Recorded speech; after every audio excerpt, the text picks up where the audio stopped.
Welcome to King Manhwa Recap, your go-to spot for diving deep into the vibrant world of manhwa. Whether you're a seasoned fan or just curious about this thrilling form of comics, you found the right place to get your fix. Join us as we explore inspiring manhwa stories where characters rise from humble beginnings to extraordinary success. From tales of overcoming poverty to achieving wealth and power, our videos highlight the most captivating journeys of personal growth and determination. If you love stories of triumph, resilience, and the path from rags to riches, this is the perfect channel for you. Subscribe now for engaging recaps and stay motivated on your own journey to success. So let's get ready, subscribe, sit back and enjoy. My name is Chin-Su. Just a few days ago, I was a 25-year-old delivery guy for Webtoon, speeding through city streets on my electric bike, often ignoring red lights to deliver food faster. I knew the risks. There were stories of riders getting hit, but those were rare, so I didn't think much of it. Until one day, I got unlucky. A car slammed into me at an intersection, and everything went black. When I woke up, I wasn't in a hospital. Instead, I was lying inside a shabby hut with a hole in the roof. Sunlight warmed me, but my heart felt cold. Soon, a skinny little girl in ragged clothes ran in and called me brother. That's when I realized I'd somehow traveled back in time and taken over the body of a teenage boy named Chin-Su. I tried to deny it, but after an hour, I had to accept reality. I was now a 14-year-old boy in a poor family. Our home was just a broken-down thatched hut. My new mother, Chin Jia, looked worn out, and my little sister, who didn't even have a name, was so thin a breeze might knock her over. Our father had been drafted into war 4 years ago and never came back. Panicked, I climbed the apricot tree in our yard, hoping to find the hole that brought me here so I could return. But there was nothing. I was stuck. I felt crushed. Before, I didn't have much, but at least I lived in modern times with hospitals and technology.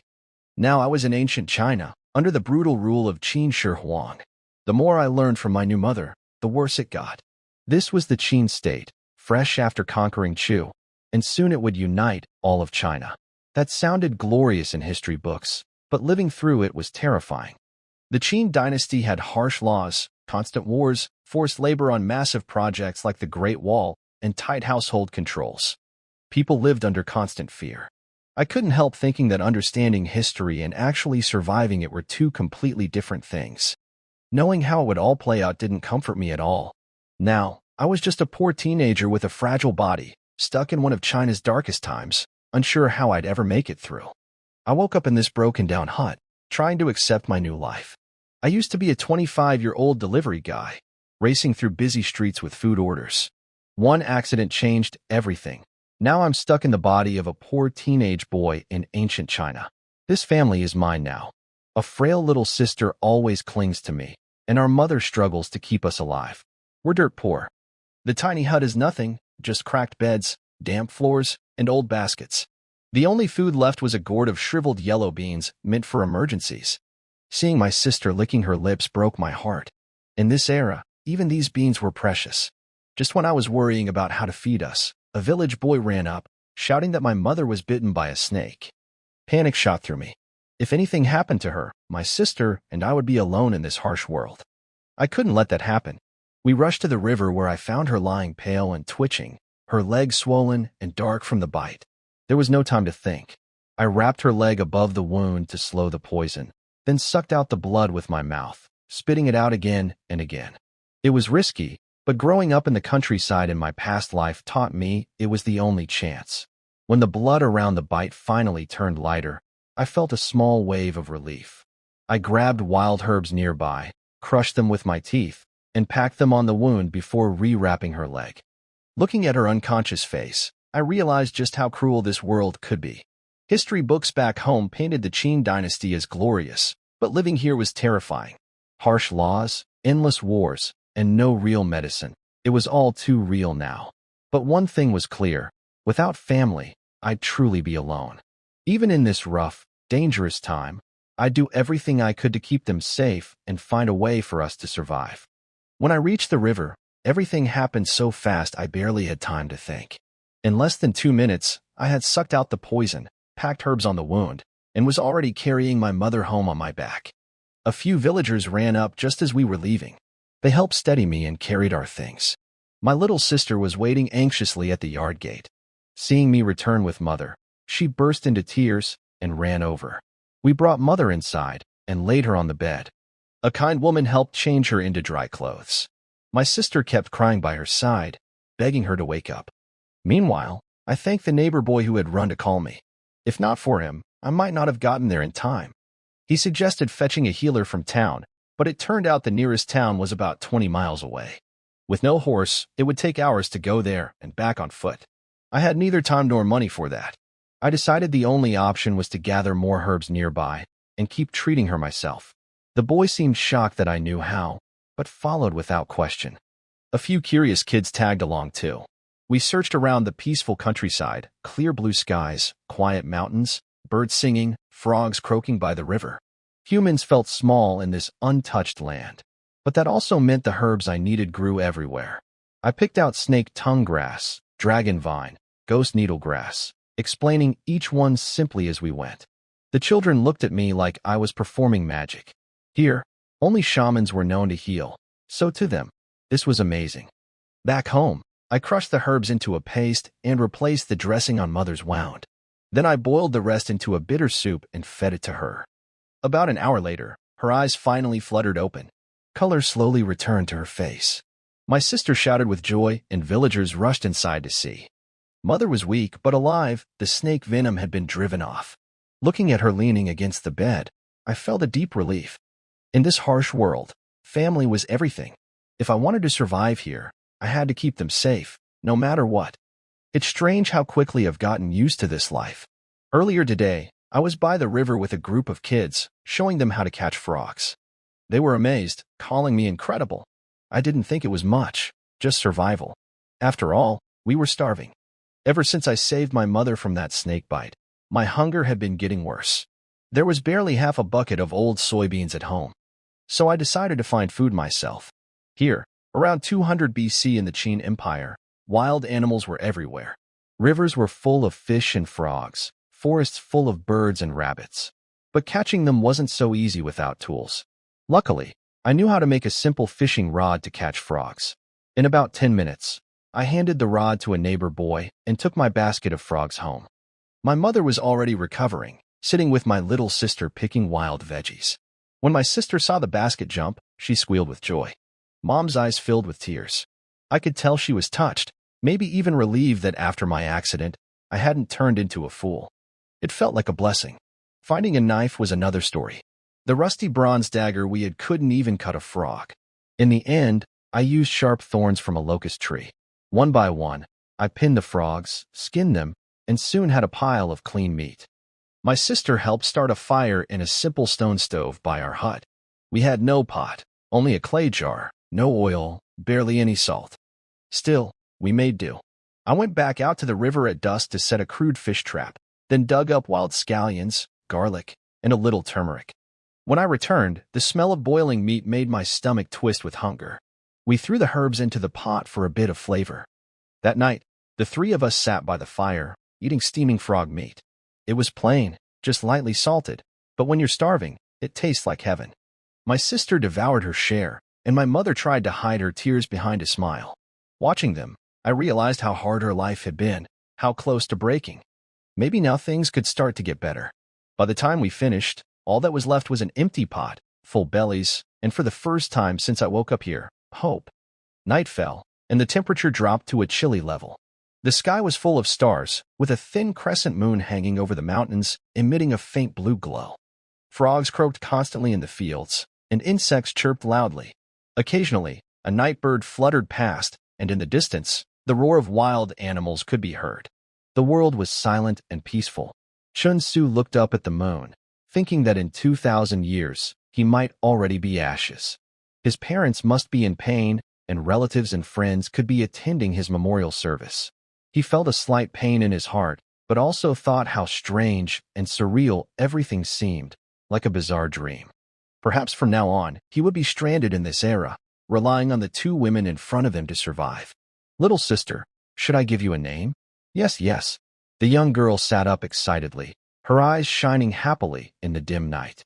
Jiang Chen's face showed a strange surprise. Let's call you Xinger, Chun-Su said, turning to look at the tall apricot tree in the yard. Thank you, big brother. Now I have a name too. The young girl threw herself into Chun-Su's arms, affectionately hugging his neck and acting cute. The cool night was like water, and a crescent moon slowly rose into the sky. Jiang Chun had already carried Xing'er into the room to sleep. Under the faint firelight and moonlight, Chun-Su sat on a stone in the middle of the yard, sharpening a bronze dagger on a grinding stone. This was the only metal item in the house besides two hoes. Apart from lacking a handle, it was not heavily damaged, but because no one had used it for a long time, the blade was covered in rust and had become a dull weapon. During the Shang and Zhou dynasties, China's bronzeware reached its peak, with many exquisite bronze artifacts unearthed later showing the advanced craftsmanship of ancient Chinese metallurgists. By the spring and autumn period, iron tools had begun to appear, mostly cast iron, which contained many impurities, making it brittle and unsuitable for weapons. Even during the Qin dynasty, bronze weapons remained dominant, with most soldiers carrying bronze weapons, and civilian weapons were mostly made of bronze as well. After Emperor Qin Shi Huang unified the 6 states and collected weapons from all over the land, he cast 12 bronze figures. All the weapons collected were from the armies of the 6 states, and the management of civilian weapons was not very strict. It is important to know that during this time, wild animals were common, and hunting was a key way for many people to survive and protect themselves. Emperor Qin Shi Huang could not have enforced strict restrictions like later dynasties such as the Yuan, where only a few families shared a single kitchen knife. Moreover, the Qin people were generally brave and loved weapons, taking military achievements as honor.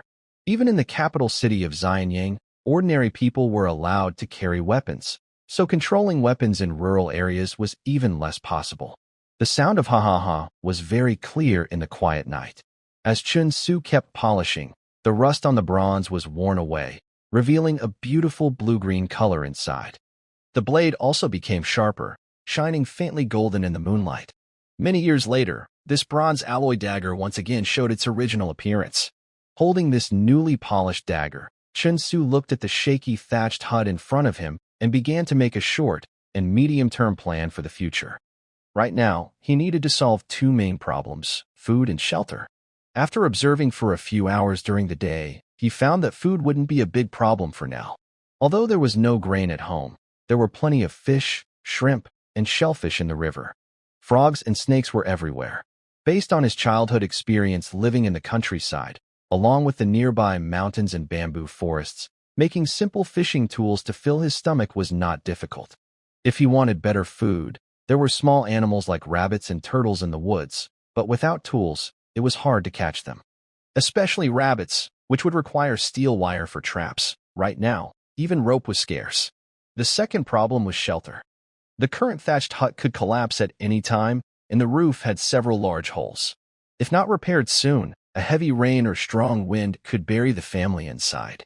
To fix this house, at least 10 large trees about as thick as a thigh would need to be cut down. Relying only on his half-foot-long bronze dagger was not enough. He would also need tools like an axe and a saw. Apart from these 2 urgent problems that need immediate attention, there are many long-term plans. To live a good life, he must have basic necessities like clothes and blankets. Forget about toothbrushes and towels for now. He also needs oxen for farming, pigs, sheep, chickens, and dogs. When going out, he must ride a horse. He dreams of marrying 1, 2, or 3 beautiful wives. He enters the room and lies on a broken bed, looking through a big hole in the roof at the stars. As he thinks, his head slowly tilts, and he falls asleep. Early the next morning, just before dawn, Chun-Su puts on his tattered clothes, walks to the back of the yard, and urinates. Then he wraps the handle of a bronze dagger with a torn cloth and leaves the house. Since he is here, he must accept it. After a long night of mental struggle, Chun-Su has mostly come to terms with it. His parents, siblings, friends, and relatives from thousands of years ago are like smoke, gradually fading away in dreams and reality. Since he has traveled to this strange and bizarre time and place, he must look to the present and future. All memories only bring him pain and unease. Moreover, in the era over 2,000 years later, he lived only 25 years. There is probably nothing worth bragging about or feeling proud of. Apart from feeling sorry for his parents' upbringing, His life is almost like that of a salted fish, nothing special. In the mountains and fields, a faint mist drifts and flows. The sky, already turning pale, shows a faint red glow. Chin-Su walks into the morning light through the mist. After about 10 minutes, he reaches the small river and finds the fish trap he set yesterday. He sees the vine still securely tied to the small tree. He breathes a little easier and slowly unties the vine, pulling the fish trap out of the river. Maybe because water plants tangled around it, it feels very heavy. The thin vine is stretched straight and trembles slightly. He doesn't dare pull too hard, afraid that suddenly breaking the vine would be a loss. After a slow effort, a few minutes later, the fish trap is finally dragged to the riverbank and begins to surface. Chin-Su can feel it moving, and it seems to contain quite a few things. He becomes more cautious and moves even more slowly. Because of the dense water plants by the river and the loss of buoyancy without water, the fish trap feels even heavier. Finally, the fish trap is safely pulled onto the shore. When Chin-Su grabs it, he can't help but breathe a long sigh of relief. In just a few minutes, sweat has already appeared on his forehead, and his hands and legs are trembling. The fish basket was pulled ashore, with a lot of water pouring out loudly. The entire basket started to shake violently. When he excitedly tore open the thin vines and lifted the lid, his eyes bulged out in surprise. Inside the basket, about half was filled with various fish, including loaches, eels, and he couldn't help but reach in and grab some, even seeing a turtle about the size of a fist. Wow, this is a big catch. The half basket of fish weighs over 10 jin, about 5 kilograms. With some wild vegetables and other items, it's enough for a family to eat for a week. Chin-Su was so excited that after washing his face and rinsing his mouth in the river, he casually picked a few mint leaves, chewed them a few times, then spat them out, feeling refreshed and heading home. At this moment, the sun had already risen beyond the mountains. The mist in the mountains, rivers, and fields quickly faded under the bright sunlight. The sounds of talking and children shouting could be heard from near and far. A new day had officially begun. Chen Jiang was lighting a fire to cook breakfast. In a small clay pot on the stove, he was boiling crushed yellow soybeans and wild vegetables. Seeing his son returning with a damp fish basket and a big smile, he quickly put down what he was doing and asked, "Where did you go so early in the morning?" "Mom, come look. I caught these fish in the river using the fish basket." Chin-Su opened the lid. "How come there are so many?" Chen Jiang was stunned. Inside, there were about half a basket of lively, jumping fish, almost breaking the old fish basket. "Older brother, where are the fish?" Xing'er rubbed her eyes and ran out of the room, looking into the basket excitedly. "I want to eat fish. I want the biggest one." "All right, I'll make the biggest fish for Xing'er this morning." Chin-Su smiled, setting down the basket and grabbing the biggest fish, which weighed about half a jin, around 250 grams.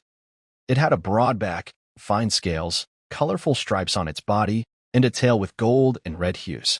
It was very beautiful and was still struggling fiercely when taken out. "Wow, this is a peach blossom fish. It looks so pretty. It must taste great." Xing'er clapped happily. Chin-Su, he seriously doubted the idea that a pretty fish must taste good.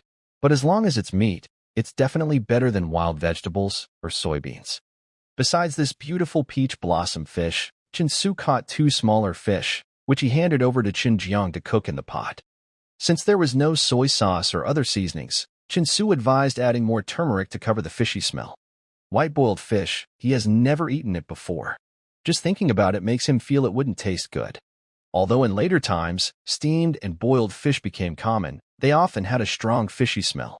Usually, they would use cooking wine to treat the fish beforehand, but now, no cooking wine. Outside big cities, alcohol was hard to find. During those times, people barely had enough food to eat and couldn't afford to use grains to make alcohol. Moreover, during the Qin dynasty, common people were not allowed to brew or drink alcohol openly. The little girl hadn't washed her face and was sitting by the stove, watching the fish cook. Chin-Su poured all the fish from the basket into a large broken clay jar, filled it with water, and took out the fish that looked almost gone, opened their bellies, cleaned out the insides, sprinkled some salt on them, then tied them with grass stems and hung them under the eaves. These methods were very similar to rural practices 2,000 years later. Since Chin-Su could remember, the countryside had always preserved salted fish this way, and the same for pickled vegetables. In spring, they picked fresh vegetables, kneaded and dried them for pickles. In summer, they picked cucumbers and beans to make sour cucumbers and sour beans. In autumn, they made potato cakes and dried sweet potatoes. In winter, they dried radishes. Throughout the year, they stored dried vegetables, much like how Chinese people like to save money, always feeling insecure, always worried about safety. This habit of storing food helped China's society continue steadily from generation to generation. During the Qin dynasty, agricultural productivity was low, and farmers often went hungry. Yet, the Qin government hoarded large amounts of grain. Over 10 years, Liu Bang and Xiong Yu raised armies against Qin, seizing millions of bushels of grain from the granaries across the country, greatly supporting the rebel armies. Just in Xianyang, the grain stockpiles were enough for the city's soldiers and civilians to eat for over 10 years. This wealth disparity and the heavy exploitation of common people, brutal conscriptions, forced labor, building the Great Wall, caused immense suffering and anger. When Qin Shi Huang died, chaos quickly spread across the land. "Mother, do we still have any salt at home?" Chen Su, still working on the fish, noticed the salt in the clay bowl was gone. Chen Jiang sighed and shook her head slightly. "Well." Chen Su froze for a moment, feeling stunned. Salt was not used in large amounts, but it was essential in daily life. Without salt, people lacked strength to work, and their bodies would break down after a few days of no salt intake. He hadn't expected there to be less than 2 ounces of salt at home. "Xiaosu, are you here?" While Chen Su was thinking about what to do, suddenly a middle-aged man hurriedly ran into the yard. Seeing him, Chen Su's face lit up with joy. The man quickly approached, grabbed his arm, and said, "Come with me quickly. Wazi suddenly has a terrible stomach ache and is rolling on the ground." "Marbwa, what's wrong with Shigu?" Xinger, who was sitting by the stove, also hurriedly stood up. "Su, go help and see what's happening."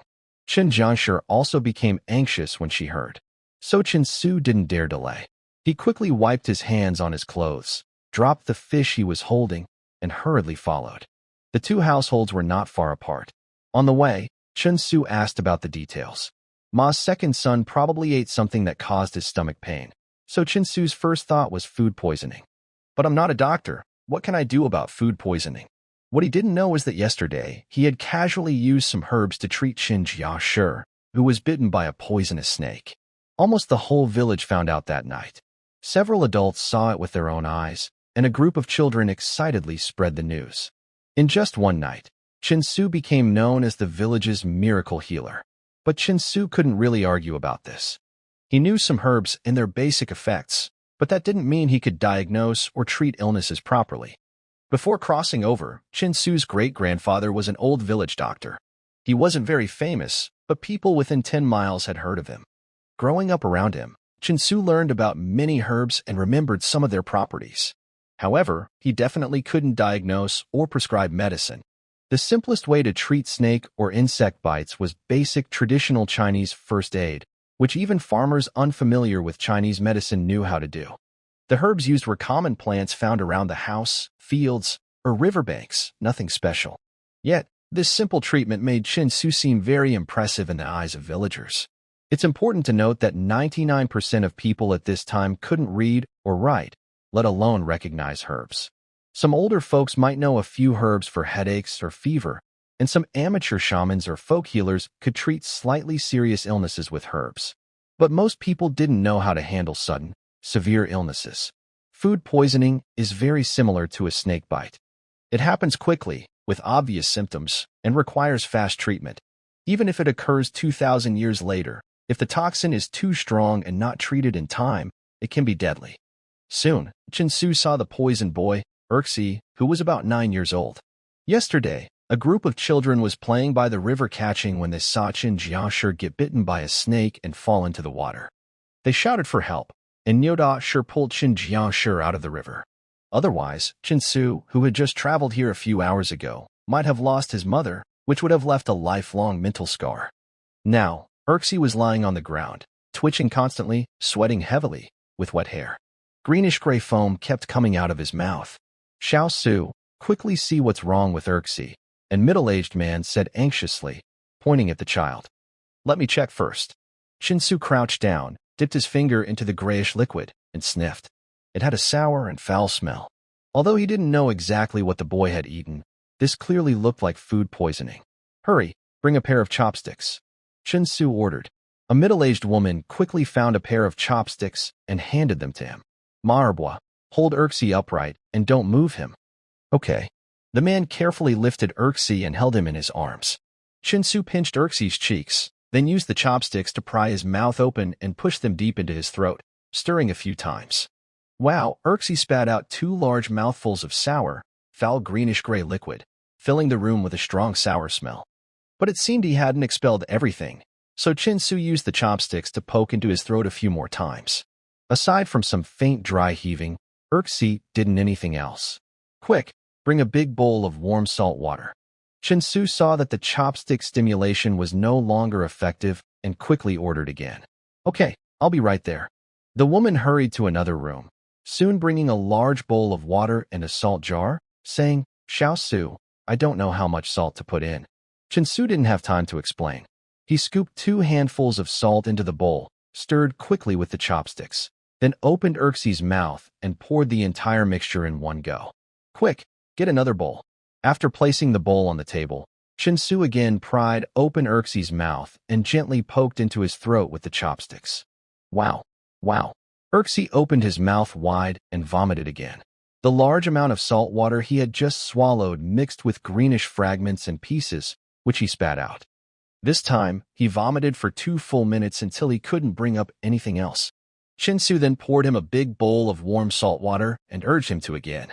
After 3 rounds, seeing only clear water and no more debris, Chin-Su finally relaxed slightly and said, "Ma-Erbua, let's get Urxi to bed now. Cover him with a blanket to keep warm. If there are eggs, feed him half a bowl of egg whites. If not, make some rice porridge." "Okay." The middle-aged man nodded repeatedly and carried Urxi into the house.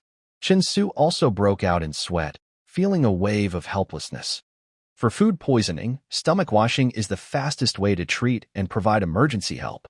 The earlier it is done, the less the toxins can do harm, and the better the chances of recovery. In later times, besides inducing vomiting, large amounts of 4 fluids could quickly remove toxins. But right now, there are no such conditions. After vomiting, only hope remains. While Chin-Su was busy, several nearby families, young and old, ran over. They watched Urxi and be carried away, then gathered around with surprised looks.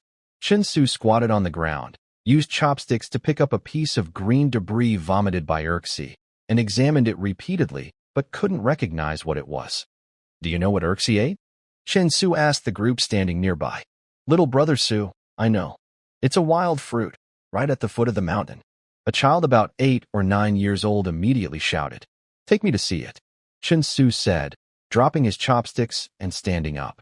A group of people followed him out, walking past the thatched hut and about 70 or 80 meters ahead. They saw a tall, 3 or 4 meter high broadleaf tree growing among thorny bushes, with many ping-pong-sized, greenish-blue fruits hanging from its branches. Oil-tongued Chin-Su recognized this tree immediately. His face changed drastically. He quickly looked around and saw footprints under the tree, along with many fallen fruits in the grass, some of which had been partially eaten. Oil-tongue is an economic plant used mainly for harvesting seeds to extract oil. In later times, its oil had huge industrial value. Chin-Su remembered that as a child, his grandfather used tongue oil to soak fishing nets, which helped prevent corrosion. All parts of the tongue tree are toxic, especially the fruit and seeds, which are highly poisonous. If accidentally ingested, symptoms such as dizziness, nausea, vomiting, stomach pain, fever, chest pain, and numbness may occur. Without prompt treatment, there is a high risk of death. Chin-Su hesitated briefly, then picked up the tongue tree fruit he had bitten into and grabbed a stick to clear away the surrounding thorns and grass, searching carefully. "Brother Xiao-Su, what are you looking for?" a child asked.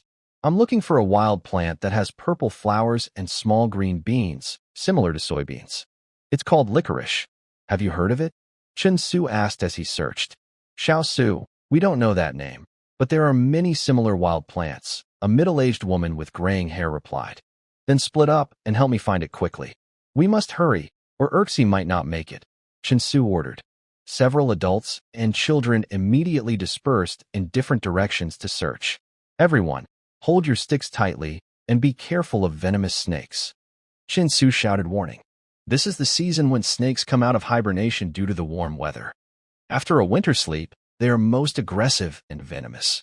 In these remote mountain areas, it's easy to get bitten. Chin-su didn't want to lose anyone or have multiple casualties. If they rescue someone, that's good. If they fail, he would feel responsible. His plans for daily life and work last night would be disrupted if things went wrong. A group of people waved their sticks, searching around the mountain's base in all directions. Soon, someone shouted that they had found something. Chin-su hurried over and saw a wild legume plant, but it wasn't licorice. He sighed and told everyone to keep looking. Then others found a few plants that looked like wild green beans. Chin-su examined and even tasted them, but none was licorice. 10 minutes passed, and Chin-su grew anxious. Licorice is known as the old Chinese medicine and the emperor's teacher.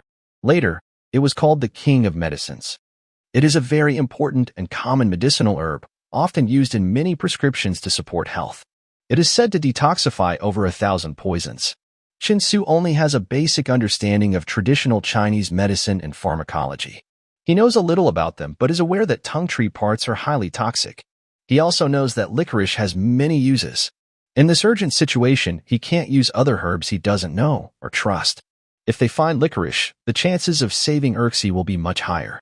Although licorice usually grows in dry desert areas, Nanyang County is located in later Hunan, and wild licorice is also found in nearby Shaanxi, and Hebei. Therefore, it is very likely that licorice could grow in Hunan as well. Additionally, this was 2,000 years ago, and the climate and soil were quite different from today. Currently, the western regions are still vast grasslands, not completely turned into deserts or even sandy dunes. The Lopner is still a large, clear lake, where Huns are grazing horses, ready to move south at any time. Brother Xiaosu, look quickly. Is this licorice? A child around 10 years old shouted loudly. Suddenly, a group of people ran over and gathered around. Move aside, seeing Chin-su approaching. The crowd quickly made way under the scolding of an adult, looking at Chin-su with excited and eager eyes. There was a plant no taller than 2 feet, a legume with opposite leaves, covered with green pods, many of which had withered purple petals. Chin-su felt a slight thrill inside. Although it looked very similar to other leguminous plants, this one resembled the licorice he had seen before more closely.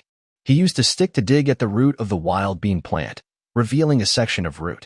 Then he broke off a piece, rubbed it on himself a few times, and chewed it.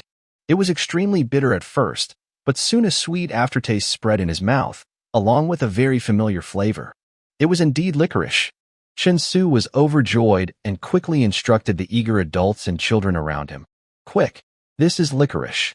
Dig it out quickly, don't break the big root. Hearing it was licorice, everyone became even more excited than Chin-su.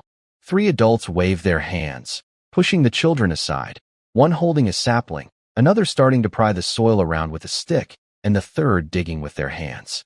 All 3 adults were very careful, afraid of breaking the licorice root. The children held their breath, standing about 2 meters away, watching silently without daring to make a sound. With the cooperation of the 3 adults, they quickly dug a large hole nearly 2 feet deep.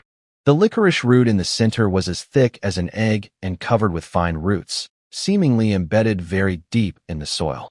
It was uncertain how much deeper they needed to dig to extract the entire root.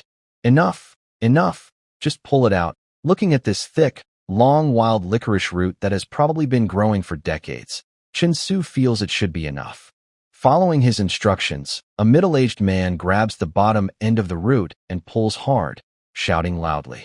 As the surrounding soil falls away, a root over 1 meter long is pulled out, held in his hand like a large yam.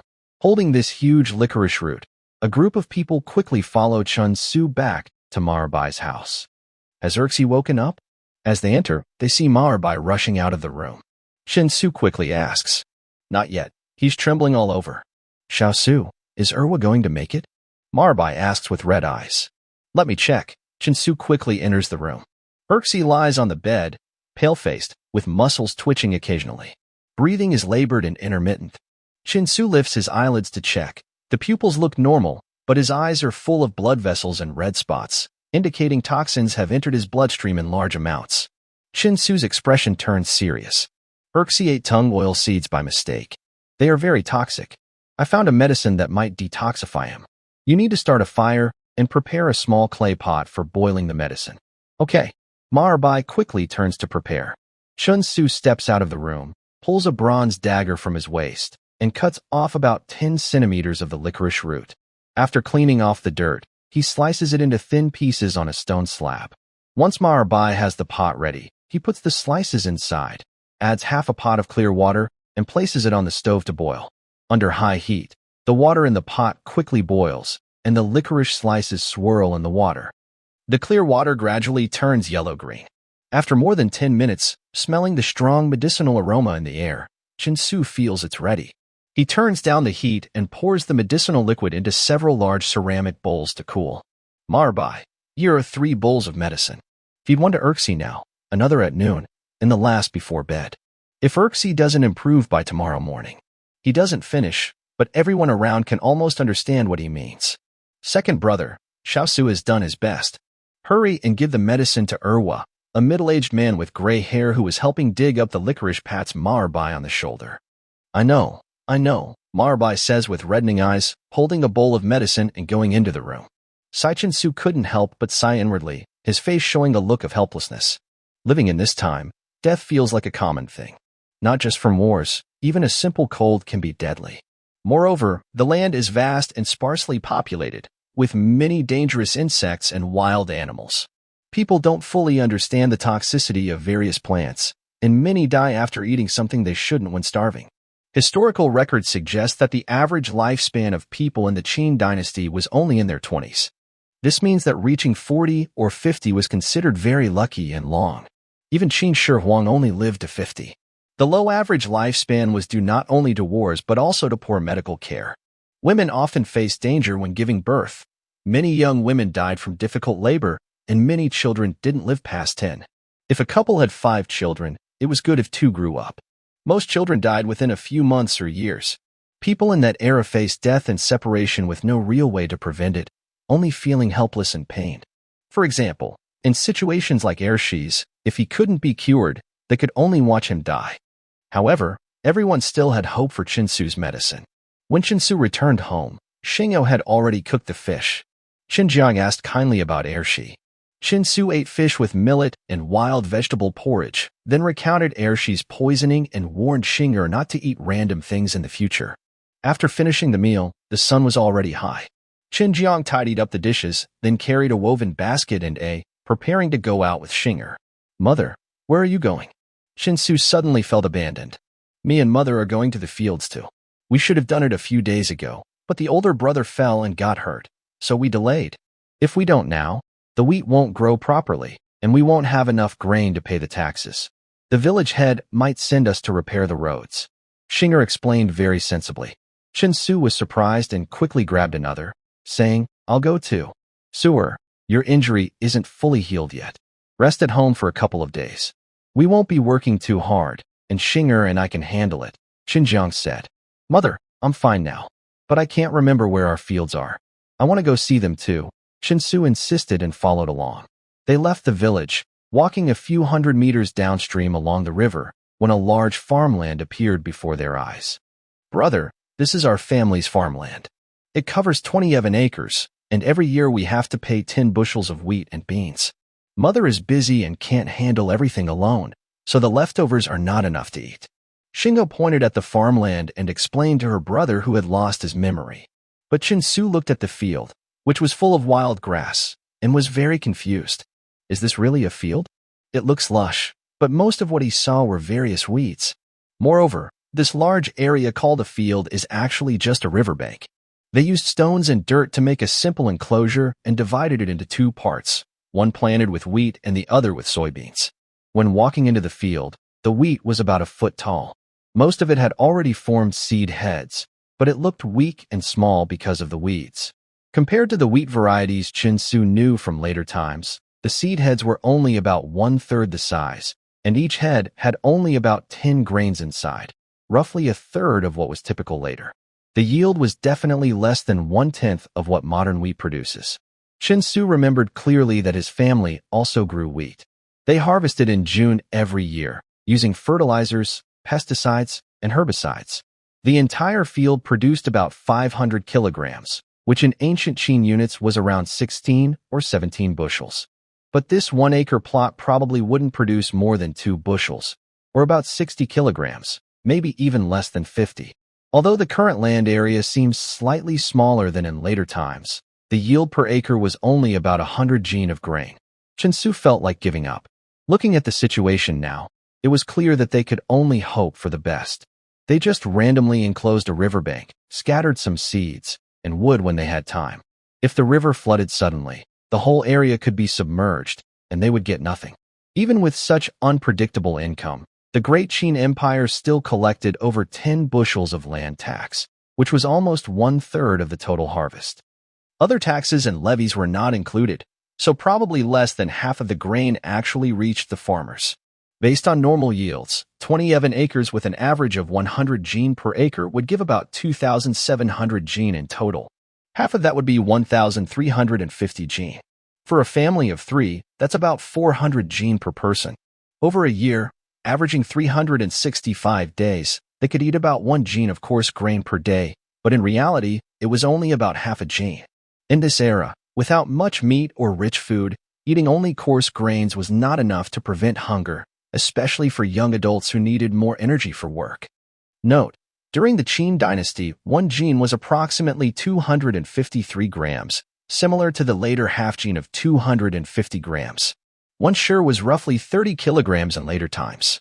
Moreover, there is a saying that half-sized children can exhaust their father. For boys like Chinsu, who are about 14 or 15 and still growing, they are like bottomless pits for food. No matter how much grain they eat, they are never full. That's why he once climbed a tree to steal bird eggs when he was starving. Since he has traveled back to this dark era and comes from a very poor family, Chinsu has no other choice. The Qin dynasty not only imposed heavy taxes and levies but also strictly controlled rural populations. There were many bandits and highway robbers, often slaves and homeless people who refused to be taken by officials for forced labor. These groups formed gangs, raiding and fighting both the government and local villagers.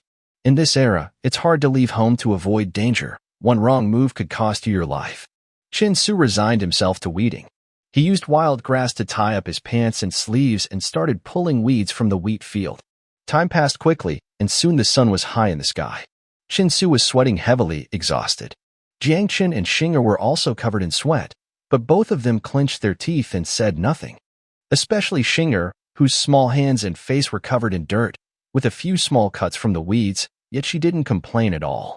Although Chinsu was already feeling faint from hunger, he looked at the strong little Xing'er and could only smile bitterly and keep going.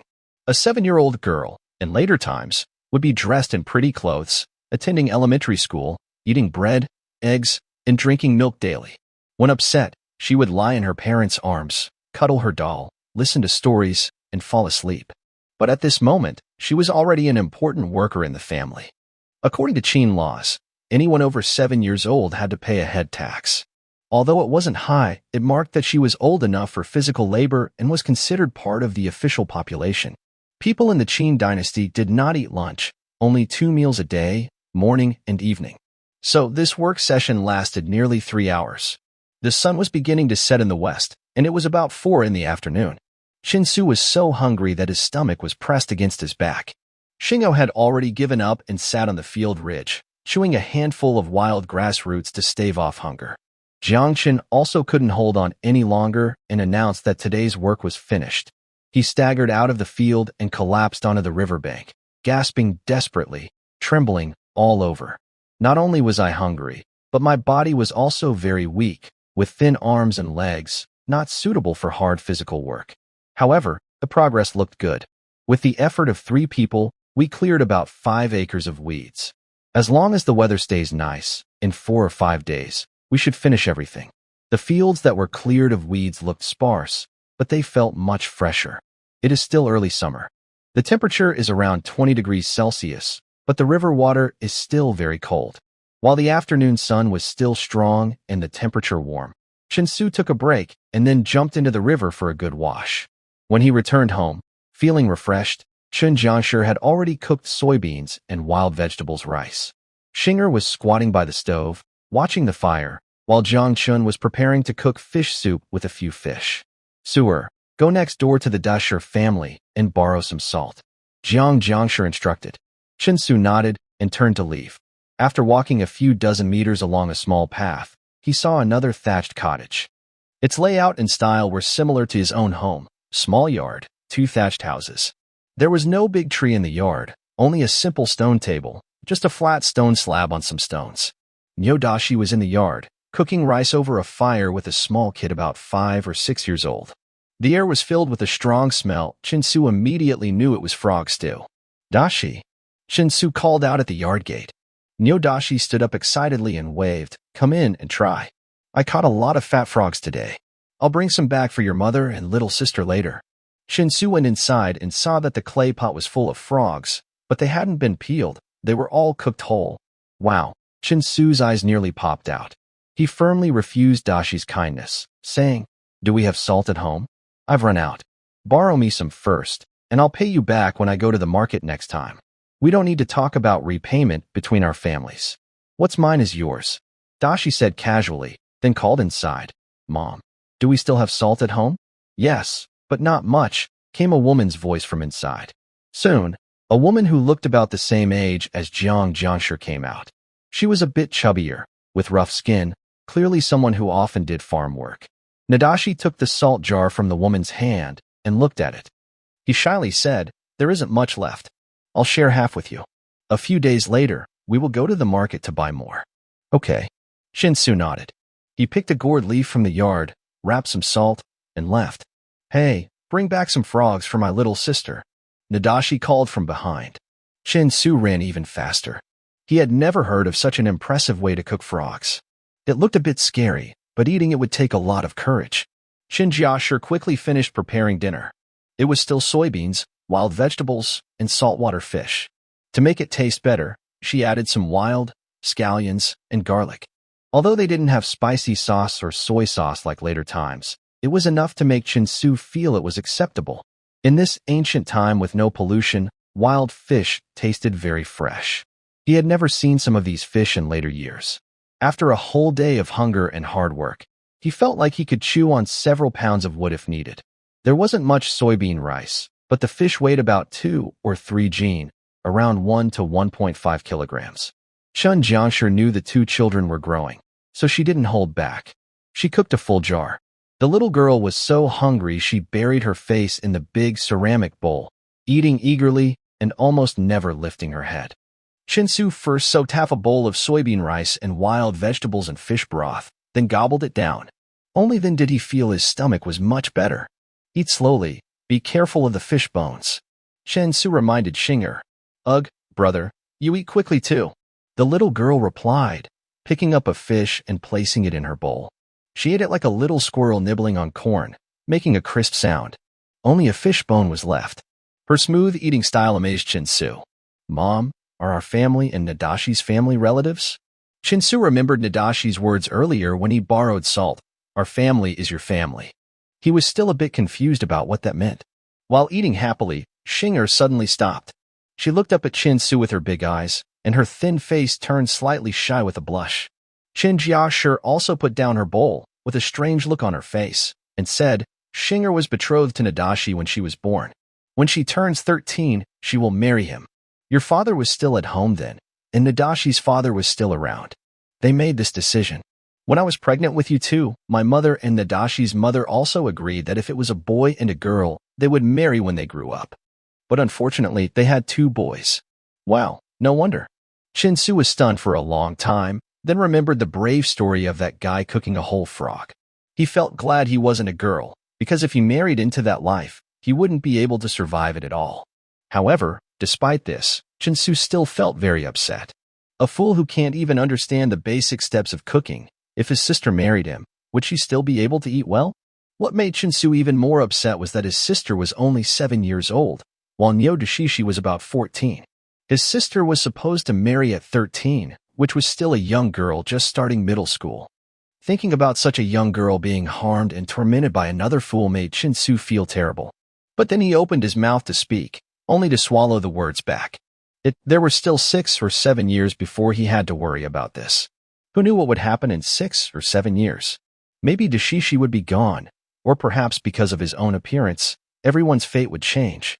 By then, even if Shinga wanted to marry, she would have to be at least 18, or else Dashishi's leg might get broken. Although this era was dark, it was full of opportunities. According to history, Qin Shi Huang unified the 6 states and only 10 years later died. Then, Hu Hai took power, levying heavy taxes and conscripting people for roads, the Great Wall, and the mausoleum of Mount Li. Worse, when chaos broke out, farmers, being the lowest and easiest to bully, were targeted by everyone. After 3 or 5 drafts, the land was abandoned, families were broken, and people suffered. Thinking of the collapse of the Qin Empire, Chen Su naturally thought of 2 very impressive historical figures in China. One was the mighty King Shi Chu, Xiangyu, who was said to have the strength to lift mountains and a heroic spirit. When he committed suicide at Gaoxiang, he was only about 30. Based on what is known about the timeline, Xiangyu was already born by now, roughly the same age as Chen Su, maybe a little younger by 3 or 4 years. Right now, he was just a mischievous boy who liked climbing trees, catching birds, fishing in the river, and didn't enjoy reading but loved practicing swordplay and playing with sticks. Another figure is Liu Bang, the founding emperor of the Han dynasty. He was much older than Xiangyu. After defeating Xiangyu and establishing the Han Empire, he was already 52 years old when he ruled the world. The Han dynasty was founded less than 10 years after Qin Shi Huang's death, around 202 BC. Based on this, Liu Bang is now in his mid-30s. If I want to succeed in the future and protect my family, either Liu Bang or Xiangyu could help me achieve great things. With over 2,000 years of culture and knowledge behind us, becoming wealthy and famous should not be hard. But Chen Su feels that relying on either of these 2 is risky. First, Xiangyu was known for his bravery and strength, but later opinions say he was a bit simple-minded and lacked strategic thinking. If he had killed Liu Bang at the feast at Han Gate, history might have taken a different turn, and the Han dynasty might never have been established. Instead, a different empire called the Great Chu could have risen. However, this is very unlikely. So, relying on Xiangyu is risky and might lead to an early death. Relying on Liu Bang seems even less reliable. Those who did well under him often had tragic endings. Generals like Peng Yu, Han Xian, and Ing Bu, who fought alongside him, all met bad fates. Besides these 2, there doesn't seem to be anyone else worth relying on. The biggest boss now is Qin Shi Huang, but his glory won't last long. Relying on him is dangerous and could end even worse. After the fall of Xianyang, Qin Shi Huang's family was executed, and many officials were killed or imprisoned. This was a chaotic time. Living a normal life as an ordinary person was not good enough. Being a high-ranking official was also risky. Making money was uncertain because Qin dynasty favored farming over commerce, and merchants had low status. They could easily be robbed or killed. Wealth was dangerous since most people couldn't even afford food, and after Qin Shi Huang's fall, almost all wealthy families went bankrupt. It was a dark time, so dark that it was terrifying. In this dark era, how should I survive? If you don't want to die without a clear reason, you must find a solid backing or a way to move freely. If that doesn't work, you could consider rebelling, but first you need to win over leaders like Xiangyu and Liu Bang, which is almost impossible. Xiangyu was incredibly brave and was the grandson of the great general Xiang Yin of Chu. Although Chu was destroyed, Xiang family still had great influence among the people and nobles in the old Chu land. They could rally many followers quickly. When Qin Shang and Wu Guang declared their uprising at Day's village, Xiang Yu and Xiang Liang also raised armies in Wu, quickly taking over large parts of Chu and becoming the main force against the Qin. So, even if you want to win Xiang Yu over now, without status or wealth, the Xiang family wouldn't care about you. Liu Bang might be an option, but he's just a teenager, and convincing a nearly 40-year-old man to suddenly call you his lord and bow to you is impossible. The scene would be so awkward that you'd probably get kicked away and told to go away loudly. Liu Bang, although not famous and somewhat lazy, was a straightforward and loyal person. He was a local leader who knew many troublemakers, spent his days drinking, gambling, and collecting protection money. He also had some authority in the area. Therefore, if Chen Su suddenly came to ask him to be his subordinate, it would be a disaster. Liu Bang would rally thousands of troublemakers, and they would likely beat Chen Su so badly he wouldn't recognize his own family. Without help from these two, rebelling would be almost impossible. Being caught between Xiongnu and Liu Bang, and knowing their knowledge of Qin and their influence, you would likely be killed by one of them. That means, after surviving the crossing, you might not live past 30. But if you don't rebel after Qin Shi Huang's death, you would be almost defenseless. You could hide deep in the mountains and live in seclusion, but you'd still be living a poor, miserable life. Unless Qin Su suddenly furrowed his brows, and his face twitched sharply. According to historical records, after unifying the 6 states, Emperor Qin Shi Huang's most frequent activity was touring the country. He made 6 trips between 221 BC and 210 BC, and during his last journey to Shaqing, near Xingtai, Hebei, he fell ill and died.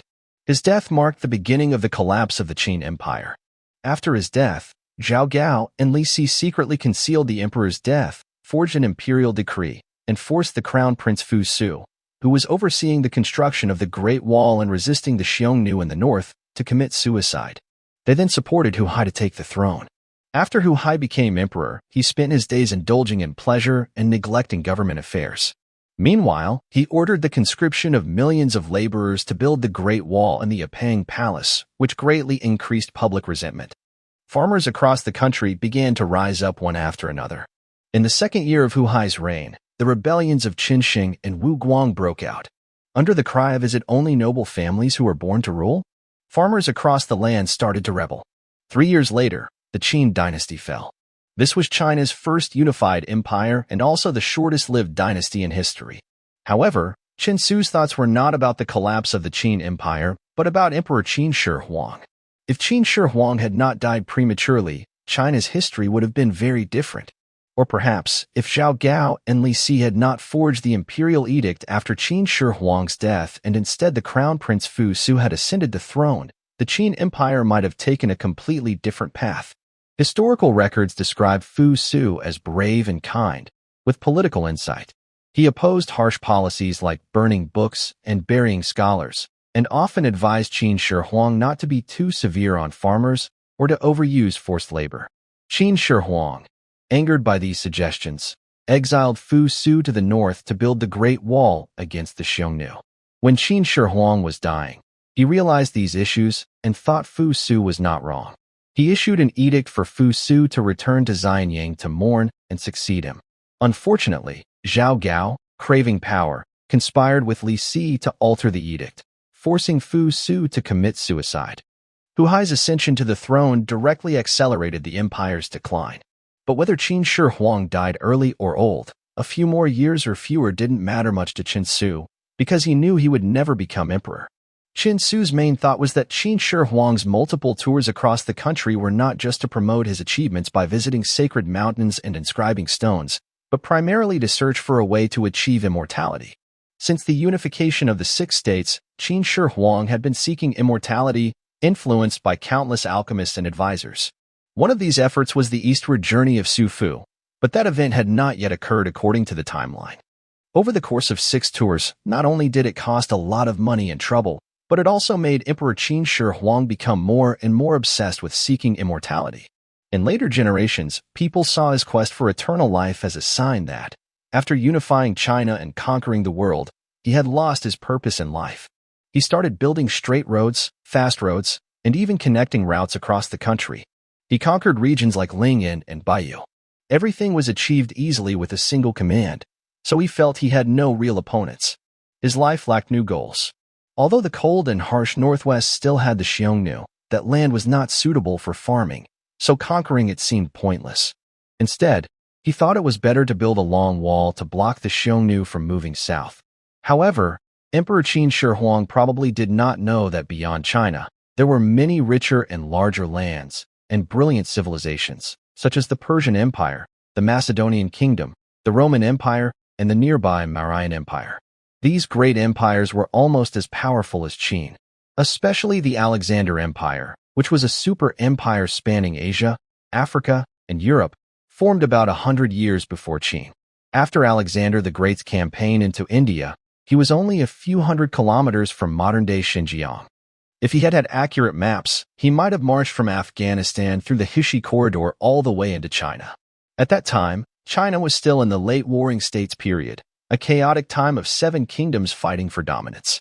Qin was not yet as strong as it was later. Many modern Chinese and international netizens speculate about what might have happened if such a clash occurred. Would Alexander the Great have swept into China and incorporated it into his empire? Or would he have been defeated by the warring states, beaten badly, and driven out? Some even think he might have been killed or captured by Chinese warriors. Most likely, the latter is true. Historical records say Alexander led only 50,000 soldiers on his eastern campaign. Though brave and skilled in battle, at that time, China's northwest was guarded by Qin. After several generations of Qin rulers' efforts and reforms like Xiangyang's policies, Qin's power was rapidly growing. They could mobilize hundreds of thousands of soldiers, and Qin soldiers were known for their bravery and advanced weapons, especially the Qin crossbow. If Qin had faced Alexander's invasion, a huge war between different civilizations would have broken out, and Eastern and Western cultures might have started blending thousands of years earlier. Whether it was the failure of Alexander the Great or the Qin dynasty, the first encounter between Eastern and Western civilizations resulted in the following. If Emperor Qin Shi Huang had known there was another powerful empire or civilization outside China, he probably wouldn't have been interested in building the Great Wall or rushing to find the elixir of immortality. Instead, he would have led his army westward to find that uncharted Alexander Empire. I want to be a ruler who lasts forever, surpassing the 3 sovereigns and 5 emperors. But since there is always a higher sky, I wouldn't mind becoming a divine emperor who truly conquers the world. The title of emperor might not fully show my great achievements, so I might consider being called a divine ruler of the world. However, Chen Su can also guess that if Qin Shi Huang had reached India and conquered the Maurya Empire, he would have seen the real world opening up before his eyes. To the west, there are the vast and rich Persian Empire and the Roman Empire in Europe. Crossing the ocean, he could reach Kunlun Mountain, as described in ancient texts like the classic of mountains and seas. Note, not Mount Kilimanjaro in Africa. In that case, China wouldn't be what it is today. Led by old Qin generals like Wang Jian, Wang Bin, Meng Tian, and Meng Yi, and motivated by the military achievements in Qin law, even those like Xiang Yu, Liu Bang, Xiao He, and Zhang Liang, who once sought to overthrow Qin, might also roll up their sleeves and join the army to fight, ultimately uniting the entire earth under one rule, with the same language and laws. Yes, thousands of years later, everyone in the world would speak Chinese and greet each other with, "Have you eaten yet?" Chen Su's mind suddenly wandered far and wide. He was listless during meals, eating little and looking exhausted. Qin Zhang thought her son had lost his mind or was having a mental breakdown again. "Big brother, eat quickly. The food will get cold." Xinger's voice pulled Chen Su back from his daydreams of all humans singing, dancing, and speaking Chinese. After a long period of confusion, Chen Su slowly regained clarity. The bean and wild vegetable rice stuck in his teeth, the fish and meat soup with little salt and flavor, the collapsing thatched hut, and the family of 3 dressed in tattered clothes, no different from beggars. At that moment, he felt he shouldn't think so far ahead. Whether Qin Shi Huang died or not, whether the Qin dynasty fell or not, these weren't things he needed to worry about now. Right now, the 2 most urgent things were eating and finding a place to stay. But that wild thought earlier had taken root in Chen Su's mind. "Mother, is there anyone in the village who can do woodworking? Or does anyone have an axe and saw?" At this moment, Xinger had started rubbing her small belly while eating. Qin Jiangshi had finished eating as well. The remaining soybeans, wild vegetables, and half a jar of fish soup were quickly finished by Chen Su. After setting down his bowl, he wiped his mouth and asked, "I know. Does Uncle Ma have an axe?" Xinger immediately shouted, "I'm going to see if I can borrow one," Chen Su said as he stood up and headed outside. "Suer, what are you planning to do?" Qin Jiangshi quickly asked. "Mom, our house is about to collapse, and the roof is broken. I want to fix it while the weather is clear. Otherwise, when it rains, we won't be able to sleep," Chen Su explained. "Go early and come back early," Jiang Chunshi advised. Watching Chen Su's figure disappear outside the yard, her eyes slightly reddened. It seemed that her son had truly grown up suddenly and was beginning to become a real man. This family needed a man to support it. Not far away, Chen Su saw a middle-aged man rushing over with an excited face. It was Uncle Ma. "Little Su," Uncle Ma exclaimed happily when he saw Chen Su. He quickly stepped forward and took Chen Su's hand. Come with me to see. Erwa has woken up. Erxie is awake. Chinsu also felt happy and hurriedly followed Uncle Matea's home. In the room, he indeed saw Erxie with his eyes open. Although he still looked weak, with a pale face and rapid, shallow breathing, his complexion had improved a lot. The blood vessels and spots of bleeding in his eyes were beginning to fade. Chinsu gave Erxie a quick check and then let out a long breath. It seemed that the timely treatment and the use of licorice had helped detoxify him. Erxie's poisoning symptoms had significantly weakened, and he had finally escaped the threat of death. In this era, accidentally eating toxic substances and still surviving was truly lucky for this little guy. Uncle Air, it looks like Erxie is really fine now. Continue giving him herbal medicine for the next few days, and let him drink some light salt water, rice soup, and egg whites to recover well. He should be fully healed in 2 or 3 days, Chinsu said. Suddenly, a woman standing nearby, anxious and trembling, knelt in front of Chinsu. Little Su, Auntie is grateful and bows to you for saving Erxie's life, she said. What are you doing, Annie? Get up quickly. Chinsu hurriedly helped Erxie's mother to her feet. When Erxie woke up, the family, who looked very poor, suddenly filled with happiness and laughter. All 5 members gathered excitedly in the room. Erxie's mother carried out a small clay jar and opened it, taking out 2 handfuls of light red candied fruit, which she handed to Chinsu. Xiaosu, this is some candied fruit my aunt made last year. Take some back for your mother and little sister.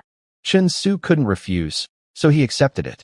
Ma Erbois, besides Erxie, had a 10-year-old son and a 5-year-old daughter. They both eagerly looked at the jar in their mother's hands. Erxie's mother gave each of her children 2 pieces of candied fruit. Mom, I want some too. Erxie, lying weakly on the bed, called out. Chinsu's face darkened instantly. How could he still want to eat when he's so sick? It shows how greedy he is. If this keeps up, he might get poisoned someday. Meanwhile, the 2 little kids holding the jar were already shouting and rushing out to show off to their friends, and they would also tell others that Erxie had woken up. Sure enough, within 10 minutes, Ma Debo's family of 4 and several nearby villagers arrived one after another. The village was small, with few people. Years of war had wiped out most of the older folks, no one over 60, and there weren't many healthy young men. Brothers Ma Debo and Ma Erbois were lucky. During the Qinshu War, they escaped into the mountains for several months and returned to find Qin had already unified Chu. Chinsu's father and Niu Daxie's father had both been drafted into the army and never returned. Other families in the village faced similar fates. Overall, the village had mostly women and children, with few men over 10 years old, who became the main labor force. The news that Chinsu had treated Erxie's poisoning spread quickly through the village. When they heard Erxie had woken up, everyone came to check on him. In this era, raising a child well was very difficult. In a few years, when Erxie turned 15 and officially became a citizen, he could marry and have children, becoming the main support of the family. Almost everyone in the village came, regardless of age or gender, showing respect to Chinsu. They were also very interested in the changes he had gone through after falling and waking up. Some people with minor illnesses or discomfort gathered around him, asking if he had medicine to treat their conditions, which made Chinsu both amused and helpless. After half an hour, Chinsu finally left with Uncle Ma and borrowed an axe to go home. It was sunset again. The evening sun cast a slanting light over the small river in front of the village and the vast farmland. It looked peaceful and natural, but only Chinsu knew that living in this seemingly calm and peaceful place, he was destined to be poor all his life, so poor that he couldn't even afford salt, and he could face death at any moment. To develop well, he must leave this remote mountain village and go to the big city, meet more people, learn more things, and gather more information. Only then, after more than 10 years of upheaval and change, could he find a way to survive. But this road must be walked step by step. After all, from the moment he woke up until now, only 2 days have passed. What he needs to do now is to take good care of his family, then go out to look around, visit the town, the county city, Nanyang Prefecture, or even Xianyang City, and use 2,000 years of cultural knowledge to find his own path. In this chaotic world, he must survive well. In the next few days, Chinsu didn't go with Chan Jiashi and Xingo to the farmland on the riverbank. Instead, he fished at night using fish traps in the river, and during the day, he he chopped trees on the nearby mountain slopes. He had already thought it through. Planting crops that depend on luck, like 100 or 1,000 acres, was pointless. Under heavy taxes and burdens, he would never have enough to eat or wear warmly. So, he needed to make money. He asked Uncle Ma about the current grain price in the market town, about 40 coins per stone, roughly 30 kilograms, and salt was about 10 coins per dough, a unit roughly 2.6 kilograms, slightly heavier than water. Although during the Qin dynasty, agriculture was prioritized over commerce, salt and iron were not yet monopolized by the state like in later times. Other businesses had fewer restrictions. As long as one didn't rebel and paid taxes on time, the government wouldn't be too harsh. Of course, the government didn't encourage commerce, so taxes on traders were very high. People of that era believed merchants did not produce anything valuable and were not beneficial to the country.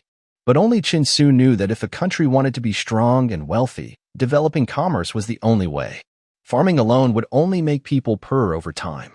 When commerce was highly developed, farmers could earn money, and farmers would be motivated to farm. However, if he revealed this view now, he would be considered a heretic spreading dangerous ideas, and Emperor Qin Shi Huang would have him beaten to death, tortured with the 5 punishments, then dismembered and thrown into the market, and his family and tribe would be exterminated. A young man with big dreams who traveled through time felt very sad when he died. His bronze axe, though sharp, was not as strong as iron, so it dulled quickly when chopping trees. Every night after dinner, Qin Su sat alone in the yard sharpening his axe. Sometimes, Nyodashi and his younger brother came to visit, but Qin Su refused to talk to him, thinking about how Nyodashi might ruin his young sister in a few years. Qin Su felt disgusted and didn't want to speak with him. This made Nyodashi very upset, not knowing what he had done wrong to offend his brother-in-law. 3 days passed quickly. Qin Su developed large blisters on his hands and cuts all over his body.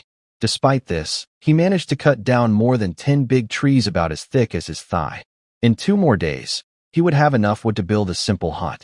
The thatch was everywhere on the mountain.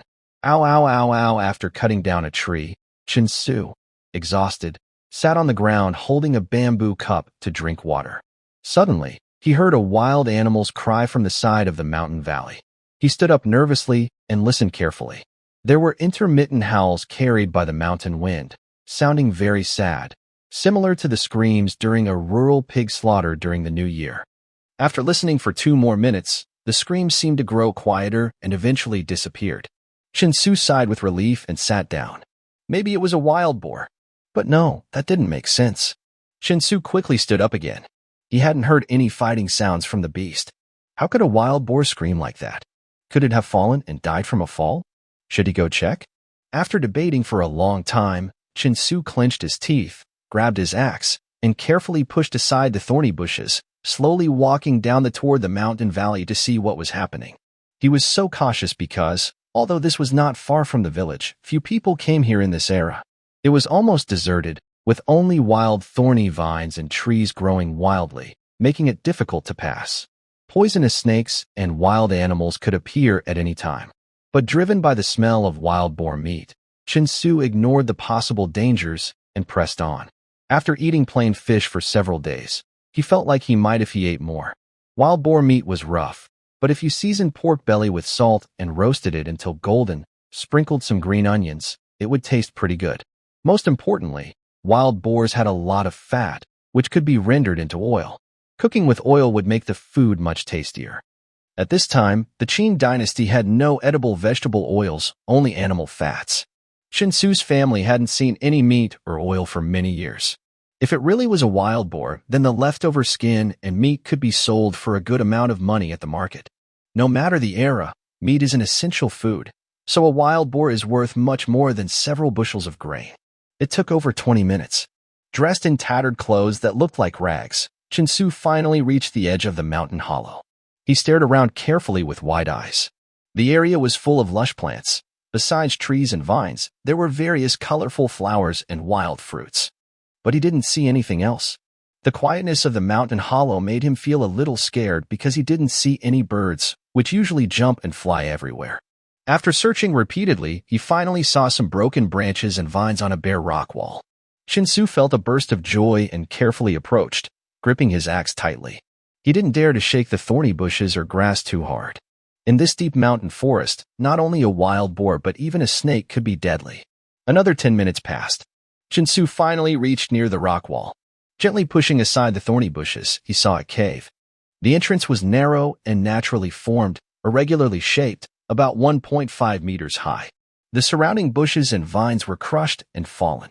Some small trees, about the thickness of a bowl, were broken in half at the waist. Among the branches and grass, he saw some messy bloodstains. Chinsu held his breath, his heart pounding wildly, and beads of sweat appeared on his forehead. From the scene, it looked like two huge beasts had fought, and both seemed very large and powerful. A wild boar? A tiger? Or maybe a group of wild boars and a group of tigers? And there was this eerie, large mountain cave, which might be the nest of a big beast. Chinsu shivered and, fighting his fear, slowly started to retreat. He regretted his greed for the delicious wild boar meat, which had put him in danger. If a big, white-headed, fierce beast suddenly appeared, his journey might end here. Then, in some mysterious four-dimensional space-time management bureau, a record might be added. Chinsu, male, 25 years old, died within a week of crossing over, research value 0, recommended for soul destruction. As Chinsu stepped back, a branch snapped back into place, just as his view was almost completely blocked.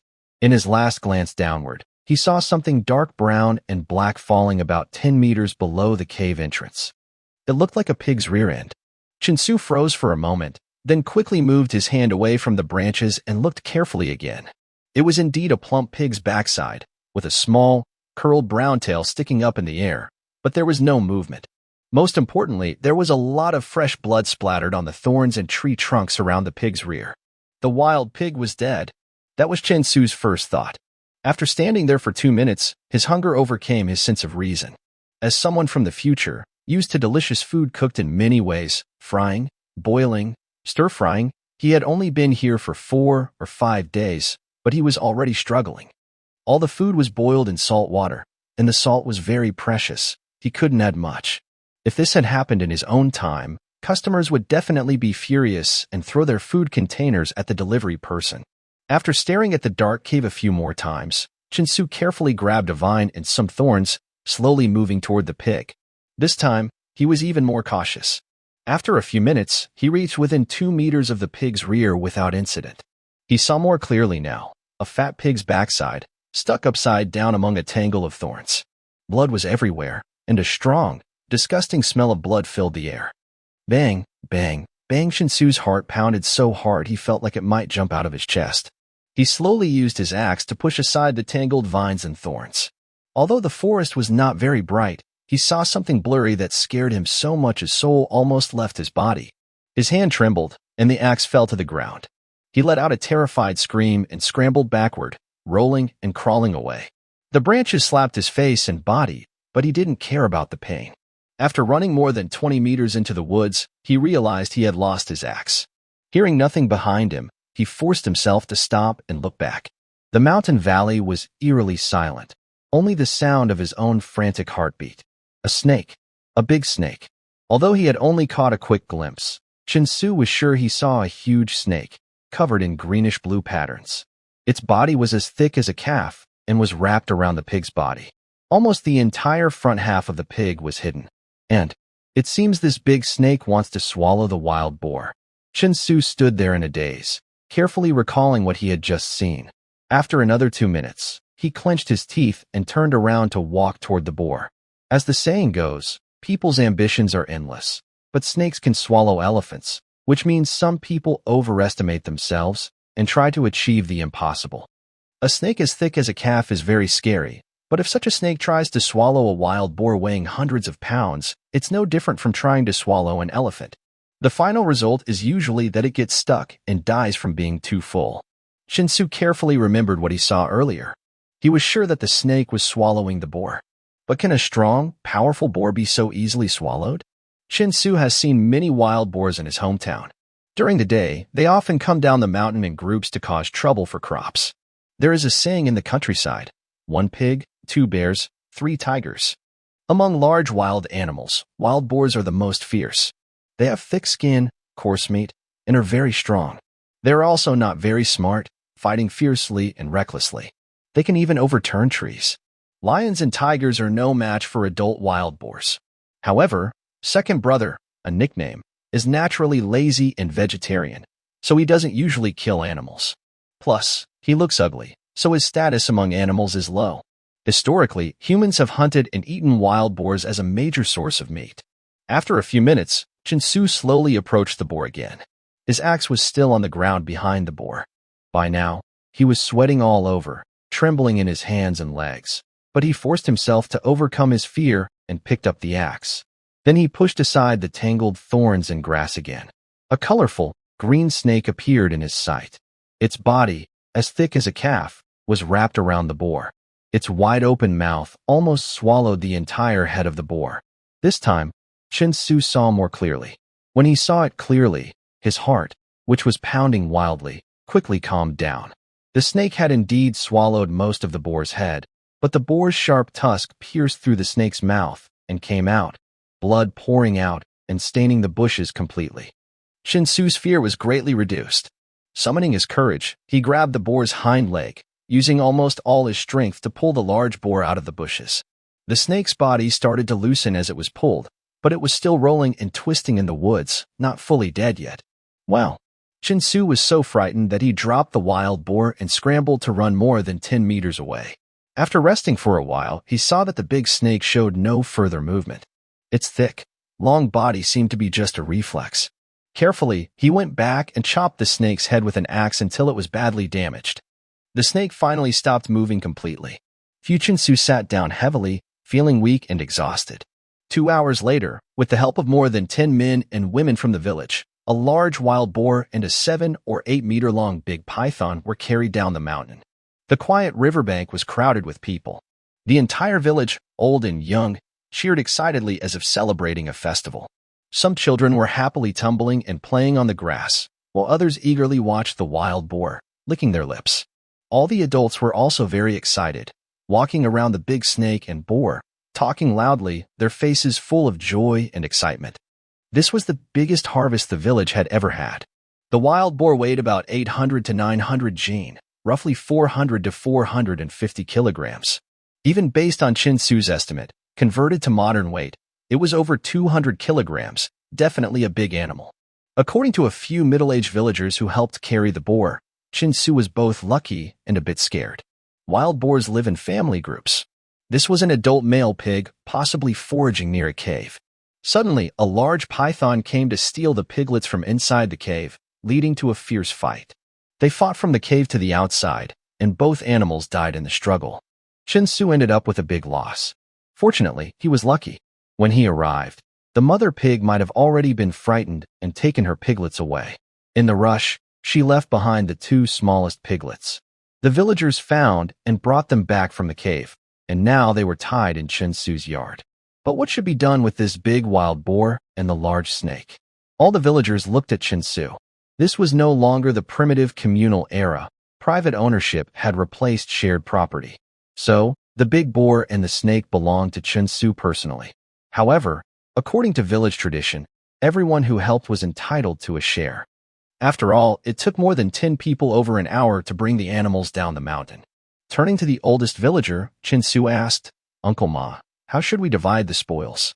During the Qin dynasty, Chinsu had no idea about local customs and habits, and he didn't have much desire for food either. In the past few days, he had learned quite a bit about the village. The only way to describe it was poor. If he had to use a few more words, it would be extremely impoverished and destitute. Almost every household was similar. There were no proper furniture. Besides clay pots used for cooking, most bowls for eating were made of stone or simply bamboo tubes. Chopsticks were thin bamboo sticks or branches. People mainly relied on their hands for work. Apart from a few bronze hoes in each household, there were no complete sets of knives or axes. The poverty of the people in the Qin dynasty was beyond what Chinsu had imagined. To get good money, the skin of the mountain boar must be carefully peeled off, dried, and then sold at the market or even the county town. This way, a family wouldn't have to worry about food for a whole year. Uncle Ma thought for a moment and said, "What about the snake and mountain boar meat?" Chinsu nodded and asked, "Snake meat is tender and hard to catch. A big one like this is very rare. It can fetch a good price at the market. Since it's not greasy, we won't divide it. The fat and fatty meat of the mountain boar are divided by family based on the number of people. 1.5 gene for men, 1 gene for women, half a gene for children, and the LY gets the internal organs. If that's not enough, they can exchange wheat grains for more meat. 5 gene of meat for 1 share of wheat. After the wheat harvest, we can compensate Xiaosu's family. Uncle Ma, who was highly respected in the village and the oldest man, explained. This way of dividing seemed to be a customary practice, so after Uncle Ma finished speaking, no one objected or showed dissatisfaction. Instead, everyone nodded in agreement. Xiaosu, do you have any objections to this distribution? Uncle Ma asked, looking at Chinsu. Chinsu secretly estimated and said, the division by Uncle Ma is fine, but I'd like to add something. Everyone slightly relaxed. As long as Chinsu approved, everyone could enjoy the rare fatty meat today. Just thinking about the fragrant, bubbling fat in the pot made everyone's throat involuntarily tighten, and the children started swallowing saliva eagerly. Many children in the village had never tasted such rich fat meat before, and even the adults only had it once every few years. Chinsu looked around and loudly said, today, we are sharing the meat. No matter if you're an adult or a child, each person gets 1.5 gene. Children, regardless of gender, get 1 gene. The pig's head and internal organs will be distributed separately. If anyone wants more, they can exchange it according to the method my uncle just mentioned. Xiaosu, that might break the rules, Uncle Ma quickly whispered to him before he finished speaking. It wasn't because Uncle Ma was angry about Chinsu changing the distribution rules. It was because, after Chinsu's way of sharing, it would be hard for others in the village to share the next hunt's meat fairly. Rules are things everyone should follow. Traditions and customs are even more important not to change easily. Once broken, it's hard to keep things fair in the future. Which rule should the villagers follow next time? Also, men and women, old and young, have different abilities. Distributing the same amount to everyone might cause problems. People have different thoughts. What seems kind-hearted can sometimes lead to bad results. Don't worry, Uncle. Chinsu nodded and then said loudly, the meat isn't really mine. I just found it. Today, I am sharing more meat because I need help with something. First, my family plans to build a house. You all know I've been cutting trees for days, and they're still on the hillside. I need help to carry them back. Also, building the house needs workers. The extra meat is like payment for your help. Second, the remaining meat needs to be taken to the market to sell. I need help carrying it there. Of course, I won't let everyone work for nothing. Depending on how much we sell, I might give some meat or money back. As Chinsu spoke, the villagers whispered among themselves. Most of them were excited and happy about his way of sharing. According to the village tradition, when Chinsu's family needs to build a house, everyone would help, even if they didn't get paid or get meat. Going to the market to sell meat is a bit far and the road is tough, but it only takes an hour or 2 round trip. For these simple rural folks, it's not a big deal. The meat belonged to Chinsu. Since he wanted to share it this way and had good reasons, no one would oppose him. Next, under Uncle Ma's direction, a few men and some boys started sharpening their knives. They set up a wooden frame by the riverbank, hung the wild pig, and began skinning and gutting it. 6 or 7 men worked together for half an hour to carefully peel the pig's skin. Then they asked some women to handle the initial cleaning, removing all the fat. After that, they used ash to scrub the skin repeatedly. Finally, they stretched the skin open with bamboo poles and hung it to dry, which would take several days. The internal organs were taken out and given to a group of women to wash and sort by the river. The pig's head and legs were cut off and placed nearby. The fat, lean meat, ribs, and other parts were divided into different baskets based on their fat content. As for the large snake, 2 villagers wrapped it around a long bamboo pole and tied it up, preparing to take it to the market later. The riverbank was lively, with everyone from the village gathered together, talking loudly, just like people watching a pig slaughter during a festival in the countryside. The noise echoed through the small mountain village. About an hour later, the wild pig was slaughtered, and the meat was packed into baskets and arranged neatly on the riverbank. The noisy villagers gradually quieted down and gathered around, all excitedly looking at the pig meat in the baskets. Okay, now we start dividing the meat. Each family will get a certain amount, as Xiaosu already explained. It won't be more or less. You can choose the type of meat you want. Don't push. Everyone will get their share. After Ma Debo finished speaking, people stepped forward one by one. Several men began dividing the meat based on each family's size and needs. Chinsu watched nearby and quickly noticed that almost everyone chose the fattiest meat and pork fat. No one wanted the lean meat, pork legs, or ribs. The meat cutters were fair. While cutting the fatty parts, they also included some lean meat to prevent the fattier pieces from being all taken first. There were only about 17 households in the village, with fewer than 80 people of all ages. If you average it out, each person would get only about half a kilogram of meat, which is less than a pound. But the whole pig, after skinning, removing internal organs, and cutting off the head and feet, weighed nearly 150 kilograms. Less than a quarter of that was distributed. Soon, each family received a few pieces of meat, tied with grass ropes, and everyone, adults and children alike, looked happy. However, Chinsu felt that the amount was still too little. He also noticed that most villagers looked very poor, with torn clothes like beggars. No one looked clean or tidy. Everyone was thin and looked unhealthy, especially the women and children, who all appeared malnourished. After thinking for a while, Chinsu decided to give up the idea of sharing a few more pounds of meat with each family. Poverty wouldn't change just because he shared a little more meat. To improve their situation, he needed to find other ways. Next, he planned to go to the town to sell meat and see if there was a way to get rich. Since ancient times, doing business has been the fastest way to become wealthy. After dividing the meat, people on the riverbank gradually started to leave and go home. Some stronger families exchanged 3 or 5 more pounds of meat, but there was still over 100 kilograms left. As for pig organs and other parts, once cleaned, each family would get a little more. Chinsu specifically told himself to keep a few pounds of large intestines. Then, he, Uncle Ma, and 7 or 8 strong young men carried the pig meat and a large snake back home. Xinger, who came back with them, was excited and kept jumping and shouting, wanting to keep the fattiest meat. During the meat division on the riverbank, a few men intentionally or unintentionally left Chin-su several large pieces of fat meat. Chen Jiangshi watched her son pick out the big pieces of fat meat and put them in a bamboo basket. She felt both excited and scared, secretly wiping tears. She and Xinger were weeding the wheat field on the riverbank when Dashi hurried over to tell her that Chinsu had single-handedly killed a huge wild boar weighing over 1,000 jin and a big snake over 7 or 8 zhang long on the mountain. Instead of feeling happy, Chinjiashi nearly fainted at the sight of her blacking out. When she hurried down to the foot of the mountain, the gathered people exaggerated what they saw on the mountain. A few young men who just came down from the mountain said the wild boar weighed over 10,000 jin, and the snake was more than 10 zhang long. She waited nervously at the foot of the mountain for over half an hour. When she saw the wild boar and snake being brought down safely, and Chinsu safe and sound, she finally relaxed. She collapsed as if exhausted and was helped home. She didn't even look at the lively pig slaughter and meat division on the riverbank, her heart filled with fear that her son might have another accident. If that happened, their family would be completely ruined. Mother, these meats stay at home. The fat ones, you can boil into oil and store. The lean meat and ribs, I will buy some salt from the market town to cure and eat slowly, Chinsu said. After that, he took the big pig's head and handed it to Dashi, who was so excited and happy that he looked like he had just eaten chicken droppings.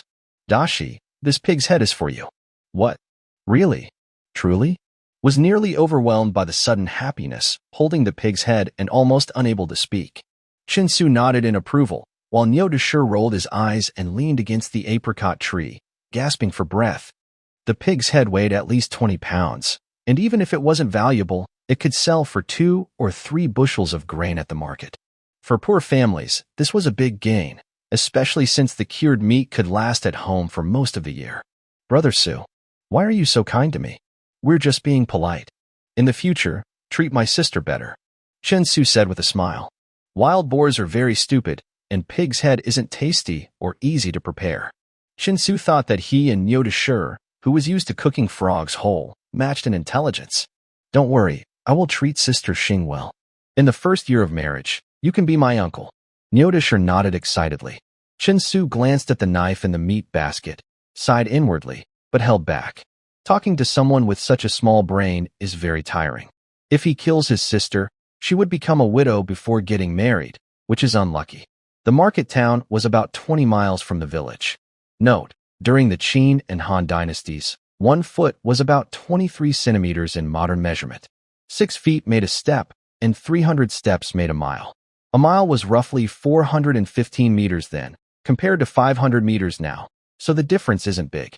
A group of people carried wild boar meat and a large snake, marching along winding mountain paths.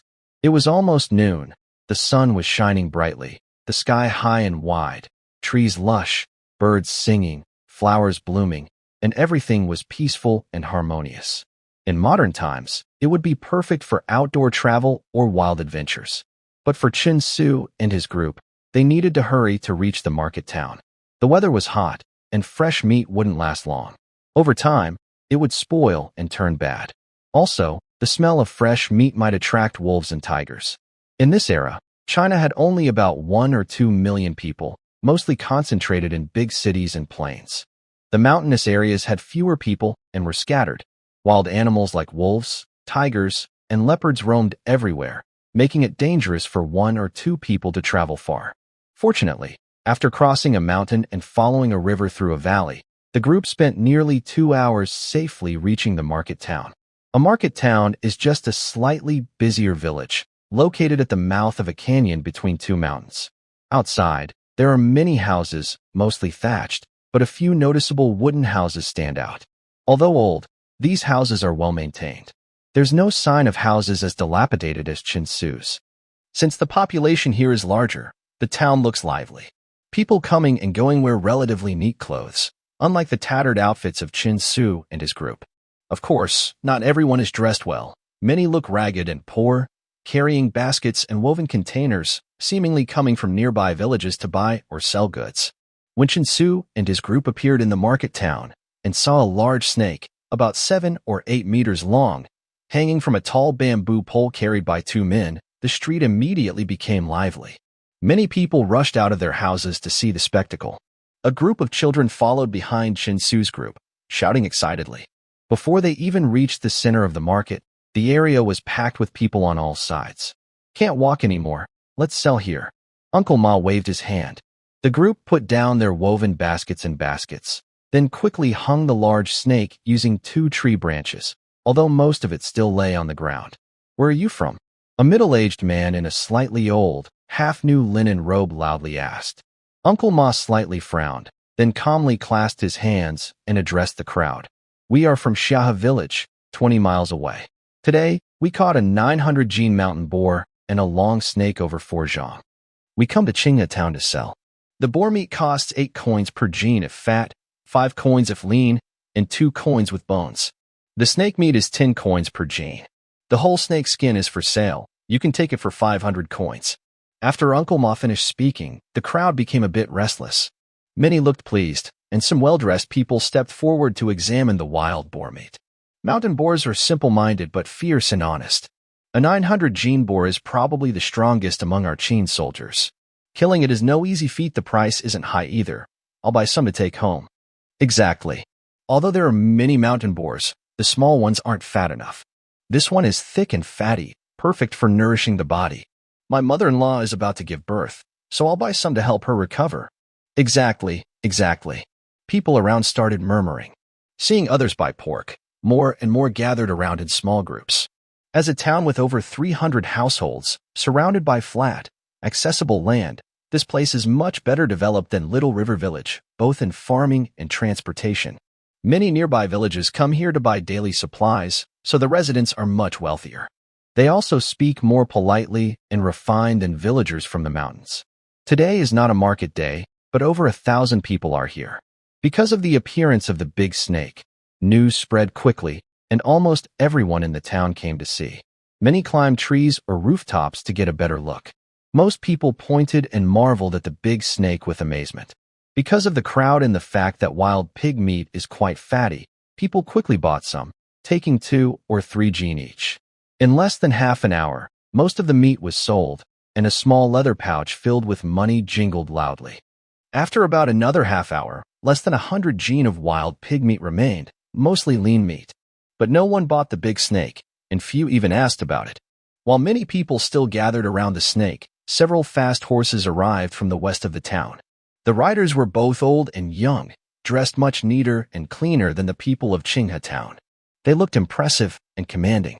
Among them was a middle-aged scholar in a blue robe, with a sword at his waist, hair neatly, and 3 black strands of beard flowing in the wind. Next to the scholar was a bright red horse carrying a girl about 13 or 14 years old, wearing a straw hat, a light blue woven linen dress, and a short sword hanging at her waist. She had sharp eyebrows and bright eyes, giving her a brave look. Other men wore rough gray linen clothes, all muscular and strong. These people seemed to have traveled from far away, covered in dust but still calm and not tired. When they reached the town center and saw hundreds of people blocking the road, they slowed down and stopped their horses. 2 of them reached for their swords, ready to clear the crowd, but the middle-aged scholar raised his hand to stop them. "Hold on. Don't be reckless. Go down and ask what these people are gathering for," he said. "Yes, sir." One of the older, more serious men dismounted and shouted for the crowd to make way, then slowly pushed into the gathering. Because the street was not wide, hundreds of people crowded together, blocking the way for dozens of meters, making it hard to see what was happening inside. Sitting next to a middle-aged scholar, a young girl couldn't help but stand up on her stirrup to look inside. She looked very unhappy and said, "Father, why do we have to tolerate these mountain folk? Just give them a whip and be done with it, so we don't waste time. You err, I have taught you better. Now that the country is peaceful, it is the time to rest and recover. How can I casually whip the people? Moreover, from now on, Qinghe town will be under my control. These villagers are my people. Do you want me to be called a corrupt official before I even take office?" The middle-aged scholar turned to look seriously at the girl. "Father, please don't be angry. I dare not." The girl quickly hid her displeasure and lowered her head to admit her mistake. "The fault is not yours, but in the rules." The scholar shook his head. His serious face softened into calmness as he pointed to the noisy scene and said, "China has a history of over 800 years from the Zhou dynasty to the Qin dynasty, and never had such a unified situation. Although the 4 seas are now united, the people suffer from war and chaos. After a war, families are torn apart, and homes are destroyed. Look at these villagers. They are poorly dressed, hungry, with faces full of cold and hunger. They are no different from starving people. All they want is a bowl of hot soup and a simple cloth. Moreover, they have to bear heavy taxes and forced labor to support our army of hundreds of thousands of soldiers and millions of laborers. If you treat them badly, they will treat you badly. The chaos is over, but the rituals of the Zhou are not preserved. Sai, what's the use of telling you this?" The scholar sighed and looked at the crowded crowd in silence. The girl also lowered her head obediently and sat quietly on the bright red horse, no longer making a sound. A few minutes later, the crowd parted, and a burly man who had gone to investigate pushed his way out.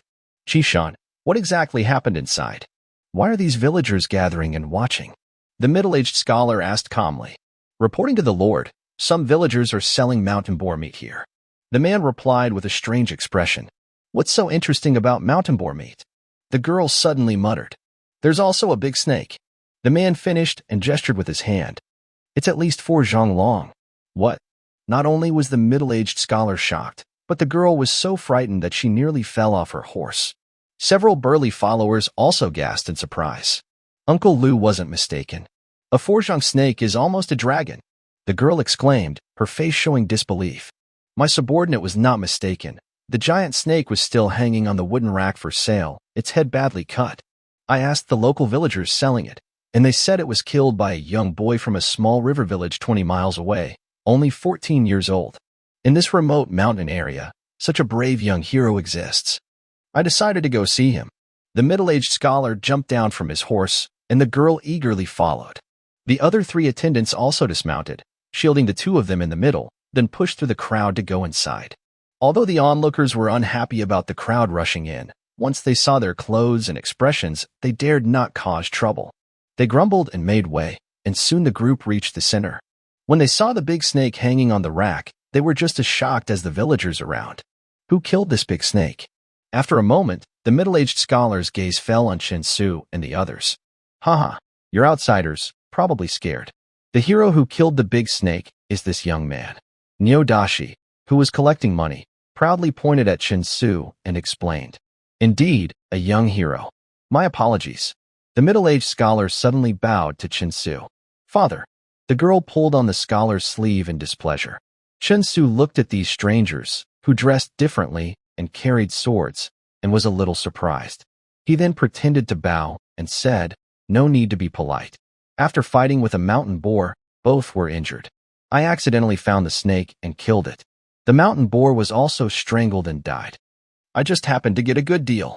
Young sir, you don't need to be modest. Even a dead snake this big takes great courage to approach. Today, we're lucky to see such a large snake and a young hero like you. By the way, do you want to sell this snake?" "Sell. Sell." Nyodashi and some villagers quickly nodded together. It was already after 3 p.m. today. If they didn't sell the snake now, they'd have to carry it back. Plus, the mountain road was over 20 miles long, rough, and difficult, and there might be predators at dusk. "So, how much do you want for this snake?" 500. Including skin and meat, 800 coins. Chinsu first held up 5 fingers, then quickly added 3. Based on later experience, people asking this usually end up paying 800 coins. That's a fair price. The middle-aged scholar nodded and instructed the tall middle-aged man beside him, Chi-shan, pay the money. Yes.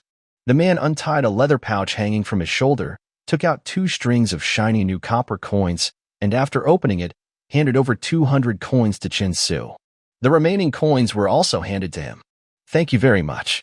Chinsu trembled with excitement and quickly handed the money to Nyodashi, who was trembling and unable to stop.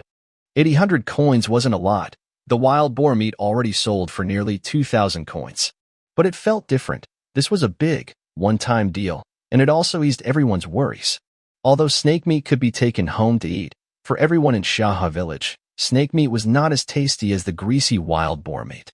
For Chinsu, money was more important than meat, even more than grain. With money, everything was possible. This first pot of gold was his main goal to secure a safe future, and it seemed almost achieved. "Young lord, I need to leave soon, so I won't bother you anymore. Farewell." Seeing the deal was done, the middle-aged scholar no longer tried to flatter Chinsu.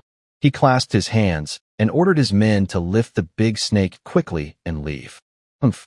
The girl walking at the back rolled her eyes angrily at Chinsu and hurried to follow. Chinsu was confused and didn't react for a moment. "I didn't even touch her. Why did she roll her eyes at me?" But he quickly pushed this strange thought aside. Now, only a few pounds of lean meat remained in the basket. Whether to sell or not didn't matter anymore. He waved his hand and said, "Madebo, let's go buy some salt and prepare to head home." Madebo looked up at the sky and nodded. It would take about an hour to get back, and it was almost dark. So, everyone began packing up. The onlookers, seeing the big snake was bought, also dispersed and headed home. Chinga town was the largest and busiest market town within 10 or 20 miles nearby. But to Chinsu, who was from over 2,000 years later, it looked almost like primitive society, only a narrow street, full of potholes and packed with sand. On both sides were low, old thatched houses with small doorways. Many young children secretly peeked out from inside as people passed by. "Why are there so many children in the town?" Chinsu asked curiously. "Because the government encourages childbirth. Many children have been born in recent years. I heard that having one child can exempt a family from 20% of the land tax. So after Shinga marries me, we will have one child each year. After 5 children, our family won't have to pay land tax anymore," explained nearby. Chinsu's face instantly darkened like a pot bottom. He looked at the knives in the basket but held back his anger. His face twitched as he asked, "Do you think this is okay?" "No problem. You see, one child exempts 20%, 2 children exempt 40%. Nudashi proudly counted on his fingers. 5 children will just completely exempt US from land tax. While Budashir was calculating, several villagers, including Uncle Ma, nodded repeatedly, all thinking this plan was fine. Chinsu sighed inwardly, but nodded too. Discussing mathematical integrals with people who don't even recognize a single character from ancient times might drive you crazy. So, it's better to let them stay immersed in their own mathematical knowledge, or else it's hard to explain. Today isn't a market day, but the town still has places to buy salt. Since hundreds of households and thousands of people in the town need salt daily, it's one of the most important supplies besides grain. During the Qin dynasty, salt and iron were important, but they weren't fully controlled by the government yet. Some people traded salt and iron, and there was a salt and iron business in Qinghe town. Led by Uncle Ma, a group quickly reached a spot east of the town, about a few dozen meters from the main street, where they found a salt shop. As expected, successful merchants are quite wealthy. This salt seller didn't live in a thatched hut but in a wooden house. Though rough, it was much bigger and brighter. As they entered, a strong salty smell hit them. The salt was mineral salt, forming hard, sticky crystals that clumped together. It was very tough, and after buying, it had to be ground into salt using a stone mill before use. Chinsu seemed to remember that in later generations, Hunan province produced salt. Pingbingshan City had a large salt mine, and it also produced iron and coal. In the future, it became an industrial city supported by mining, but he wasn't sure if those mines were already being mined now. If not, well, Chinsu thinks it might be worth considering finding a wealthy partner to try cooperation. Although the Great Qin Empire would collapse after more than 10 years, mining is a very profitable and stable business in any era. With coal, the technology for iron smelting could advance significantly, even directly entering the steel-making age. Having steel, under a wise emperor like Qin Shi Huang, could turn China into a construction powerhouse 2,000 years earlier. If they could develop cement, the Great Wall might be made of reinforced concrete. Wouldn't that be a bit too crazy? Chinsu thought this while putting salt into a basket. Young lord, why are you buying so much salt? If you buy it all, others won't have any, the salt seller kindly reminded him. Oh, well. Chinsu snapped back to reality and looked at his basket, which was almost full, at least 70 or 80 jin. Sorry. Chinsu quickly took out the salt in clumps, leaving about 10 jin before stopping. The seller's face twitched slightly. Xiaosu, we should head back now, Madebo said as he looked up at the sky after buying the salt. Right. Today everyone worked all day. Each person gets 20 coins. If you want to sell things, do it quickly. After selling, go home fast, Chinsu said, opening his leather money pouch and pulling out some coins. Xiaosu, this isn't right. Madebo immediately shook his head in refusal. Don't be so polite. Without everyone's help, I can't carry these meats back up the mountain. We're all from the same village. I want everyone to share in the earnings. If I didn't need the money for other things, I'd just split it evenly. You won't refuse to take it, right? Everyone's situation is clear, buying salt, cloth, and other essentials. We can't come all this way for nothing, Chinsu insisted, forcing the coins into Madebo's hand. Madebo's face turned red. He opened his mouth a few times but finally took the coins. Seeing this, others felt a bit awkward and nervous, but they were all excited inside. 20 coins was a lot for a poor family. It could buy half a stone of grain, enough for a family of 3 to eat for a month, especially if mixed with wild vegetables. During a famine, it could be life-saving money. Holding these heavy copper coins, everyone felt a deep gratitude toward Chinsu. The young boy, still not an adult, suddenly seemed tall and impressive in their eyes. Since he fell from the tree and fainted, he seems to have changed into a different person. Not only has he suddenly become good at treating illnesses, but he has also become much more generous. In the past, Chinsu was not bad in the village, but his temper was definitely not good. He often scolded his sister and Qin Jiashir at home, and he was a bit lazy when working.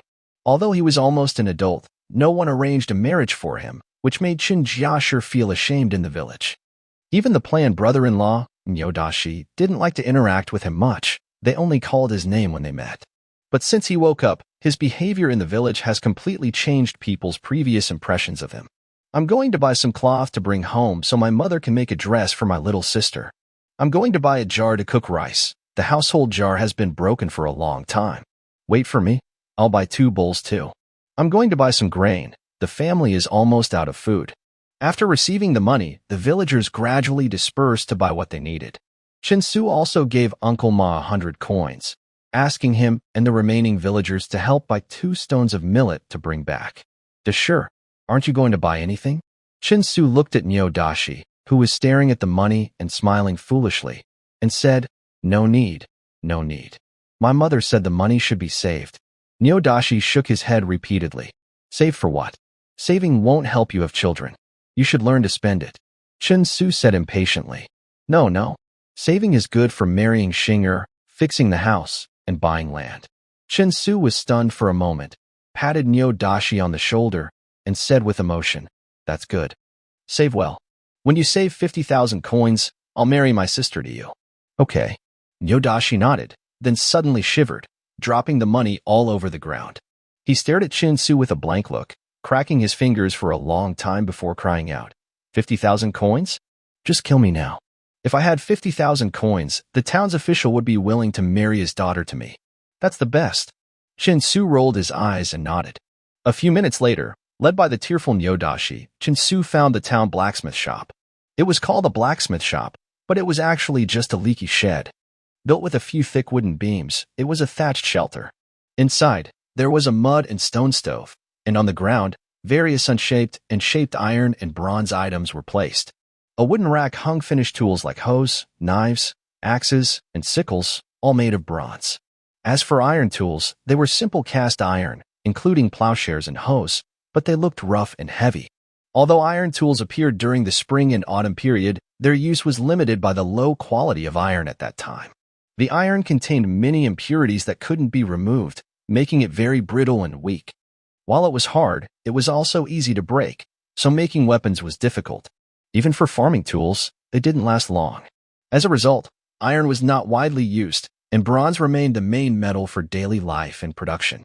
After over 1,000 years of development during the Shang and Zhou dynasties, by the Qin dynasty, bronze-making techniques had nearly reached their peak. The bronze weapons made then had performance comparable to some high-strength alloys used in later periods.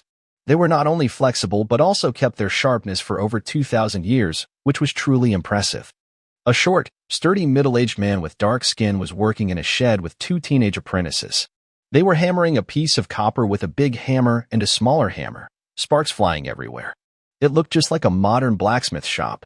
After 2 minutes of hammering, the copper cooled down. The middle-aged smith used tongs to put the copper into the furnace to heat again. Nearby, a tall, thin young man around 20 years old was pushing on a leather bag to air into the furnace. Shinsu looked closer. Inside the furnace was charcoal, not coal, just as he expected. Historical records say that the transition from bronze to iron weapons happened during the Han Dynasty. Iron weapons replaced bronze on a large scale in the late Western Han period. The main reason was technology. Bronze contains lead and tin, which melt at about 800 degrees Celsius. A closed, hardwood charcoal fire with a blower could reach this temperature easily. Pure iron, however, needs nearly 1,500 degrees Celsius to melt. Even cast iron with impurities and high carbon content requires over 1,000 degrees Celsius. During the Qin and Han periods, such high temperatures were impossible to reach. Also, coal had not yet been developed as a fuel, so iron smelting technology couldn't meet the standards needed for widespread use. Hey, isn't that the young man who killed the big snake? The middle-aged smith looked at Shinsu and was surprised, putting down his hammer. Yes, that's me. I came to buy some knives, axes, and tools. Shinsu quickly nodded. Just pick what you need. The prices are fair, the smith said with a smile, pointing to a rack full of knives and axes. Shinsu looked over the rack, choosing an axe and a firewood cleaver. Then he asked, "Do you have saws here?" The saw was difficult to make, and I didn't have a new one. However, someone traded me an old saw for an axe. If you need it quickly, I can sell it to you, but you'll have to sharpen it yourself because the teeth are very dull. Can I see it? Shinsu nodded and asked. The middle-aged blacksmith told the disciple to wait, then quickly found a rusty bronze saw among a pile of old copper items. The saw blade is about 40 centimeters long, the handle about 20 centimeters, and the back is about 1 centimeter thick. It looks similar to a large cleaver from later times, but the blade is made into saw teeth, which are indeed very dull. Touching it, it doesn't feel sharp at all. Using this to saw trees would probably be slower than using an axe. But Shinsu's purpose isn't to saw trees. He wants to cut wooden planks. With this shape, it definitely won't work for that. How much for these 3 items altogether? Shinsu asked. The axe is 90 coins, the chopping knife 50 coins, and the saw also 90 coins. Total, 230 coins. All right. Shinsu opened his purse, counted out 230 copper coins, and handed them to the blacksmith. Uncle, can you modify it a bit according to my request? Don't worry, I'll pay for the work. Tell me what you want. If it's not too difficult, I won't charge you. The middle-aged blacksmith looked at Shinsu happily and agreed quickly. It's not difficult. Help me spread the saw teeth apart slightly, alternating to the left and right, so they look staggered. Shinsu explained while pointing at the teeth. Although the blacksmith wasn't entirely sure of Chin-Su's idea, he quickly understood. The modification isn't hard. Just heat the copper saw until the teeth soften, then use tools to gently bend each side. After nodding in agreement, he put the copper saw into the furnace, instructing his apprentice to speed up the blowing. As the flames roared, the copper saw turned bright red inside the furnace, and its surface began to shine with a bright, shimmering glow. A few minutes later, the blacksmith used tongs to take out the copper saw and started working on it. Chin-Su stood nearby, giving instructions. Soon, it was finished. The blacksmith also hammered the saw lightly to remove the rust before quickly quenching it in salt water.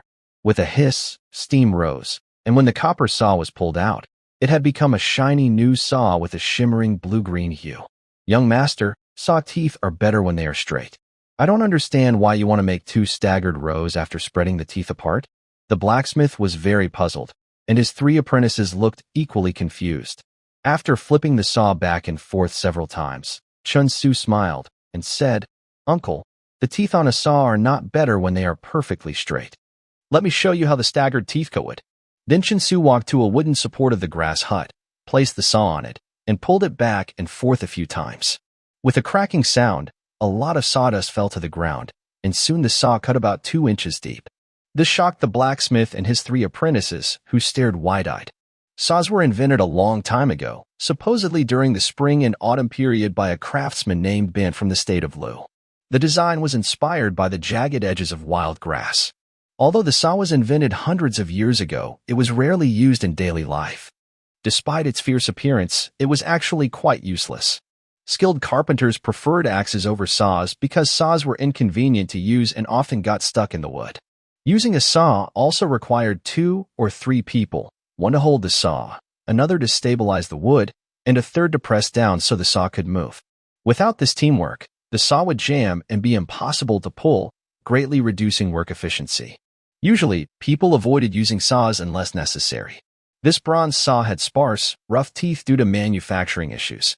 The teeth were unevenly sized and not sharp, so the cut would look like it had been gnawed by a dog, with uneven gouges and large gaps. Seeing this, Chin-Su felt a bit speechless. If the saw produced such a result, it would be better to carefully chop the wood with an axe. But for now, he could only make do. "Xiaosu, why are you still here? If you stay late, you won't be able to get back," someone called. Chin-Su was talking with the blacksmith, hoping to buy a more finely toothed bronze saw next time, and also wanted to make some chisels and awls. Just then, Ma Debo and some villagers hurried over, carrying full baskets of grain on their backs. Seeing Chin-Su, they called out loudly to hurry him along. Chin-Su had also planned to ask the blacksmith to help cast a cooking pot using sand mold techniques, but after seeing the blacksmith's workshop, he realized it wasn't possible at the moment. The furnace temperature was too low. It seemed he would have to wait until he found coal to make delicious stir-fry dishes. At this time, the sun was already very far to the west, and there were at most 2 hours before sunset. If they couldn't get back home before dark, wild animals in the mountains and fields would be a serious threat. Fortunately, they had brought fewer things back. The hundreds of jin of meat had been reduced to just a few dozen jin of lean meat, and the large snake they sold was gone. Now, they only carried a little over 2 sure of grain and some small items, so everyone felt much lighter. As a result, they didn't talk much on the way. They took turns carrying the grain, and after more than an hour of hurried walking, they had covered nearly 2/3 of the distance. Only 6 or 7 miles remained to reach the village. Everyone finally relaxed and slowed their steps. By this point, Chin-Su was already very hungry, with his chest pressed against his back. His legs felt heavy as if filled with lead, and each step made him sweat profusely. He also strongly disliked and looked down on his habit of eating only 2 meals a day. The old tradition of eating only 2 meals a day was very ancient and continued through the Ming and Qing dynasties. It was mainly because ancient people worked from sunrise to sunset. Breakfast was usually around 9 in the morning, called morning meal, and after eating, they started working. Dinner was eaten around 4 or 5 in the afternoon, before sunset, called feeding meal or afternoon meal, meaning it was eaten during the Shin hour. After dinner, they would clean up, take a bath, and it was almost dark, so they went to sleep. Since there were no electric lights, TVs, or entertainment venues like bars or nightclubs, their nightlife was basically non-existent. Besides resting, there was no entertainment at all. Brother Su, you just asked the master to make you a big iron pot. Why not just have him make a copper pot? It's simpler and more convenient. Nyodashi, chewing on a very sour wild fruit, asked as he walked beside him. Copper pots are toxic. In the future, everyone should avoid cooking with copper pots. Shin-su replied weakly. Toxic? Copper pots are toxic? Nyodashi was so surprised that the wild fruit almost fell out of his mouth. The other villagers also looked puzzled and started asking why. Why can't copper pots be used for cooking rice and dishes? Even 2,000 years later, into the late 20th century, many people probably still wouldn't understand this question. But by the 21st century, as Western medicine began to flourish, the concept of metal poisoning gradually gained acceptance. Bronze alloy mainly consists of copper and tin, but also contains lead, aluminum, beryllium, manganese, chromium, and phosphorus. Many of these elements, including copper, are toxic metals. Eating food cooked or stored in bronze utensils over a long period can lead to metal poisoning, especially since copper and lead are heavy metals. Before the Qin and Han dynasties, only wealthy people used bronze vessels like cauldrons, woks, tripods, wine vessels, and other utensils. Poor families could only use clay pots and jars. Shin-su even suspects that ancient people's short lifespans were not only due to food shortages, wars, and poor medical care. Wealthy nobles also didn't live long because they used bronze utensils for cooking and storing food, which caused slow heavy metal poisoning. In any case, Shin-su couldn't explain metal poisoning clearly to the villagers. If he said copper was toxic, they would ask why iron isn't toxic. Recently, Shin-su's actions have made the villagers feel a little respect and fear. Xiao-su says it's toxic, so no one should use it anymore. Uncle Ma firmly decided, shutting down everyone's questions. We want to use it, but we can't afford it. A villager said with a smile. Our family can't even buy a clay basin. I heard only city folks can use those. Hee, I hope all those fancy city folks get poisoned and die. Nyo-dashur said with green foam foaming at his mouth. Jealousy is a clear sign of hatred for the rich. Shin-su looked at Nyo-dashur with disdain. This poor, narrow-minded man, who also hates the wealthy, created a big gap between them. If possible, he would consider changing his future wife. For example, Xiang-yu is a good choice, brave, loyal to his woman, and even took Lady Yu with him to die. He hasn't met her yet, but he wonders how beautiful she must be to make the great hero Xiang-yu unable to forget her even at death, choosing to die together.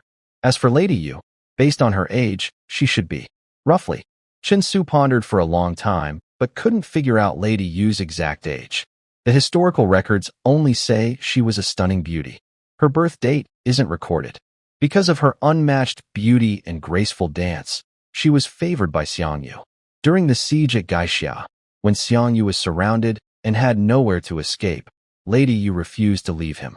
In the end, to avoid dragging Xiang-yu down, she committed suicide, which became a famous story of Ba Wangbiji, Xiang-yu, and Lady Yu's tragic parting. As the saying goes, a gentleman does not take what others love, but perhaps Yu-ji hasn't even been born yet and doesn't know Xian-yu at all. Xian-yu is only about 10 years old now, which makes him a good match for his sister, certainly more suitable than the silly, green bubble-chewing frogman walking nearby, who is already 14 and constantly thinking about ruining his sister and making more children 100 times worse. So, when the idea of marrying his sister to Xian-yu came up, Shin-su suddenly felt like he was beyond 2,000 years in the future, unable to stay calm in his coffin, and he had to jump up and toast a happy drink to feel at peace. If his sister married Xian-yu, how would the Chuhan War unfold? Could he help his brother-in-law defeat Liu Bang and win the victory, ultimately establishing a strong Great Chu Empire? And would Xian-yu, who doesn't like reading and is all about physical strength, end up abusing or abandoning his sister after meeting Yu Mei Run, and in turn, destroy himself? This is very possible. Men often think with their lower parts, especially when young, with simple and direct ideas. If that happens, maybe he should prevent Xian-yu from meeting Yu-ji altogether, find that woman named Yu-ji early, perhaps she hasn't been born yet, and take precautions. As the military saying goes, those who do not plan for the moment do not plan for the future. For his sister's happiness and the long-lasting peace of their family, he should find Yu-ji early and claim her for himself. Shin-su hesitated, feeling that such a possessive act might be too cruel. Maybe she hasn't been born yet, or she might only be 1 or 2 years old, or even just a few months. Walking along, Chin-Su's mind was like a virus-infected computer with the operating system starting to crash, filled with strange and unpredictable ideas. Before he could figure everything out, excited villagers around him shouted happily, and after turning a corner, they saw a small river at the foot of the mountain and more than 10 thatched cottages scattered among the green trees. They had arrived home. The sun was already setting in the west, casting a golden-red glow over the landscape. On the riverbank and in the mountain village fields, everything seemed to be covered in a layer of gold. Waves of smoke rose from each thatched hut, drifting into the sky with the evening breeze. Although they were still more than a mile away, the rich aroma of meat was carried by the wind, making everyone's stomachs rumble and saliva flow uncontrollably. "Smells so good. Let's hurry up and go." Big Stone threw the sour wild fruit in his hand and shouted loudly. Everyone naturally quickened their steps. "Brother, brother," a young, childish voice called from the village entrance carried by the wind. Chin-Su couldn't help but speed up. Soon, he saw a small girl in tattered clothes stumbling toward him. Behind her, a large group of people, young and old, appeared. They were all eagerly waiting for Chin-Su and his companions to return, women and children. Chin Jiashir was among them. When she saw Chin-Su's figure, her anxious heart finally relaxed. "Mother, this is the money from selling mountain pigs and the millet I bought. Starting tomorrow, I will ask Uncle Ma and a few others to help repair the house.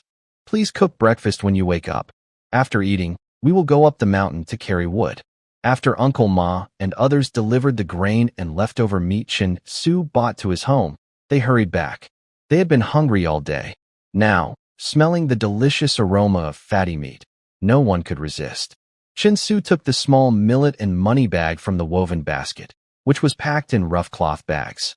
He eagerly took the bowl of soybean and wild vegetable rice handed by Shinger and started eating greedily. "Brother, eat meat." Shinger used a wooden spoon to scoop some cooked, tender fatty meat from a jar. Chin-Su glanced at the greasy, white, fatty meat and shivered slightly, but he still took it and poured it into his bowl, eating large bites. His soul belonged to him, but his body was weak. This body was too fragile. He needed to eat some rich, fatty meat to recover. Without it, he wouldn't have the strength to work. In a loud, messy manner, Chin-Su ate 3 large bowls.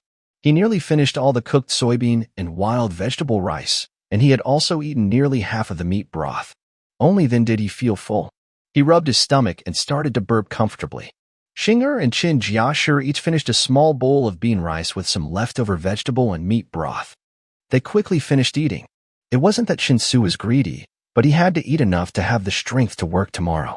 The family still had over 100 jin of wild boar meat, dozens of jin of lean meat, and 4 pig legs, about 300 jin of meat in total. He also bought 2 stones of millet. These supplies were enough for the 3 of them to eat well for several months. At most, a month. The wheat on the riverbank would be harvested soon. After passing this lean period, he believed that the family's food problem was no longer an issue. In this time when productivity is generally low, simply farming to eat and stay warm is not enough. No matter how strong or capable a person is, there is always a limit to their endurance. To enjoy good food and proper clothing, the only way is to do business. Today, he also saw at the market that the Great Qin Empire is still in chaos, with people's lives difficult and essentials like food, clothing, shelter, and daily necessities scarce. Only commerce can help money and goods circulate. Although historical records say that Qin favored farming and suppressed trade, he saw that in the town, no one was interfering with selling goods. The local officials, like the village elders and town guards, did not interfere with business activities. Otherwise, the weekly market wouldn't be able to happen.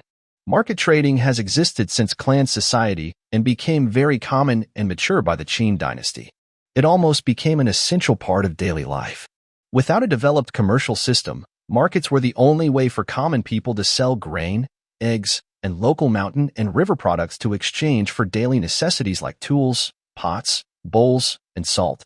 After finishing his meal and while it was still early, Chin-Su took out the salt he bought and ground it into powder using a stone pestle and mortar. Shinger and Chin Jiaoshi then applied the salted meat to the beams of the room to hang and cure. Because the weather was getting hotter, they used a lot of salt to prevent the pork from spoiling. By the time all the meat was cured, More than half of the 10 jin of salt he bought that morning had been used. Sewer, what do you want to do with this big wild pig's intestine? Finally, Chun Jiangshi took out a large string of wild boar intestines from a bamboo basket. Before crossing over, Chen Su loved eating fatty intestines, boiled, braised, or stir-fried. They were chewy and tasty, especially when paired with some beer, which was a great joy in life. But now, looking at these plump intestines hanging there, his face twitched with some hesitation and dislike. Though intestines are delicious, they need to be well-flavored to taste good. Without any seasonings besides salt, even a royal chef wouldn't be able to prepare them properly. He had casually mentioned in the morning how to handle it, but now he was unsure what to do. Seeing Chen Su holding the intestines with a look of confusion and disgust, Xinger shouted nearby, "Brother, don't worry. There's no inside. Mom and I have already washed them very clean in the river." "All right, this is good news." Chen Su sniffed the air near his nose and found there was no bad smell. He used a bronze dagger to cut the ingredients into pieces on a stone slab, then put them into a pot used for cooking. He also added some wild turmeric, salt, and water, then placed the pot over a pile of charcoal to simmer. If everything goes well, the pork intestines should be cooked by tomorrow morning. This dish, rich and greasy, helps fight hunger. It's perfect for the workers to eat tomorrow, as heavy work makes it hard to last until late afternoon. It is now completely dark outside. The stars are bright in the sky, and a crescent moon hangs on the horizon. The mountains, rivers, and fields gradually settle into silence. The village seems especially lively. Usually, everyone would be asleep by now, but today, loud talking and laughter can be heard everywhere. Chen Su took out the axe, the copper saw, and the machete he bought. First, he sharpened the axe and machete on a sharpening stone. Then, he broke off a piece of the stone, smoothed it slightly, and sharpened the saw teeth. This was the worst saw Chen Su had ever seen. Its style wasn't much different from modern hand saws, but the thickness and the size of the teeth made him very dissatisfied. As the saw rubbed back and forth with a screeching sound, Chun Jiangshi sat by the fire with Xinger in her arms, watching Chen Su. She looked at her son's young, innocent face and saw his serious and focused expression. This scene made her think of her husband, who had been gone for 4 or 5 years without any news. Back then, the man was at home, and her parents were there too. Although life was hard, they never went hungry. Since her husband left, there have been several months of hunger each year. But right now, all that hardship and difficulty seemed to have suddenly disappeared. The family's food supplies had become abundant in just a few days, and starting tomorrow, they would begin repairing the house. The hardest times for this family were finally over. Tears welled up in Chen Jiangshi's eyes. "Mother, you and Xinga go to sleep first. I'll finish sharpening the saw and then go to bed." Chen Su heard Chen Jiangshi's soft crying and knew she was emotional again. A mother's love lasts a lifetime. His soul was not much younger than hers, but he didn't feel much emotional connection to her. Still, their bodies were bound by unbreakable blood ties. They would always be family. That's family love. She had raised him with great hardship. As a man, he must work 100 times harder to make her life happy. In the gentle night breeze, the fire was slowly fading. The jar on the stove made popping sounds that sounded very clear. As the night deepened, the lively village gradually became quiet. Distant mountains, fields, and rivers were dark and shadowy. Occasionally, a night bird chirped from nearby woods, and faint roars of wild animals echoed from distant hills, filling the night air. Chen Su tidied up his axe and saw, then checked the gate in the yard. Only after that did he go inside and close the broken door, lying down on the worn-out bed. The ceiling was hung with cured wild boar meat, and a strong smell filled the room. He was so tired that, looking at the big hole in the ceiling, he didn't bother to count stars and quickly fell asleep. Suddenly, in a daze, he heard a mix of grumbling, squeaking, and the sound of things being knocked over. Chen Su woke up suddenly, listened carefully, then turned over and got out of bed. He picked up his axe cautiously and opened the door. Under the night sky, a large wild boar with 4 piglets pushed through the yard gate, running around wildly. The 2 piglets tied to the apricot tree were struggling and squealing desperately. The big boar circled the apricot tree, seeming unsure of what to do. After pacing a few times, it opened its mouth and started nibbling on the tree, as if trying to rescue the piglets. Chen Su couldn't help but laugh and cry at the same time, while a layer of cold sweat appeared on his back. If he guessed right, The sow is the wife of the big boar that had fought to the death with a python on the mountain yesterday, following the scent and the squeals of the piglets to Chin Su's small yard. But how to get these intruders out became Chin Su's biggest headache. Should he rush out and kill them? A thought suddenly popped into his mind. Chin Su looked at the nearly 200-kilogram wild boar, then at his small axe weighing less than 2 kilograms, and finally considered his own small size. He quickly decided to abandon that idea and suppress it. Although he earned over 2,000 yuan today by selling a big boar, fighting desperately with a small axe against such a large wild pig was definitely not something a normal person would do. So, Chin Su could only watch helplessly as the big boar kept nibbling the bark of the apricot tree, and the piglets ran around the yard, trampling everything. The meat and corn salt and woven baskets were soon crushed into pieces by the little pigs. Eventually, one of the piglets followed the smell of intestines to the faint glow of the fire. Ah, hit. Chin Su couldn't hold back any longer. He shouted loudly, pushed open the door, and kicked the little wild pig away 3 or 4 meters. Then he used an axe to lift a pile of charcoal, and suddenly the bright red flames fell on the big wild pig like fireworks. The crackling sound filled the yard with the smell of burnt pig hair. The sudden chaos alarmed all the wild pigs in the yard. A few piglets ran around panicked, and the big wild pig, frightened, let out a loud squeal and ran out of the yard. Under the night sky, with thorny bushes and wild grass swaying, the big pig disappeared instantly without a trace. Brother Su, what happened? Chen Jiangshi hurried out of her room, wrapped in clothes. Chen Su propped up the overturned yard gate and closed it again, then used a few thick wooden sticks to support it. He looked at the messy yard, where the small pigs that didn't escape had all squeezed into the corners. What is going on? Chin Su, feeling both amused and helpless, said to Chin Jiangshi, Mom, it's nothing. A mountain boar came in. You can go back to sleep. Chin Jiangshi didn't mind. It was not strange for wild pigs to enter the yard in the middle of the night. She had experienced it many times, especially during harvest season. Once, a large mountain cat even sneaked into her room in the cold winter midnight. If Chinhu hadn't reacted quickly, Xinger almost got taken by the mountain cat from her bed. Xinger was only a few months old then. After this scare, Chinsu couldn't sleep either.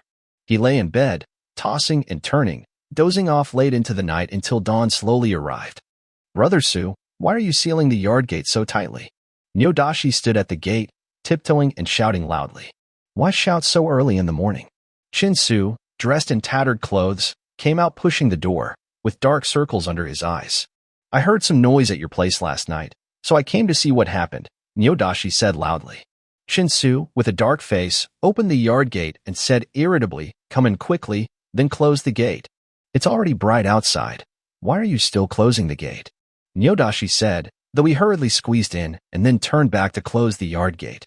Do you want to marry my sister? Chin Su asked. Of course. Your father and my father agreed long ago. When Xinger grows up, she will be my wife. Not only are we brothers-in-law, but we are also relatives by marriage. It's a perfect match. Nyodashi nodded repeatedly. Then why didn't you come to see her last night? Chin Su's face darkened, almost dripping with anger. Late at night, I heard some noise. It wasn't until dawn that I came out to check the situation. If I had encountered a wild animal in the wilderness, I probably wouldn't even see the bones left behind.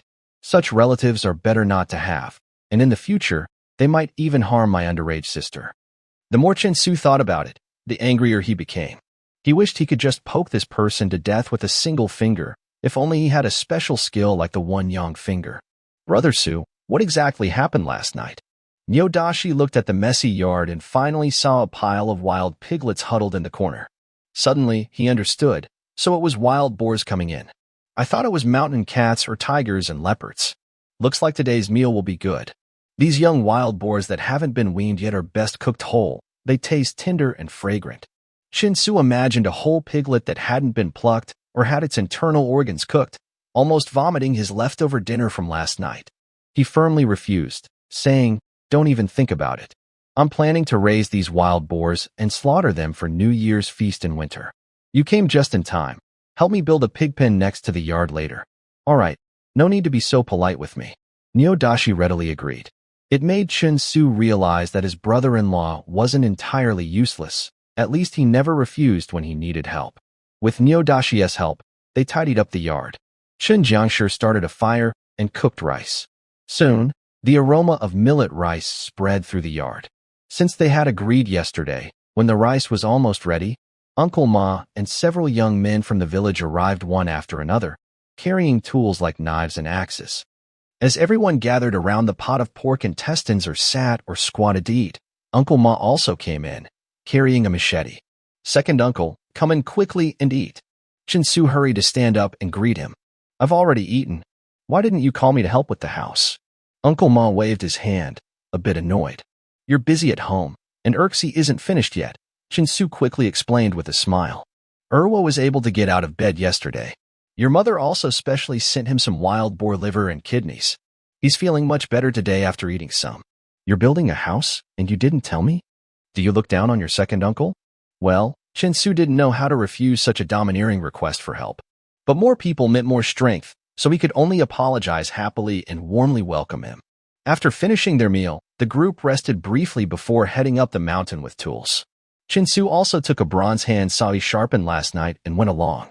Felling trees on the mountain was easy, but the hard part was bringing the cut trees down. More than 10 large trees, about the size of thighs, lay scattered in the dense, thorny forest tangled with old vines. Walking was difficult, let alone carrying the heavy logs, each weighing hundreds of jin, down the mountain. To repair the house, Chin-su had to ask for help. In the village, people could work without pay, but they still needed to be fed well. Yesterday, he bought 2 stones of grain from the town to bring back. Building the house and hauling trees was hard work that used a lot of energy. Without enough food, there was no strength. Many old, broken thatched cottages existed, but no one dared to repair them. After paying taxes, their grain was barely enough to eat, and hiring others was even less sufficient. However, yesterday he managed to get a wild boar and a big snake for free, which boosted his confidence greatly. He planned to finish the house before the wheat harvest.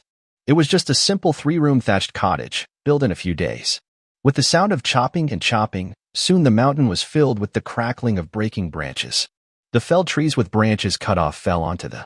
Chin-su used his saw to cut the logs into different lengths according to his design. Then 2 villagers carried the logs down the mountain, propping them with tree branches. Tree branches were very important. They could support walking to prevent slipping and falling, and when the load was too heavy, they could help support the logs on the shoulders for a short rest. With many people working together, over half a day, more than 10 felled trees were all brought down the mountain. The cut logs, of various lengths, were piled on an empty plot beside the yard. This used to be the vegetable garden, but since Chun who went missing and his parents passed away one after another, Chun Jiangshi had no energy left to tend the vegetables. It had been abandoned for 2 or 3 years. For this house, Chin-su planned to build it on the vegetable garden. The old house would be turned into a toilet, pigsty, and chicken coop. Life involves 5 daily essentials: eating, drinking, defecating, urinating, and sleeping. Since crossing over, he could barely accept eating, drinking, and sleeping, but the worst was the need to defecate, which made Chin-su feel very frustrated and helpless. There was no toilet, but that was okay since the area was vast and sparsely populated, so he could find a place to go anywhere. However, the last step, cleaning himself, was something he couldn't tolerate. He used a stick and leaves, or sometimes wild grass and stones, but safety was never considered.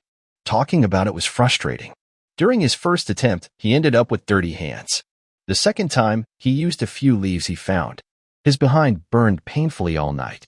So, this time, when building the house, Chin-su promised to fix the toilet properly and find a safe, non-toxic, and side effect-free alternative to toilet paper. There was no point thinking about toilet paper in this era. Even if he knew how to make paper, it would take 10 or 20 years to produce clean and hygienic toilet paper. Besides, in a time when people still used bamboo slips, tree bark, and animal skins for writing, using paper to clean oneself would have been unthinkable. If Emperor Qin Shi Huang knew about it, he would have immediately ordered to punish anyone who did so. While a group of people carried wood, Nyodashi used a knife to cut many 1 or 2 meter long sticks about the thickness of an arm, along with countless thin vines. After tying everything up in the mountains, he and Chin-su slowly carried the load back home.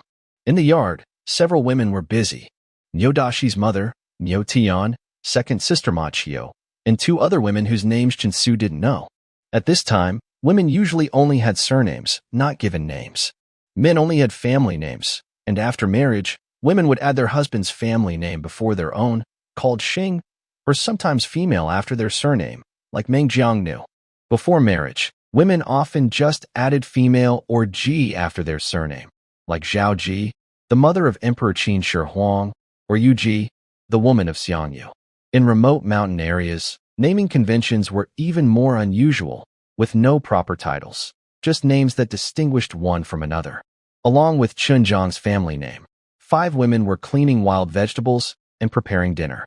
On a newly built stone stove, a large clay pot was boiling wild boar ribs, releasing a rich, fragrant smell. Next to the fire, another stone stove was cooking a big jar of millet porridge. Later, everyone would eat millet porridge with big bone broth and some wild vegetables. Although Chinsu found this way of eating quite rough, all the workers were very satisfied. They were full of energy. After bringing down all the trees from the mountain, they kept working late into the night, peeling bark from the trees. Chinsu cut mostly pine trees on the mountain. This wood grows quickly and is rich in oil. After peeling and drying, it doesn't rot or get infested easily. It is high-quality material for building houses. After removing the bark and drying for 3 to 5 days, the house foundation is almost ready, and they can start building the main frame of the thatched hut. In the yard, there are several children aged 5 to 8, both boys and girls. Even Nadashi's younger brother is there, along with Urxi, who walks a bit unsteadily. A group of children, all in elementary school, are crowded in one corner of the yard, watching 5 little wild boars and shouting excitedly while feeding them wild vegetables. Since it was still early and dinner wasn't ready yet, Chinsu and Nadashi began building a pig pen. They first chopped 7 or 8 small wooden stakes about the thickness of a leg. After estimating the area, they hammered the stakes into the ground. Then, they used green vines to tie long wooden sticks to the stakes as a frame. This created about 20 square meters of open space inside the yard.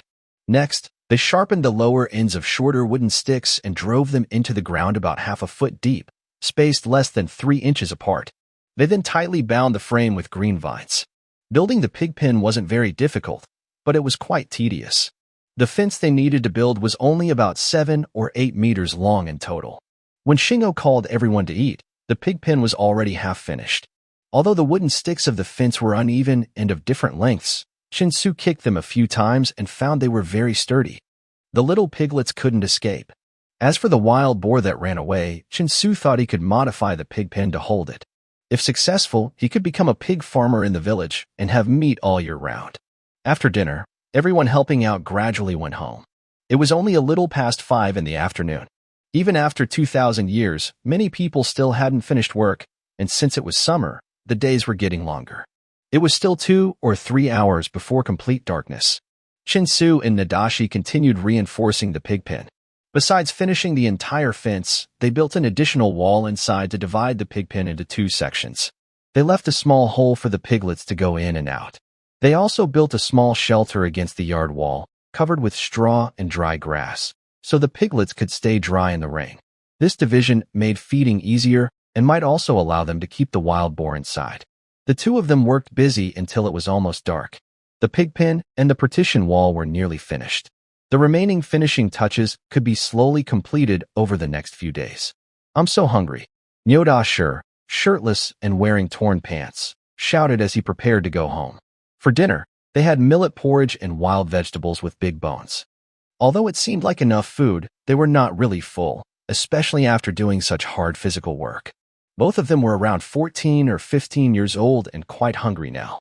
Nyoda's stomach was growling loudly, and his mouth was watering. "Wait a moment. I'll make some grilled meat to fill up before we go back," Chinsu called to Nyoda.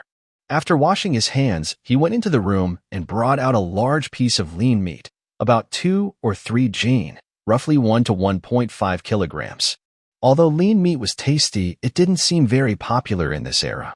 Yesterday, no one wanted to share the meat, and at the market, no one was willing to buy it.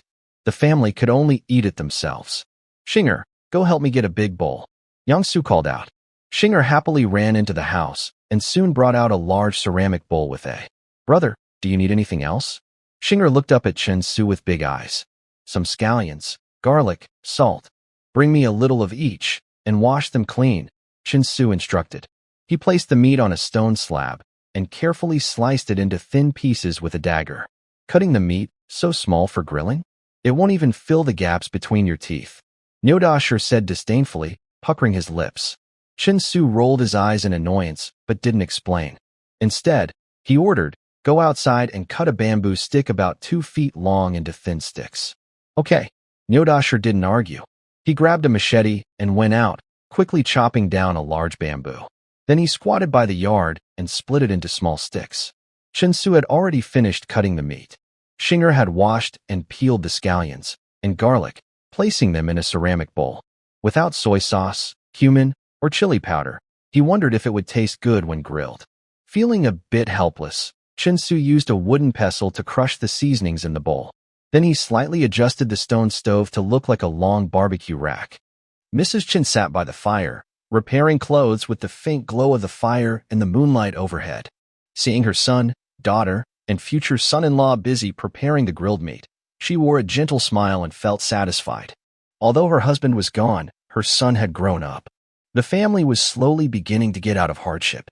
Fishing, chopping wood, selling meat, buying rice, repairing the house, and treating Erxie's illness. Within just a few days, life had suddenly changed dramatically.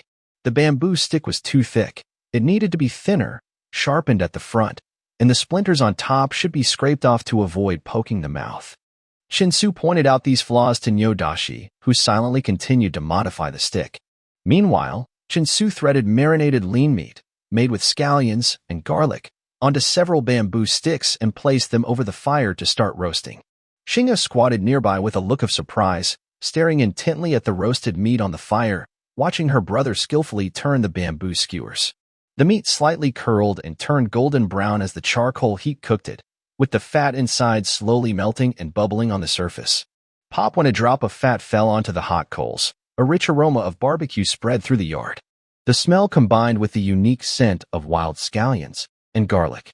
Chin-Su couldn't help but swallow hard, and Nyodashi suddenly dropped his axe with a loud shout, rushing over with shining eyes like a wild wolf, staring fiercely at the roasting meat in Chin-Su's hand. Gulp Shinger couldn't hold back her drooling anymore, wiping her mouth and loudly shouting, "Brother, I want to eat. I want to eat." Okay, it's almost ready. Chin-Su checked the doneness. It was about 60 to 70% cooked. He pinched some salt from a ceramic bowl and sprinkled it carefully onto the meat, then handed it to the little girl. "Here, you can eat now.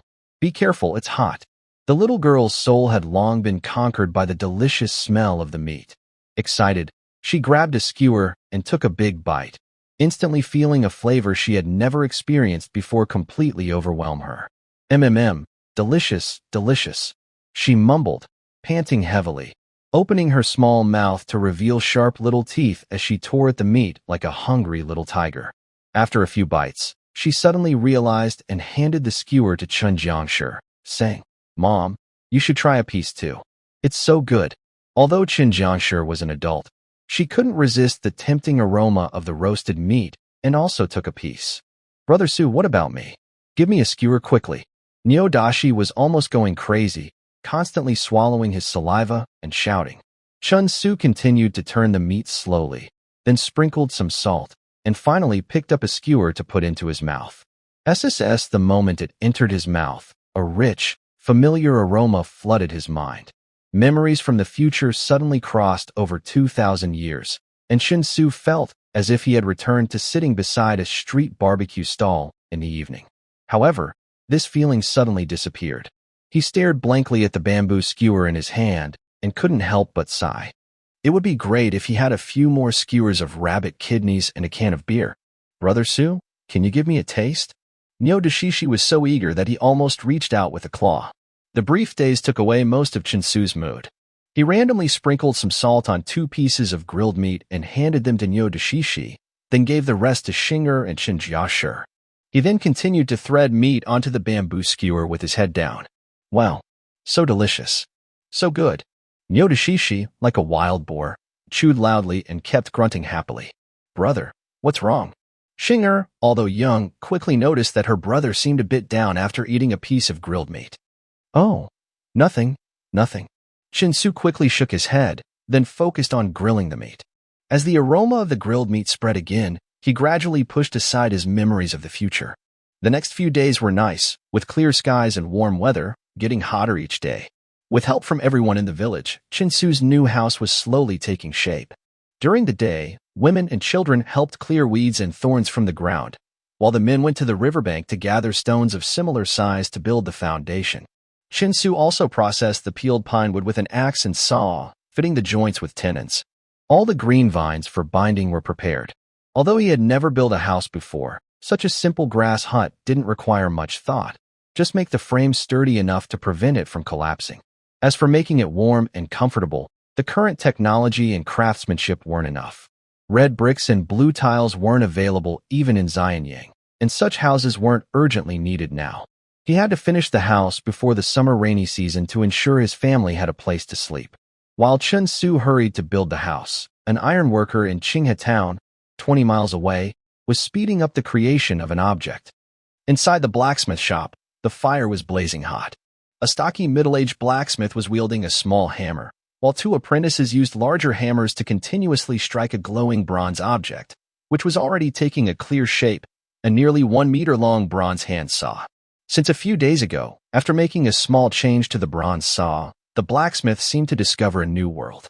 He has been thinking about creating a brand new copper saw.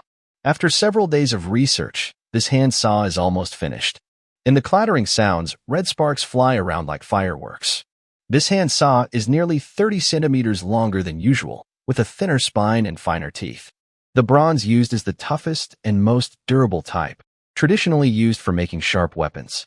For this saw, the blacksmith spent a lot of money and used his best copper ingot, which was bought from Nanyang Prefecture, far away, at a high cost. With a clang, the hammer stopped.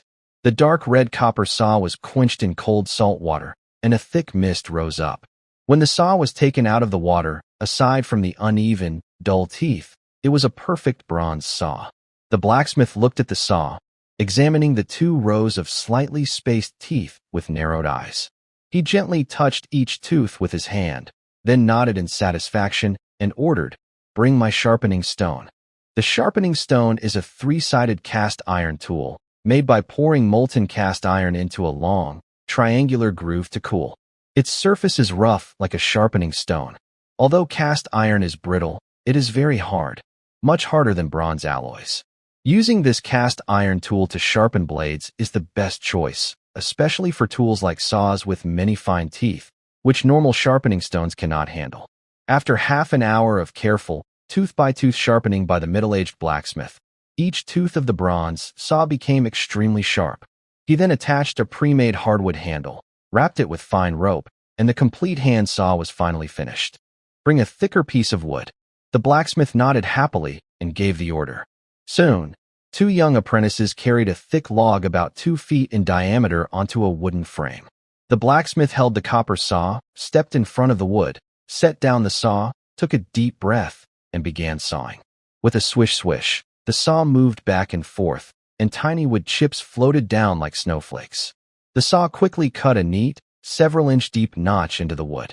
After a few more minutes, with a cracking sound, the thick wood was cut into 2 pieces and fell apart. "Ha ha ha ha!" The middle-aged blacksmith laughed loudly with excitement, then went out carrying a saw. He was so happy because the Great Qin Empire rewards craftsmen for innovation. Qin focuses on agriculture, rewarding not only farming but also inventions that help farming and production. If the government recognizes a new tool, like this saw, as very useful and innovative, it will be recorded in the craftsman's list and reported to the local official. It might even be shared across the country and become a national standard. Today, everything in Qin has standards. For blacksmiths, even a simple chopping knife must be made exactly to official sizes. Each item must be engraved with the craftsman's name or origin, such as Qinghe Town Gushen. Qinghe is the place, Gushen is his family name. If a poorly made tool is reported to the government, he could face trouble, pay compensation, lose his craft license, or even be punished severely, like losing his household registration and becoming a servant. If he invents a new useful tool that the government approves, he will gain great honor and his family will be remembered. He can also enjoy tax exemptions and fewer forced labor duties. His social status will rise, and he might be recognized as a famous craftsman in the county or even the prefecture. His future tools could be engraved with Gushin, Nanyang. In ancient times, craftsmen ranked just below farmers among the four social classes, higher than merchants who did not produce anything. At Qinghe Town, even salt seller Lu Biao would respectfully call him master craftsman, showing his high status. The blacksmith quickly entered a spacious wooden house in the center of Qinghe Town, but soon came out looking very unhappy, his face dark. "Master, why are you so upset?" one apprentice asked, seeing his gloomy face. The middle-aged blacksmith sighed and sat heavily on a wooden stake. "Don't ask. I took my copper saw to Li Dian to show him, and he said I was modifying the tool randomly, claiming my saw didn't meet the craft standards." How could that be? The apprentices were confused. One said, "This improved saw is so sharp, it cuts wood several times faster than a normal saw. It should be rewarded, right?" The blacksmith stroked his chin and hesitated for a moment, then said, "Lydian is old-fashioned and narrow-minded. I think I must go directly to the county seat of Ji County. I heard the new county magistrate is from the capital Xianyang. His knowledge and views are far beyond those of our mountain village folks. So that's decided. You too, prepare your horses quickly and bring your weapons for protection, and come with me." "Yes, master." The two apprentices responded together eagerly. South of Qinghe Town, there is a big mountain called Funyo Mountain. Below Funyo Mountain flows a river called Baihe River. Funyo Mountain is a branch of the Qinling Mountains and serves as the watershed between the Huai River and the Han River. Baihe River is a tributary of the middle reaches of the Han River. Ji County Town is located right by the clear and flowing Baihe River. People in later generations might not know Ji County well because during the Tang Dynasty, it was renamed Xiang City. In the Ming Dynasty, it was renamed Nan'ao County, and that name has been used ever since in the People's Republic of China. Ji County is the northern gateway of Nanyang Prefecture, known as the northern stronghold guarding Ruo and Luo and controlling Jing and Xiang. It has always been a strategic and contested place. Nanyang is located in the heart of the Central Plains, surrounded by mountains on three sides, with only the south open to a flat plain leading directly to Xiangyang.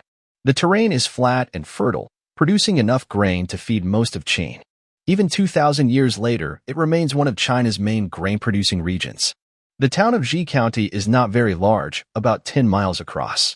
Like other towns of its time, it is surrounded by a roughly 2-zhang high earthen wall, built from rammed earth, with arrow towers and watchtowers on top. However, both the walls and towers look dilapidated, with many parts already fallen apart. The situation inside the town is not much better. Aside from 2 main roads that crisscross and lead to 4 gates, most of the houses are simple thatched cottages. There are also quite a few wooden and stone houses, but their roofs are still covered with thatch. These houses form many narrow, tangled streets, housing over 3,000 households. The streets and alleys are bustling with people pulling carts, riding horses, pushing wheelbarrows, carrying loads, lively and noisy, much more prosperous than Qinghe Town. In the center of the town stands a rough-looking blue stone building. Although its surface is coarse, it stands out prominently facing the southern city gate, looking very striking. Above the gate hangs a large plaque, 3 feet high and 5 feet wide, with 4 large seal script characters painted in black, exuding a sense of authority and dignity. This building is the Ji County Government Office. The county magistrate, deputy magistrate, and county guard all work inside the county office. In the Qin dynasty's official system, the county magistrate was the head of the county, responsible for all government affairs, appointed by the central government. The deputy and guard were his subordinates, appointed by the prefect. Other officials like clerks and village elders were also appointed by the county magistrate. Therefore, in this small area, the county magistrate held great power and was a very influential figure in the town. At this moment, in the main hall of the county office, a middle-aged scholar was kneeling in front of a low desk, reading a bamboo scroll just delivered. The county guard and deputy stood quietly beside him. If Chinsu were here, he would recognize this middle-aged scholar as the man who bought his big snake a few days ago in Qinghe Town. The scholar's name was Jiang Biding. He was the new county magistrate mentioned by the blacksmith Gu Shan in his stories. He had only been in Ji County for 3 or 4 days. But before he could settle in, and before he fully understood the situation in the county, he received an urgent official letter from Nanyang Prefecture, which made him look worried. "Deputy Lu and Guard Fong have come to see you." How should we handle this matter? Jiang Biding handed the bamboo scroll to the deputy after reading it. The deputy was in his 40s, with a dark face and a long beard. He wore a black bamboo hat and looked very experienced and serious. After reading the short official document, which was written on just over 10 bamboo slips, he handed it to the guard. When the guard finished reading and returned it to the magistrate, he stroked his beard and said, "Lord Jiang, the project to build a road from Xianyang directly to Nanjun and Changsha has been known for some time. But I heard it hasn't left Shanglua yet. Now suddenly, they want to build a road from Nanyang to Jiangling and Nanjun. It's almost the summer harvest. If they conscript a large number of workers now, it might delay the harvest, and the consequences could be terrible." The guard quickly nodded and said, "Lord Jiang, Deputy Liu is right. It's harvest time now. We must not force large numbers of people to work on the road. If we miss the summer harvest, tens of thousands of people in Ji County will go hungry. The old, weak, and sick won't survive the winter. Please think carefully, sir." Jiang Biding held the bamboo scroll, his brow slowly furrowing into a shape like a river. The project to build a road from Xianyang directly to the southeast along the Qinshu route was something he had heard about years ago. For years ago, he was a minor official in the Xianyang Imperial History Office. At that time, Qin had just defeated Chu, and news from the court said that Prime Minister Li Si proposed building the Qinshu Road. This road would allow the Qin king to tour the southeast and strengthen the connection between Xianyang and the old Chu territories, ensuring smooth communication of government orders and preventing rebellions from being hidden from the court. Li Si's proposal was exactly what Emperor Qin Shi Huang wanted. After defeating the great state of Chu, Qin's strength and the emperor's confidence were at an all-time high. Only the states of Yin and Qi remained outside his control, almost within his grasp. So Qin Shi Huang ordered the construction of the Qinshu Highway from Xianyang to Shanglua, Nanyang, Xiangyang, Jiangling, and Linxiang. Although the plan was good, it was too rushed. Chu was defeated, but the people of Chu were still alive. Many Chu people refused to serve Qin, and because Qin's laws were strict, large numbers of starving people and deserters gathered into bandits, occupying mountains and robbing travelers. Meanwhile, Qin's armies were sent to attack Yin and Qi, one in the north and one in the south. Although the Qin army was strong, they couldn't easily solve their supply problems. As a result, the construction of the Qinshu Highway from Xianyang to Shanglua almost stopped after it was built. A few months earlier, Qi surrendered. The Qi royal family and nobles were moved to Xianyang. The world was unified, and Qin Shi Huang declared himself the first emperor. Only then did he have the time to continue building the roads connecting the country. The Qinshu Highway, which had been halted for years, was restarted. These news might not have reached the officials and common people of Ji County, but Jiangbei Pavilion, who had just arrived from Xianyang, knew very well. The reason for building the highway from Nanyang to Jiangling on a large scale was because General Wang Bin's army captured nearly 30,000 official slaves and 100,000 surrendered soldiers from Qi. These slaves were mostly nobles and wealthy families connected to Qi officials, including many commoners forced to work on the highway from Shanglua to Nanyang. The road was in rugged, remote mountain areas with dangerous terrain. No one cared about the slaves' lives, most were nobles' descendants, and it was better if they all died, to prevent future rebellions. The 100,000 surrendered soldiers were sent to the northwest desert to build the Great Wall, and their lives were also of no concern. Once Shanglua and Nanyang were connected, Qin could easily extend control into the old Chu territory. Therefore, it was not surprising that the Nanyang County Magistrate ordered local officials to gather laborers to build the highway from Nanyang to Jiangling. Jiangbei Pavilion believed that officials in Nanjun and Changsha should have received similar orders. Emperor Qin Shi Huang and Prime Minister Li Si were eager to complete this highway quickly. The commands from Xianyang and the county magistrates had to be obeyed. However, Jiangbei Pavilion, who had spent years in the Imperial Secretariat, knew well how important food was in this era. The county officials were right. If they missed the summer harvest, many people in Ji County could starve to death this year. Things in other places wouldn't be much better. Is His Majesty the Emperor planning to starve all the people of Chu to death to eliminate future troubles? Jiangbei Pavilion sat silently behind the desk, deep in thought about how to handle this matter.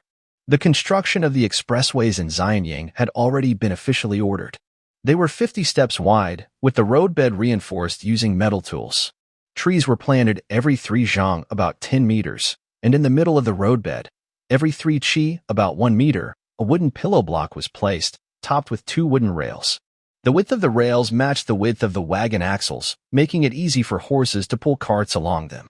In fact, Qin's expressways were like a mix of modern highways and railways. The concept of 50 steps is hard to imagine, but translating it to about 69 meters makes it clearer.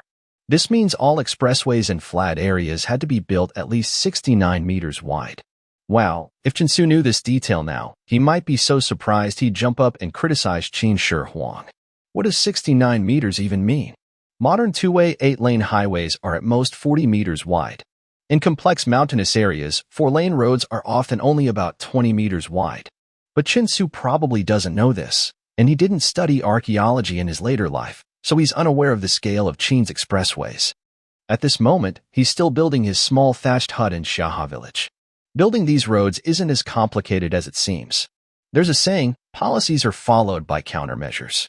Qin's laws were strict and harsh, especially towards prisoners and slaves, but everyone's heart is human. No one would truly treat the common people as beasts.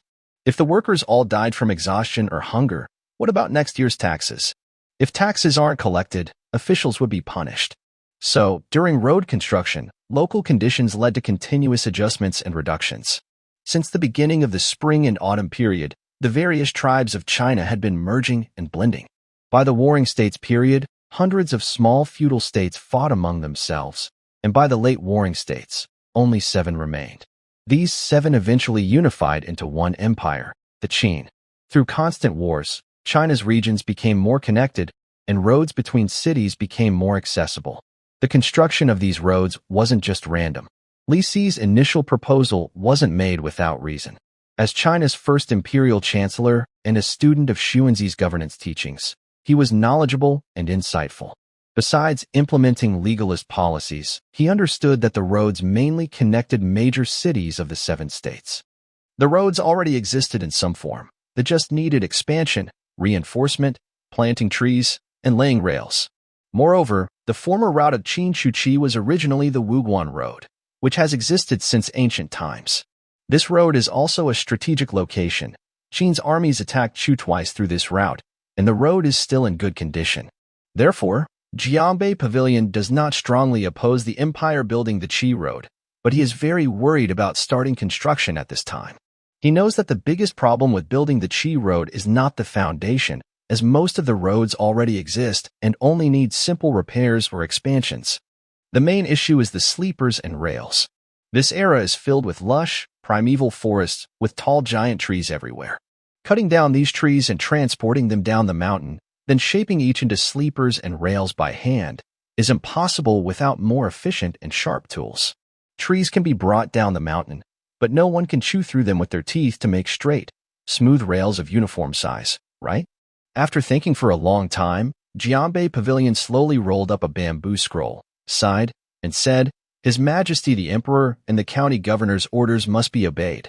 According to the laws of Great Qin, delaying either the start or the completion of construction will lead to punishment, light punishment with flogging, or severe punishment with execution." Lu County Deputy passed this message. In Ji County's 7 towns and 9 districts, the 3 elders, the tax collectors, and the patrol officials are to come to the county office in 2 days to receive their orders. Fang County Captain, immediately gather the soldiers within the county and prepare. In 3 days, we will officially start recruiting laborers. All men aged 15 to 60 must serve. According to the county governor's plan, Ji County needs at least 6,000 recruits. Those who refuse, escape, or fake illness. Lord Jiang, is this even possible? Before Jiangbei Pavilion finished speaking, County Captain Fang Quan jumped up directly. Lord Jiang, you just arrived in Ji County and may not fully understand the situation here. According to the household registration, Ji County has over 8,000 households. After 2 wars between Qin and Chu, our county was the first to be attacked, and many young men were conscripted. Currently, there are fewer than 5,000 registered adult men, most of whom are teenagers aged 15 or 16 registered only in the past 2 or 3 years. How am I supposed to recruit 6,000 laborers? Then include children as young as 14 or 13, or recruit women who are healthy. As long as we reach 6,000 people, no one can be left out. Otherwise, the county governor will blame us, and neither of us can give a proper explanation. Jianbei Pavilion said unhappily and stood up. Lord Jiang, 13 or 14-year-old children are not yet adults. How can they bear such heavy labor? They might die or get injured before the road is even finished. For the sake of all the people of Ji County, please reconsider. County Deputy Lu Tong's face twitched slightly, but he couldn't help but bow and greet him. Jiang Biding sighed, turned around, and pointed at a large snake skin hanging on the wall outside the county office hall, asking, "Is this snake big?" "Very." Fong Quan and Lu Tong didn't understand why the county magistrate suddenly asked such a question, so they nodded blankly at the same time. This snake skin was colorful and about 4 zhang long. When spread out, it was over 3 chi wide. If it hadn't died, it must have been a giant python capable of swallowing wolves and calves whole. Do you know how old the person who killed this big snake was? We don't know. Fong Quan and Lu Tong shook their heads together. Let me tell you the truth. Jiang Biding withdrew his gaze from the snake's skin and looked at his 2 assistants. The person who killed this snake was only 14 years old, a young hero still not officially an adult in your words. How can that be? Fong Quan and Lu Tong were stunned. I bought this a few days ago when I first took office, passing through Qinghe town in the north of the county. Hundreds of people can testify, and the guards who accompanied me can also testify. When I first arrived in Ji County, I met such a young hero. It made me very emotional. Ji County has always been a strategic military location, and its people are brave. The old Chu state was strong and wealthy, with powerful soldiers. 5 years ago, when the first Qin attacked Chu, led by General Xiang Yin, the Qin army of 200,000 almost lost everything under Chu's attack. This shows how strong Chu's fighting spirit was. Jiang Biding paused here, sighed slightly, and said, "Do you two understand what I mean?" They understood. Lu Tong and Fong Quan knew very well that Jiang Biding meant that the people of Chu were twice as strong, regardless of gender or age. They were all heroes. After flattering him, they would be made to work themselves to exhaustion and starvation, and then Jiang would rise in rank and wealth. But at this moment, their status and position were far below Jiang Biding's, so they naturally dared not speak these words aloud. They could only lower their heads and remain silent. In later history, Sima Qian recorded in the biographies of Xiang Yu that the southern Duke of Chu once said, "Though Chu has only 3 households, if Qin falls, Chu will surely perish." Although this sentence can be interpreted in many ways, whether 3 households refers to 3 big families or just a few people, it shows one thing. The people of Chu have never fully accepted the Qin dynasty. Historically, Chu and Qin had little deep hatred. Chu was located in the southeast, with a large territory and rich resources. Both royalty and common people were not interested in war. They preferred to enjoy good food, have fun, and live peacefully without conflict. This means they lacked big ambitions. Even after Chu became a dominant power, much stronger than the other 6 states, they did not try to conquer nearby Han and Wei. Instead, they discussed the Zhou rituals peacefully and remained polite to Qin, following principles of peace and independence. However, in history, Qin repeatedly attacked Chu. Many years ago, Qin forcibly took control of Chuzwan City and set up Nanyang Commandery in 272 BC, the 35th year of King Zhao of Qin. 5 years before, Qin Shi Huang ordered generals Li Xin and Meng Wu to lead 200,000 soldiers south from Nanyang and attack deep into Chu territory. Chu could not bear it and fought back under General Xiang Yin, defeating the Qin army. Furious, Qin Shi Huang sent his top general Wang Jian with 600,000 troops to attack Chu again, ultimately destroying the state. This kind of hatred for the fall of a country also happened with Han, Wei, Zhao, Qi, and others. Qin had reasons for their actions because these states had deep conflicts with Qin, especially Zhao. Qin Shi Huang's father was a hostage in Zhao when he was young, symbolizing Qin's submission to Zhao. Qin Shi Huang was born in Handan, the capital of Zhao, and grew up living under pressure and in the shadow of death. His mother, Zhao Ji, was a concubine of the merchant Lu Buwei. Lu Buwei saw potential in the young prince, thinking he might return to Qin and become king. He invested gold and silver in the boy and even gave Zhao Ji to Lu Buwei to enjoy. 9 months later, Zhao Ji gave birth to Qin Shi Huang, Zhao Zheng. Usually, women carry a pregnancy for about 10 months, but Zhao Ji gave birth after 9 months. This has led to many debates about Qin Shi Huang's true parentage and identity. Some believe he was Lu Buwei's son, and that Zhao Ji was already pregnant before she was with Lu Buwei. This saying existed not only at that time, but also after Qin Shi Huang became the king of Qin. Even today, there are still stories circulating among the people about it. If an emperor's lineage is questioned, his throne is considered illegitimate.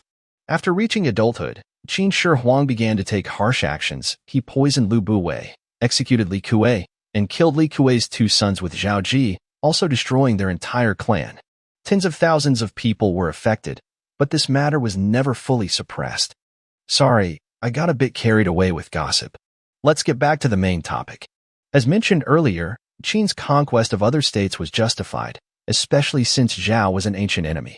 The famous general Bai Qi once killed 400,000 Zhao soldiers at the Battle of Chongping, which shows the deep hatred between the two. This enmity could never be fully resolved. Additionally, Yingjing Qin Shi Huang had a childhood shadow and doubts about his identity because he spent part of his youth in Zhao. After he returned to claim the throne, he kept fighting Zhao. Once he gained real power, his first major act was to use the entire country's strength to completely destroy Zhao. The hatred between Qin and Wei also runs deep. Their territories are near Shaanxi, with borders that touch. After the three-way division of Jin, Wei became dominant and was strong enough to conquer the world with its mighty soldiers. Under Wei's pressure, Qin lost its capital, Ani. For the brave and martial Qin people, this was a huge shame that had to be avenged. Although Qin and Han did not have much hatred, Han and Wei were related, both descended from the Jin state.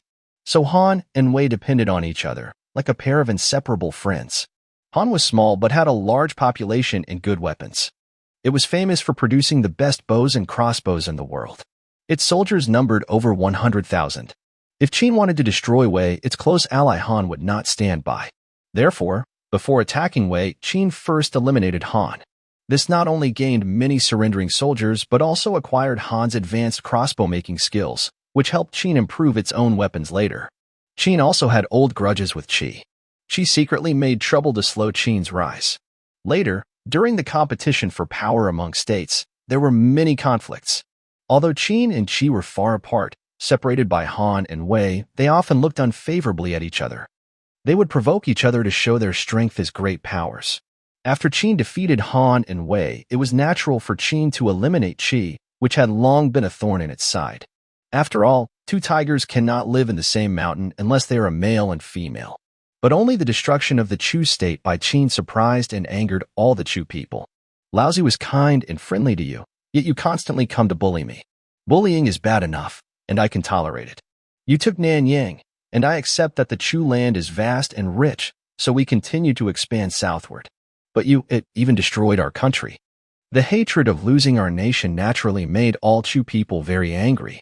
Even after Nanyang was taken by Qin, many educated, cultured, and faithful people in Nanyang Prefecture still remembered they were Chu. They secretly obeyed Qin's orders, which made Qin's commands in Xianyang less effective inside Chu territory. People from the other 6 states also had similar thoughts and signs of resistance, but Chu showed the strongest opposition. This is why Emperor Qin Shi Huang immediately started repairing the roads after conquering Qi, with the Qin-Chu road being the most important. Most officials in the major counties and districts within the old Chu territory were sent from Xianyang. Jiangbei Pavilion was just a small part of this process, representing the influence from Xianyang, which aimed to control all of China. Although Jiangbei Pavilion was fully Qin, he was a cultured and ambitious person. He understood the importance of speeding up the road construction, but he also strongly opposed conscripting hundreds of thousands of laborers right before the summer harvest. That's why he sought advice from the county magistrate and the county captain. Seeing their unanimous opposition and silence, he finally spoke sternly after a long pause. 2 gentlemen, it's not that I am heartless, but the laws of Qin are strict. I have no choice. You cannot ignore the emperor's grand ambitions for the sake of the summer harvest. If we anger Emperor Shi Huang, the bloodshed in Ji County will be terrible. The 3 of us might not survive. It's not that we don't want to, but the timing is really difficult. County Magistrate Lu Tong didn't know how to continue. Even if we could delay a month, it would help. Sigh. County Captain Fong Quan couldn't help but sigh. Seeing that the county captain and magistrate had almost given in and accepted the conscription order, Jiangbei Pavilion finally let out a long breath inwardly. I heard in Xianyang that Chu people are not obedient, but I didn't expect it to be true. The first order I issued after taking office almost couldn't be sent out. It looks like the days ahead won't be easy. Since neither of them opposed, Jiang Biding also calmed down and began planning and organizing. Besides the common workers, there were soldiers monitoring, tools, food supplies, logistics, and other detailed arrangements. The common workers are not slaves. It's best to feed and provide for them so they can survive without loss. Otherwise, this county magistrate would surely struggle in Ji County. If villagers rebel a few times and spread the news, his position as county magistrate would be over. According to the orders from the Nanyang prefect, 6,000 common workers must be recruited within 10 days, and they must gather at the designated area within 20 days. The Nanyang authorities plan to build roads and sections across Ji County. Thousands of families will be torn apart, with many possibly dying in the wilderness. That's the harsh reality. Currently, Emperor Qin is building the Great Wall, water channels, and tombs. As long as people keep dying, even a small county magistrate cannot change this cruel situation. While the three men discussed the details in the main hall, suddenly, loud noises and shouting came from the county government gate. Jiang Biding frowned. County Deputy Lu Tong quickly stepped out briskly. At the gate, soldiers with spears blocked a short, stocky middle-aged man, who was holding something wrapped tightly in cloth. Who is making such a loud noise at the county government? Lord Lu. This person claims to be a craftsman from Qinghe Town. He has very important news to report to the county magistrate, the soldier quickly reported. Sir, I am Gu Shan, a craftsman from Qinghe Town. I've improved a handsaw that can greatly speed up logging. I came here especially to report to the county magistrate. Gu Shan shouted loudly when he saw Lu Tong. A handsaw? Let me see it, Lu Tong said with a frown. All right. Gu Shan hurriedly untied the cloth, revealing a brand new bronze handsaw about a meter long. Lu Tong picked up the saw, examined it briefly, then returned it to Gu Shan and said, "What's different about this from a normal handsaw? It's just longer. As a local craftsman, why are you wasting time on these strange tools instead of making farming tools? Leave quickly, or you'll be whipped." Lord, please listen to my explanation," Gu Shan shouted loudly.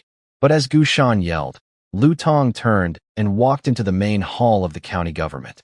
Within 10 days, 6,000 common workers must be recruited, along with preparations for grain and tools. This puts great pressure on the county office. The county magistrate only gives orders. All arrangements must be handled personally by the county assistant. Due to the harvest of summer grains, Lu Tong is in a very bad mood and has little interest in dealing with a craftsman and a saw, unless he could suddenly produce thousands of strong men. County Assistant Lu, what's happening outside? Jiangbei Pavilion is carefully examining a spread-out cloth map, without looking up, and asks. It's a craftsman from Qinghe Town. He made a copper saw much longer than a normal saw, claiming it cuts wood much faster. I checked it and didn't see anything special, so I told him to leave.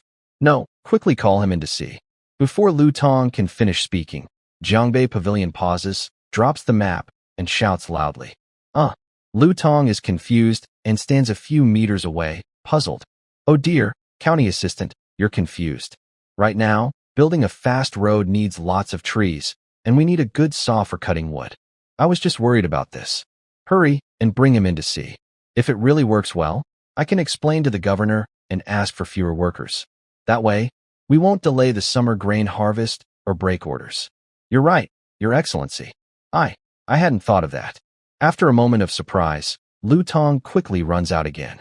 When he reaches the door, he sees Gu Shan and his 2 apprentices already riding away on horseback.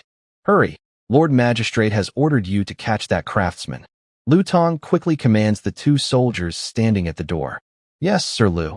One soldier quickly unties a horse from nearby and rides off along the main street in pursuit. Meanwhile, Gu Shan and his 3 apprentices are approaching the city gate. He thought that the county magistrate would value his invention, but before he could meet him, he was driven away. After 2 setbacks, the blacksmith feels discouraged.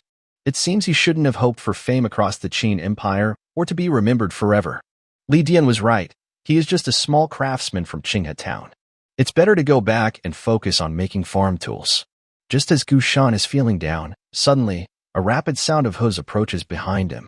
He sees a soldier in cloth armor riding quickly toward him. The craftsman ahead, the county magistrate commands you to return immediately. Master, it seems the soldiers from the county office are calling for us. A disciple reached out and grabbed Gushan's clothes. What? Gushan paused his horse in surprise and turned around. He saw the soldiers quickly approaching, stopping their horses and saying, "The county magistrate has ordered you to return to the county office immediately."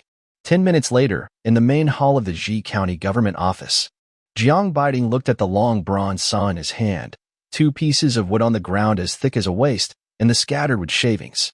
His face showed great excitement and happiness. Good, Gushan. The improved copper saw you made is excellent. It cuts wood much faster than a normal saw, and it's very easy to use. With this tool, it should be much easier to gather laborers for the project. By the way, how did you come up with this improvement? Jiang Biding stroked the saw, his face turning slightly red with excitement. The county officer and the county deputy stood nearby, also very excited. They had just seen the process of cutting wood. If they could produce many of these improved saws, they could reduce the number of laborers needed by 1/3 to 1/5. That means a team of 6,000 people could be cut down to less than 2,000, without delaying the work schedule, and workers could rotate home. This way, the summer grain harvest in Ji County would hardly be affected. It was truly a win-win situation. Well, Gushan hesitated for a long time before stammering. I only thought of this occasionally. After many tests, I finally achieved this result. Master. A disciple behind him couldn't help but tug at Gushan's clothes, but Gushan secretly stopped him. This saw was invented by Chin-Su, but Chin-Su was just a boy under 15 from the most remote mountain village in Ji County. The blacksmith believed that as long as he and his apprentice kept it secret, no one would find out. The boy was naive and clueless, and even if he found out later, it wouldn't matter much. At most, they would give him some benefits to keep him quiet. Besides, the boy wasn't a craftsman, so no one would believe he invented the improved saw. Jiang Biding, the county deputy, and the county officer were all focused on the saw, with no time to notice the blacksmith's thoughts or small actions. Gushan, you don't need to go back to Qinghe Town today. Quickly work with your 2 apprentices to make 2 or 3 more of these copper saws overnight. Once finished, come with me to Wancheng to report to the magistrate. If the craftsmanship and production are confirmed to be good, you will receive a reward. Thank you, magistrate. Gushan excitedly knelt on the ground and bowed his head deeply. Lu County Magistrate, take Gushan to the craftsman's workshop in the city. Quickly prepare all necessary tools and personnel. The faster we build, the better. Yes, Your Excellency. Lu Tong agreed and led Gushan and his 2 apprentices away. Lord Jiang, this is truly a blessing from heaven. I never expected such a difficult problem to be solved by a simple small saw. County Captain Fong Quan said with admiration. Ancient wisdom says, a craftsman must first sharpen his tools to do good work. The appearance of such a useful tool will greatly speed up the construction of the highway and reduce the need for many laborers. This is truly great news. Jiang Biding nodded excitedly, unable to hide his enthusiasm. He continued, we serve the emperor and protect the people. We must carefully notice these small improvements and inventions. Everything we eat, wear, and use comes from the experience of our ancestors who kept exploring. Now, with the 6 kingdoms united and the people one, plus Emperor Qin Shi Huang's grand plans, with strict laws from Prime Minister Li Si, and standardization of carts, writing, and measurements, the chaos of the past is gradually being unified. Craftsmen in each state keep improving tools, from carriages and houses to swords and bows. These constant improvements are essential. If laborers are the foundation of Qin's nation, then these craftsmen are the great helpers of our development. We must treat the workers and craftsmen well and not be too arrogant. I will remember your words, Lord Jiang, Fong Quan said, secretly rolling his eyes but pretending to be sincere and nodding quickly. All right, go prepare everything. Horses, carriages, and personnel. Tomorrow I will visit the governor in Wancheng. Off you go. Yes.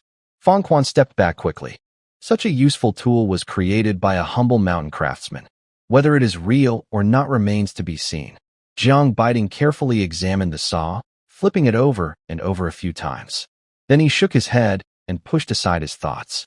Whether this saw was truly an innovation by Gushan or not no longer mattered. What mattered was that its appearance might completely change the speed and scale of building the highway. As long as they could mass-produce these copper saws for the workers, the most troublesome part, laying the wooden tracks, would be easily solved. Suddenly, Jiang Biding was inspired and picked up the copper saw again, starting to cut a piece of wood placed in the hall. A clear and pleasant voice sounded as a lively girl ran into the hall. She wore a light blue cloth dress, short suede boots, and a short sword hung at her waist. She was about 13 or 14 years old, roughly 1.34 meters tall, with delicate features, bright eyes, and slightly dark but healthy wheat-colored skin. Her skirt fluttered as she ran. She was a bit thin but already looked like a young beauty. Jiang Biding paused and said, "Why are you shouting like that? If you keep running around outside all day, I will send you back to Xianyang." The girl pouted and playfully hugged Jiang Biding's arm, saying, "Father, I just heard the county officer say that in the next few days, they will gather common folk to build a road. I want to go see. There's nothing but broken thatched huts in the town. I'm almost bored to death." Jiang Biding glared at her and said, "Why would a girl like you go? This is Ji County, not Xianyang. There are bandits and refugees everywhere in the mountains and fields. Besides, wild animals, insects, and snakes are rampant right now. I've been very busy lately. Don't cause trouble for me. Father, please let me go. I'll let Uncle Lu come with me. There won't be any problem, I swear." Father, under her coaxing and playful gestures, Jiang Biding felt that if he didn't agree, the next few days would be difficult. No good sleep or food, so he reluctantly nodded with a stern face. The girl happily hummed a tune from Chin opera and jumped around as she left. But after she mounted a bright red horse tied at the door, her face showed a strange expression. She pulled out a shining short sword from her waist and muttered, "You can kill a 4-meter python. I can kill a 3-meter tiger. I'm a hero. Huh, I spit on that." Well, actually, Chen Su had no idea that a beautiful girl from Xianyang City had just spat in his face, nor did he know that the copyright for his improved copper saw had already been stolen by a shameless craftsman. Right now, he was still building his thatched house. After 4 or 5 days of work, the house's foundation was fully completed. To keep the house dry, Chen Su used a method from later times, raising the foundation. The fill on the barren land was about 0.5 meter high, with stone footings. Inside, dirt was tamped down with wooden mallets. Originally, lime and insecticide should have been mixed into the dirt, but due to lack of conditions, he had to make do. 9 wooden support beams, 3 to 4 meters tall, had already been erected on the foundation. About 10 people are using intertwined green vine ropes to lift beams and place them onto the columns, fitting them with already carved and fitted joints. Then, they carefully bundle the structure with steamed, fine green vines. Half a day passes quickly. By late afternoon, the house frame is fully assembled. Over 20 thick, thigh-sized wooden beams crisscross to form the main structure. The wood, having been smoked over a fire, appears slightly charred, giving it a black, polished look. Normally, freshly cut wood cannot be used for building. It needs to be dried in the shade first. But Chen Su worries that his thatched hut might collapse overnight, so he ignores the usual rules. He believes a new house, even if only sturdy for 3 or 5 years, is better than a collapsing one. Once he earns enough money, he plans to build a brick house. Almost everyone in the village gathers in front of the unfinished house, pointing and talking loudly, full of surprise. Although Chen Su's house still has a thatched roof structure, it looks much taller and more spacious.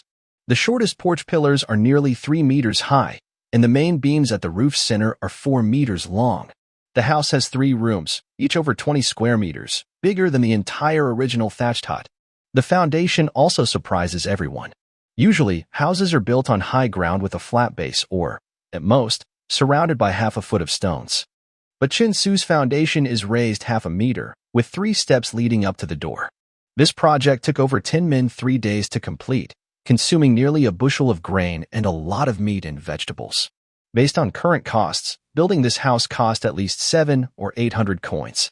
7 or 800 coins. The villagers, dressed in tattered clothes, couldn't even imagine such an amount. Each household in the village earns less than 100 coins a year. They don't have enough grain to eat. Besides selling salt, they can't afford coarse cloth for clothes. If they accidentally break a small ceramic bowl or jar, they feel distressed for 0.5 month. Most villagers know that Chinsu recently made a lot of money. He sold a big wild boar and a large snake for nearly 3,000 coins. This not only gave Chinsu confidence, but also made the villagers feel very envious. When Chinsu was sharing the meat, he was very generous. Additionally, Chinsu managed to cure Urxi, who was almost poisoned to death, which greatly improved his status in the village. He became extremely respected. The saying goes, the poor are ignored in the city, but the rich have distant relatives in the mountains. This is true at any time. Chinsu's family now has money and status, so villagers are eager to help. In the past, Jiang Qin's family struggled alone to raise her children. They were very poor, and although villagers didn't look down on her, they saw her as a widow without a man, worse off than themselves. They would greet her warmly but kept their distance when helping out. Because she was poor and a widow, men were afraid of gossip, and women worried she might tempt their husbands. Over time, Jiang Qin's family became one of the most isolated in the village. Nearby, Niudashir's family also lacked a strong man, but his uncle lived in the village, and Niutian was from the same village, with relatives to help. Their situation was much better than Chinsu's family. Now, almost everyone in the village is enthusiastically helping Chinsu's family. They come voluntarily to do small chores they can manage. Men and teenage boys help carry stones and soil, while women and girls help Xinjiang with cooking, washing, and other tasks. Even Xingyo has become the leader of the village children. A group of kids under 10 follow her around all day, helping gather pigweed by the fields and riverbanks, feed some small wild pigs, and collect wild onions and garlic for seasoning. The whole family is very popular in the village. Brother Su, I brought back the mugwort you asked for. What should we do next? After finishing the frame of the house, Chinsu was chatting and drinking water with Uncle Ma and others. Nyo Dashi, sweating heavily, carried back a bundle of mugwort with some teenage boys, dropping it in front of the house. Light some fires inside and outside the house, and burn the mugwort inside. Chinsu pointed to the unfinished house and said, Burn? Why burn it? I thought you dried it to build the house, Nyo Dashi asked, confused. Mugwort has a strong smell and is known for repelling insects and relieving itching. Long ago, people knew that spreading dry mugwort in beds and around houses could drive away ants, insects, and snakes.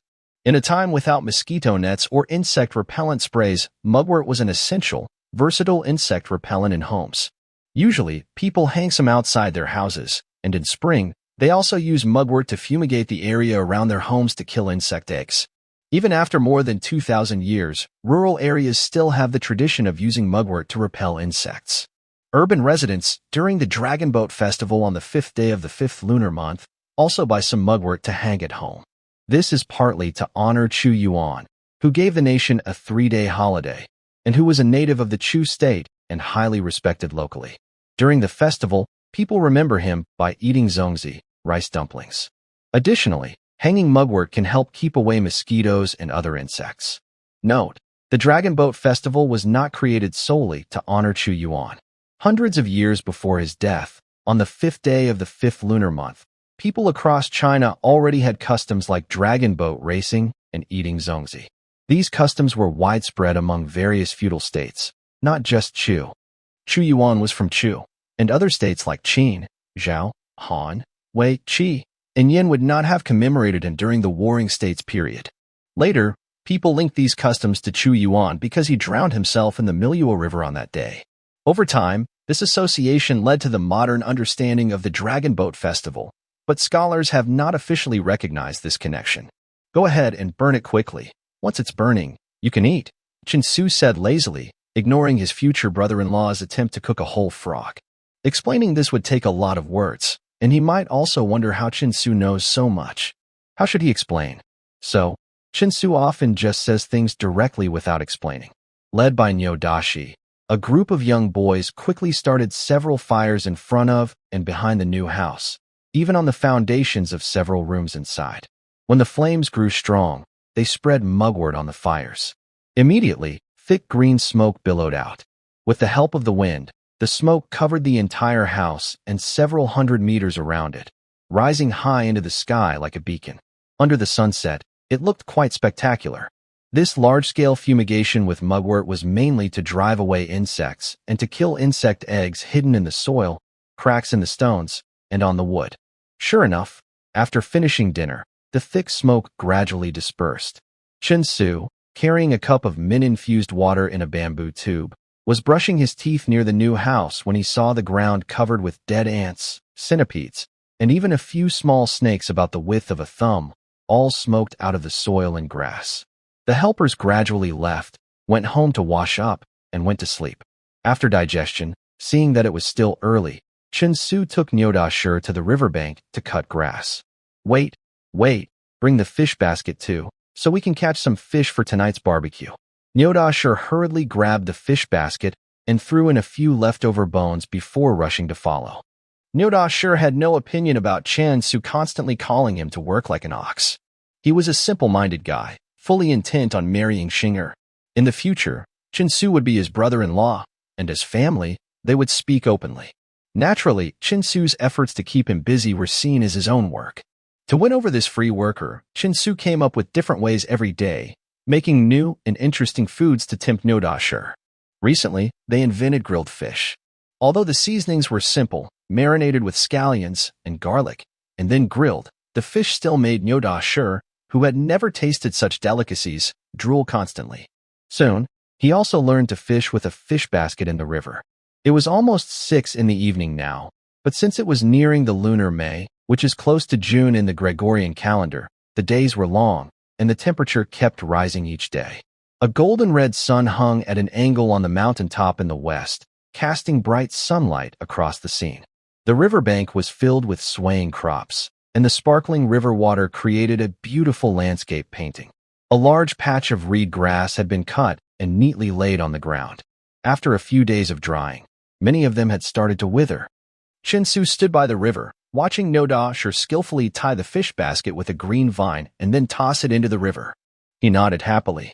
Since teaching him, Nyoda-shur had been responsible for fishing every day, and he did it with enthusiasm. In the evening, he would cut grass, put the fish basket into the river, and when finished, he would pull it up. Sometimes, he caught a few fish, and if lucky, he might get a big one weighing half a jin or more. After cleaning the fish by the river, he would put the basket back into the water. Early the next morning, Nyoda-shur would arrive at the riverbank to collect the fish basket again, often catching quite a few. Chin-Su always mourns silently for the fish of this era. It's so easy to be fooled. A few bones can turn into 7 or 8 pounds, or even over 10 pounds overnight, almost like collecting leftovers. He also started making grilled fish because eating saltwater boiled fish made him sick. Since there was no special grill rack for fish in the future, the fish he grilled had uneven heat on the surface, some parts burned, others undercooked. Without cooking oils, chili, or cumin, the flavor was completely unacceptable to him. He ate the least each time, even less than Chin-Jiangshi, because he couldn't swallow it. However, the taste of this kind of grilled fish had already won over almost everyone in the village. Now, as the sun sets, many young boys and even some adults are throwing fish traps into the river. Those without traps just use woven baskets covered with green vines and water plants, tossing them into the water. By morning, they usually have some catch. Even just 3 or 5 fish can improve their day. Eating meat is always better than eating coarse soybeans and rice to stave off hunger. After setting the fish traps, the two of them hurriedly began cutting grass before it got too dark. About an hour later, the sky was almost completely dark. A faint mist started to drift over the riverbank. They stopped, took off their clothes, and jumped into the river for a good wash. Then they packed up the fish traps, catching 7 or 8 small fish weighing 2 or 3 taels each. After washing them, they strung them on a grass stem and carried them home. Wow, we have grilled fish to eat again today. The little girl was already waiting at the yard gate, looking eager. She hurried over to take the fish from Nyodashi and ran quickly to the fire. Xinger, slow down, Nyodashi called, quickly bouncing after her. Xinger knew they would bring fish home, so she had already mashed scallions and garlic into a paste. She spread over a few fish and sprinkled some salt to marinate them. She was a 7-year-old girl, very skilled at doing this and very focused. Meanwhile, Nyodashi sat quietly nearby, watching. Chin-Su's face darkened again. He fought the urge to dig a hole and bury Nyodashi, then turned to look at the new house to plan what to do tomorrow, what supplies were needed, how to assign tasks, and so on. Inside the small fence yard, the strong aroma of grilled fish was spreading, mixed with the intense smell of wild scallions and garlic. Even from dozens of meters away, Chinsu could still smell it, and his stomach started to growl loudly. Although there is plenty of fish, meat, and grain at home recently, the strong and hard-working young men have huge appetites. Each one almost seems like they haven't eaten in days, not satisfied until they've had 3 or 5 bowls. In the morning, they eat rice, and in the evening, porridge. But after a few days, more than 2 stones of grain have been eaten, and over 20 jin of meat has been consumed. Of course, according to Aunt Xinjiang's plan, they shouldn't be able to eat so much. But Chinsu doesn't want to limit the villagers' meals who are helping out. If they aren't full, they won't have the strength to work. Since everyone is from the same village, he can't just eat big fish and meat himself while giving the workers less. So, in the past few days, Chinsu's household meals have been like a festival, and they've never eaten so freely in their lives. Thanks to the big fish, meat, and plenty of grain, not only do the villagers look healthier and stronger, but Chinsu's family also looks less pale. Their faces have become fuller and more rosy, especially the little girl, who now looks quite pretty and delicate. "Sewer, we only have enough corn to eat for 4 or 5 days," Aunt Xinjiang whispered while sitting by the fire, eating grilled fish. "Yes, I understand. I'll go to the town market the day after tomorrow to buy some more," Chinsu replied, leaning against a pile of wood, eating a piece of grilled fish slowly. His eyes stared blankly at the starry sky and the crescent moon, which was almost gone. When the crescent moon disappears completely, it will officially be midsummer in May. Counting the days, it's been almost 10 days since I crossed over. Every day, I am busy with food and building a house, and I have gradually forgotten some memories from the past. We look at the bright moon and shed tears, feeling homesick in 5 places at once. Now, looking at the moon and thinking of loved ones, the faces and figures of my parents from the past suddenly appear clearly in my mind. There was also a summer night under a sky full of stars, when I was a child lying in my mother's arms, gazing up at the cowherd and weaver girl. But all of that has turned to smoke and clouds, lost forever. I can only seek comfort from the buried memories deep in my mind, 2,000 years later. People today do not see the moon of ancient times, the moon now once shone on ancient people. Perhaps my parents in the future are also watching the same moon, quietly shedding tears for their son who has a short life. Same place, different times, missing each other across the ages. What kind of feeling is this? Brother, what's wrong? Shingo's innocent voice pulled Chinsu back from his deep thoughts. My older brother is studying the stars. Shinger, look at the stars in the sky. Each one is shining, very far away from us. Many of these stars have beautiful stories. Chinsu pointed at the Milky Way stretching across the sky and said slowly. Hearing this, Shinger became very interested. While eating grilled fish, she looked up at the sky full of stars and asked, "Older brother, which stars have stories?" "Many stars do. The bright, white band of stars is called the Milky Way. It looks like a big river flowing across the sky. Look over there, just west of the Milky Way." Chinsu pointed to a spot above. Shinger, Nyodashi, and Shinjiashir all looked in the direction he pointed. "See that brightest star? All these stars look pretty similar." "I don't see why that one is special," Nyodashi said, tilting his head and muttering. "Look carefully. Behind that star, there are 4 stars forming a small spindle shape, like a weaving shuttle." "Older brother, I see it." Shinga quickly found the 4 stars forming the shuttle shape, excitedly shouting. "Where exactly is it?" "I can't see it," Nyodashi asked, eyes wide with wonder at the flickering stars. "Really, I see it too." Shinjiashir also spotted the position of the star Vega and said happily. At the same time, she suddenly had a strange thought. She looked at her son with curiosity. She didn't understand why her son, after falling and waking up, suddenly knew so much about herbs, healing, catching fish, building houses. Nyodashi even mentioned making saws when he returned from town. Tonight, she was even more surprised because he knew about the stars in the sky. Chinsu had never been beyond the town market. No one had ever told him stories about the stars, nor did anyone teach him about them. He couldn't read or write. Although everyone in the village was illiterate, how could he know about the stars without reading? This strange feeling made Shinjiashir feel unfamiliar. It was as if her son wasn't really her son, but had a different soul. But she quickly pushed this unbelievable thought out of her mind. She was sure that this was her son, her only son. He had just grown up suddenly without her noticing. This star is called Vega. Look across the Milky Way, slightly below and to the side. There is also a very bright star here. Look carefully. On each side of this star, there are two smaller, dimmer stars. It looks like a person jumping with a basket. I see, I see. Following Chin Su's guidance, Shinger quickly clapped and cheered. Brother Su, I still can't see it. Nyodashir looked confused. Don't look anymore. Finish eating the fish and go to bed. Get up early tomorrow to work. Chin Su said with a slight smile. No, I want to hear your story. Nyodashir stubbornly kept wide-eyed. Since you've seen it, then I will tell you the story of the cowherd and the weaver girl, okay? Okay. Brother, tell us quickly. Shinger clapped excitedly, stopping her fish. Legend says there is a fairy in the sky, very skillful and good at weaving. The cloth she weaves has embroidered flowers and grass that smell nice. Fruit trees can bear fruit, birds can fly, fish can swim, the sun, moon, and stars can glow. Mountains and rivers change shape. Clothes made from this cloth are as beautiful as colorful clouds. All the gods call her Weaver Girl. The Jade Emperor ordered her to weave lots of beautiful cloth for himself and his wife. One day, a group of fairies secretly descended to the human world to play. After playing, they splashed water in a small lake. Wow, the fairies all went into the water? Nyodashir listened eagerly, eyes wide with excitement. Go back to sleep. You're splashing water on dry land?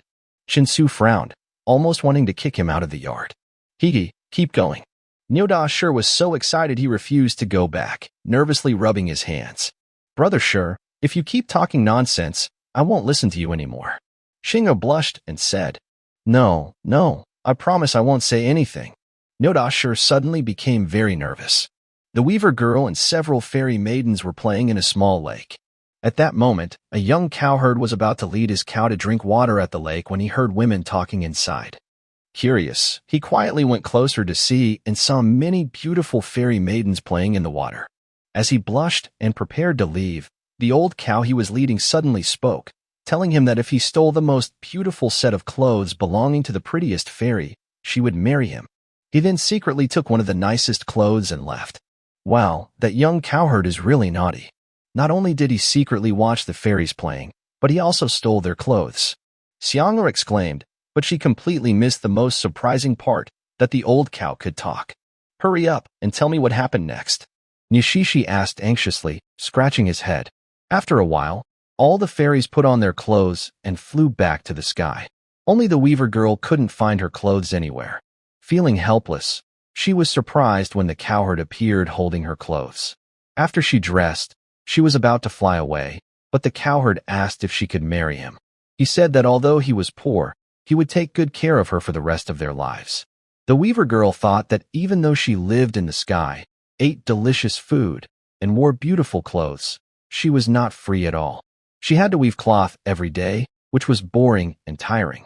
She couldn't stand that simple, dull life anymore, so she agreed to the cowherd's request. She stayed and married him, and they lived together in a small mountain village near the lake. During the day, the cowherd farmed, and the Weaver Girl wove cloth. He fetched water, and she helped water the garden. They lived happily, working and caring for each other. 3 years passed, and the Weaver Girl gave birth to a son and a daughter. Wow, it can really be like that. Nishishi clearly felt lucky that such a good thing hadn't happened to him. He looked at the roasted fish in his hand and jumped up, stabbing it into the tree trunk. Nishishi, are you listening or not? If not, go back to sleep. Xiang'er angrily jumped up and pointed at Nishishi, scolding him for disturbing her story. Aunt Qinjiang quickly scolded Xiang'er, saying, Xiang'er, don't be rude to Nishishi. In the Qin dynasty, relationships between men and women were quite open. Moral standards were not strict among nobles or commoners. For example, Emperor Qin Shi Huang's mother, Zhao Ji, first had an affair with Lu Buwei in the harem for several years, then was involved with Lao Ai and bore 2 sons. From Zhao Ji's promiscuous lifestyle, it's clear that during the pre-Qin period, and even in the early Qin Empire, people didn't pay much attention to romantic relationships, and there were no strict rules like the later 3 obediences and 4 virtues for women. Women didn't have to follow the strict moral codes that came later. However, society kept progressing. Men's status kept rising, and women became more controlled in daily life. In the Qin dynasty, women's status was not high. Since Shinger was already promised to Niu Dasui, respecting her husband was considered natural. Shinger's scolding made Qin Jiangshi feel embarrassed and unhappy. Don't worry, Auntie. Shinger, don't be upset. I won't say more. Let's hurry and tell the story. Neodaswi quickly sat down, looking shy and urging Chun-Su to speak. Once upon a time, there was a day in heaven and a year on earth. The Weaver girl stayed on earth for 3 years and had a son and a daughter, but in heaven, only 3 days had passed. On the 4th day, the Jade Emperor found out that the Weaver girl hadn't finished weaving her cloth on time. He asked around and discovered she had secretly come down to earth. Then he sent someone to find out and learned she had married a mortal. Enraged, he ordered heavenly soldiers to catch her and bring her back to heaven. The Weaver girl was taken away. Her 2 children cried loudly, calling for their mother. Niu Lang had no choice but to carry the 2 children on his back and chase after her. They chased all the way to the edge of the Milky Way, but were blocked by the turbulent river. They could only watch helplessly as the Weaver girl was taken further and further away by the soldiers. Hearing her children cry, the Weaver girl felt very sad. She knew she might never see her husband and children again. So she threw her weaving shuttle down as a keepsake for her husband. Wah, the Jade Emperor is so cruel. How could he take the Weaver girl away? If she's taken to heaven, she'll probably be weaving day and night. The Jade Emperor, you're such a bad guy, a really bad guy.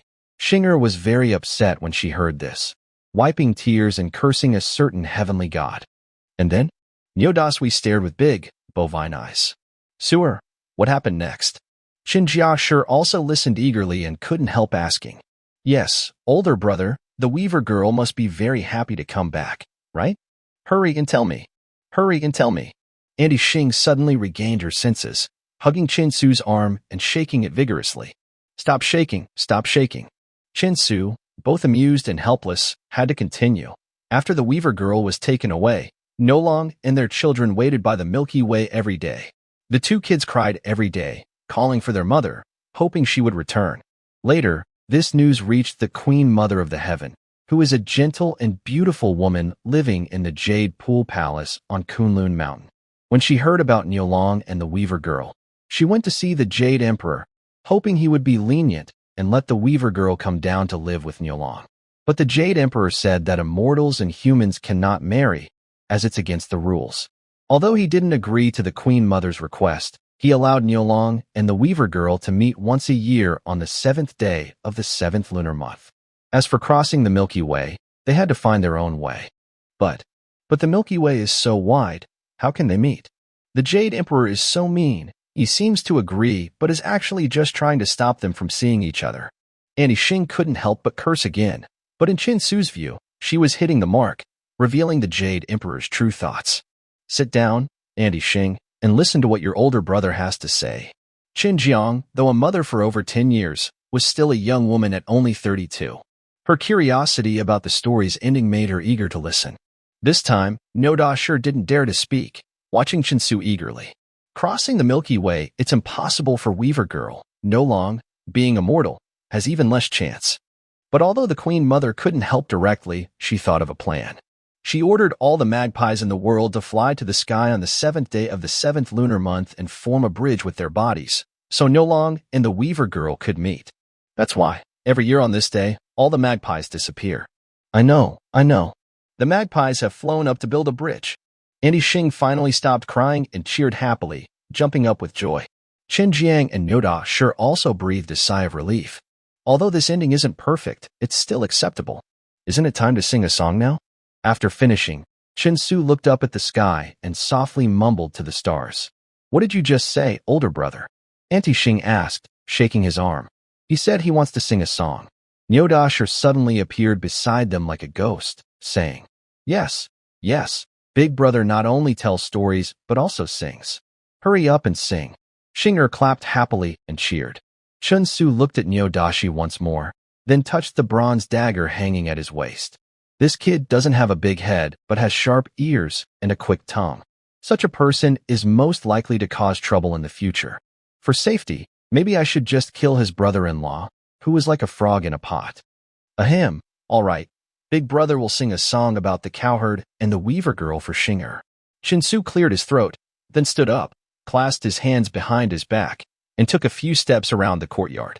After organizing his thoughts, he recalled the famous segment from the story couples returning home. which is part of the legend of the Heavenly Fairy Match.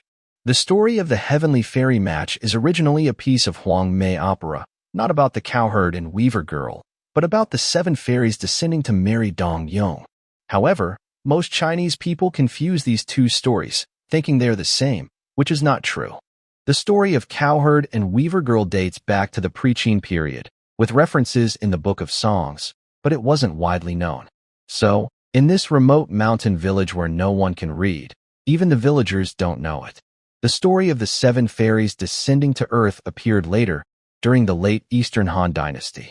It tells of Dong Yong selling himself to bury his father, which moved the 7 fairies to descend and marry Dong Yong, himself immortal, while the Queen Mother of the West intervened, sending heavenly soldiers to capture the 7 fairies and bring them back to heaven.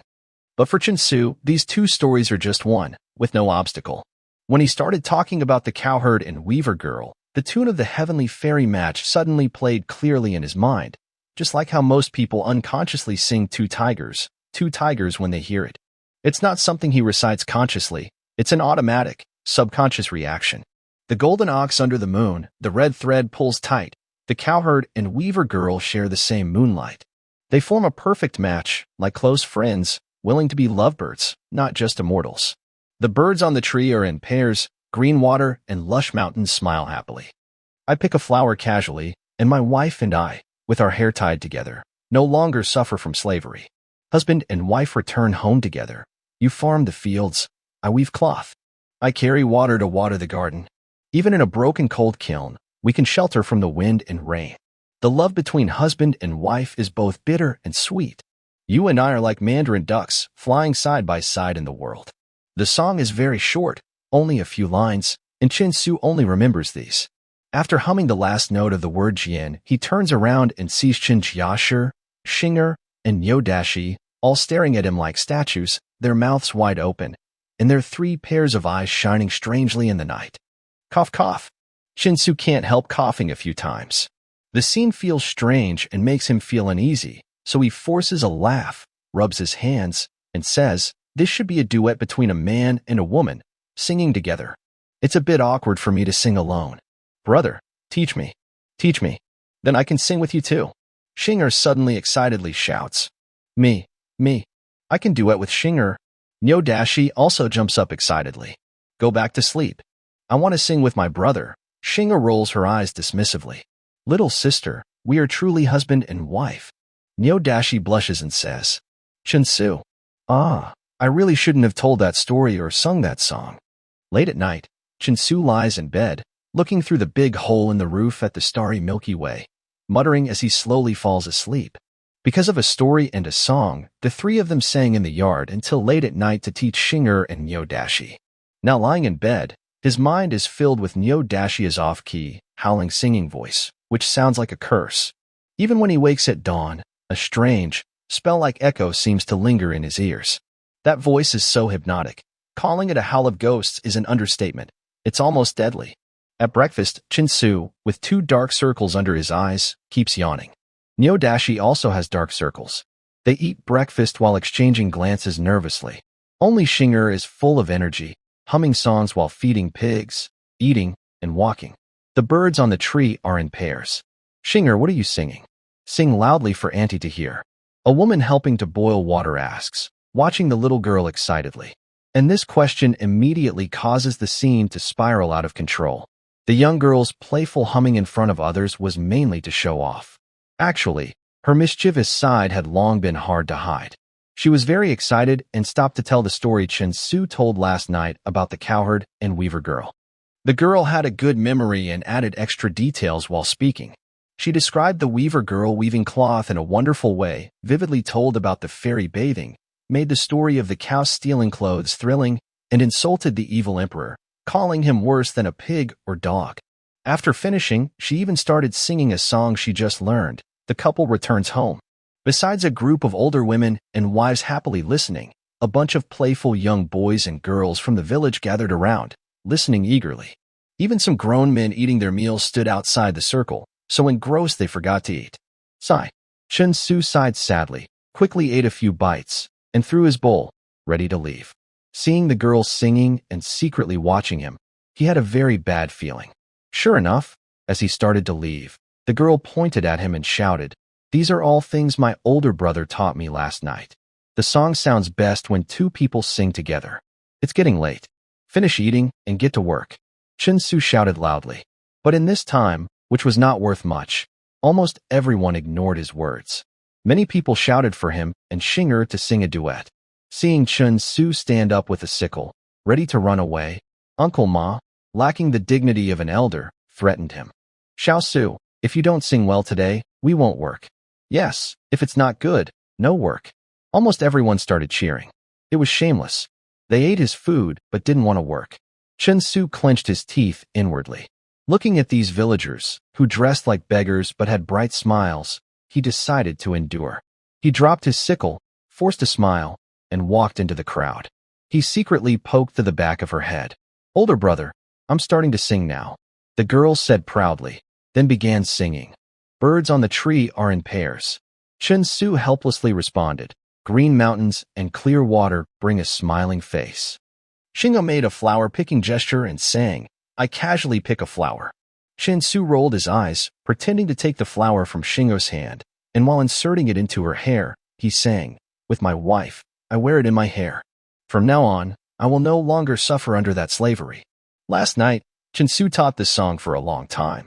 The main reason was that people in this era didn't have enough food or warm clothes, and no one had properly learned to sing.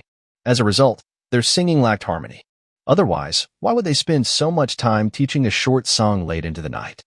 Although Shinger learned it, her casual movements now made Chin-su marvel. This girl has a natural talent for acting, and her performance while singing was surprisingly realistic. If she wore beautiful costume clothes, she could easily perform on stage like a young star in later generations. The two sang together with simple actions, and the song was finished in no time. But in this era, where travel mainly relies on walking, entertainment depends on handmade toys, communication is shouted, and safety relies on people's awareness. This new style of singing and acting stunned all the villagers who had never seen the outside world. When they sang the first line, some people joked around. After they finished, everyone was just staring blankly, just like Chin-su, Jiangshi, and Nyo Deshi's expressions last night, mouths wide open, captivated.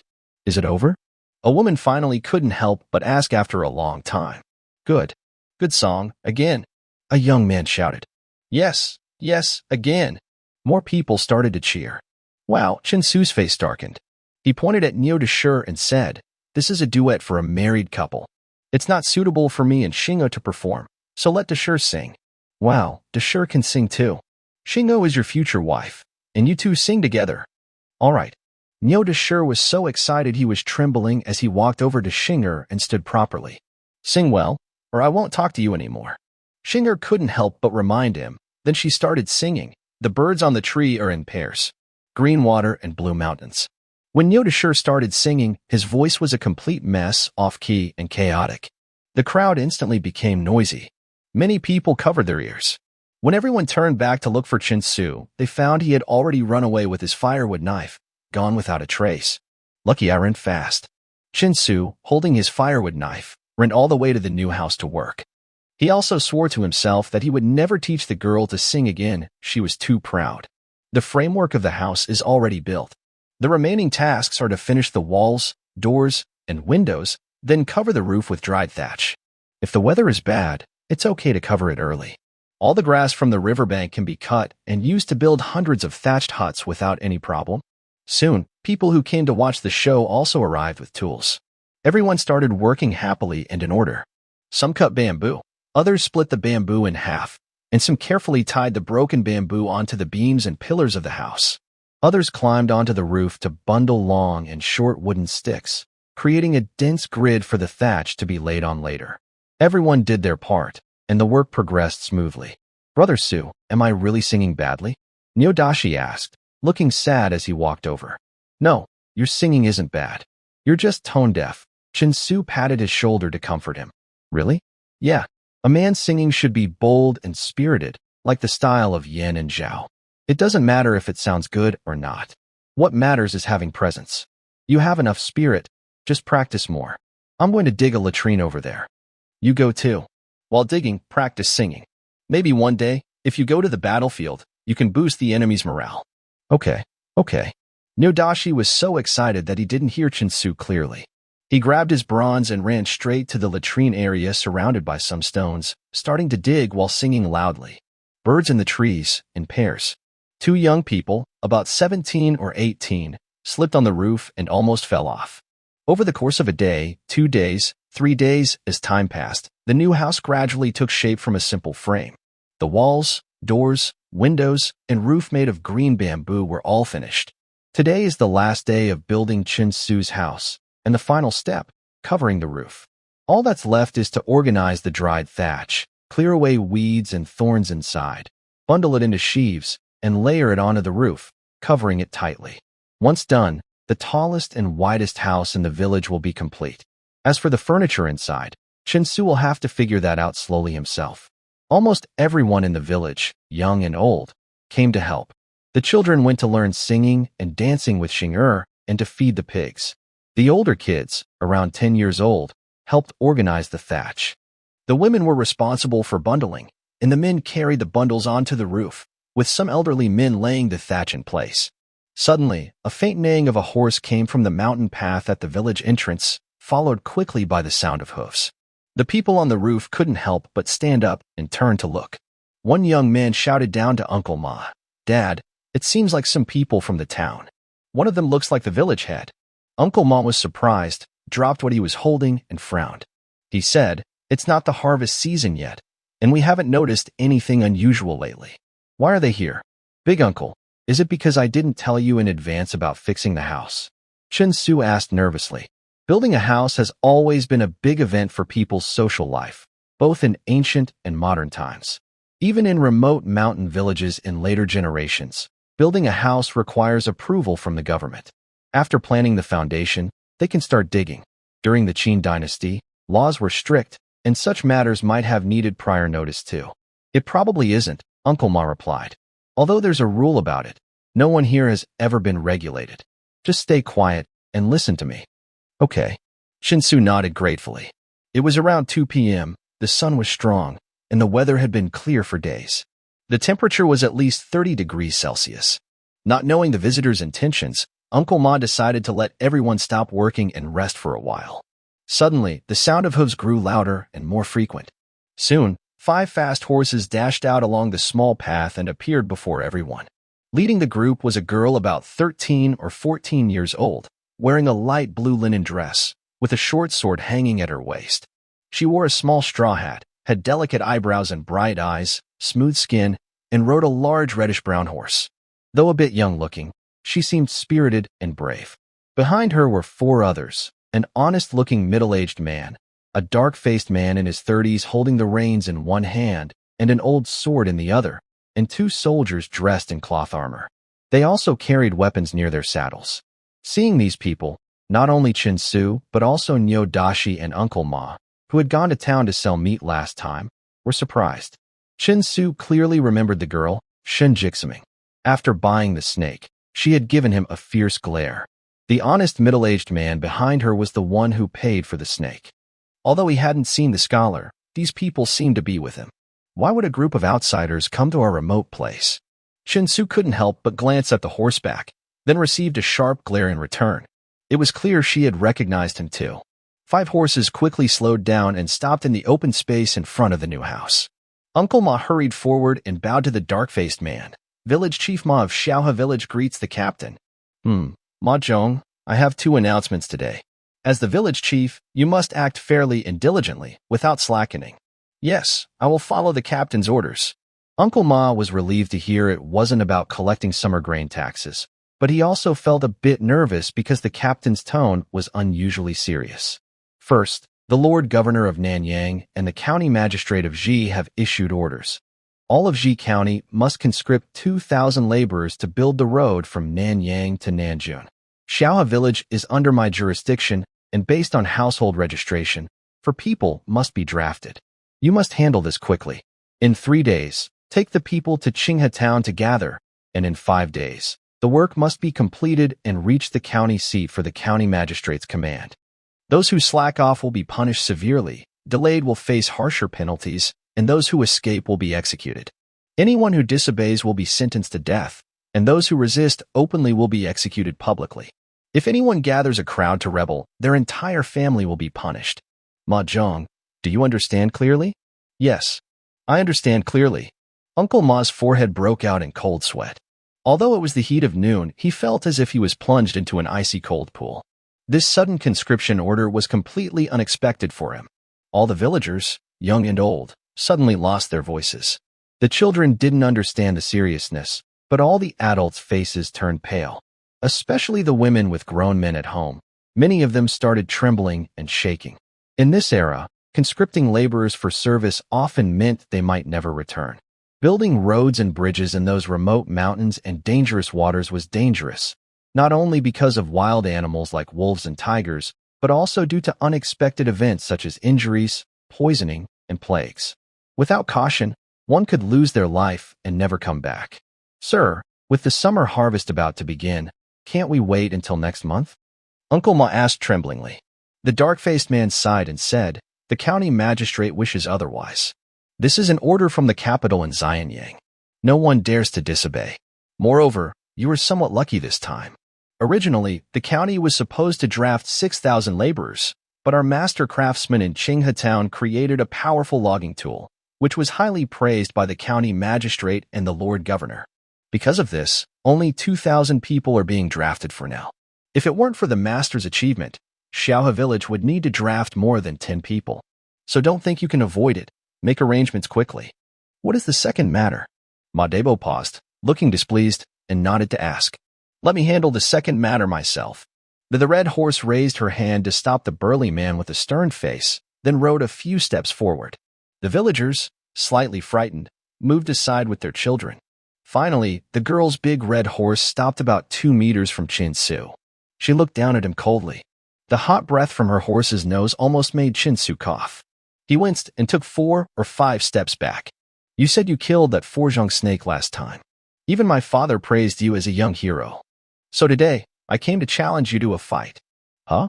Chin Su was stunned, staring blankly at the girl. Are you deaf? I said I want to fight you. The girl said angrily. Chin Su. Ma Debo. The villagers. Why? Chin Su felt like a wild boar had hit him in the face. His mind was a mess, completely confused by this sudden challenge from the girl with no clear background. What? Are you scared? Aren't you the young hero who killed the Forjong snake? Just say yes or no. If you're afraid, don't claim to have killed the snake or to be a young hero anymore. The girl spoke while drawing a shiny, golden short sword from her waist. The sharp blade gleamed in the sunlight, dazzling everyone. Chin Su's mind was racing. When did I ever say I was a young hero? And when did I ever fear anything? But based on his 25 years of life experience, the civilization development over 2,000 years, the 3 assistants the girl brought, and the performance of the village chief, it was clear this girl was not ordinary. She was so arrogant, could she be? Oh no. A vague guess formed in Chin Su's mind. He shivered and then smiled, saying, swords can be dangerous. Let's not fight with weapons. How about we compete in something else? Like what? Sing a song? The girl suddenly shook her hand, almost dropping her short sword and poking her horse. The village chief and the other 3 people on horseback also wobbled, nearly falling off. The villagers all lowered their heads tightly, holding back their laughter, afraid to smile. Compared to singing, this handsome young girl probably can't beat the village's singing king, Chin Su. The duet they performed this morning completely won over everyone in the village. While working, everyone hummed The Couple Returns Home Together. Are you still a man? Our great Qin values military achievements most and respects brave people. Do you, people of Chu, even know how to sing? The girl tightly held her short sword and coldly said, Do you realize that if what you just said gets out, it could bring disaster to your family? Chin Su replied calmly, How dare you talk nonsense? Do you even know who I am? The girl shouted angrily, I don't need to know who you are. Now that Great Qin has unified the 6 states, Emperor Qin rules the world. China no longer has Chu. If you say we are Chu people, you are implying that Chu and Qin are still 2 separate countries. That means you believe Emperor Qin hasn't finished unifying China. You're openly denying his great achievements. You are trying to cause division between the southeastern regions and Great Qin. Such words are like treason. Do you understand? When Chin Su finished speaking, the middle-aged man, 2 soldiers, and the black-faced constable all looked shocked. The girl's face turned pale as she was about to speak in protest, but was stopped by the middle-aged man. Shall you? Stop being stubborn. That's enough for today. Come back with me. Seeing how tense everyone was, Chin-Su suddenly burst out laughing, clutching his stomach and laughing so hard he almost couldn't breathe. Young master, what are you laughing at? The middle-aged man looked at Chun-Su with a very serious face. Chun-Su looked weak, with messy hair, wearing worn-out straw sandals, and his clothes were tattered. Except for covering his private parts and backside, everything else was exposed. Yet, his eyes shone brightly, and his tone earlier was calm, cold, and confident, completely different from any other young boy from a rural mountain village he had met before. Especially the words he just said. They couldn't possibly come from a poor mountain boy who knew nothing. Even if those words were spoken in Xianyang, no one there would notice any problem. But this boy, from such an insignificant place, could find flaws in those words and even question treason so boldly. The girl, young and naive, didn't understand how serious this was, but they all knew that if those words got out, it could cause big trouble. The world had just been pacified, and the people's hearts were still unsettled. The main concern in Xianyang was the word treason. Otherwise, they wouldn't be rushing to repair the roads and improve communication across the country. Therefore, the young boy in front of us, who once defeated a Forjong giant snake, suddenly made several people treat him very carefully. One careless move could lead to unpredictable consequences. Chin-Su finally stopped laughing after a few tries, placing one hand on his waist and pointing at the girl with the other. Such a cowardly person, yet dares to talk about bravery. Moreover, in our great Qin, we value military achievements and courage, not fighting for fun or challenging others to duels. Besides, Chin-Su paused here. Young master, what else? The middle-aged man couldn't help asking. Besides, a good man doesn't fight with a woman. Chin-Su winked at the girl. A man, can fight tigers, leopards, and wolves, and kill giant snakes for Zhang Long. But I can't fight with women. If I win, I look bad. If I lose, it's even worse. That last comment was just to scare you. So you should go back to where you came from. You. The girl's cheeks turned red, and she didn't know what to say. She sat stiffly on her horse for half a minute, then suddenly jumped off. Chin-Su, feeling proud, only saw a graceful figure falling from the sky, followed by a small suede boot rapidly enlarging in his view. Bang! Chin-Su let out a scream as he was knocked flying.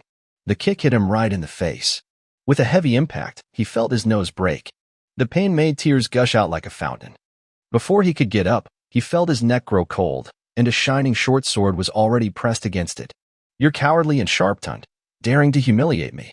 Today, I won't kill you to vent my anger. Chin-Su, holding his nose and blinking away tears, saw a furious face with raised eyebrows and two blazing flames in his blurred vision. Where? No. The middle-aged man shouted loudly. Sua Chin-John's face turned deathly pale with fear. Don't kill my brother. Shingo cried out. No, you can't. Many villagers couldn't help but shout and step back.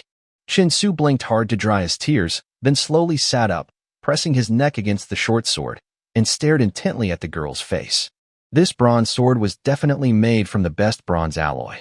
Chin-Su felt like the skin on his neck might be cut open. But at this moment, he was sure the girl wouldn't kill him.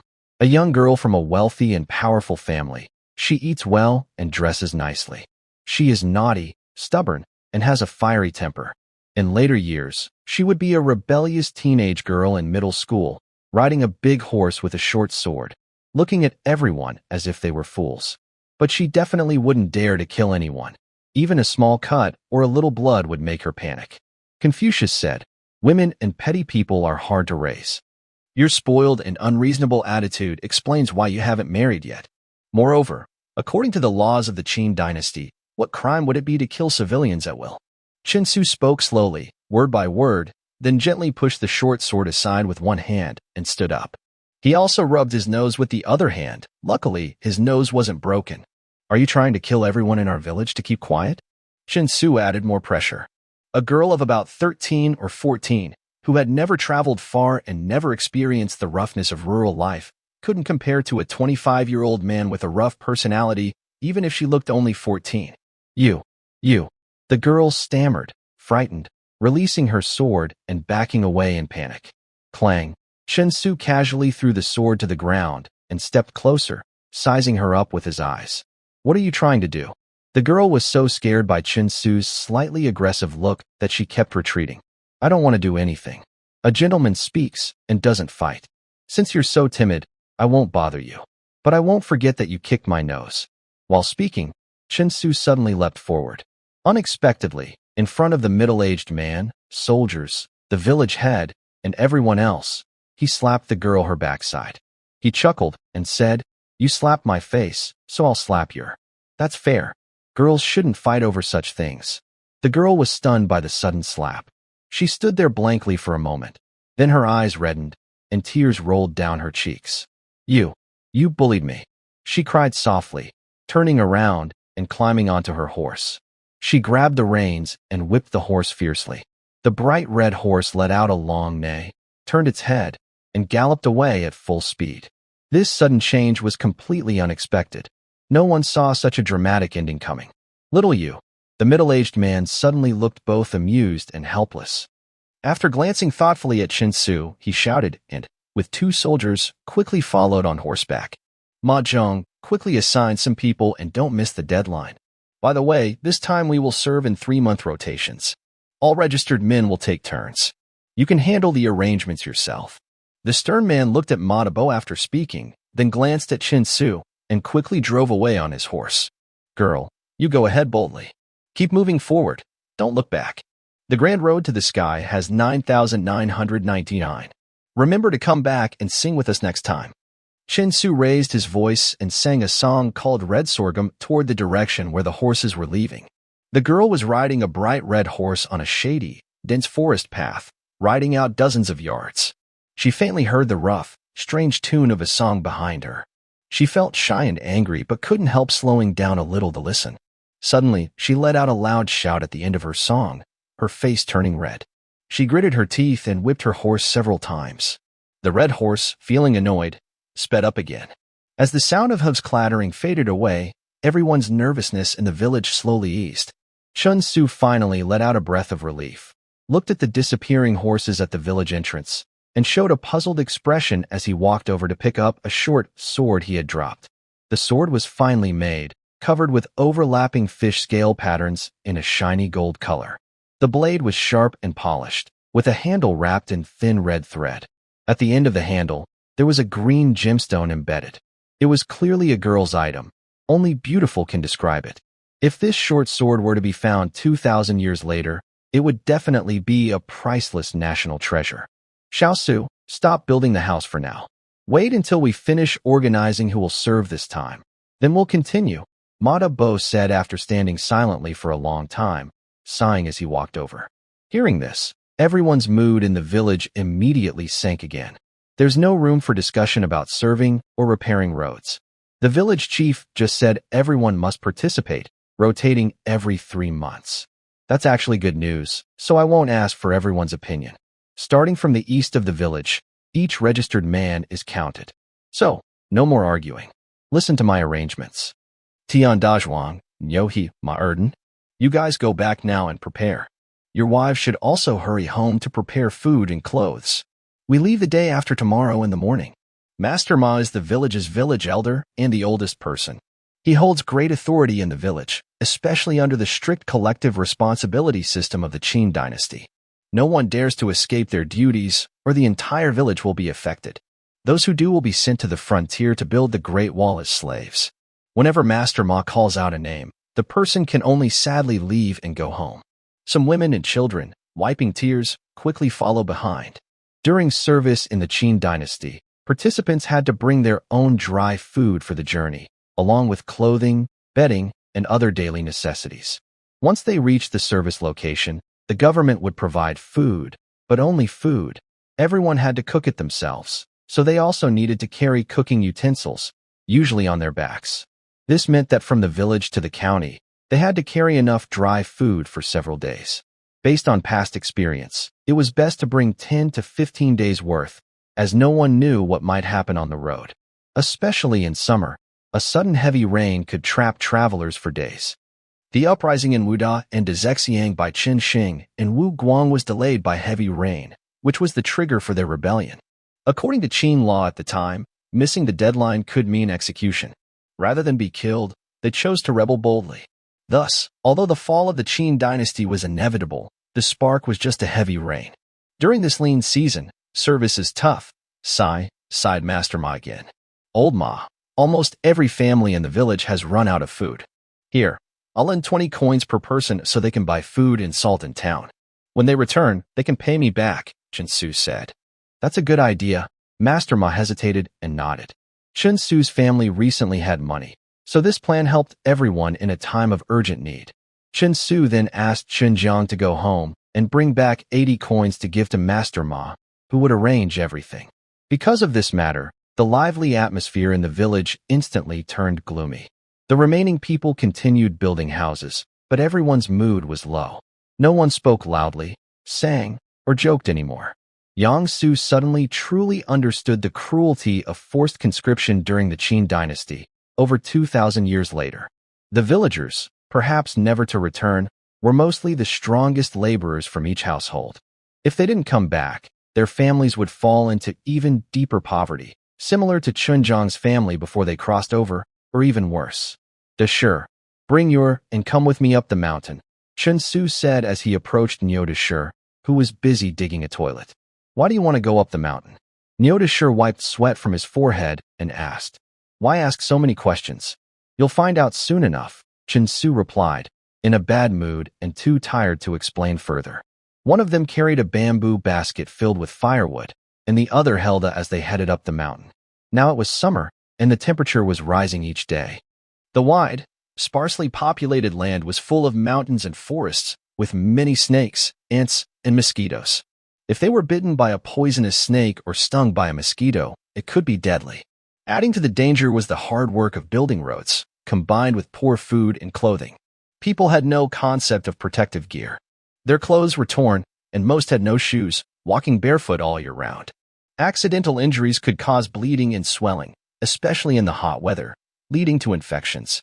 Without proper first aid, injuries often worsened, and there was no way to stop bleeding or treat wounds properly. If someone was cut badly, it could quickly become fatal, and amputation was not an option because there were no medicines or clean bandages. Only dirt and grass to cover wounds, which made infections worse. In such cases, death was almost certain, and even amputation would not save them. Since Chen Su had appeared in this era and become part of it, he knew he might be drafted to serve in the military someday. Therefore, he felt he had to do something to help himself and the villagers by providing some protection and support so everyone could survive as long as possible. During the Han Dynasty, people's understanding of traditional medicine was still quite vague and confused. Although ancient texts like the Huangdi Neijing existed, and stories of Shinnong tasting hundreds of herbs were well known, these ideas were far from the poor farmers in remote mountain areas. Medical treatment was still primitive, often involving rituals and superstitions. The rapid development of traditional Chinese medicine, TCM, continued until the late Eastern Han Dynasty, when Zhang Zhongjing's treatise on cold damage and miscellaneous diseases was published. This work gradually established the status of TCM and Chinese herbal medicine in China. The theory of syndrome differentiation and treatment summarized in this book became the guiding principle for all future Chinese medicine practitioners. Over time, TCM played a significant role in ensuring China's population growth and cultural development. The medicinal properties of various herbs began to be studied and confirmed. During the Ming Dynasty, Li Shizhen compiled the famous herbal book Compendium of Materia Medica, which finalized the understanding of herbal properties. This work has been used ever since and remains China's most important herbal medicine reference. Of course, all this is far from Chen Su's world. He could only remember about 100 herbs, and most of their properties had become fuzzy. Still, he thought he might be slightly better than the local shamans. He had seen his second grandfather treat patients and prepare common herbs. As a child, he was quite interested and even helped out, although sometimes he caused trouble by knocking over the medicine jars. Still, he remembered some things from those experiences. Now, he went up the mountain to gather common herbs, hoping to make portable pills and powders. When bitten by snakes or insects, or when bleeding, injured, suffering from heat stroke, food poisoning, or stomach pain and diarrhea, he wanted to be able to handle these situations quickly and simply, preventing minor illnesses from becoming serious. A few hours passed quickly. Just before sunset, the two came down the mountain, soaked from head to toe. Their bamboo baskets were filled with various herbs, grass, flowers, roots, stems, and leaves. By then, the roof of the house was already finished. The helpers had finished dinner and gone home. Only Qin Jiashir and Xinger were still watching and waiting. "Brother, what are these you dug up?" Xinger asked curiously after pouring cold water into 2 bamboo cups. She leaned over the basket, looking at the herbs. "These are medicines. Don't mess around. We'll sort them out after dinner," Jinsu warned. Then, he and Nyo Dashishi eagerly picked up their bowls and started eating. The clay pot on the stove was bubbling with hot soup, fragrant with meat and herbs. Qin Jianshi had cooked some fresh wild vegetables into the broth. The two were so hungry they couldn't wait, using bamboo spoons to dip into the soup and eat their rice, sitting on the ground and munching loudly.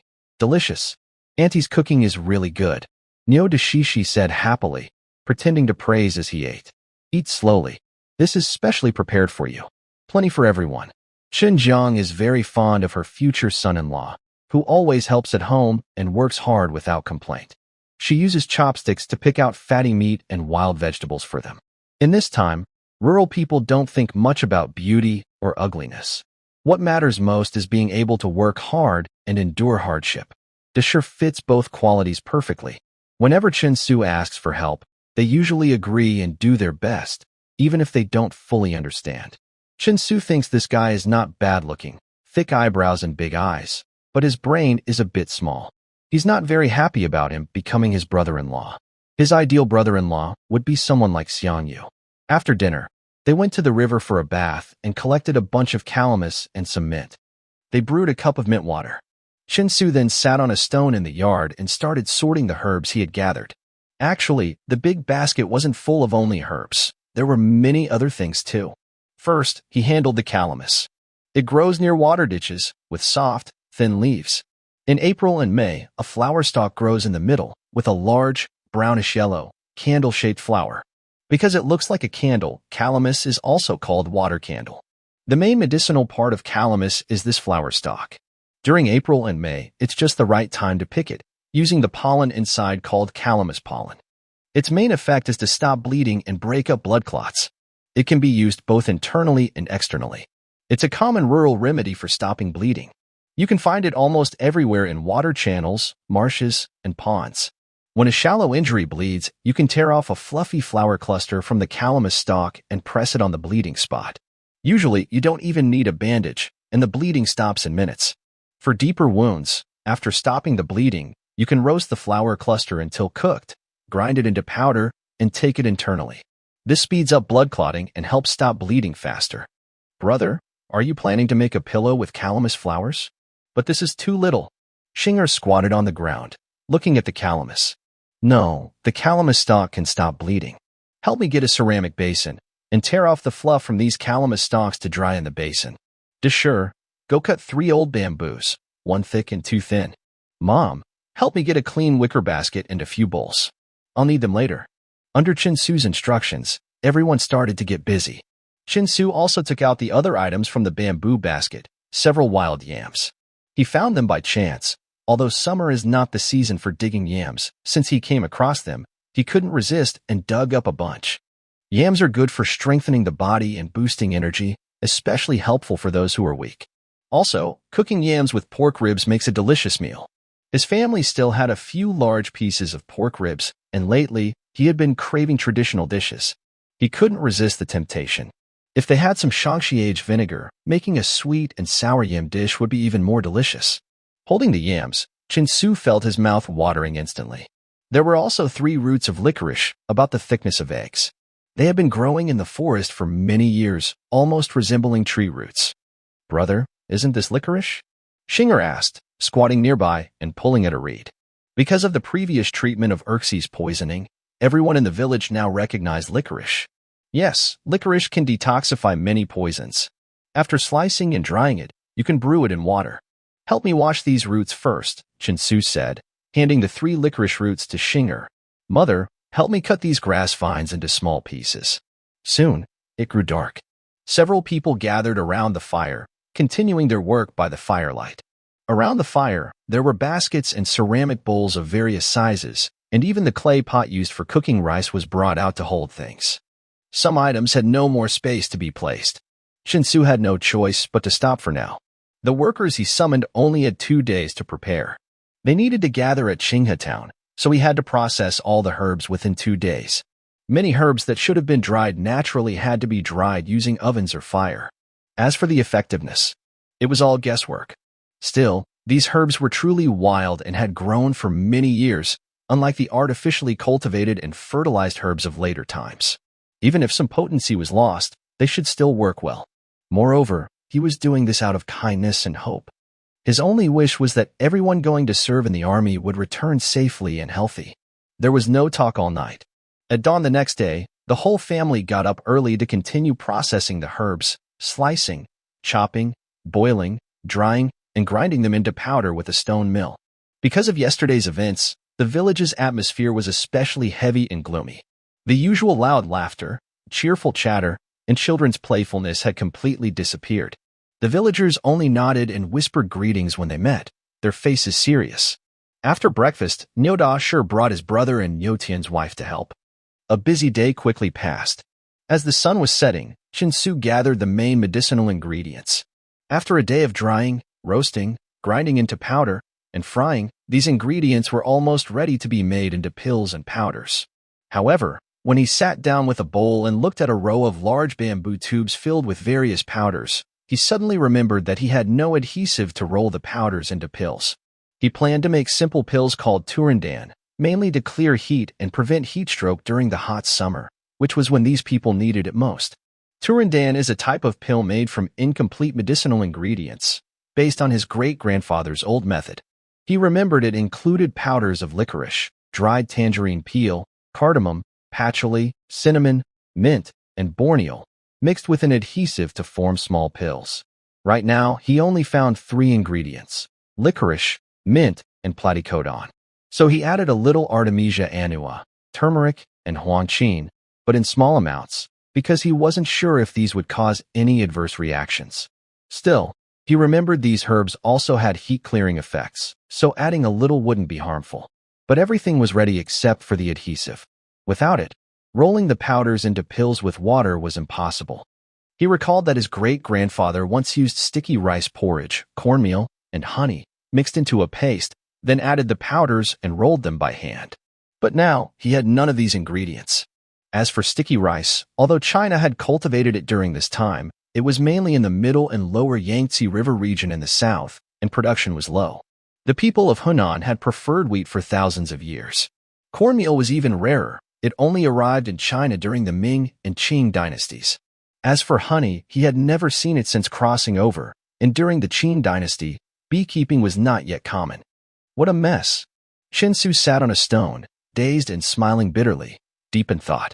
Although powders could be used, taking them internally was very inconvenient, especially when working, and measuring the right amount each time was a problem.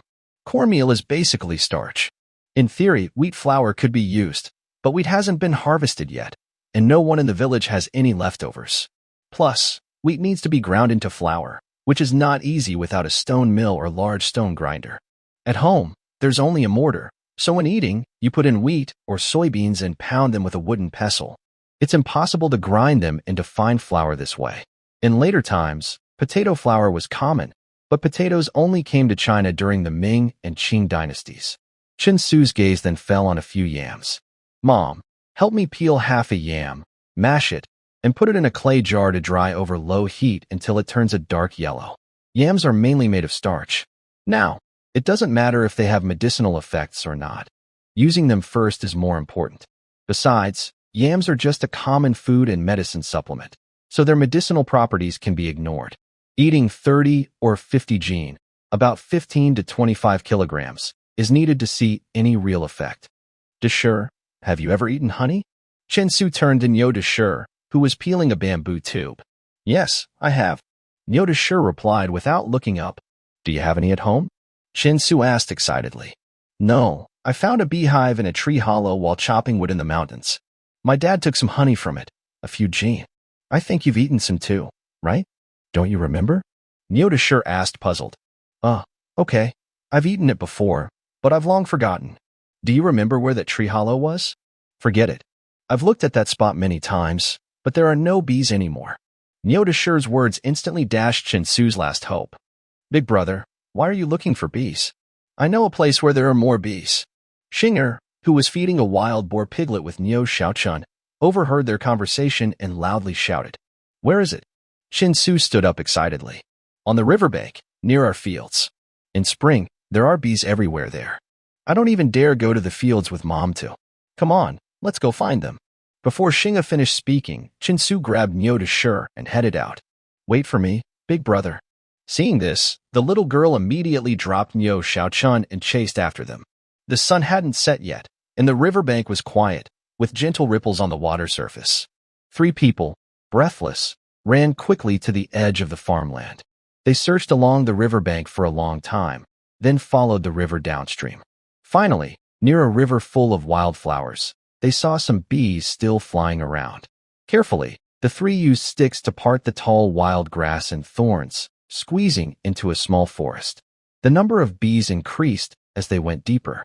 After searching for a while, they finally saw a hive inside a large tree cavity about 3 meters above the ground, with a diameter of roughly 1 foot. Let me try? Nyodashi was very excited. He took off his sandals, spat twice into his palm, rubbed his hands, then grabbed the tree trunk and climbed up quickly. Soon, he reached near the hive. Ignoring the threat of bee stings, he eagerly reached into the cavity, touched around, and pulled out a yellow-brown hive, laughing happily. Brother Su, we found it.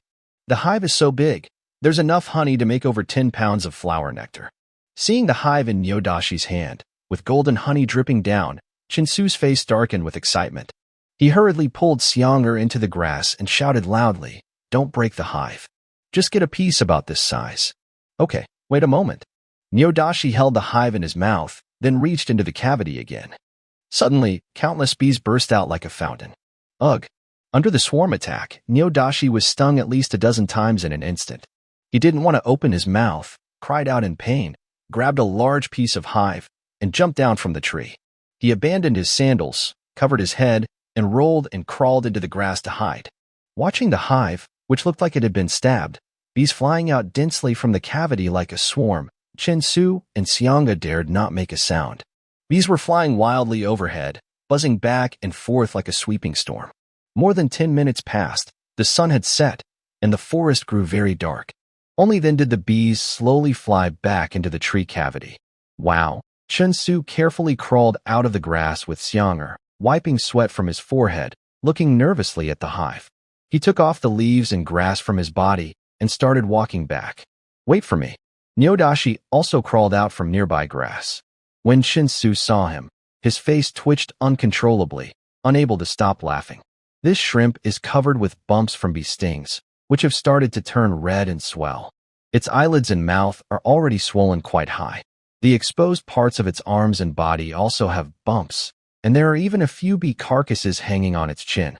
Pure wild juju blossom honey. Without any additives, this is real, authentic wild bee jujube honey. In future generations, you wouldn't be able to buy this for less than 700 or 800 yuan. Seeing a large bowl of bright red honey, more than a jean, about 500 grams, squeezed from the hive, Chinsu was so excited he almost couldn't contain himself. The hive after honey extraction was divided among Shinger, Nyo Xiaochun, and Nyodashi, each nibbling on their piece happily. Nyodashi's face was covered with colorful ointments, but he was even more swollen. One eyelid was as big as a peach, and his forehead and neck were covered with large bumps. One cheek was swollen so much it looked high, and his mouth couldn't close properly. He was eating while grimacing and breathing in cold air through his teeth. Seeing Nyodashi like this, Chinsu couldn't help but flinch again. This is the most primitive state of wild bees, very different from the domesticated honeybees of later times. Not only are they larger, but they are also very wild, aggressive, and highly toxic. When stung, their venom acts quickly and lasts longer. Severe stings can even cause heart failure and death. Note: Yifeng refers to Italian honeybees. By the 21st century, native Chinese honeybees had mostly disappeared, replaced by imported Italian bees. However, after the 3 of them returned to the riverbank, Chinsu had already treated Nyodashi briefly. He removed the bee stinger, then used porcelain and wild chrysanthemum to crush and smear on the swelling. If all went well, after a night's sleep, the swelling should go down by morning. But tonight was definitely going to be uncomfortable. Looking at how eager Nyodashi was to eat the hive, Chinsu felt sad for the bees that sacrificed themselves to protect their hive. It was such a waste. Besides a loud cry at first, Nyodashi didn't react much at all. Now that they had honey, the mashed had already been roasted to a golden color in a clay pot by Chin Jiashur and ground into powder. As for rice water, it probably wouldn't be a problem, so long as it could be rolled into pills that wouldn't fall apart. Chinsu poured half of the honey into a small clay pot, then placed it on the stove. He heated it while stirring constantly with chopsticks. Soon, a rich, sweet aroma with a hint of juju blossom fragrance filled the air. The whole yard became sweet and intoxicating, making a group of little wild pigs in the pig pen push against the fence, rooting and snorting loudly. After about 10 minutes of stirring, most of the moisture in the honey water had evaporated, making the honey very thick and sticky. Chinsu used chopsticks to check the mixture and felt it was ready. He then roughly scooped some medicinal powder from a row of bamboo tubes, which were used as measuring cups, and poured a few bowls into the jar according to his recipe. As he poured, he asked Nyodashi to stir vigorously with chopsticks. Soon, a rich aroma of mixed medicinal scents filled the yard. Big brother, this smell is so fragrant, sweet, bitter, and cool. Do you think it will taste good? Shinger looked eagerly at the jar, saliva almost dripping from her mouth. This is medicine. You can't eat it casually. When it's hot in summer and you get a headache, dizziness, or difficulty breathing from overwork, then you can take some, Chinsu quickly warned, worried that the little girl might sneakily snack on it at home. Once all the powder was added, the jar was more than half full. Nyodashi grimaced and said he was almost unable to stir it anymore. Okay, take the jar down. Following Chunsu's instructions, Nyodashi carefully took the hot clay pot off the stove and placed it on the ground. Chinsu used chopsticks to pick out a small lump of the mixture and checked it. It was still too runny, definitely a hand-sized medicinal paste. He added a few more bowls of roasted yam powder and asked Nyodashi to keep stirring. After several repetitions, he thought it was just right. He then washed his hands with warm water, dried them by the fire, and coated his hands with some yam powder to start his first attempt at making medicinal pills. Chin Jiashur, Shinger, and Nyodashi watched with surprised faces. Chinsu slowly used chopsticks to scoop a semi-dry piece of medicinal paste from the pot, kneaded it a few times in his palm, and then opened his hand to reveal a small, finger-sized brown pill. It wasn't perfectly round but met the basic requirements of a traditional Chinese medicine pill. As for its effectiveness, well, only heaven knew. Since it was medicine, it couldn't be eaten casually. It should only be taken when truly suffering from heat stroke or headaches, to see how it works. See? That's how you do it. Just keep the size smaller than this one, Chinsu said with a smile to Shinger and Chin Jiashur. Big brother, can we help too? Shingo blinked excitedly. It's very simple. Go wash your hands and help out. I still need to prepare other medicines, Chinsu nodded. So, the young girl and Nyodashi hurried to wash their hands. Chin Jiashur also stood up. Soon, the three of them sat around a small clay pot, using chopsticks to pick out some medicinal mud and rub it in their palms. Big brother, look at what I made. Is this okay? The young girl held out her open palm. Shinger, what you made is very good. You don't need to make it so round. Chinsu nodded repeatedly. Suer, what about this one I made, mother?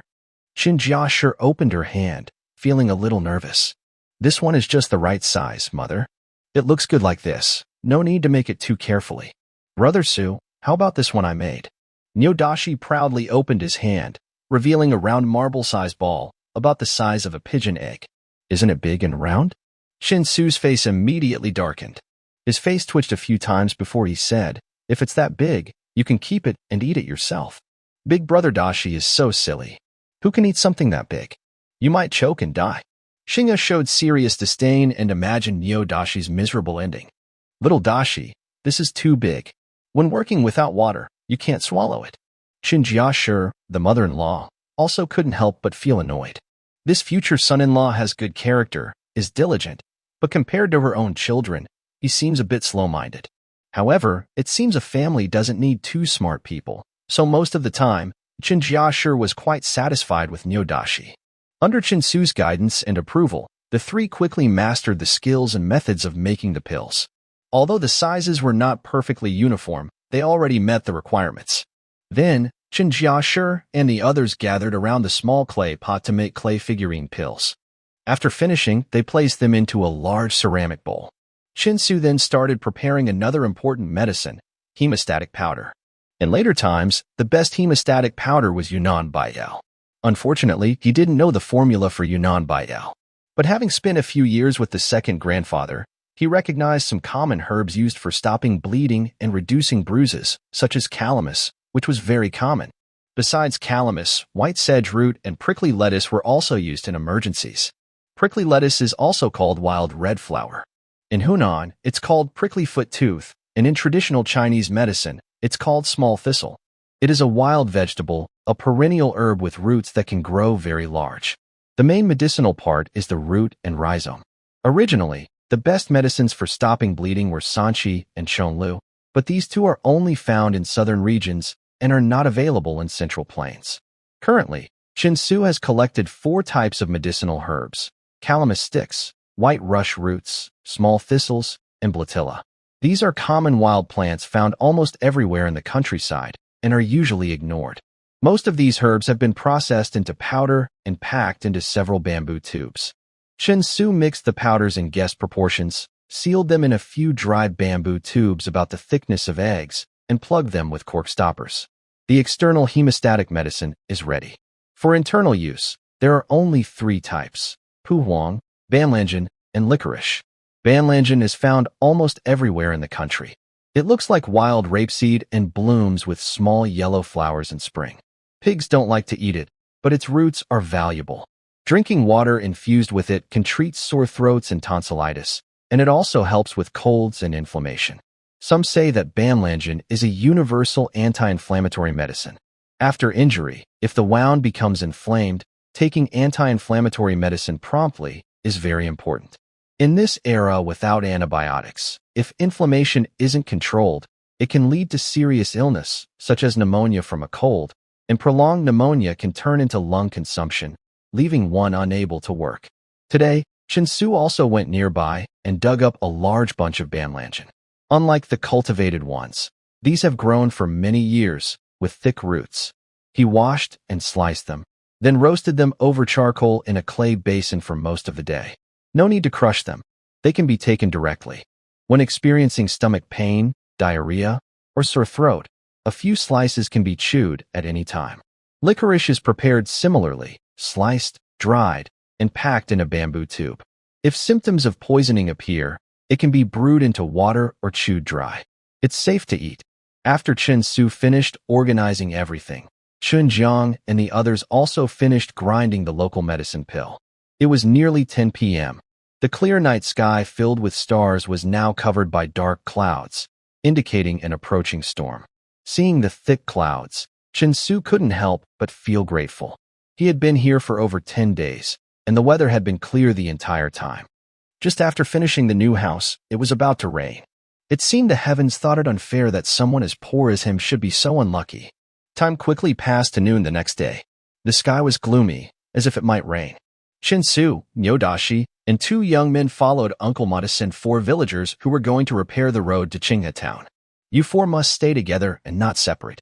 Take care of each other. Keep your money close and watch your food carefully. Remember not to argue or fight with others. Don't worry about the crops at home. I will arrange for someone to help with the harvest.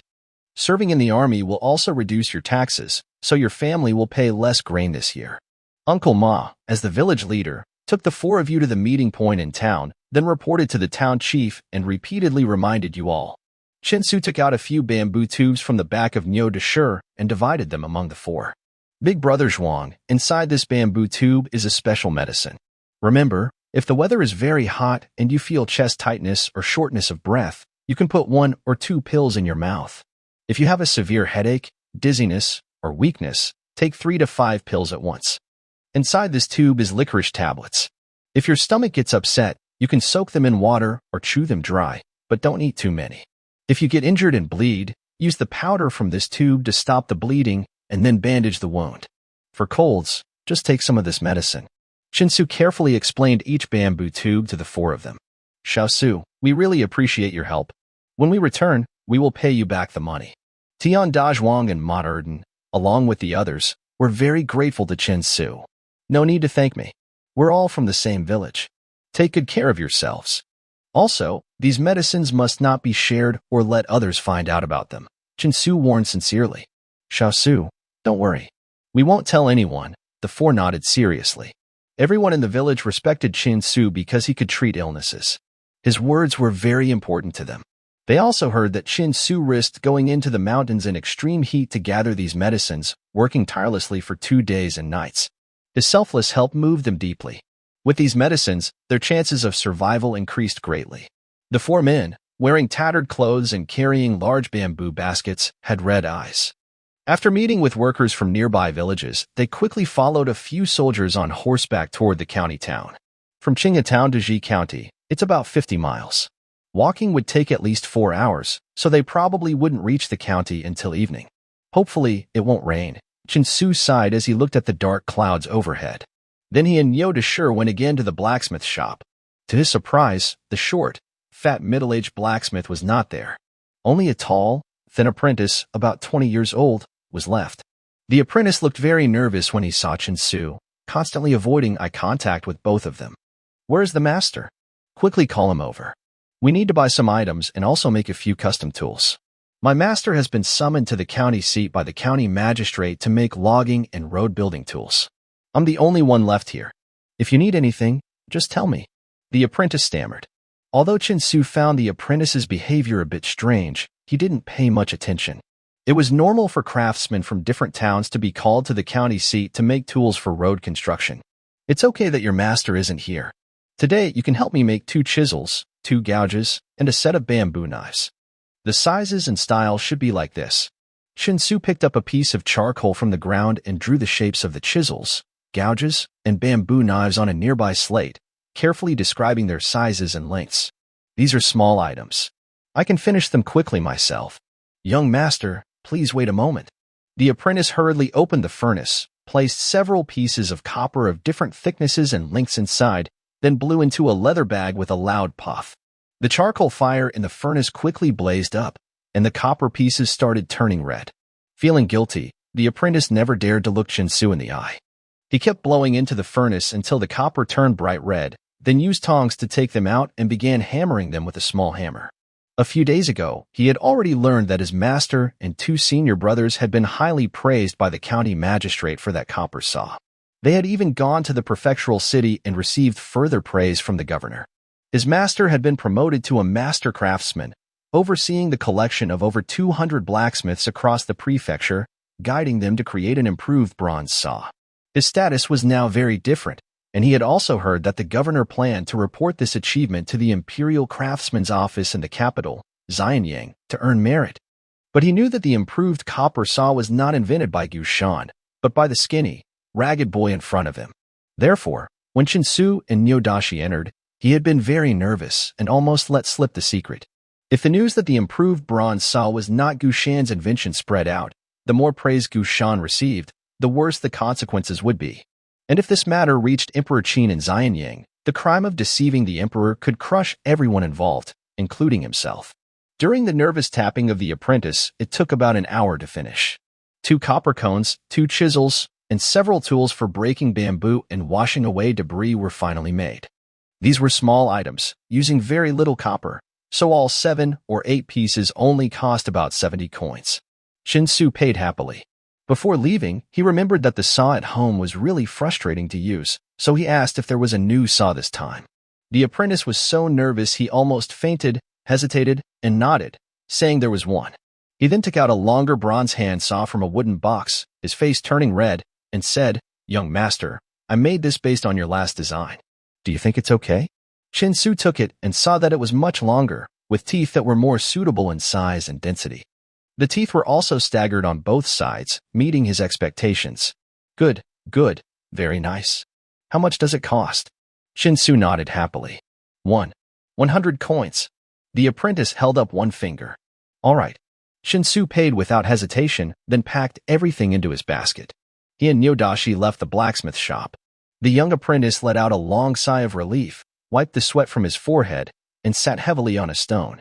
His heart was pounding so hard he couldn't calm down. Watching Chinsu's figure, he felt that the bronze saw might not be as simple as his master said. This young man was very extraordinary. The items he made today were different from common tools. One of the cones even had a small hook. As for the two chisels, he had never seen such tools before. One was semicircular, and he didn't know what it was used for. The bamboo knife was even more unfamiliar. Although bamboo was increasingly used in daily life, like building houses and making simple utensils such as bowls and cups, people hadn't yet started making common items like sieves, baskets, mats, curtains, or mosquito nets from bamboo. Should he tell his master about these new tools? The apprentice was very conflicted and a little scared. If he did, he would get more involved in this matter. But if he didn't, and these tools spread and were reported to the county magistrate, the secret might be exposed easily. Chinsu and Nyodashi walked around the town again, buying some salt, grains, and a few pieces of thin linen. After thinking for a moment, they purchased several dozen pounds of fine for Nyodashi to carry. They then met up with Madebo and others and began their journey home. It was almost 3 p.m., and the sky grew darker. A cold wind mixed with scattered raindrops began to. "Let's hurry. We want to get home before the rain gets heavier," Madebo urged as they hurried along the rugged mountain path. Halfway there, lightning flashed and thunder roared. Suddenly, a strong wind arose, and large raindrops started falling heavily, quickly turning the world into a rainstorm. "Quick, there's a cave up ahead where we can take shelter." The villagers, familiar with this path, pulled each other and ran through the rain. Turning a corner, they saw a cliff with a narrow stone crevice below. They rushed inside. Within just 2 or 3 minutes, everyone was soaked like drowned rats, hair and clothes completely wet and water running down their bodies. "I think Dajwang and the others will get soaked too," one villager said as he took off his clothes, watching the heavy rain outside. "Hopefully, the river won't rise.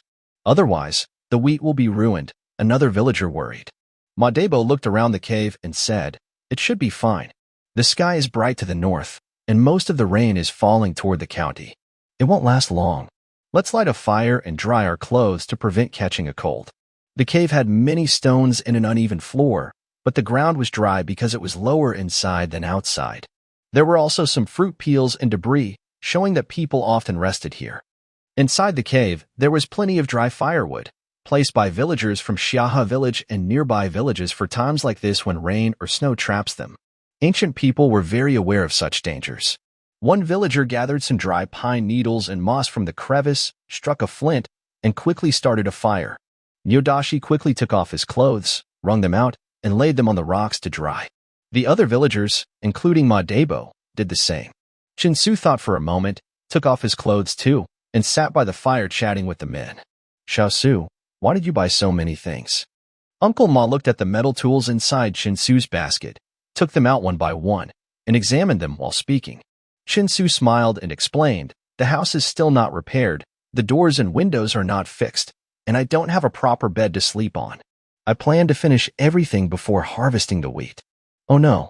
At this moment, Chinsu's face suddenly changed, and he stood up. "Brother Su, what's wrong?" Nyodashi was startled and asked quickly, "With such heavy rain, will my house collapse?" "I'm worried that my mother and Shingo might be in danger," Chinsu said, his face turning pale as he remembered his shaky thatched cottage. "Don't think too much. Once the rain stops, we'll rush home. Your mother and Shinger will be fine." Uncle Ma knew that Chinsu's house was about to fall, but he could only try to comfort him. As Chinsu anxiously waited, time slowly passed second by second. Suddenly, a faint neighing of a horse came through the thunderstorm and heavy rain. Although not very clear, Chinsu and Uncle Ma all heard it and looked up in surprise. "It sounds like a war horse. Quickly put out the fire and hide."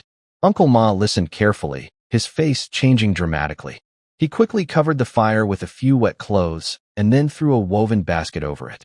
Everyone else also hurriedly found a stone to hide behind. The dense sound of hooves grew clearer in the storm, suggesting more than one horse, and there were voices shouting intermittently.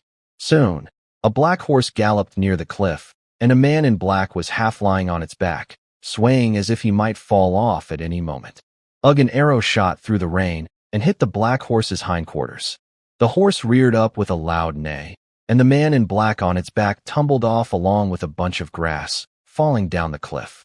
The black horse, however, reared and quickly galloped along the narrow mountain path, disappearing around a bend. Less than half a minute later, 3 more fast horses rushed past the mountain cave, each carrying a person with a bow and weapons, one of whom held a crossbow.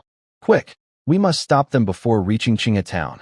Amid the storm and wind, a terrifying shout was faintly heard. Then the sound of hooves quickly disappeared into the pouring rain. At this moment, outside the cave, a fierce storm raged with thunder and lightning. The rain was so heavy that people 10 meters apart probably couldn't see each other clearly. Therefore, the 3 men on horseback definitely didn't see the black-clad person fall off the cliff. They continued to chase the black horse. However, Chin-Su and others hiding in the cave saw everything clearly. Each of them dared not make a sound until the thunder and rain stopped, and no other sounds could be heard. Only then did they stand up with pale faces. "Big Uncle, do you know who these people are?" Chin-Su asked nervously. Having traveled to the Qin dynasty for over half a month, this was the first time he saw such primitive hunting. He felt very nervous. "Don't ask more now. Put on your clothes and leave quickly," Big Uncle Ma whispered seriously. The group hurriedly put on their clothes and carried their baskets.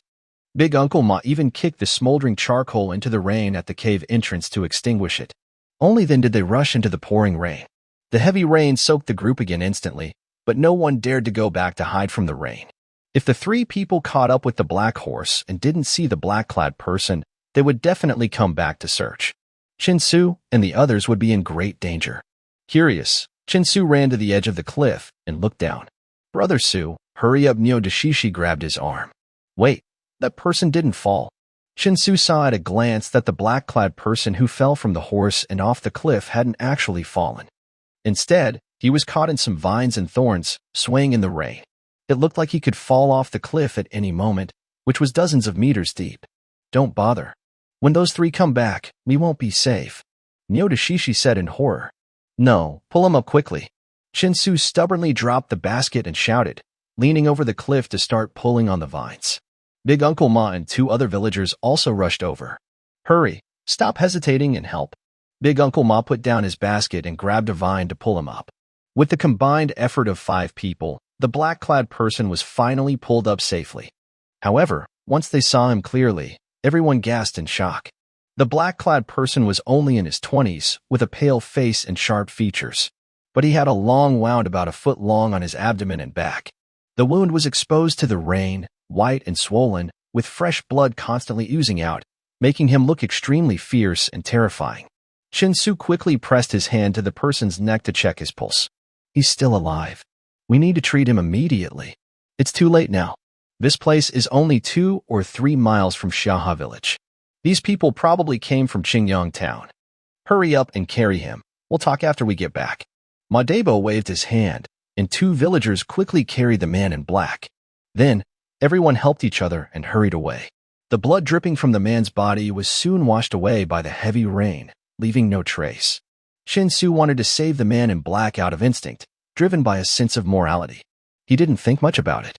Madebo, however, was more concerned about the consequences. If those 3 people returned and found the man in black in the cave, the traces left by the group hiding there might be discovered. Although the fire was out, the rain on their clothes wouldn't be easily erased. To hide their tracks or to cover up a crime, they might be chased. The mountain path was rough, but people couldn't run faster than horses. Being caught would only have one result. "Hurry, we're almost at the fork with Xiaha village, just 1 more mile. After the fork, it'll be much safer," Madebo kept urging. 2 strong young men took turns carrying the man in black as they pushed through the storm on the mountain trail. After rushing for a while, they finally reached a 3-way intersection. The road to Xiaha village was narrower and more rugged, but they kept wiping rain from their faces and didn't stop. Suddenly, amidst the lightning and thunder, it sounded like a horse neighing from behind. "Hide!" Ma Debo's face changed drastically. The group immediately scattered and hid among the bushes on both sides of the trail. Less than 3 minutes later, amid the thunder, lightning, and rain, a horse galloped quickly along the trail and passed right in front of them. "Everyone stay still," Ma Debo whispered. It took about 7 or 8 minutes before the horse returned along the trail, once again rushing past the group. Soon, a loud roar came from the rain. "No traces here. They must have fallen off the cliff. Let's go back and report. Yes, everyone answered. Moments later, the sound of hooves was drowned out by the heavy rain. Everyone let out a long breath. After hiding for about 2 more minutes, they confirmed the 3 people had left. Only then did they carry the man in black and continue on their way. They had already traveled most of the way and were only 6 or 7 miles from Xia village. Several people took turns carrying the load. Despite rushing and going slowly, everyone was exhausted and weak. After half an hour, they finally returned to Xia village. At this time, the sky was beginning to brighten. The heavy rain was gradually easing, thunder was rolling eastward, and lightning was becoming sparse. The sudden storm was finally ending. Looking at their house, Chinsu took a deep breath. The fragile thatched cottage still stood firm. It had withstood the storm without collapsing, though it looked a bit more crooked. Qin Jiashi and Xing'er, both soaked from head to toe, kept moving things from the thatched house into the new house. "Mother, stop moving things. Help me boil some hot water first," Chinsu quickly ordered. "All right." Qin Jiashi saw a group of people carrying a bloodied person in black and hurriedly agreed to go boil water. "Xing'er, quickly get the leftover hemostatic medicine from yesterday. Madebo, just put him on the ground. Quick, get some dry grass to cushion him." The group hurriedly and clumsily placed the injured person in the living room of the newly built house, covering him with dry thatch leftover from building. With a tearing sound, Chinsu used his hand to rip open the blood-stained clothes of the black-clad person, exposing the wound. The injured person's breathing was very weak, intermittent, almost inaudible, with only the carotid artery still faintly pulsing. Due to excessive blood loss and being soaked by the rain, his body temperature was dropping rapidly. If not treated quickly, he might not survive. "Brother, here are the hemostatic medicines for you." Xing'er came in holding 3 bamboo tubes. "Quick, go get me a bowl of clean water." Chinsu took the bamboo tubes, opened one, and instructed. Xing'er immediately ran out again, and soon returned with a ceramic bowl filled with warm water.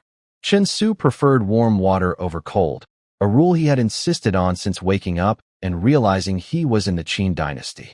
He required Qin Jiashi and Xing'er to drink boiled water every day, never raw water. That's why the family kept a clay jar filled with boiled water every day. In ancient times, the average lifespan was very short. Besides wars, most deaths were caused by various diseases, especially parasitic infections. People didn't have the habit of drinking boiled water, especially common folks who were poor and struggled to get enough food and drink.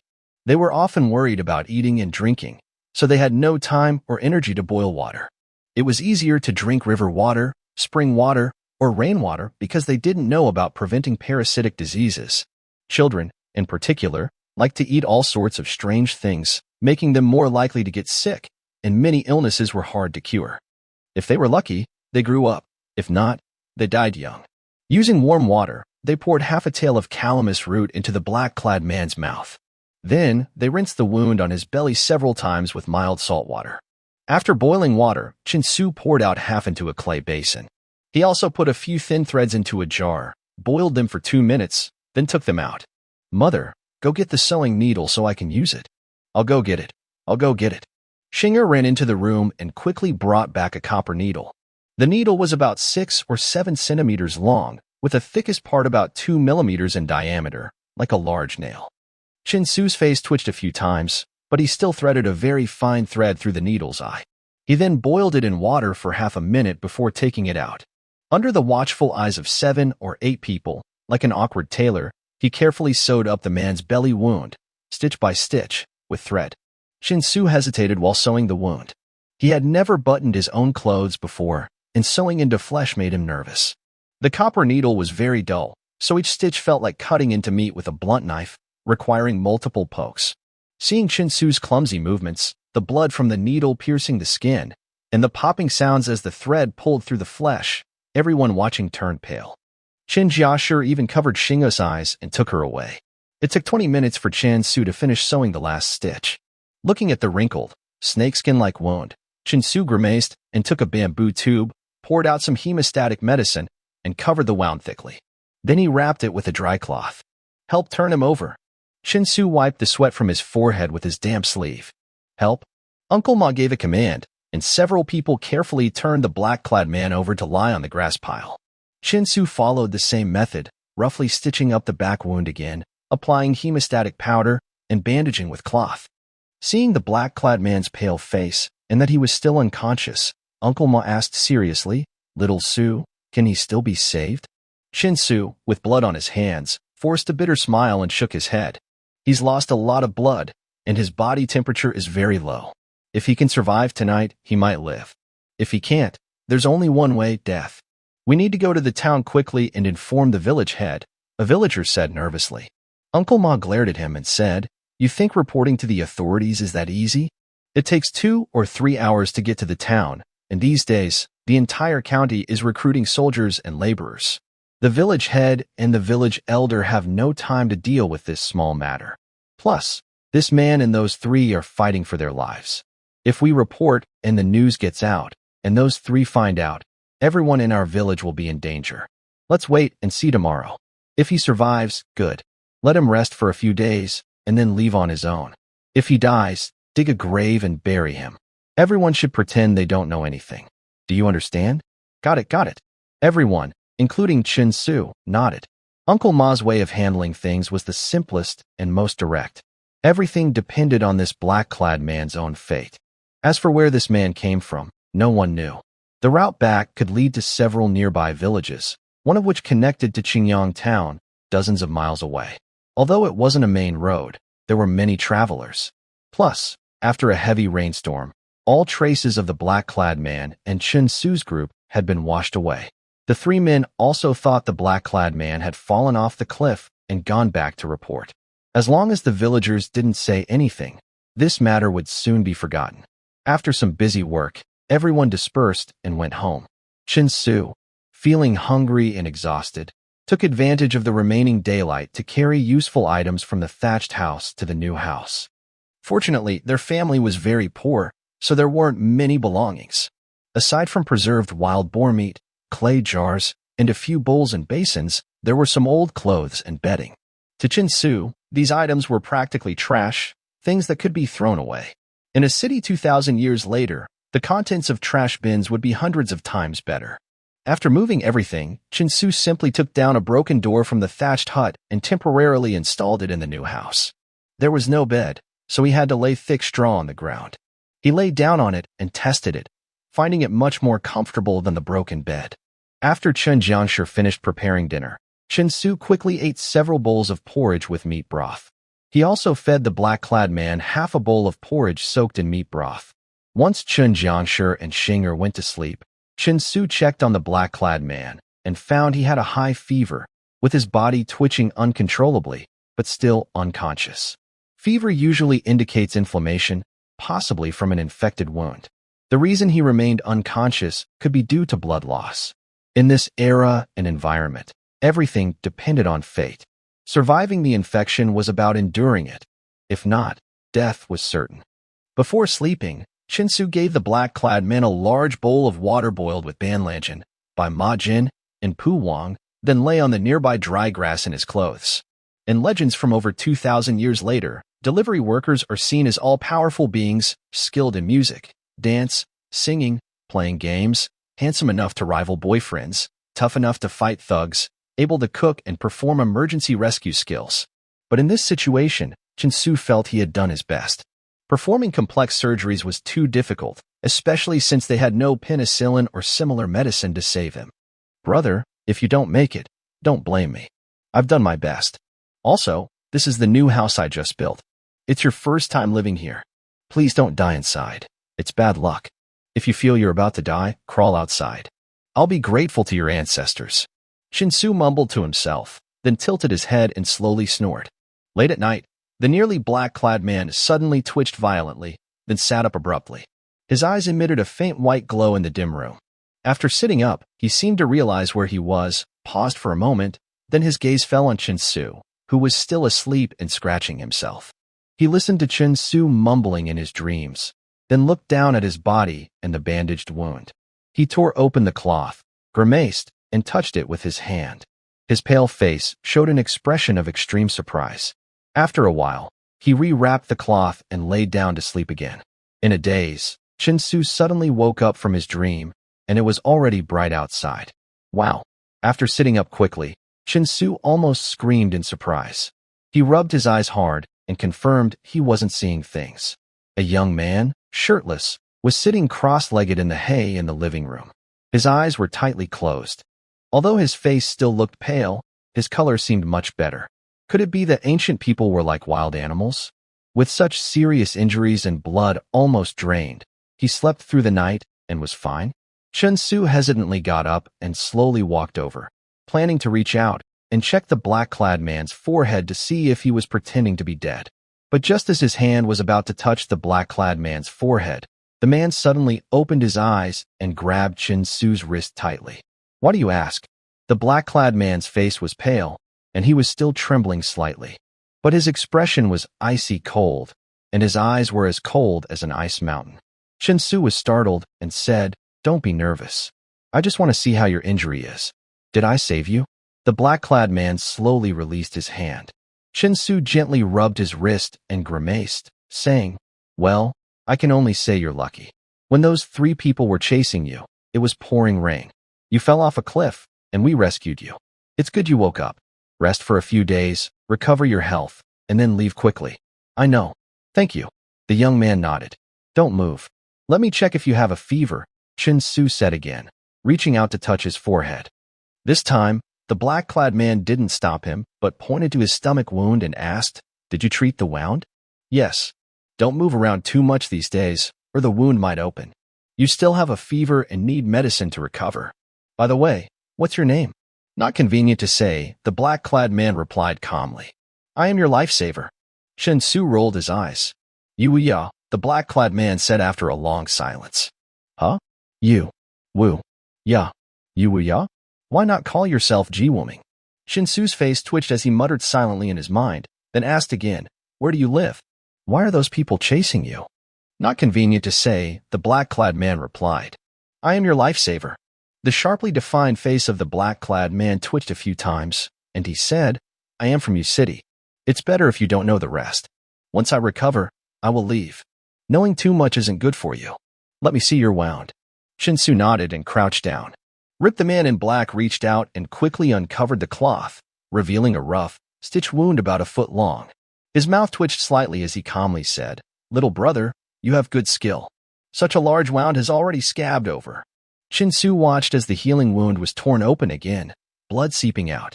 His face twitched painfully as he said, "You're healing well. Be gentle with yourself. If your intestines come out, I won't be able to help." The man in black's hand trembled slightly. Seeing the continuous flow of fresh blood, Chun-Su had no choice but to take out some hemostatic powder, apply a thick layer, then wrap it with cloth. He also ignored the wound on his back. This mysterious man was so ruthless to himself. He must be a cold-blooded killer. As a young man from a civilized society who had traveled here, Chun-Su thought it was best not to provoke him. After a few days of rest, everyone would go their separate ways, each returning home and never contacting each other again. Then no one would ever know about this incident. Once he finished bandaging, Chun-Su went out to fiddle around for a while. Soon, he brought in a large bowl of dark medicine and handed it to the man in black. "What is this?" "Medicine. Drink it, and you'll heal faster." Chun-Su didn't bother to explain further. The man in black took it, sniffed, then tilted his head and gulped down a few sips. After wiping his mouth, he said, "I need to meditate and adjust my breath. Don't disturb me for an hour." "You can practice internal energy?" Chun-Su's eyes lit up. "What is internal energy?" "Internal energy is about cultivating true qi, then using a technique like one yang finger. Well, being able to shoot out a stream of energy, hurt people with a flick of the finger, or move lightly like a swallow, walk 1,000 miles in a day without leaving footprints." Chun-Su excitedly explained. The man in black's face darkened more and more until Chun-Su finished. Then he calmly said, "You're overthinking. Adjusting breath is just about calming internal energy, making your spirit and body harmonious, reaching a state of coordination. It has nothing to do with true qi, and certainly no finger throwing or snow stepping." After saying that, the man in black closed his eyes and ignored Chun-Su. Chun-Su could only hold the ceramic bowl and leave feeling disappointed. Yesterday, there was a heavy rain. Today, it was a bright, sunny day. It was nearly 9 in the morning now. Under the strong sunlight, the mountain was lush green, the sky clear blue, and the world pure as a large crystal. Breathing in the fresh air made one feel refreshed and happy. After breakfast, Chinsu called over Nyo Shishi, took out various tools, and began cutting bamboo and sawing wood to make doors, windows, and beds for the new house. As a person from a later time with over 2,000 years of human cultural knowledge, Chinsu clearly remembers many furniture styles. Although he has never made them before, copying from pictures should be fine. Looks are not important. What matters is that the doors and windows must be there. Otherwise, one night, a wild animal might crawl in through the window and carry someone away. This era is not like later times. After sunset, most people don't dare to go outside, especially at night. It's possible that a pack of wolves or tigers could suddenly appear in the woods. This is not just a scare tactic, but a fact. Uncle Ma has warned him several times about this. There have been incidents where children were taken from their homes by wild animals in the middle of the night. The poultry like chickens, ducks, and geese are hard to raise. They often get taken away accidentally. Animals like weasels and monkeys are common, but it wouldn't be strange if tigers wandered into the village someday. According to Qin Jiashi, Xinger almost got carried off by a mountain cat. Even in the more modern times, Chinsu remembers stories from his childhood about wild boars and wolves attacking people at night. People in rural areas don't dare to walk outside at night. This era is even scarier. The land is vast and sparsely populated. During the day, you can hear wild animals roaring in the mountains and fields. When villagers go far from home, they must travel in groups of 3 or 5. At night, the roars are everywhere, as if animals are competing to see who can roar the loudest. Lying in bed, one feels terrified. So, Chun-Su decided to finish making the doors and windows as soon as possible and install them. He also plans to make 2 beds. The new room's floor isn't dry yet, and sleeping on the ground every day isn't good. He especially doesn't want Qin Jiashi and Xinger to sleep on straw heaps all the time, or they might get sick over time. Besides these, Chin-Su has a long list of things to make: combs, toothbrushes, tables, chairs, cabinets, curtains, mosquito nets, and more. There are so many things to do, but for now, he will focus on the most important and urgent ones. In Jizhou County Town, after the county magistrate Jiang Biding finished giving today's orders, he looked at the county officials and minor officers, who were busy organizing today's tasks. He let out a sigh, tidied his clothes, and walked into the inner hall. Since the county governor issued the order to conscript laborers, he has been very busy since taking office. Although there was a heavy rain yesterday, reports indicate that the task was completed fairly smoothly this time. The laborers from the 7 towns and 9 villages are gathering and heading to the county seat. By yesterday evening, nearly 3 nearby towns' laborers had already arrived and were stationed outside the city. The remaining towns are also rushing to arrive.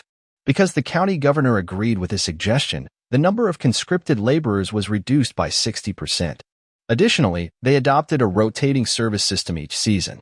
With the improved copper saw, the difficulty of the task was reduced by about 70 to 80%. This way, the summer grain harvest wouldn't be affected, and the construction of the main roads wouldn't be delayed. As a result, he received high praise from the county governor. Everything is now well arranged. In the next 2 days, all the laborers will gather, and they can depart to the designated area in the county to await orders. This matter can now be considered settled. Zhangbei Pavilion especially thanks the craftsman Gu Shan for creating the improved copper saw. The people of Nanyang County should also thank him. It was because of that copper saw that the task became so much easier. Otherwise, conscripting 6,000 laborers would have been chaotic. There would likely have been escapes, disturbances, and even resistance, possibly with some killing county guards. Such incidents happen everywhere, and officials who order conscription often face danger, especially in Chu territory. Passing through the inner hall is his current residence, a 3-room wooden house with a yard of over 100 square meters. Outside is a main street. Although Zhangbei Pavilion is located in Central Plains, it is situated between Nanyang and Luoyang, under the Funyo Mountains. Therefore, it is actually a remote mountain area with few people and poor conditions. The population is small, and living conditions are tough, much worse than in Nanyang County or the capital Xianyang. This wooden house is where Zhangbei Pavilion, his daughter, and some servants live. "Master, you're done for the day?" An experienced middle-aged man approached. "Qingshan, what's going on with Little Moon these days? I thought I heard her throwing things and throwing a tantrum in her room yesterday. She didn't answer when I knocked. What exactly happened when you went out last time?" Zhangbei Pavilion spoke as he entered the guest hall of the wooden house and sat down on a low mat covered with reed mats. The middle-aged man looked strange and hesitated before saying, "Qingshan has been very busy with official duties these days, so I didn't mention it. Since the master asked, I dare not hide the truth." He recounted everything about the time he accompanied the girl to Little River Village and met Chen Su, even describing how Chen Su spanked the girl clearly. Did he really say that? Zhang Biding's face also looked strange after hearing this. Yes, that young man is sharp-minded, eloquent, confident without arrogance, and free-spirited. In my opinion, he doesn't seem like an ordinary mountain villager. Haha, such a strange young man. It seems that the old Chu land truly hides talented people. I didn't expect even in the remote and cold Ji County, there would be such a handsome talent. After I finish my work in these few days, go to Qinghe Town and invite him here. I want to test him. If he's truly clever and talented, he could join the Jiang family. We can arrange some training for him, and he might become a pillar of our Jiang family in the future. Now, go find Xiaoye and watch her closely. Don't cause me trouble. Jiang Biding stroked his chin, where 3 black hairs grew, and a smile appeared on his face. Yes, sir. The middle-aged man also breathed a sigh of relief and turned to leave. That day, when he accompanied the girl to challenge Chen Su to a fight, Chen Su quickly made the girl angry and embarrassed. At that moment, the girl was about to attack, and he was genuinely frightened, worried she might accidentally stab Chen Su with her sword. But the subsequent events surprised him. Chen Su showed no fear at all, and in just a few words, he even scared the girl into dropping her sword. In the end, she was given a couple of harsh spanks on her buttocks. During the Qin dynasty, relationships between men and women were more open, far less strict than the later Confucian customs that emphasized strict boundaries. Women also held a dominant social position. Although it was a crime, men and women enjoyed more freedom, and no one thought it was too much if a girl was spanked a few times by a still undeveloped boy. From Zhang Biding's tone, it seemed he was quite interested in this young man, and even considered bringing him into the Jiang family. This made it less likely that Chen Su had any inappropriate thoughts about his daughter. At this moment, Jiang Biding learned that his daughter was upset and sulking because she was humiliated by Chen Su, but he didn't take this matter seriously. He knew his daughter had developed a spoiled and arrogant personality in Xianyang, and suddenly encountering a wild boy from a mountain village was a to her. Still, this might not be a bad thing. Outside the town of Ji County, about 400 or 500 ragged laborers gathered in groups based on their villages. The sun was very strong, and many people took off their clothes or even stood to dry their garments. On top of a Tuzhong-high earthen city wall, a young girl dressed in a light blue linen skirt stood on a wooden watchtower, looking down at the rough, uncultured workers. Her cheeks were slightly blushed with embarrassment, but her eyes kept scanning the crowd as if searching for someone she hated to the point of obsession. However, after looking through everyone, she couldn't find the person she wanted, so she angrily kicked the wooden railing. "Humph, how dare you slap my backside? Next time I see you, I won't go easy on you. I'll beat you until it's broken, and you'll be singing songs. Rural fool, I spit on you." Chen Su, working under the hot sun in Zaihe village, suddenly sneezed loudly, blinking with teary eyes as he gazed blankly at the clear blue sky. Did I catch a cold from yesterday's rain? No, I must eat some banlangen, a herbal remedy, quickly. Chen Su put down his saw and went to find banlangen. In this era, catching a cold could be deadly. People couldn't afford to get sick, and in the future, they couldn't afford to fall ill either. "Hey, little lady on the city wall, are you looking for your husband? You look a lot like me." A 17 or 18-year-old boy shouted loudly from below the city wall, his tone clearly teasing. "Are you asking for trouble?" A man in his 30s quickly covered the boy's mouth. "Why? She's just a young girl. She's really pretty." The boy struggled free and shouted loudly. "This is the county town. Besides soldiers, only city guards and the county magistrate can go up to the city wall. Watch your tongue or you'll get into trouble." The boy's face immediately changed, and he shrank back, ready to blend into the crowd. But the tower was not pleased. She furrowed her brows, pointed down, and sternly commanded, "Come down and catch him." Yes, 2 burly soldiers dressed in cloth armor jumped down from the tower. The height of over Tuzhong is roughly 4 or 5 meters, slightly higher than a single story in modern buildings. Most people could jump down safely from that height, especially 2 agile soldiers. With 2 loud thuds, the soldiers landed on the ground below. The gathered laborers were so frightened they quickly scattered, and the boy was left standing in the middle, pale with fear. He kept shaking his hands, repeatedly saying, "Not me, not me." Two soldiers strode forward easily, grabbing the young boy by the neck. Soon after, a girl with a whip in hand stepped out from the city gate, her face full of anger, and she struck the boy with a lash. Smack! A blood mark appeared instantly on the boy's thin, dark face, accompanied by a loud scream. The surrounding common folk immediately panicked and retreated, forming a large circle. People from different towns pushed and shoved each other, some shouting and arguing, and a few with hot tempers started fighting loudly. All these common folk were the backbone of their families. They had been conscripted to repair the roads and were full of resentment. Yesterday, it rained heavily, and now, besides their own dry rations, many hadn't even had a sip of water. Everyone was like a powder keg, ready to explode at any moment. Amidst shouts, curses, and fighting, the scene grew more chaotic.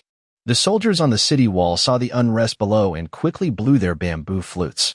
The urgent sound of the flutes prompted a squad of fully armed soldiers to rush out from inside the city, forming ranks and charging at the chaotic crowd.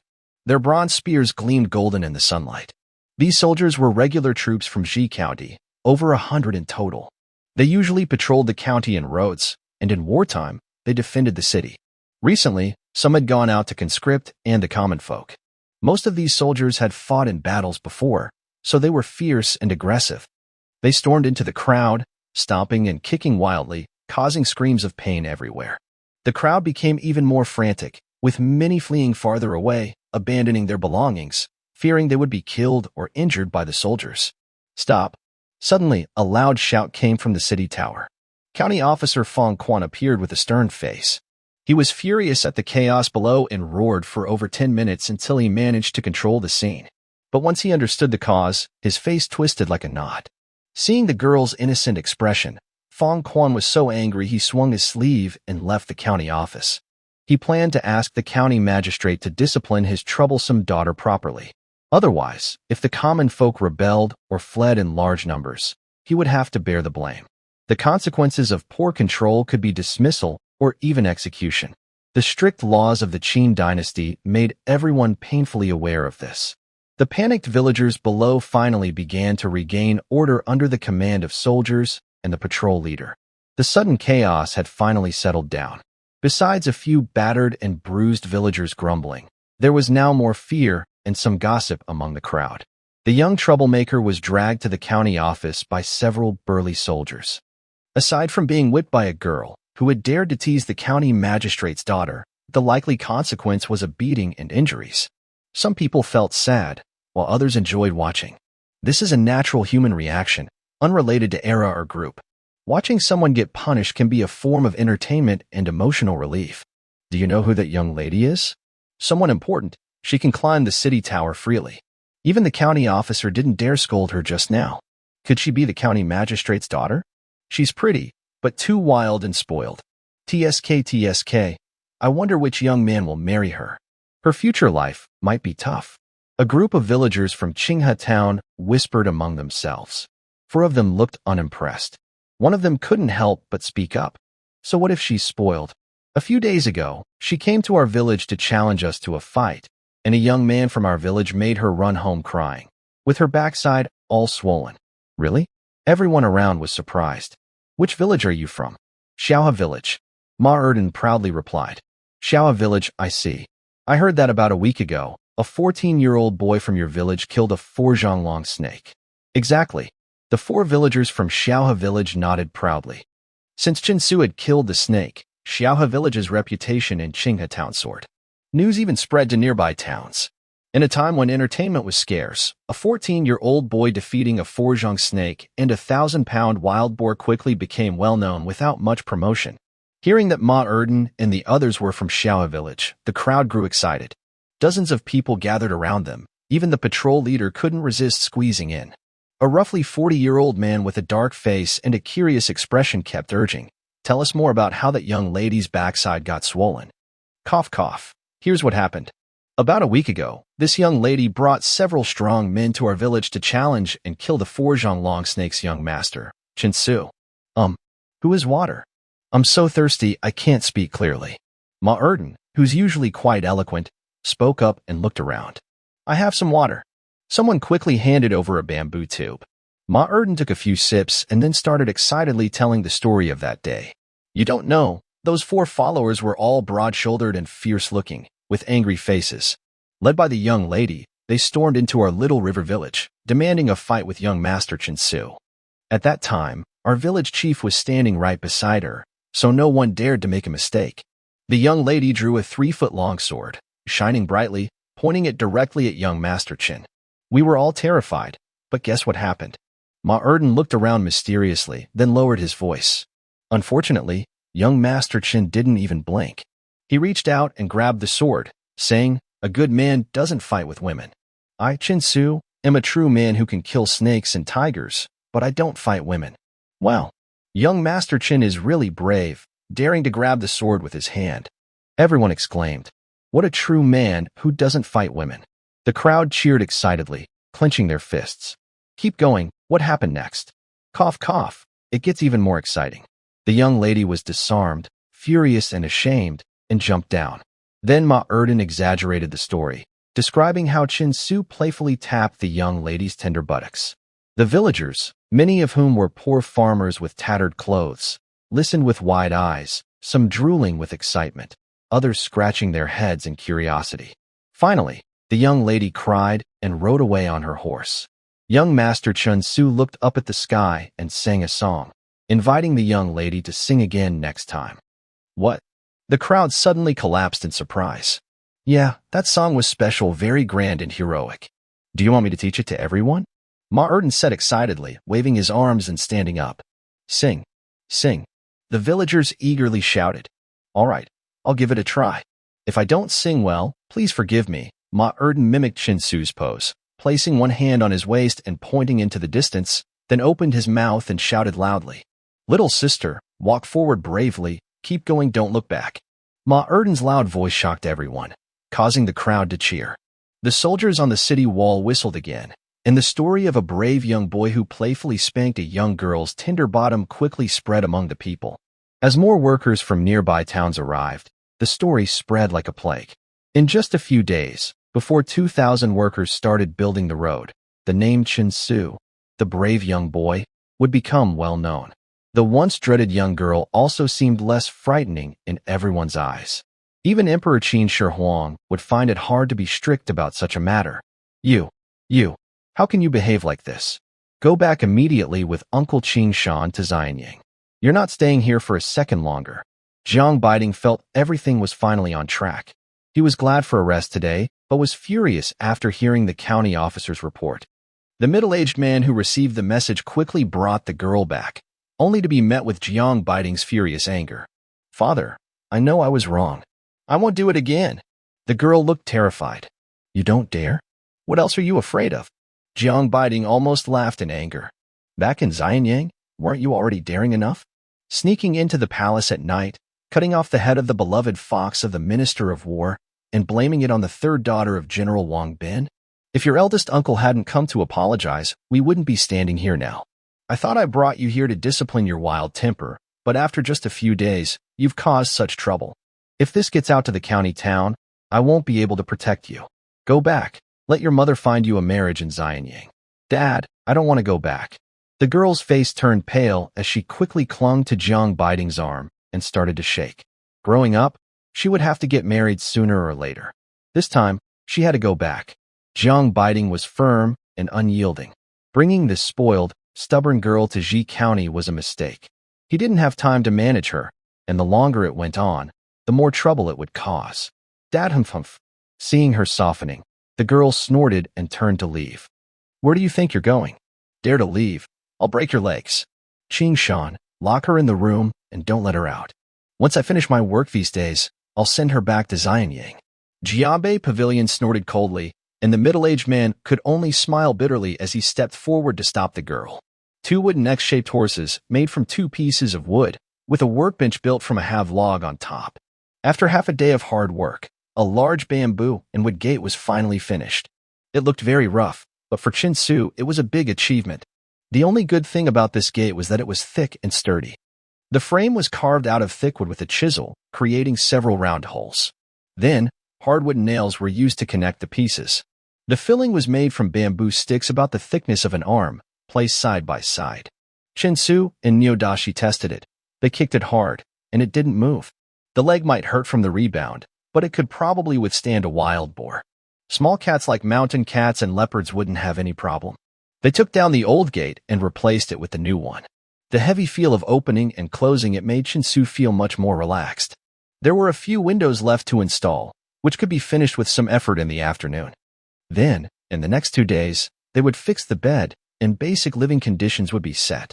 The remaining tasks were to repair the toilet, build a cool shelter in front of the door, and finish the stove. Cooking outdoors was very unsafe, though it kept the house from catching fire. Wind and rain made it impossible to light a fire, so they could only eat dry food when it rained or snowed in winter. Heating the house in cold weather was another problem. They needed to build a fire pit inside, but to vent the smoke, they had to build a chimney. Building a chimney required bricks, which couldn't be made from stones. Bricks needed to be fired in a kiln, which required a lot of wood or coal. The more Chinsu thought about it, the more discouraged he felt. There was so much missing he felt hopeless. Only 10 years remained before Emperor Qin Shi Huang died. In that time, he had to grow strong enough to protect himself and his family. When could he leave this poor mountain village to earn money? And how could he do it? The wild boar and big snake had sold for quite a bit of money, enough for a poor family to live comfortably for years. But to Chinsu, that wasn't making it big. Making money meant building a large company, with continuous goods to sell and many people working hard for his goals. Only then could he stand firm in the Great Qin. He didn't need to be the most powerful, but he wanted to be able to stand up to anyone who tried to bully him. Except for Emperor Qin Shi Huang, of course. Now, he was the biggest in all of China, and he could do whatever he wanted. What is the benefactor thinking? While Chinsu was standing silently by the door, the young man in black who had been rescued by him stood quietly beside him. Hey, are you able to walk now? Chinsu snapped out of his thoughts and looked at the handsome young man with surprise. Yes, your medicine is very good. After I took it, I feel my body is healing quickly, but I still need to eat a lot of food to recover faster. He's such a foodie. Chinsu's face darkened a bit. This morning, after waking up from meditation, he ate a whole jar of millet rice and half a jar of meat broth. It's only noon now, and he's already hungry again. But to send away this mysterious troublemaker early, he couldn't be stingy. His blood was almost drained, and after sleeping all night, he could stand up again. Such a formidable person must not be offended easily. So Chinsu decided to cook. He was also very hungry himself. Now that he had rice and meat at home, he could easily prepare 3 meals a day. He lit the fire, cooked millet rice, and cut 2 pounds of meat, separating the fat from the lean. After washing, he sliced the fat into small pieces and simmered them in a clay pot for a few minutes. Once the oil was rendered out, he added wild garlic and turmeric to stir-fry for aroma, then added half a jar of water to cook. He was too lazy to gather wild vegetables. Instead, he looked around the house and found 2 yams, which he had brought back a few days ago when harvesting herbs. Chinsu hesitated for a long time over what to do with the yams, whether to wash, cut into pieces, and add to the meat soup, or something else. Since crossing over half a month ago, he had been eating boiled dishes every day, using various ingredients boiled. If he wanted to change, he could try grilling, but roasted yams wouldn't go well with rice. Actually, sweet and sour yams are quite good. But unfortunately, he didn't have vinegar now. Vinegar? Oh, vinegar. How can I get some vinegar? Chinsu racked his brains, and suddenly his eyes fixed on the tall apricot tree in the small courtyard. The branches swayed gently in the sunlight, and green apricots shook lightly along with the leaves. Instantly, he felt his mouth watering with a sour taste. Apricots are a kind of fruit, but they're not very popular because they're too sour, especially the wild, unmodified ones. They're inedible unless fully ripe. Otherwise, biting into one can make your teeth feel sour and uncomfortable. Chinsu remembered there was a tree in his childhood village. After eating the apricots, his teeth couldn't even bite through a bun. So, he never touched this fruit again as he grew up. Even when he saw them sold on the street, he would look at them with drooling mouth and then give up. He wondered what level of dish green apricots stir-fried with yams was, whether it could reach or surpass the level of the tomato and mooncake stir-fry in modern university canteens. Watching Chinsu use a bamboo stick to poke under the apricot tree, small green apricots the size of pigeon eggs fell down. Dashur and Yang couldn't help but say, "Brother Su, the apricots aren't ripe yet. Why are you smashing them? Just wait and see." Chinsu dropped the bamboo stick, picked up 7 or 8 large apricots from the ground, roughly wiped one on his clothes, and took a bite. Yuck! Chinsu grimaced and spat it out. It was too sour, but he felt excited inside. At least it was sour enough, and the most important thing was that this sourness was pure and natural, with no pollution at all. He washed a few green apricots, removed the pits with a small knife, and mashed them into a green, watery paste in a ceramic bowl. He also washed a yam, peeled it, and sliced it into pieces for later. Since there was no iron pot at home, he used a large ceramic basin, cleaned it, and placed it on the stove to heat up. Once the ceramic basin was very hot, he added a spoonful of pork fat, then put in chopped wild garlic, stirring slowly with a bamboo stick. When the garlic aroma spread out, he added the yam slices. Making stir-fried yam is simple, but because it's a stir-fry, the oil pan needs to be very hot. The ceramic basin, however, heats slowly, so when the yam was added, the temperature dropped instantly. Chinsu felt like the dish turned into a scalding mess. He had no choice but to keep stirring the yam with the bamboo stick. As the oil warmed up, the yam slowly cooked through. After a few minutes, he added the mashed green apricots and stirred a few times before adding salt and removing it from the heat. Looking at the bowl of green, paste-like yam, Chinsu couldn't help but laugh and cry. "Brother Su, let me try."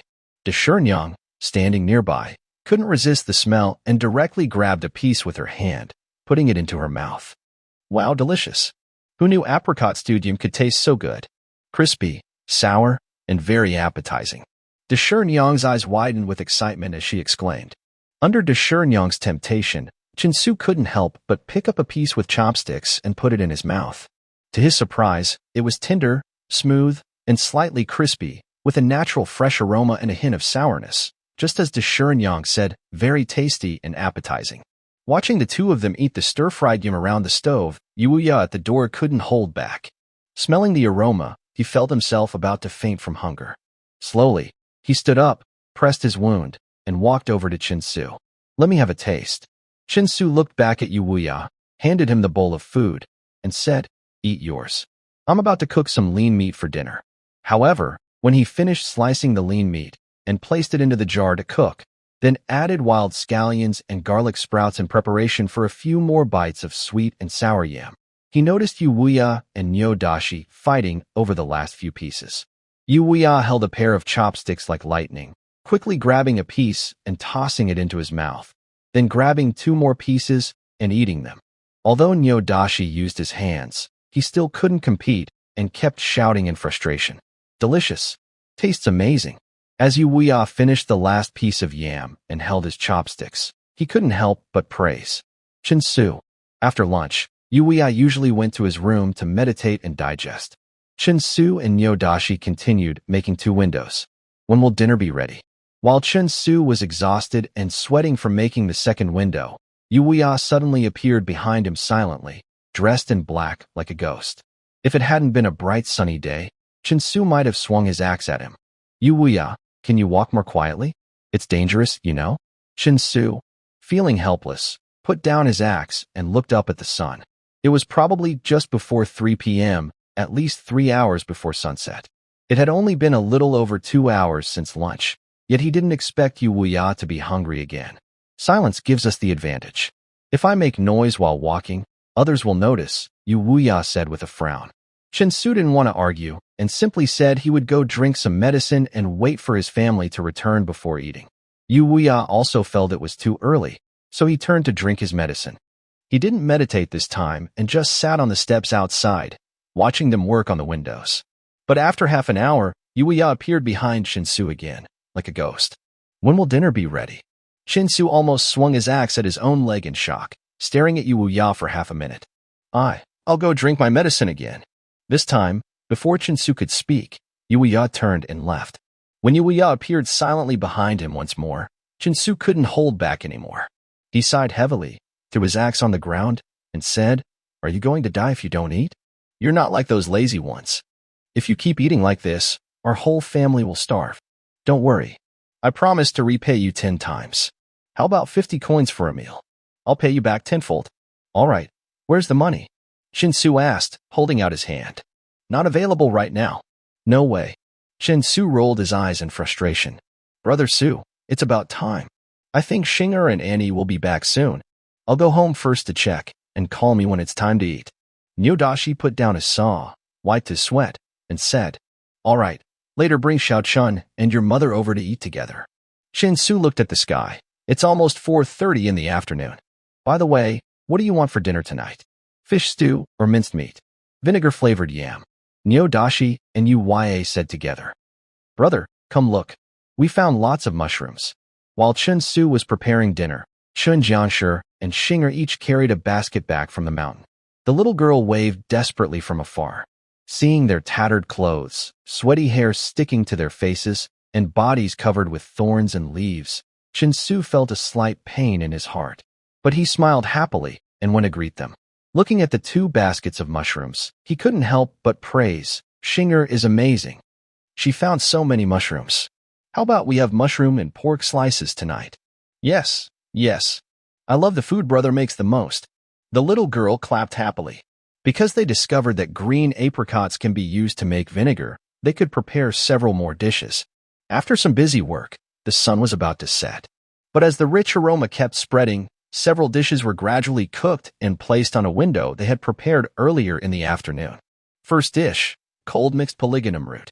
This is a common cold dish in later generations. The polygonum roots grow everywhere near the ditch. After washing the tender white roots, they are poured with hot pig fat to sauté wild scallions and garlic, then seasoned with salt and green apricot sauce. Although it has no chili, it's still a tangy and tasty dish that cools and refreshes. Second dish, vinegar-flavored yam. The steps are the same as in the afternoon, and the taste is similar. But under Nyodashi's enthusiastic explanation, Shinger's mouth was already watering. She held a small bowl and stood next to Yang-Su, just wanting to taste it early. Seeing the little girl eating the vinegar-flavored yam with a crunch, Shin-Su started to cook the third dish, sweet and sour pork ribs. The wild boar ribs, marinated for several days, were simmered with honey and green apricot sauce in a clay pot over low heat for an hour. When the lid was lifted, a rich, sweet aroma of meat filled the air. While tasting the 5th, 6th, 7th, and 8th pieces of vinegar-flavored yam, Shinger suddenly put down the yam and turned to stare at the pot. Uya's eyes widened in disbelief, his handsome face full of astonishment. While cleaning the mushrooms, Chin couldn't help but look up at the clay jar in her son's hands. The rich aroma filled everyone with the irresistible scent of delicious food, quickly captivating all. The ribs were scooped out with a wooden spoon and placed in a large bowl. The ribs had already been simmered until tender, with golden fat dripping as Shin-Su moved, and a stronger, tempting smell wafted through the air. Wow, it smells so good. Wait for me. Driven by the tempting aroma, Nyodashi ran over, carrying Nyo Xiaochun in his arms. The little girl finally couldn't hold back. Brother, I want to eat. Here, I'll give you a piece first. Be careful not to burn yourself. Shin-Su loved his younger sister very much. She was hardworking, sensible, and well-behaved, filling the big gap of not having siblings before. He deeply loved her. Glug-glug watching Shin-Su place a big rib into a ceramic bowl in front of the girl, Uya, who had been standing nearby with eager eyes, swallowed a large mouthful of saliva. Shin-Su pretended not to hear. For this foodie he had rescued, besides being poor, he was also very thick-skinned. He often started eating without saying much, but now that the little girl and Aunt Chen were present, he didn't dare to start grabbing first. The last dish was mushroom and pork slices. The pork was wild boar belly, with layers of fat and lean meat. It was first stir-fried over high heat. When the slices started to curl, garlic and hot water were added for slow simmering. After the pork was cooked, cleaned pine mushrooms, chicken fat mushrooms, graygrass mushrooms, and chicken conchs were added and cooked for 10 minutes. Then salt and chopped green onions were added, and the dish was ready. Wow, it smells so good. As soon as Shin-Su opened the jar, he was completely won over by the natural wild mushroom aroma. This kind of pollution-free, green, wild mushroom was hard to find in the future 2,000 years later. To enjoy a meal like this, one would need at least 700 or 800 yuan. But in this era, people's pursuit of delicious food was quite different. While Chin-su was lost in the fragrant aroma of the mushroom and pork slices, others were attracted by the sweet and sour ribs. Wild mushrooms were the least valuable in this era, growing everywhere on the mountains, and they didn't fill you up. They could even be poisonous. Only meat was desperately needed by everyone. The sweet and sour ribs, with their aroma and appearance, completely won over everyone. "Mom, dinner's ready." Chin-su placed the jar on the windowsill and called Aunt Chun to come and eat. "If we wait a little longer, the sweet and sour ribs will probably be gone because Nudaoshi has been very aggressive since rushing over." He directly grabbed a piece and handed it to Nuxiachin, then took 2 more for himself. Uya finally couldn't hold back anymore. He quickly used his chopsticks to pick up a large rib, eating while saying to Chin Jiashir, sorry, sister-in-law, come and eat. The pork ribs cooked by the little brother are truly delicious. I can't wait any longer." Chin-su's face instantly darkened as if ink was about to drip. What kind of messy titles are these? Calling me mother as sister-in-law and calling me little brother. This is completely foolish. But this fool was happily stuffing sweet and sour ribs into his mouth greasy and messy. Chin-su, with a grim face, first served a bowl of millet porridge for Chin Jiashir, then for himself, and finally started wolfing down the mushroom and meat slices in the clay pot. Although the sweet and sour ribs were tasty, they didn't tempt him as much as the mushroom and meat slices. After eating 1 piece, he felt he couldn't eat a second. The honey was too sweet, and the green apricot sauce, because of long cooking, had a very faint sour taste and an indescribable flavor, with a strong salty taste. Overall, this dish was unappetizing and didn't meet his expectations, far from the deliciousness of vinegar-flavored mountain yam. However, the rich oil and sweet flavor of the sweet and sour ribs perfectly suited the taste of the poor, so aside from Chin-su, everyone else mainly aimed for the ribs. In a flurry, a large bowl of sweet and sour ribs was quickly cleaned out. Even Chin Jiashir ate quite a lot. But after finishing the ribs, the group turned their attention to the vinegar-flavored mountain yam. Soon, that dish was also finished, and their focus shifted to the mushroom and meat slices and the cold mixed root vegetables. Except for Chin-su, who ate a bit more slowly and with some manners, everyone else, including Chin Jiashir, was completely immersed in the new and delicious dishes they had never tasted before. They had never experienced such novel flavors before, nor had they ever had the chance to enjoy so many different dishes at once. Having a meal like this was a rare happiness. This meal could only be described as a whirlwind of eating. In less than half an hour, the plates were almost empty. "Sure, why didn't your mother come over?" Chin-su, almost finished eating, finally remembered that Nudaoshi's mother hadn't come. "Oh, she's at home cleaning the mushrooms she collected today, so she didn't come to eat because she's not hungry," Nudaoshi said while eating. Here's the improved and translated version. How can that be? "There is some millet porridge and a few mushroom and meat slices. Hurry up and make a bowl for your mother to take over." Chin-su couldn't help but glare at Nudaoshi. Seeing Chin-su angry, Nudaoshi had no choice but to put down his bowl and serve food to his mother. "Sure, I'll go deliver it," Chin Jiashir said quickly, not understanding why her son was angry. "Mother, let him go himself. Our bodies and health are given by our parents. As children, it's right to respect and care for our parents. You don't even eat dinner at night, and you don't care. What kind of son are you? If you have a bite to eat, your mother should have one too. Do you understand?" Chin-su said seriously. Living in the village for more than half a month, Chin-su had learned many things. In the Qin dynasty era, women's status was very low. Besides not fighting in wars, they had many responsibilities like men, but they received much less food. The family's meals first had to satisfy the men, then the boys. As for the girls, their status was almost like animals. No one cared if they lived or died. During meals, women were usually not allowed to sit at the table.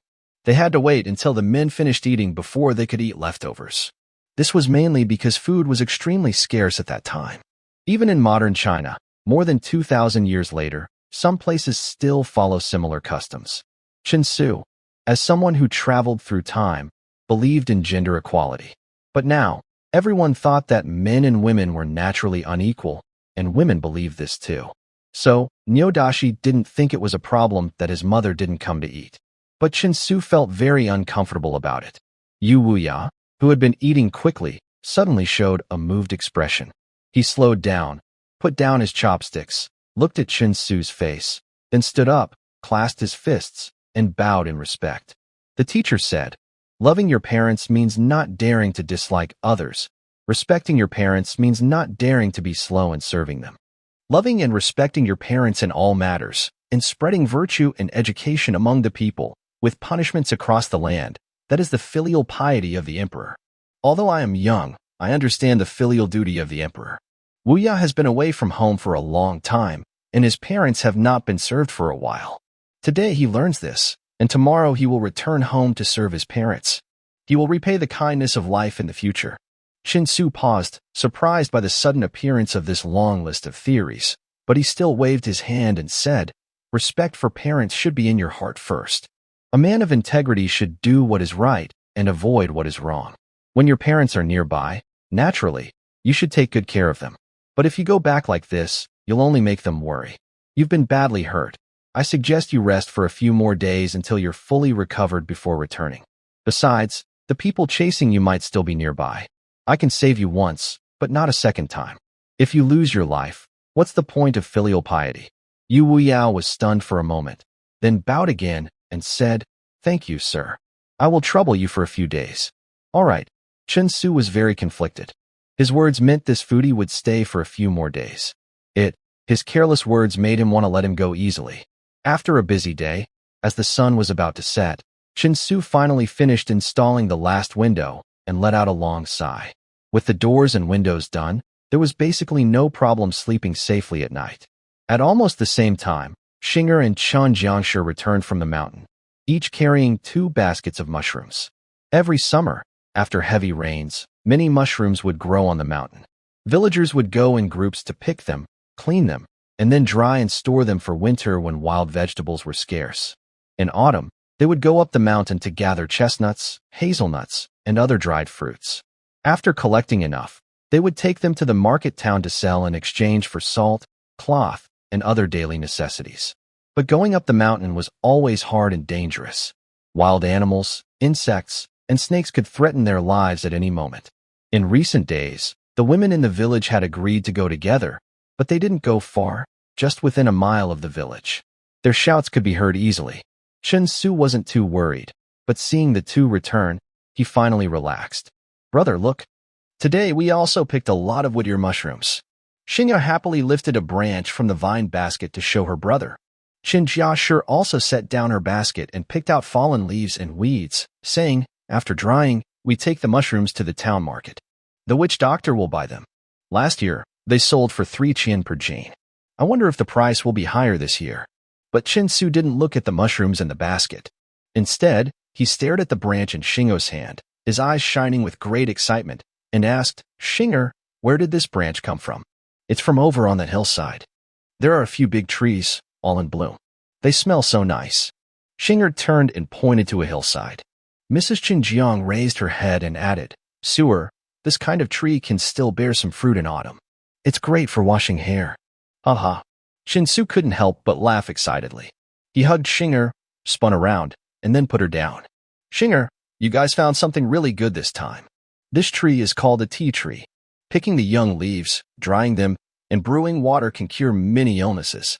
We're going to get rich. Brother, let's go pick some now." Xingyo happily shouted. Not yet, not yet. Let's finish cooking first. Tomorrow, you can take me there." Chinsu felt a shiver run through his whole body at the mention of the tea tree. Although, according to later records, tea has a very long history in Chinese food culture. Legend says that in ancient times, the divine farmer Shenong tasted hundreds of herbs daily and often got poisoned, but drinking tea helped him recover. Before the Qin and Han dynasties, few people drank tea, and those who did were often seeking immortality through cultivation. It was only in the late Han dynasty, when Taoism rose, that drinking tea began to spread gradually. Taoist priests saw tea as a health-preserving elixir, and drinking it regularly was believed to cure illnesses, strengthen the body, and nurture spirit and energy, helping people meditate and cultivate. The real development of tea culture happened during the Tang dynasty. After Liu Yu, known as the tea saint, wrote the tea classic, large-scale tea cultivation in China truly began. Tea, as a wonderful health and wellness plant, gradually entered ordinary households. Tea culture also became a systematic cultural phenomenon. The Japanese tea ceremony was developed after envoys to China brought back Tang dynasty tea culture. By the Ming and Qing dynasties, tea, along with porcelain and silk, was heavily exported to Western countries. It became a luxury item sought after by royalty and nobles. Drinking tea became a refined way for upper-class people to socialize. For nobles, not having a set of porcelain from the Great Ming Empire at home meant being looked down upon. Westerners believed tea was a divine gift from God, an invaluable treasure. However, China monopolized this treasure, and this monopoly led to a continuous flow of silver being shipped from the West to China, one boat after another. For ordinary Chinese people later on, drinking tea almost became a daily habit, just like eating meals. Before crossing over, Chen Su needed to brew a cup of tea and place it on his electric bike. During busy delivery times, he would take a few sips to stay alert and quench his thirst. After dinner almost every day, he would also brew a cup of tea to relax and ease his busy, tense body and mind. This became a habit. He felt uncomfortable if he didn't drink tea for a day. After crossing over, Chen Su looked for tea trees near the village but couldn't find any.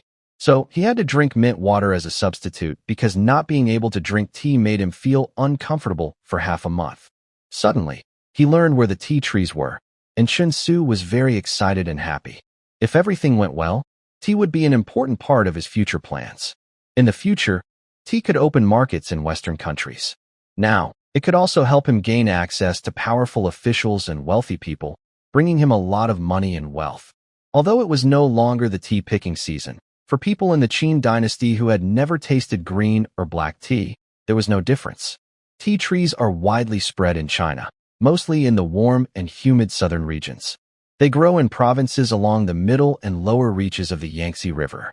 North of the Yangtze, they are rare, with the boundary roughly marked by the Qinling Mountains and the Huai River. Hunan Province is right on this boundary. The climate during the Qin dynasty was very different from 2,000 years later.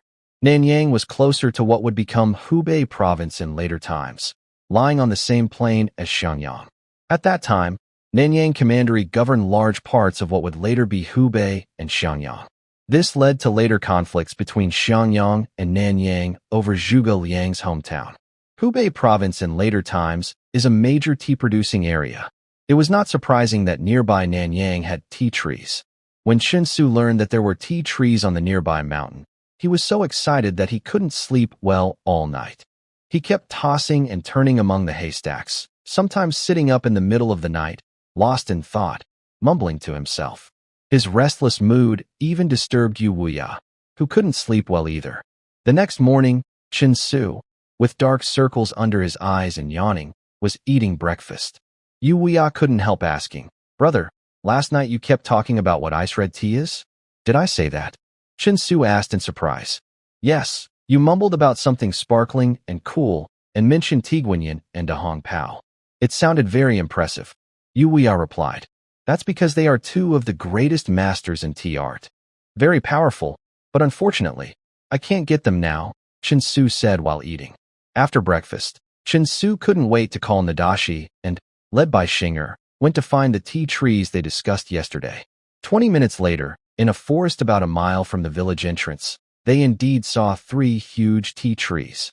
The 3 trees were as thick as a waist, over 20 meters tall, clearly ancient trees that had grown for hundreds of years. Although it was summer, they still bloomed with many white tea flowers, and a light, elegant fragrance filled the entire hillside. Surrounding the trees were dense thorns and wild bushes, with many other smaller tea trees growing among them. On the ground, a thick layer of withered tea fruits lay scattered. Chen Su plucked a tender leaf from a small tea tree nearby, chewed it, and immediately a very bitter taste spread in his mouth. Soon, it transformed into the familiar flavor of tea, relaxing his taste buds and invigorating his spirit. Good tea. Good tea. Chen Su trembled with excitement. The quality of the tea didn't matter much to him. What mattered was that once people accepted it, it would become an essential part of life, more important than grain or salt. Most importantly, for the nomadic tribes on the grasslands, tea had a deeper significance. They could trade tea for large numbers of cattle, sheep, and horses. But first, they had to find a way to produce the tea. As for trading with the Xiongnu, that was a long way off, tens of thousands of miles, and would require professional trading caravans and the approval of Emperor Qin Shi Huang. If Emperor Qin Shi Huang learned about the benefits of tea, he might seize it for himself and turn it into a strategic reserve, which was a serious concern. Regardless of the outcome, the appearance of tea was definitely the best news Shin-Su had received since his transmigration. "Brother Su, is this the tea you mentioned?" Nadashi hesitantly mimicked Shin-Su, plucking a leaf and putting it in his mouth. "Uft, it's bitter and sour, disgusting." Nadashi chewed a few times, grimaced, and spat it out. "Idiot, just pick some tender leaves quickly. This is something we can use to get rich in the future," Shin-Su said, demonstrating how to do it. Soon, he had plucked a handful from several small trees and placed them in a woven basket he brought. These tea trees weren't like the carefully cultivated and pruned tea bushes of later times. They grew wildly and naturally. Each one was like a small tree, with branches and leaves tangled with thorns and wild bushes, making harvesting difficult. 3 people almost used their hands and feet to work together. After half an hour, they only picked about 3 to 5 jin of tender leaves. Shin-Su and Yodashishi were doing better because they are tall and strong, so they could still manage to pick some. But Shinger could only watch anxiously. "Brother Su, should we go back and get a saw to cut down the biggest tea trees so we can pick them slowly? We might get several hundred jin," Yodashishi suggested, looking at the 3 tall tea trees. "Are you crazy? We must protect each of these tea trees. We can't damage the small trees on the ground. Let's go. This should be enough." Shin-Su looked at the fresh tea leaves in the bamboo basket. He thought that after processing, they might weigh about a jin. So he carried the basket home. Once home, Shin-Su reprocessed the tea leaves. He cut short the longer ones and picked out the older leaves to throw away. Seeing Shin-Su's serious and focused expression, Yuya and Yodashishi felt both hopeful and confused. They wondered why Shin-Su was so interested in these bitter and astringent leaves and why he was so careful. After all, the mountains were full of various leaves, most of them bitter or toxic. Why was he so interested in these tea leaves? As for making tea, Shin-Su was mostly a beginner. He had only watched his father make farm-style tea twice when he was young. The process was simple and rough, but he roughly knew the basic steps. Usually, tea was fried in an iron pot, but now they only had a clay basin. So Shin-Su had to make do. While cleaning the tea leaves, Shinger already had the fire lit in the stove, and the clay basin was cleaned and dried by Chen Jiangshi and placed on the stove. After he finished cleaning the fresh tender leaves, he put the clay basin on the stove, asked Shinger to turn down the fire, and waited until the basin was hot enough to touch. Then he added about a jin of tea leaves and quickly started stir-frying with his hand. Frying tea isn't complicated, but it requires good control of the heat and quick movements, especially during the kill-green stage. The pan gets very hot, so the tea leaves shouldn't stay in contact with the pan too long, or they will burn. Burned leaves lose nutrients and taste bad. Watching Shin-Su's actions, everyone, including Chen Jiashi, stared with wide eyes. They didn't understand why Shin-Su was so serious about what seemed like a playful task of frying leaves. Could these bitter leaves really be worth money? Even though roasted tea leaves can cure illnesses and strengthen the body, how can they be sold? Would anyone buy them? Annie turned down the heat by half. After about 10 minutes of roasting, the tea leaves in the clay basin started to soften and wilt, and a fresh green aroma spread out. Shin-Su looked to see if it was ready, then told Annie to reduce the heat, lowering the temperature of the basin. After stopping the roasting, the next step is kneading. This step isn't necessary but helps shape the tea leaves into strips, making them curl and reducing their volume, which makes packaging and storage easier. The temperature of the basin dropped quite a bit, but it was still too hot to touch for long. Shin-Su quickly stirred and shook the tea leaves while kneading them with his hands to make them wilted. Soon, more than 10 minutes passed. The green tea leaves had been kneaded into shapes, showing signs of modern green tea, and their color started to darken. The original 1 jin, about 500 grams, of tender tea leaves now looked to be only about a third of that. Annie, turn down the heat by half again, but don't turn it off. Shin-Su ordered again. He moved his hands faster, continuously stirring the tea leaves. As time went by, the tea in the basin gradually dried out, its color deepening, and a very familiar tea fragrance began to fill the air. This smell is so refreshing and calming. Yuya was moved by the aroma of the tea leaves. He praised it, but his face grew more and more curious, and his eyes looked at Shin-Su with increasing doubt. This mountain village boy had brought him a huge shock. Although he didn't say it out loud, everything that happened over the past 2 or 3 days amazed him. His every action and word were unlike anyone he had ever met. His way of speaking was very unique, and his insights were very sharp, often sharing ideas that were completely hard to understand or accept. His way of doing things was wild and unconventional. Not to mention the dishes he made, never seen before, and incredibly delicious, making people unable to stop eating. As for the roasted tea leaves, not only had he never seen such a thing, he had never even heard of it. Tea has been recorded since ancient times. Yuya had heard about it before, sometimes used by doctors and alchemists to treat certain illnesses. It was known to taste bitter and astringent, and he had never seen anyone pick tea leaves to eat. He also never heard that tea could be processed like this. Could roasting it remove the bitterness? If it's still bitter, why bother roasting it? Eating it directly would be just as good. But for what Shinsu was doing, he didn't dare to jump to conclusions easily. After all, this young boy is not an ordinary person. His way of sewing his wounds is astonishing, and he even made his own hemostatic medicine. This allowed him to be saved from the brink of death. Therefore, he should not be seen as an ordinary young man. Shinjiashir is no stranger to her son's recent changes. She sometimes asks about them, but lately, she just follows whatever her son says. She believes that no matter what happens to him, he is still her son, and he will make their family better and better. In just half a month, their family has become the most envied in the village. Her status has also improved a lot. All the women are willing to talk to her, and everyone greets her with a smile. No one dislikes feeling respected.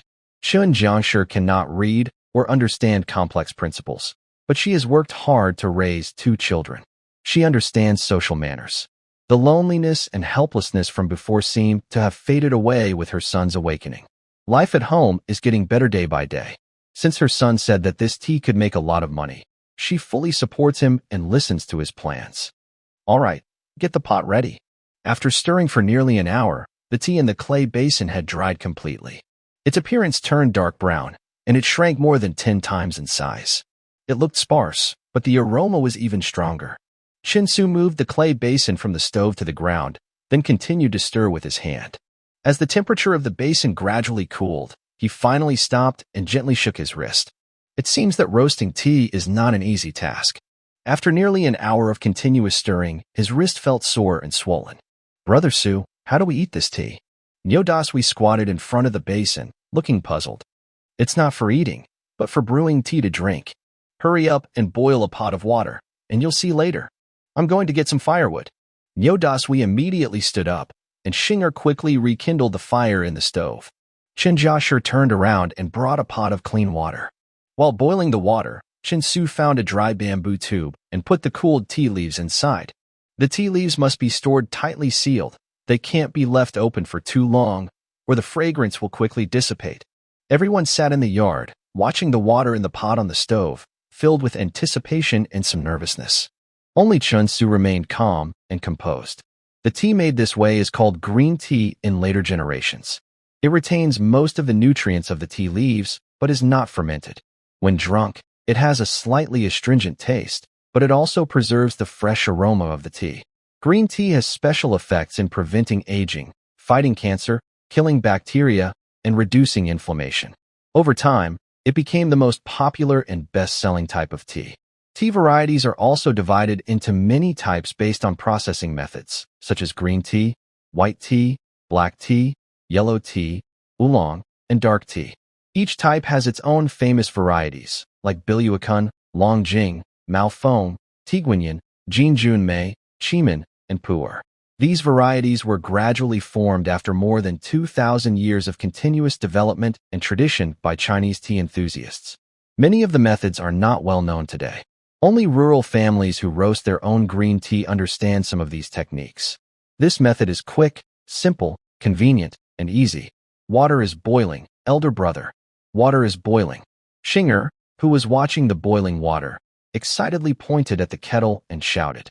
Shinsu stood up, put a small handful of freshly roasted tea leaves into a large bamboo tube used for holding water, then took the boiling kettle off the stove. After waiting about 10 seconds for the boiling to settle, he poured half a cup of water into the bamboo tube, covered it, and let it steep for about 3 minutes before opening the lid. As the hot steam rose, Shinsu couldn't help but take a deep breath. A familiar tea aroma, as if from thousands of years ago, filled his lungs. It was the same familiar scent, but even more enchanting. The fresh fragrance was mixed with a natural, raw green note that was refreshing. A row of bamboo cups for drinking water was placed on a wooden stand. Chinsu poured half a cup into each cup. "Come, everyone, try it and see how the tea tastes. Be careful, it's hot." Before he finished speaking, Nyoda eagerly picked up a cup, took a big sip, then spat it out and covered his mouth, crying out loudly. Yuya gently sniffed the cup, then took a small sip. His body trembled slightly, and his face showed a look of surprise.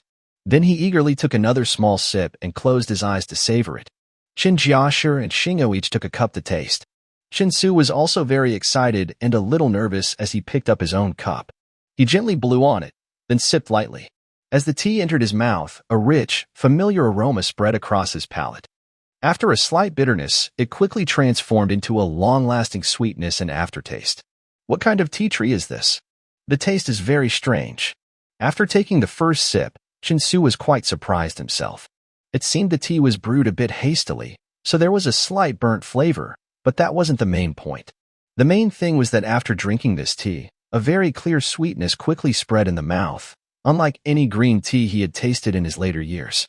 Green tea has 4 flavors: bitterness, astringency, freshness, and sweetness. Among these, the sweetness is the weakest, often called huigan, meaning a lingering sweet aftertaste following bitterness. Only very tender teas have this. Now it is summer, and the tea harvest season has long passed. The older the tea leaves, the more bitter and astringent they are, and the weaker the lingering sweetness. But with this sip of tea, the whole mouth was filled with a fresh aroma and clear sweetness. To confirm his feelings, Chinsu drank several more sips of the tea. The fragrant aftertaste in his teeth and cheeks became even more obvious. Could it be because of the tea tree? Or because of the soil and climate? Although he couldn't figure it out, he quickly pushed these thoughts aside. Once the tea entered his mouth, it became sweet and tasted better, fitting the needs of people in this era. That was definitely a good thing. "Sir, this tea is so strange.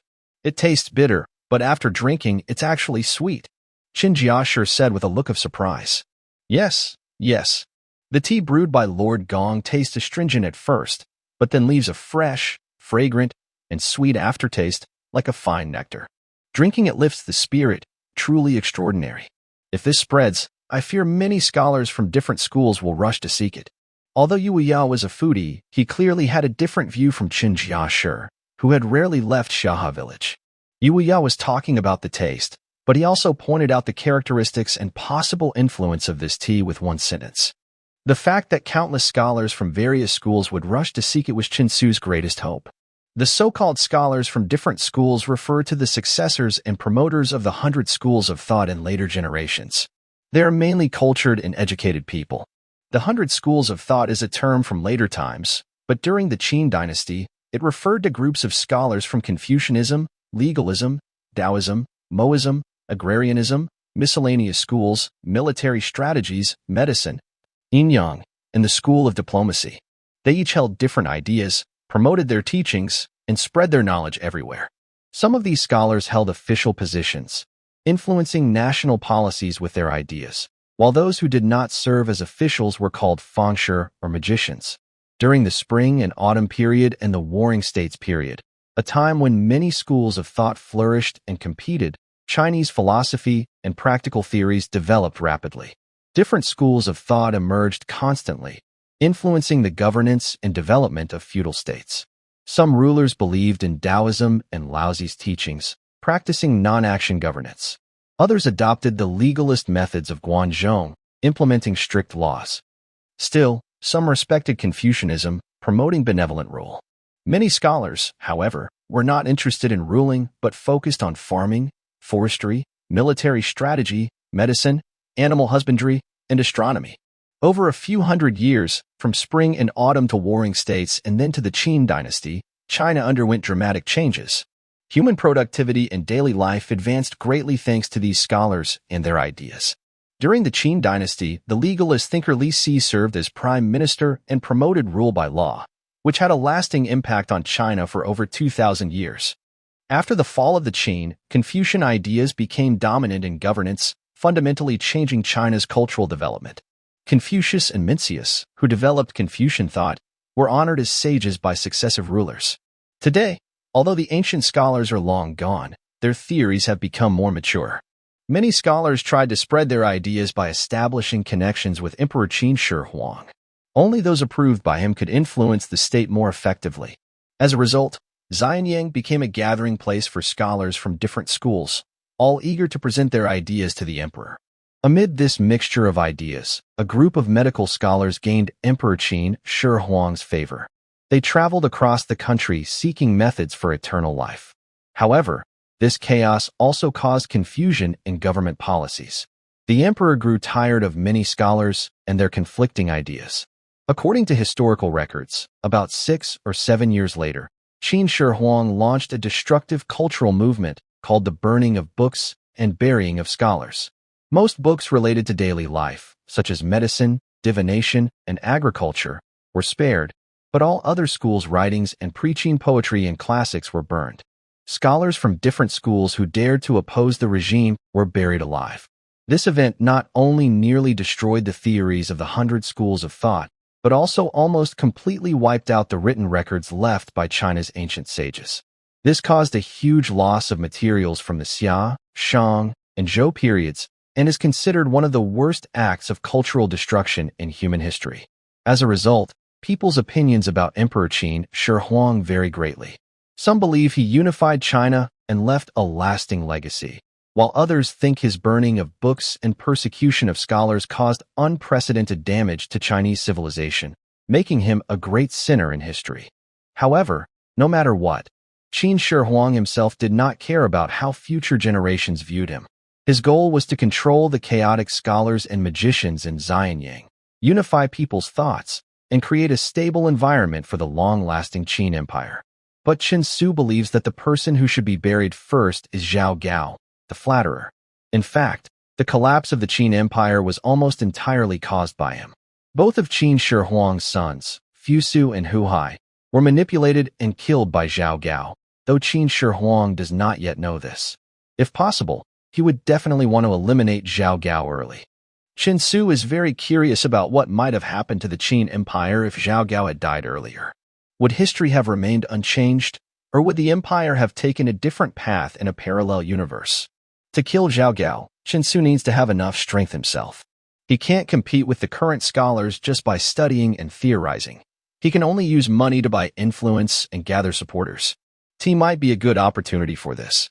People in later generations all love drinking tea.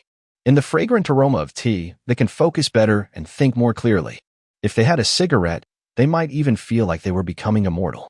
Yu Wuya, do you think this kind of tea would be popular in Xianyang? Chen Su poured a second brew of green tea for everyone. Since it's summer tea, the second brew is richer and more mellow. The sweet flavor weakens, but it feels more bitter and refreshing. Good tea, good tea. Chen Su couldn't help but praise repeatedly. Before traveling through time, he couldn't afford very expensive tea, but he wasn't picky about black, green, or flower teas. All the teas he had tried before didn't give him the same feeling as this cup now. Xianyang is far away, and it's not very convenient to travel back and forth. If you want to exchange this tea for money, I can help you take some to Wanqing to try, Yu Wuya said while drinking tea. Really? Chen Su was so excited, he almost dropped his cup. At this moment, it is impossible for Chen Su to travel far. He is still a minor, with no household registration or identification. Even if he manages to get dozens or hundreds of jin of tea leaves, he cannot transport them. First, there are no helpers. Second, no horses. Third, he doesn't know the roads or the people. However, with 2,000 years of civilization behind him, he knows that in any era, as long as one knows enough and complex enough people, many problems can be solved. Usually, it just costs more money. For merchants, using money to solve problems is simple. Sometimes, even with money, there is nowhere to use it, simply because they don't know the right people. Yu Wuya's identity is mysterious and unpredictable. Chen Su doesn't know who he really is, but anyone being chased usually isn't an ordinary person. His clothes, speech, and manners are quite unusual. Since he said he could go to Wanqing to help, at least he knows people in Nanyang Prefecture. Also, based on Chen Su's judgment, this person practices martial arts. His strength is incredibly powerful, and he can food with chopsticks faster than lightning. Nadashi can't compete with him. In a time when the land is vast and wild beasts roam freely, someone willing to run around the world alone must have real skills. A few days have passed quickly. Ya's body has recovered so well that his appearance shows no signs of injury. He can walk and jump without much trouble. The fine silk stitches Chun-Su used to sew his wounds have been removed, and there are no signs of infection or tearing. This means Chun-Su's surgical operation was completely successful. As for the weakness caused by blood loss, that will need time to recover. Chun-Su can no longer afford to keep this glutton. He eats 3 big meals a day with lots of fish and meat. 100 jin of wild boar meat left at home has already been eaten a third of. The sack of grain he just bought is almost gone. After 3 days of preparation, Chun-Su roasted a few jin of green tea and packed it into several bamboo tubes. These tubes were specially made by Chun-Su, using dry old bamboo about 10 centimeters in diameter. After trimming, the surface is smooth and no longer rough. On the yellowish bamboo skin, Chun-Su burned a red copper cone to carve the 4 characters Purple Cloud Immortal Tea in simple cursive Chinese. On other parts of the bamboo, he also engraved a few thin bamboo shoots and leaves with the copper cone, along with 1 or 2 crooked poems. Or, under the bamboo, words are forgotten for purple tea, all victorious feathered guests drunken in flowing clouds. Or, light waves brew the creek moon under pines, dewy plums boil on the mountain clouds. Some of these lines were printed on the packaging of tea leaves I bought before. I read them often and memorized them. One line is a famous quote from the poet Li Bai, who is called the poet immortal. Chun-Su changed the word wine to tea in the quote. Among ancient and modern poems, only Li Bai's poetry has a special fairy-like feeling. His boldness and grandeur, like the emperor calling him and him refusing to go to court and calling himself a fairy of wine, are unmatched. He decided to save this line for after he brewed his wine, because he only remembers a few famous poems. He filled a bamboo tube with tea leaves, tightly sealed the lid, and sealed the opening with fish glue to prevent rain from leaking in and losing the fragrance of the tea. As someone from later generations, Chun-Su knows how important packaging is. Spending 10 times the cost on packaging can make a product worth 100 times more. To make the tea look high-class and mystical, and not just ordinary leaves, he thought hard and made these bamboo tubes. To him, they still looked rough and cheap. But to Niu Dasui and Chunjiang, these were masterpieces. A simple bamboo piece was transformed by Chun-Su into a beautiful and mysterious object. Even Yuya, who has seen much in the world, was stunned by Chun-Su's creative ideas. The bamboo and leaves carved with a copper cone looked crooked and distorted, which Chun-Su found unacceptable. But Yuya was amazed instantly. After engraving Ziyun fairy tea in a line of poetry, he admired the 14-year-old Chun-Su deeply. Although he couldn't understand the words, he could understand the meaning. The lines sounded strange, but each one expressed a pure and natural fairy-like atmosphere. At this time, many schools of thought competed for influence.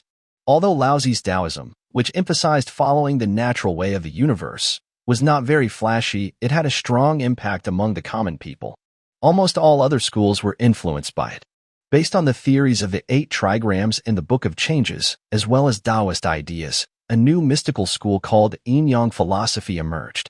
One famous figure was Zhou Yin, a scholar from Qi State's Jixia Academy, who developed the theory of the beginning and end of the 5 elements. This idea gained wide acceptance. When Qin Shi Huang overthrew the Zhou dynasty and established Qin, he used this 5-element cycle as a reason. He replaced the Zhou's fire virtue with water virtue, believing it was a sign of divine will and a natural cycle. After founding the Qin Empire, their clothing was mainly black, symbolizing water.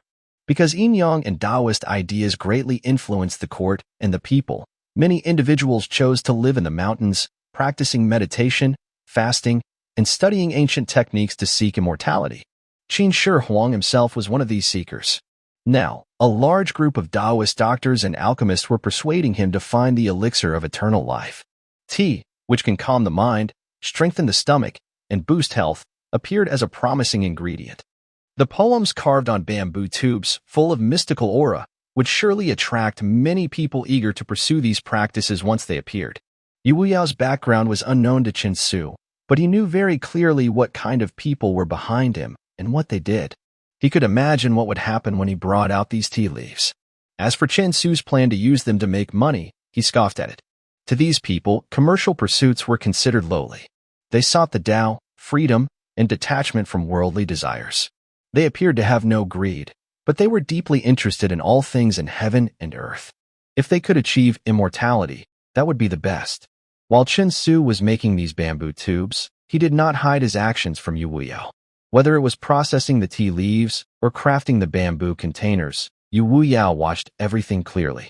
Once tea leaves appear on the market and become popular, someone will quickly try to produce them. Keeping it a secret is impossible. It can't be kept to oneself. Chen Su doesn't intend to monopolize it, but believes that a large group of people should help develop the tea market quickly. The goal is to make tea widely known and understood by everyone, turning it into a major industry of the Qin Empire. He wants Emperor Qin Shi Huang to see the benefits of tea, not just for health but also for the country's advantage. Only then will wealthy people be willing to spend their money on non-essential goods, helping money circulate. Ordinary farmers can also earn income through other means besides farming. There is a saying that a country cannot be stable without agriculture, and it cannot thrive without commerce. Agriculture is the foundation of the nation. Only with enough food can people live peacefully. To truly make the country strong and the people prosperous, commerce is essential. With such a large tea market, Chen Su only needs to take a share. No one can dominate all businesses in the world. Chen Su's interest will extend beyond just tea. Industries related to people's livelihoods or national security, like grain, salt, iron, and steel, should be approached carefully. Emperor Qin Shi Huang has his bottom line, but Chen Su, with over 2,000 years of cultural knowledge, can easily pursue many other industries. These include ceramics, textiles, sugar and alcohol, bricks and tiles, furniture, papermaking, and even cement construction. Getting into the tea business is very easy. Yu Wuyao has studied it for a few days and understands how to make tea. The plant has been known for a long time, and many people are familiar with it. Once it spreads, others will follow suit. However, other industries require high levels of skill and expertise.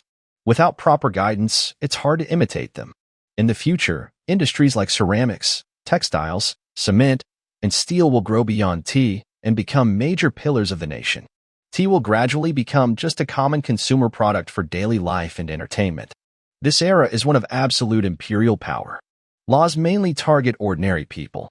Those brave enough to take risks first need courage and luck, as they risk being executed by the emperor. Therefore, it's best to stay behind the scenes in any business, letting others take the lead. Based on Chen Su's 25 years of life experience, he judges that Yu Wuyao's character is probably decent. He's a foodie and a bit of a glutton, but he's unlikely to be truly bad. There is a saying among rural folks: women looking up, men lowering their heads, red-skinned carrots, and single-head garlic. This means these four things are best avoided. Red carrots and large single-head garlic are very spicy and not tasty. Women who look around while walking tend to be curious and gossip a lot, often being lively and not very traditional. It's better not to get too close to such women. Men who keep their heads down are usually plotting or scheming. Honest and upright men walk with their heads held high, eyes straight ahead, and behave openly. From my recent interactions and observations, Yu Wuyao, though unwilling to reveal his identity, has a clear mind. He is polite to Chen Su's family and behaves properly, without any bad habits.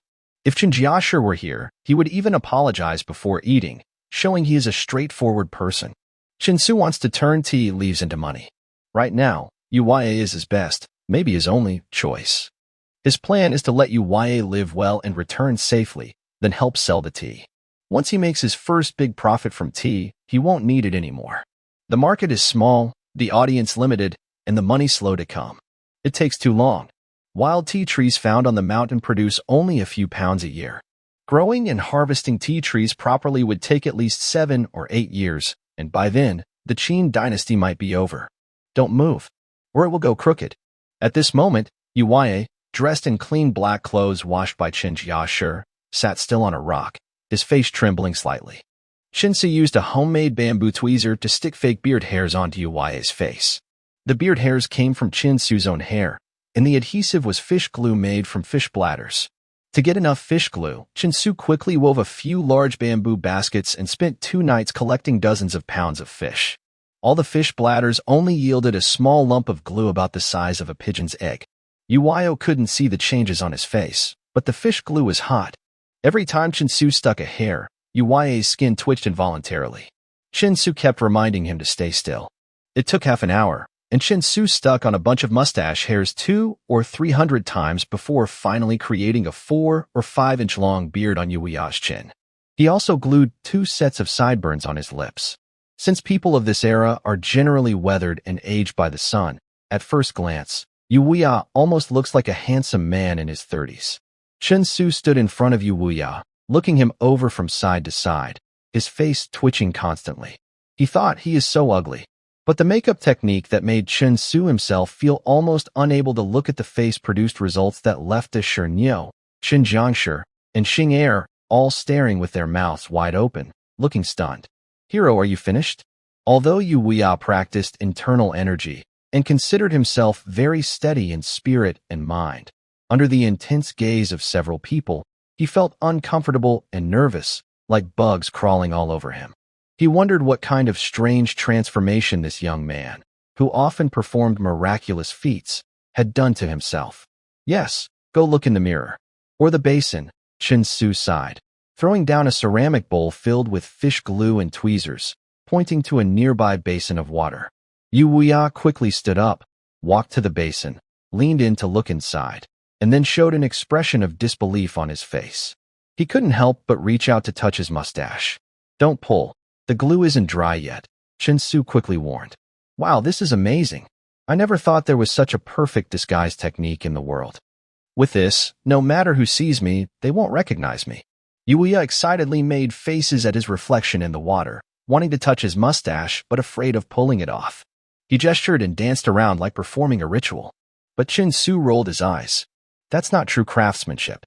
The real master of disguise is called Meitu Shioshio, one of the 4 great evil arts of Asian beauty. Many women become so beautiful they can't recognize themselves, and their parents wouldn't recognize them either. All right, stop looking. It's still early, so hurry up and get going. Chinsu handed Uwaya a row of bamboo tubes tied with rope, like a bandolier. Uwaya hesitated, still looking at the basin of water, then took the bamboo tubes, hung them on his body, and looked hesitant to speak. Is there anything else? Chinsu asked. Hero, the road to Wan City is quite far. Please lend me 2,000 coins for travel expenses. I will return 5 times as much later, Uwaya said. Chinsu's face instantly turned as dark as a pot bottom, and he shook his head like a rattle drum. No. Then 1,000 coins? No. 500 coins? Not even that. You should give something at least. 200 coins. Chinsu thought that not giving anything would be bad. He still needed to buy food on the way, or he might starve. 200 coins is too little. Uwaya murmured as he looked at the coins Chinsu handed over. Look at my home. There's nothing valuable left. The trip to Wancheng is quite far, but once we reach the town, you can try to sneak into the merchant groups. If that doesn't work, maybe steal a horse. Steal a horse? Nyoda-shi, Xinjiangshi, and Xing'er all looked at Chinsu in shock. Brother Su, stealing a horse could get you hurt. Nyoda-shi stammered. I'm asking him to steal, not me. Chinsu said calmly. Yes, stealing a horse is a good idea. Thanks for the advice. Take care, sister-in-law. Take care, little sister. Take care, Nyoda brother. Take care, benefactor. Ya bowed and turned to leave. He couldn't help but look back at the smoky stove, full of reluctance, and said, It's a pity I won't get to taste the delicious meal you cooked, benefactor. It's really unfortunate. But don't worry, I'll come back early. I hope next time I can bring you a special treat. Also, rest assured, I will bring good news back to you. If you really bring back good news, I'll treat you to braised beef noodles. Chinsu patted Ya's shoulder and said. Ya was surprised and said happily, That dish sounds delicious. I can't wait. Until next time, benefactor. Watching Ya's graceful figure finally disappear down the shaded path, Chinsu let out a long breath. That fool is finally gone. Brother Su, what are braised beef noodles? Hurry up and make some for us to try. Nyoda-shi excitedly ran over and grabbed Chinsu's arm. Can't make it now, Chinsu said, grimacing. Why not? Missing ingredients. What's missing? I'll get them. Nyoda sure drooled. We're missing beef and noodles. Beef is easy, but what are noodles? Nyoda sure's excitement quickly faded, and he muttered, Noodles are just noodles. What are noodles? Why ask so many questions? Today, you must help me finish building the toilet. In a few days, I'll figure out how to make a stone mill. Chinsu didn't want to explain anymore. He knew he couldn't explain clearly. After sending YA off, Chinsu felt like a heavy weight was lifted from his mind. With about 10 days left before the wheat harvest, he needed to finish the house repairs. Building the toilet was the top priority. I also need to find time to level the ground and prepare the space for drying and harvesting the wheat. I must also pick all the tea leaves from the trees and process them before UYA returns. The more I think about it, the more overwhelmed I feel, and Chinsu suddenly has the urge to split himself in two. After entering May, summer is in full swing, and the weather gets hotter each day. It's already past noon, with strong sunlight. The trees along the road look a bit wilted under the sun, and cicadas are loudly singing in the shade. On the official road from Qinghe Town to Ji County, 4 fast horses are galloping quickly. Leading is a middle-aged man in a rough gray linen shirt, looking serious and steady.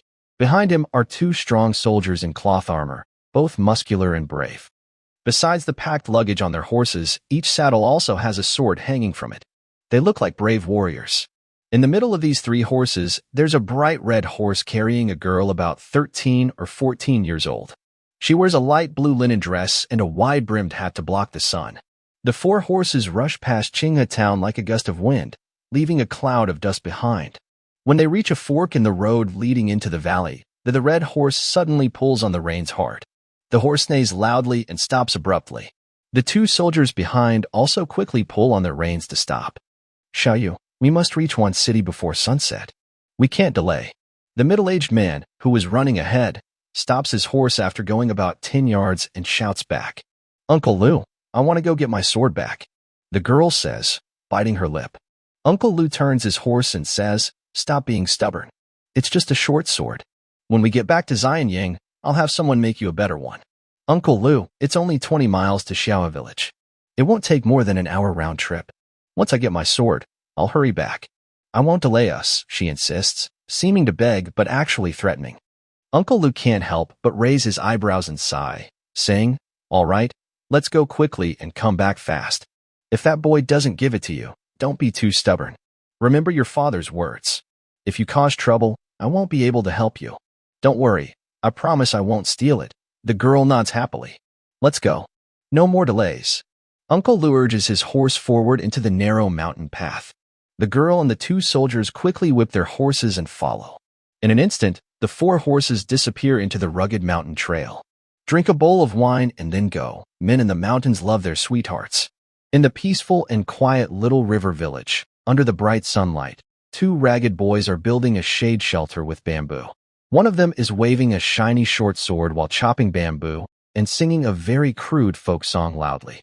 This song is from a martial arts movie Chinsu liked called New Dragon Gate Inn, but he changed the lyrics a bit to make it more fitting. Suddenly, he stops singing and listens carefully, then turns his head to look at the mountain path at the village entrance. Brother Su, why aren't you singing anymore? Keep singing, I was really into it. Nyodashi calls out eagerly. Shuh, no singing. How many horses are coming toward our village? Chinsu frowns. Nyodashi quickly stops what he's doing and listens. Sure enough, he hears the sound of hooves and says hesitantly, It's not time to collect taxes yet. Why would someone be riding horses here? Could it be that Erdan and the others are in trouble? Stop talking nonsense. When they arrive, we'll know. Hurry and tell Matabo. Okay. Nyodashi drops his axe and runs quickly along the small path toward the east end of the village.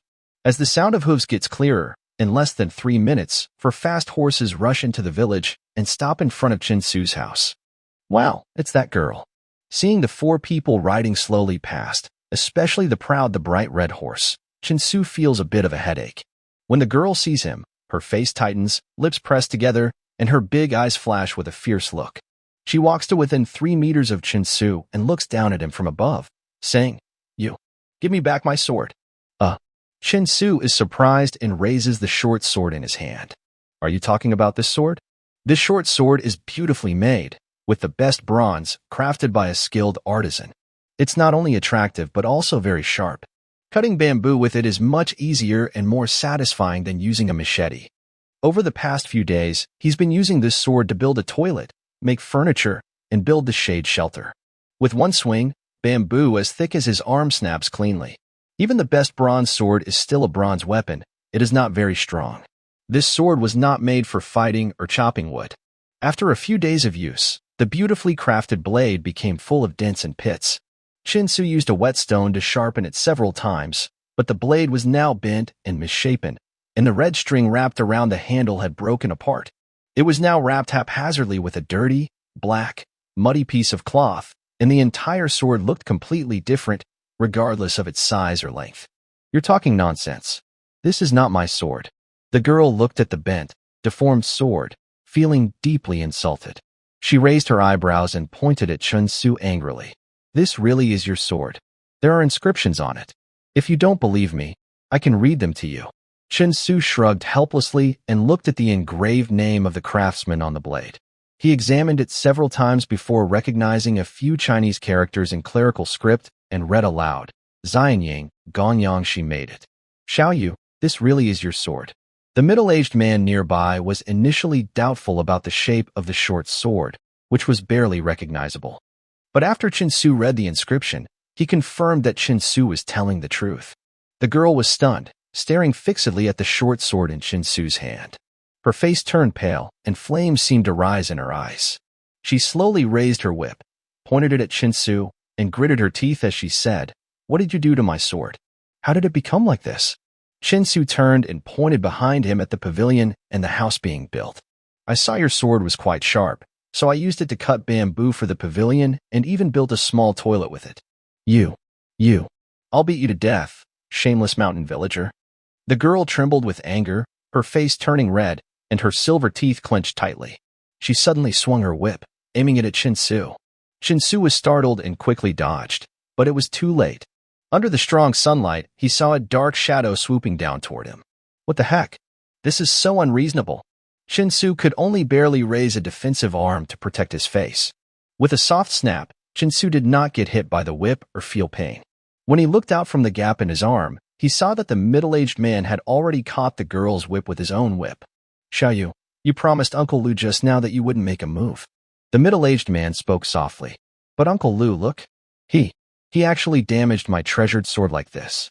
The girl's eyes reddened with anger as she pointed at Chin-Su and shouted, "This is my prize. It's mine to begin with.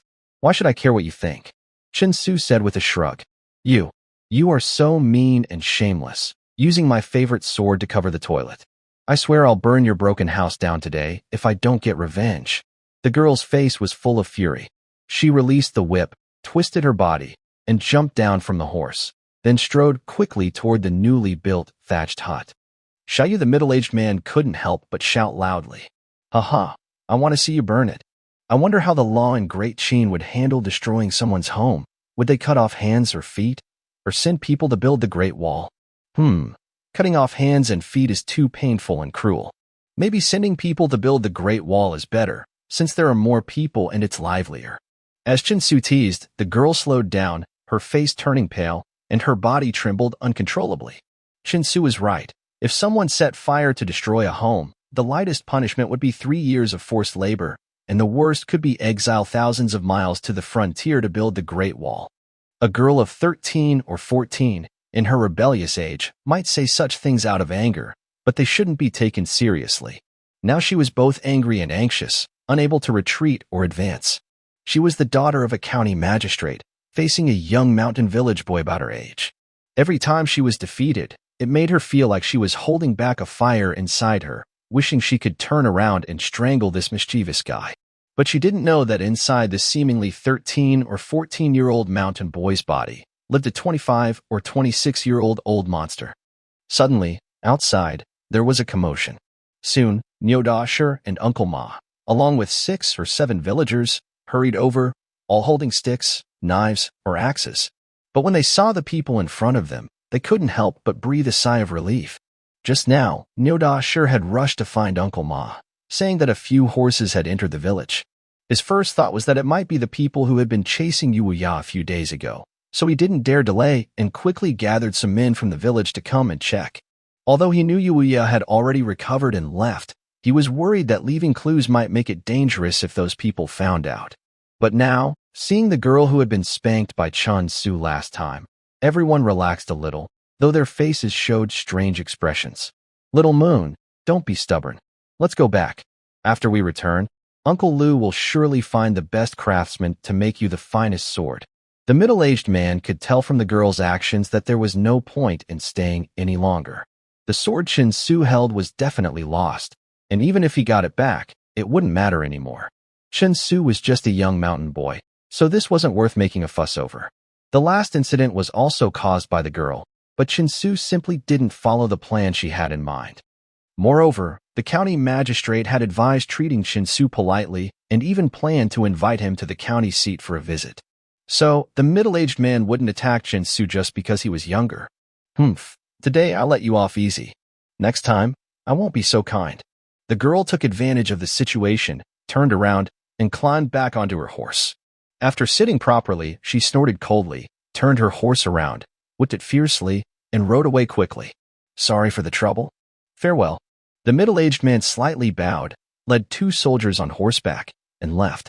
The 4 horses came and went quickly, disappearing into the small path in an instant. When the sun rose, I climbed the hillside. After reaching the top, I wanted to sing. I sang for my sister to hear. Her smile was so bright when she heard my song. Remember to come and sing at the next competition. As the horses disappeared, a rough, unpleasant song echoed again, carried by the mountain wind for hundreds of meters. Everyone on horseback could hear it clearly. Despicable, shameless scoundrels. The girl's face turned red with anger. She whipped her horse hard, and as the hooves kicked up dust, they quickly left the small mountain village behind. Brother Su, why didn't you hit the little girl this time? Nyodashi looked regretfully toward the village entrance, a deep sense of disappointment on his face. Yeah, Xiaosu should have hit her hard. Maybe she wouldn't be able to walk, and today they might have even. A young villager in his 20s shouted loudly. Ha ha ha, even Uncle Ma grinned widely and laughed. The girl was about 13 or 14 years old enough to marry now. To these mountain villagers with little entertainment, she was often coming to see Chun-Su, which gave them some ideas and opinions about her. Chun-Su couldn't help but roll his eyes. These villagers were truly unworldly. Judging by the girl's skills, he knew that the middle-aged man and the 2 burly soldiers would easily beat these villagers into the ground. They wouldn't even get a chance to be in the same room, let alone share a bed. If they fought, they might even be buried together. Seeing that Chun-Su was fine, a group of villagers laughed and played for a while, then gradually left to go home and do their chores, making woven baskets, repairing the drying area, and preparing the granary for storing wheat after harvest. Everyone has been very busy lately, preparing eagerly for the summer harvest. Old Ma, wait a moment. I need to talk to you about something. Chun-Su called out to Ma. Xiaosu, there's no need to be so polite. If you need anything, just say it, Ma replied with a big smile. Recently, Chun-Su has been gaining influence in the village. He is generous and helpful, treating illnesses, sharing meat, and dividing the harvest fairly. Almost every family in the village has benefited from him. When he built a house, everyone ate better and gained a little weight. The villagers are very grateful to Chun-Su. He seems to be becoming a village leader, and his words carry more weight than the village chiefs. Chun-Su sat down with Ma under the newly built shelter. He took a cup of tea from a bamboo tube and handed it to Ma, smiling, and said, Old Ma, sit down and have some tea. Take your time to talk. In recent days, the villagers learned about the tea Chun-Su invented. They knew it was made from roasted tree leaves. Some had tasted it and praised its flavor. However, since most villagers don't have enough to eat, they weren't very interested in tea, just that it quenched thirst and kept them alert. Still, making tea was too complicated for most. Ma quickly finished his tea, wiped his mouth, and said, Xiaosu, just tell me what you need. Well, I asked YA to take some tea to the county city. It might sell for a good price. He might come back soon, so I need to prepare more tea. Can you help arrange that? Chun-Su asked. It's just helping pick tea leaves. That's a small task. Just say the word. Don't worry, I'll send a few people to help pick all the tea from the trees in the next couple of days, Ma said casually as he stood up to leave. No, I'm not asking for free help. I'll pay you, Chun-Su quickly said, grabbing Ma. Boy, we're all from the same village. No need to pay. Tomorrow, I promise it won't delay you. I need to go fix the granary now. Bye, Ma said, his eyes narrowing as he turned to leave. Hey, wait. Old Ma, let me finish first, Chin-Su said, trying to stop him with a mix of laughter and frustration. Uncle Ma sighed and looked at Chin-Su. He said, Little Su, you really don't need to pay. I know you're doing this for the villagers. Picking a few leaves is quick, just a day or two. Offering money feels awkward and might make everyone distant in the future. Just trust me on this. Tomorrow morning, I'll come help you. There's still a few days before the wheat harvest, so it won't delay anything. Uncle Ma picked up his axe and quickly disappeared into the bright sunlight. Chin-Su stood under the shed for a long time, then smiled bitterly and turned back to work. He had planned to tell Uncle Ma the selling price of the tea earlier, hoping he wouldn't refuse payment. The price he set for the tea was 500 coins per jin. After the Qin dynasty unified currency, only one type of money was allowed, the round coin with a square hole, called half-liang copper coins. One copper coin weighed half a liang, which is about 8 grams in modern terms. This means that if the tea was sold, 1 jin could exchange for 4 kilograms of copper coins. 1 kilogram was equivalent to 4 jin in the Qin era, so after drying, 1 jin of leaves could be exchanged for 16 jin of copper coins. Converted into food, that was 12 sure of grain. At that time, the average yield was only 1 or 2 sure per mu. A family worked hard all year to grow more than 10 mu of grain, but in the end, it was worth less than 1 jin of leaves. This way of making money was extremely shocking. The psychological impact was also terrifying. At this moment, Chin-Su realized that if he had spoken earlier, Uncle Ma might have been so shocked that he would have struck him with his axe. Regarding the tea's price, Yu Wuya didn't oppose it. For wealthy merchants in big cities, and for scholars and alchemists who traveled and lectured everywhere, 500 coins was nothing. They could scam money anywhere. Tea, which could refresh and strengthen the body, was definitely worth a high price. Even in later times, tea was a daily necessity but also a luxury.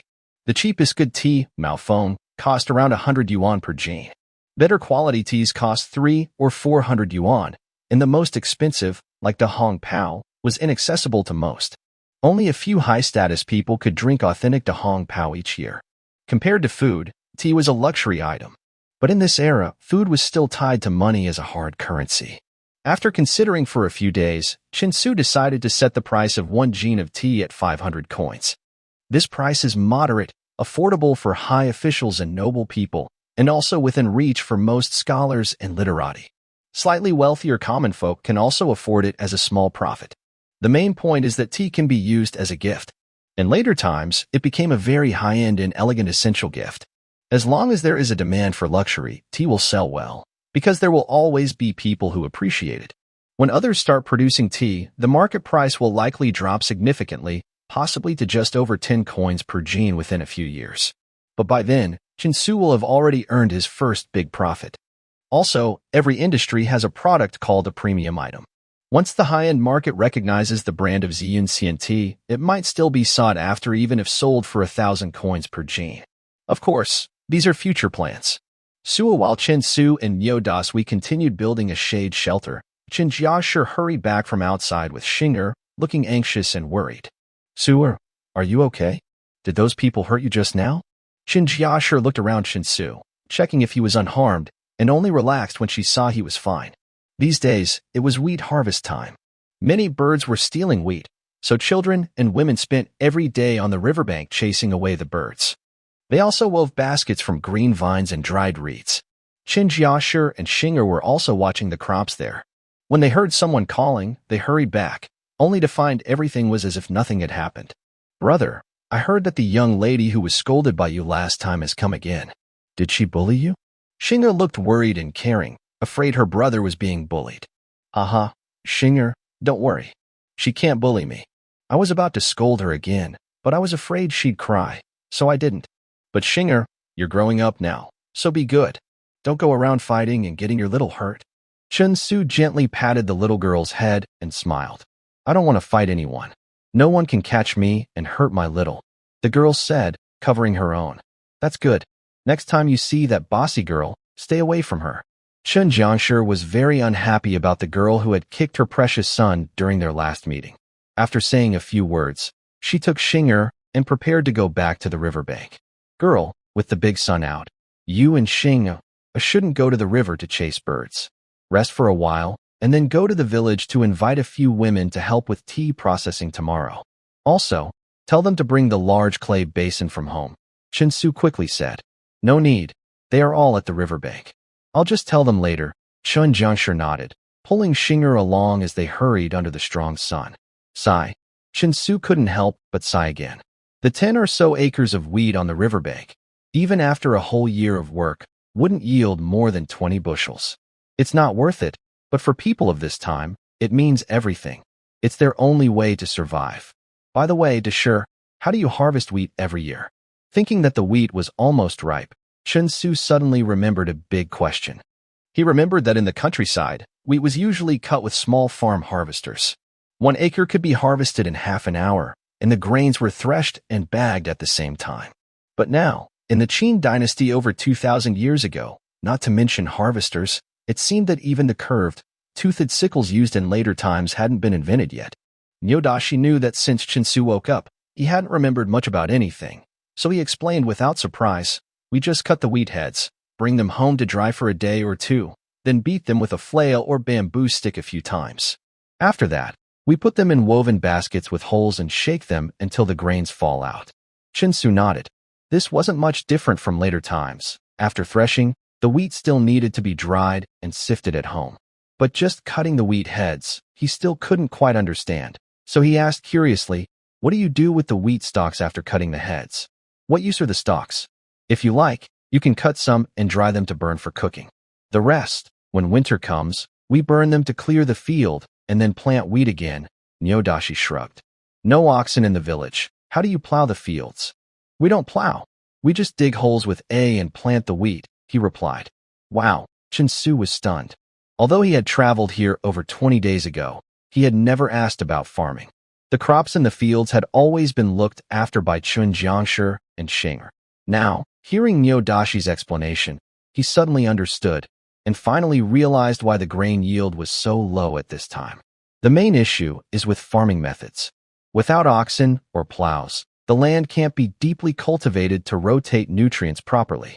Instead, they just dig small holes and plant seeds each year. They also can't remove weeds effectively, leading to wild grass growing wildly every year. This results in poor soil nutrition, making crops grow poorly. He finally understood why one person could farm dozens or even hundreds of acres. The primitive, extensive farming method is almost like playing. Using small, simple techniques is far less productive than carefully plowing and tending a few acres. At this time, there are few people, lots of land, and a lack of large animals and farming tools. Farmers can only use these primitive methods. To change this, they need to buy a cow and make large tools like plows and harrows. Cows are rare and very valuable in this era. Even in later times, up to the 21st century, cows remained an important part of mountain farmers' lives. For over 2,000 years, almost every dynasty banned killing cows. Chinsu visited Qinghe town twice and only saw a few cows pulling carts. So, getting a cow would be very difficult. As for tools like plows, they are simpler. In later times, farmers used curved plows. Chinsu remembers his family had one made of iron when he was young. It could probably be made from wood, but he wasn't sure how well it would work. But right now, thinking about these tools is premature. He's not interested in farming. As long as he earns enough money, he can enjoy delicacies even during famines. Being a landlord is also an option. Looking at the small, flat area in front of his new house, only about 30 square meters, Chinsu estimated that even if he harvested all the wheat, this space wouldn't be enough. Expanding and leveling a larger area for drying wheat would cost too much. It would take 2 or 3 days just to level the ground, then water it, and use wooden pestles and boards to tamp it down. This process would take at least another 2 or 3 days. The ground would need several days to dry completely, and time was running out. What should he do? He doesn't know how Chun Jiangshi, his ancestor, managed with himself and Xinger before. But now, having traveled 2,000 years into the future, using such primitive, labor-intensive methods would lower his rating with the Time and Space Management Bureau. Every traveler who crosses over is the absolute favorite of this era. They must stand proudly at the forefront, brave the wind and waves, and eventually become a legendary hero who leaves a mark on the sky. Crossers are not allowed to be unnoticed. This is a phrase engraved at the entrance hall of the Time and Space Management Bureau. So, after stepping on a piece of sand on the ground to smooth it out, Chin-Su picks up a thin bamboo stick and starts drawing. The first farm tool he plans to design is a threshing machine. He has seen two types of threshing machines. One is attached to harvesters and driven by tractors or motors. The other is a smaller, foot-operated device like an old sewing machine, where stepping on it moves a linkage that turns the main shaft, which then crushes the wheat heads to separate the grains. The grains then fall out of the outlet. Currently, there are no linkages or belts, but he can make a hand-cranked version. In this era, manual labor is the cheapest resource, and human effort is very inexpensive. He sketches repeatedly, refining his design. The drawings are rough, and many parts are based on imagination, but as someone who has seen thousands of years of future civilization, he knows that the basic principles of such a simple machine are sound. The biggest challenge is making it. Without electric saws, lathes, or even basic carpentry tools, building this device is extremely difficult. But Chin-Su still wants to try. After finalizing the sketch, he labels each part with numbers.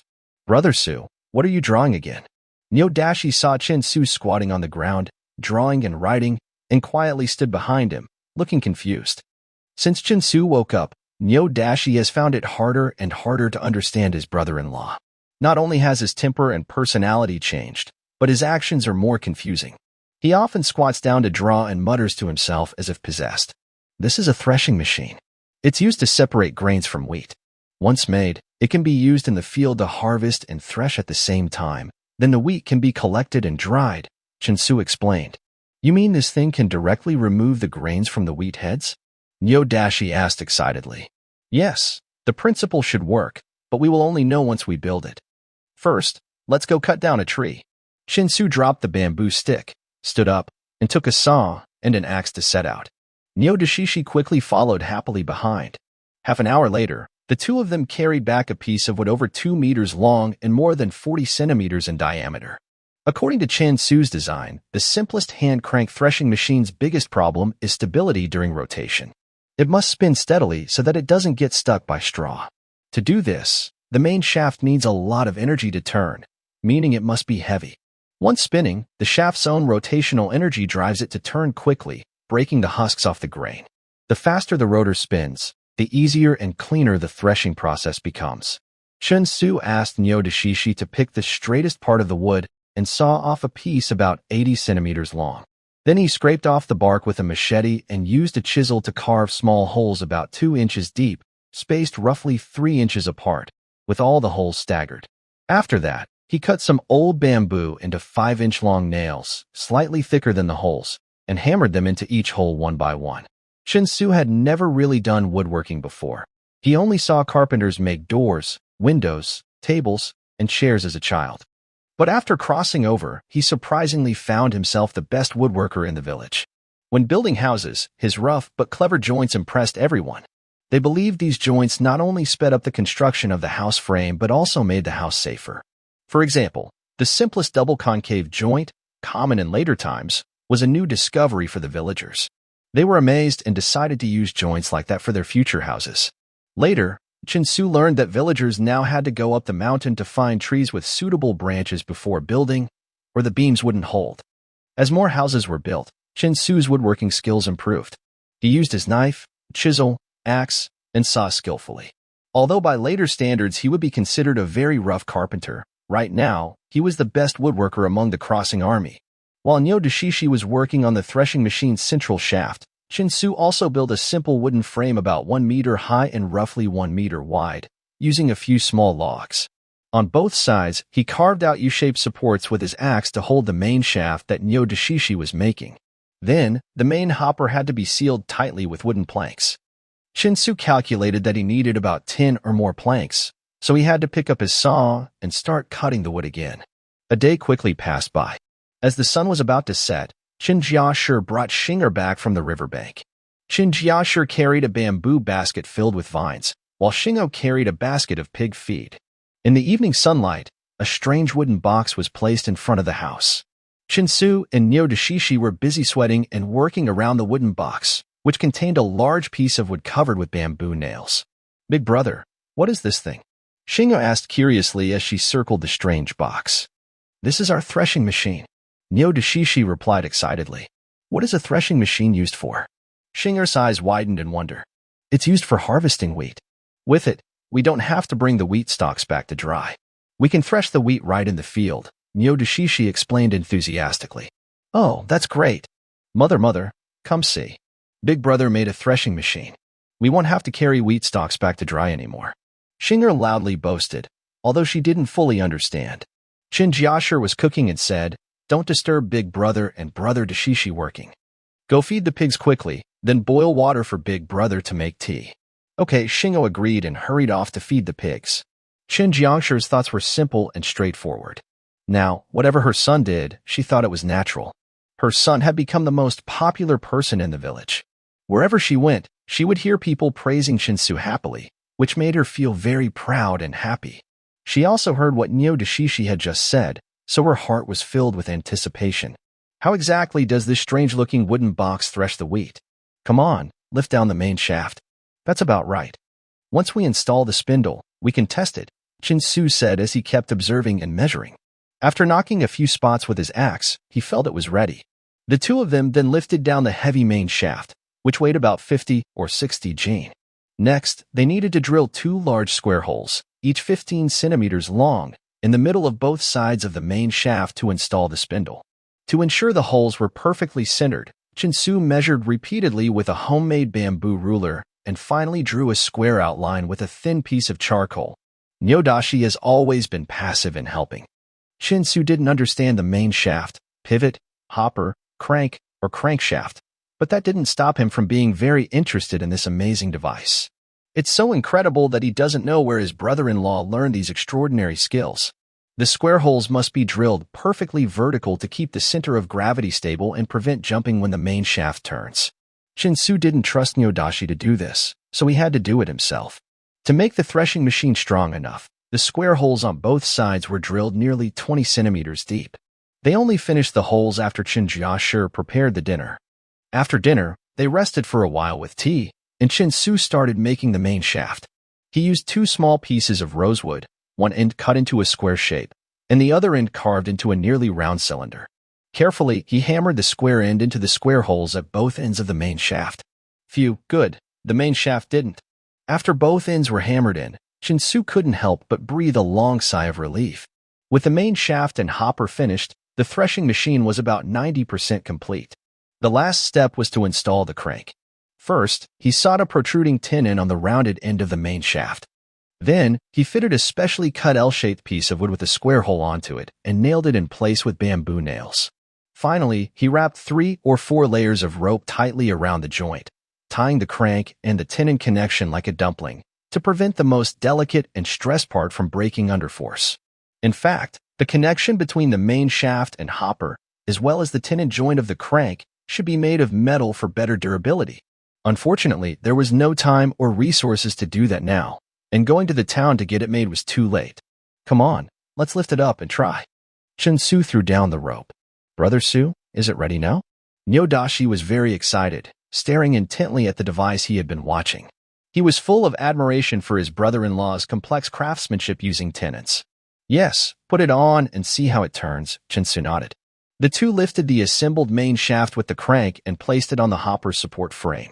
Click. As the main shaft sat steadily on the U-shaped support, the gap between the shaft and the sides of the frame was less than 1 centimeter, which was within Shinsu's design. If a real carpenter from later times had made it, the gap wouldn't be more than 2 millimeters. But given the current conditions and Shinsu's amateur woodworking skills, this gap was already considered perfect. Finally, a simple bamboo tube was fitted onto the handle, marking the completion of China's first hand-cranked grain thresher. After carefully checking everything again, Shinsu held the handle with his right hand, took a deep breath, and pressed down. The weight was heavy, but as he turned the handle, the main shaft filled with bamboo nails inside the hopper started to spin. Wow. Ha ha ha ha, it's spinning. Spinning. Excited, Nyodashi's face flushed with joy. After a moment of surprise, he jumped up and shouted loudly. Mom, come see. Big brother is so amazing. The wheel with bamboo teeth is turning. Shingo clapped her hands excitedly and jumped. As it spun, Chinsu's face slowly showed a relieved smile. With increasing strength in his hand, the main shaft spun faster and faster. With a whirring sound, the bamboo nails on the shaft disappeared from view, replaced by a blur of greenish-yellow light. "Brother Su, can I try to?" Nyodashi eagerly asked from beside him. "Don't spin too fast. The wooden frame is a little wobbly and needs to be reinforced." Chinsu controlled his grip and gradually stopped. Nyodashi quickly ran over and grabbed the handle, excitedly shaking it like a small tractor. "I want to spin too. I want to spin." Shingo shouted anxiously nearby. "All right, be careful. It's very heavy." Nyodashi quickly stopped and, with a shy smile, handed the handle to Shingo. Shingo tiptoed, her face turning red as she finally managed to turn the handle. After a few turns, as the main shaft sped up, she felt it became easier and easier. She cheered loudly, full of excitement. Watching the two take turns turning the handle, Chinsu couldn't help but remember the feeling of spinning a windmill as a child. It was just as exciting. Sadly, after crossing 2,000 years of time and space, he could never go back. Early the next morning, after breakfast, Uncle Ma and 4 villagers arrived carrying woven baskets, greeting everyone. Then they prepared to go up the mountain to pick tea leaves. "Hey, little Sue, what is this thing you made?" Seeing a strange-looking wooden box placed under the shed, the group gathered around while Chinsu was sawing wood and installing parts. "This is a grain thresher," Shingo proudly announced loudly. "What's a grain thresher for?" Uncle Ma asked, voicing everyone's curiosity. "It's used for harvesting wheat. You put the wheat inside, and it comes out as grains. No need to pick the wheat ears and hang them to dry."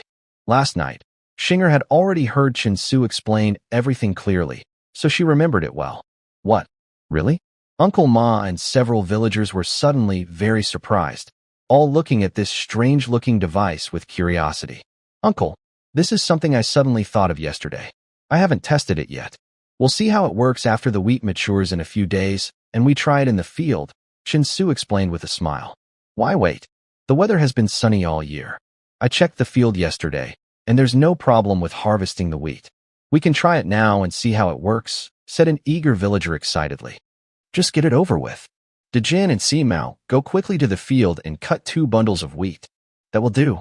Uncle Ma waved his hand and said. Yes, cut some and try the effect first," another villager nodded quickly. Then Dejin and Simao dropped their baskets, grabbed their knives, and ran toward the riverbank. Chinsu also hurried to finish covering the threshing machine with the last 2 wooden boards, completely sealing the hopper. The boards on top are movable. They can be closed when in use and opened for cleaning.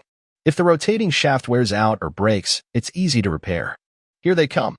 In less than 20 minutes, Dejin and Simao each carried a large bundle of wheat, rushing over excitedly and dropping them into the shed.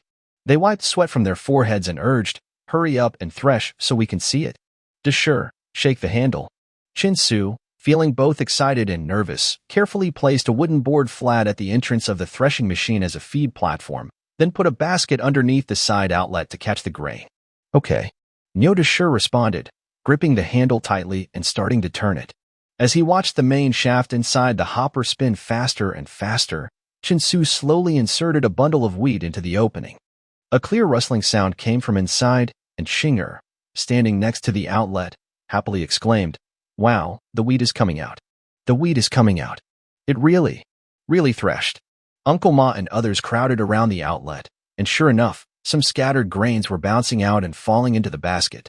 Chinsu moved his hands a few times, inspecting the wheat stalks after the main shaft with bamboo nails had gone over all the wheat heads. He found that almost all the grains on the wheat heads had disappeared.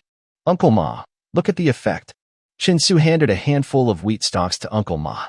"Wow, it's cleaner than after drying." Uncle Ma looked at the handful of straw in his hand, trembling with excitement. "That's good.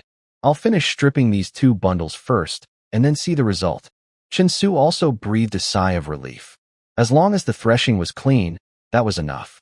The worst thing was incomplete threshing, which would mean more work to clean the wheat ears. It would be better to just use the old method. Next, Nyodashi turned the handle, and Chinsu kept feeding bundles of wheat into the intake. The amount increased from small to large, and the speed from slow to fast. Although Chinsu controlled the speed to see the threshing effect, after a few minutes, Both large bundles were completely threshed. They turned into neat piles of straw beside the machine, and the wheat flowed out from the slightly tilted outlet, falling into the bamboo basket. By now, it had piled up into almost half a basket. There were some broken wheat heads, stalks, and leaves mixed in, but most of the wheat grains were very clean. A simple hand pick was enough to reach the level of cleaning after drying and sifting with a bamboo basket 2 or 3 times. Wow, this is amazing. With this threshing machine, a family can harvest in just 3 or 5 days, and it's clean and saves effort. A villager squatted in front of the bamboo basket, holding a handful of wheat grains, marveling. "Xiaosu, is it easy to make this thing?" After a brief moment of distraction, Uncle Ma grabbed Chinsu's arm excitedly and asked. "Not hard. If we have enough people and prepare the wood materials, making 2 or 3 in a day is no problem," Chinsu nodded and said. This first prototype was just a rough copy of the design, poorly made, but surprisingly, the effect far exceeded his expectations. The wheat grains were very clean. With help from others, he only needed to design and supervise the manufacturing according to the rules. It wouldn't be difficult for each household to make one in a few days. The durability didn't need to be too high for now. It just needed to last 3 to 5 days to finish harvesting. Currently, the machines were made from freshly cut trees, not dried yet. Over time, they might deform but next year, they could be replaced. Who knew what changes might happen by then? Dejin, go inform the others. Tell them to put down their work and bring tools quickly to help. Xiaosu, make a few more threshing machines. Simao and Erzhuang, take a group of kids to pick tea leaves on the mountain. Be careful and call out loudly if anything happens. When everyone arrives, Xiaosu can arrange what's needed. We need to get ready quickly. Uncle Ma gave a series of commands, and the group dispersed in different directions. Chinsu may have only wanted to reduce his workload and might not understand the importance of this threshing machine. However, as the oldest farmer in the village, Uncle Ma thought more deeply. With this machine, even in windy or rainy weather, they could save time harvesting wheat. It prevented the wheat from being left on the field to dry and then soaked into mud during a sudden storm. Water-damaged wheat cannot be used to pay taxes. It can only be kept for personal food. If it is not dried in time, it easily rots and sprouts, turning a year's harvest into despair. Several years ago, the village experienced famine, and many children died. Uncle Ma deeply understood that pain. Xiaoa village is located 200 miles south of a large city. The city wall, nearly 4 zhang high, is made of blue stone and rammed earth, looking very grand. A wide, clear river flows from the northeast, winding around the southeast of the city and heading south. It is evening now, and the sky is getting dark.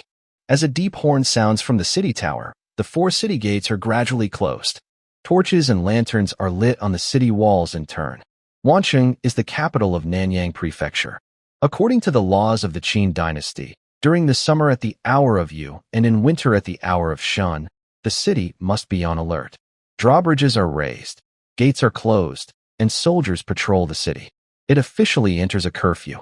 But now, it is no longer a time of fierce wars among kingdoms. The country has unified under one rule, so the curfew is very relaxed. As long as there are no open acts of violence like robbery, patrol soldiers do not interfere. Since Wansheng is the city of Nanyang Prefecture, its atmosphere is different from that of rural towns. It is much larger than Ji County. The city walls are taller and more majestic, and the city itself is several times bigger. Outside the city, roads crisscross through vast farmland.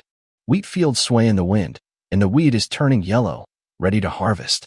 Within a few dozen miles around the farmland, green trees are dense.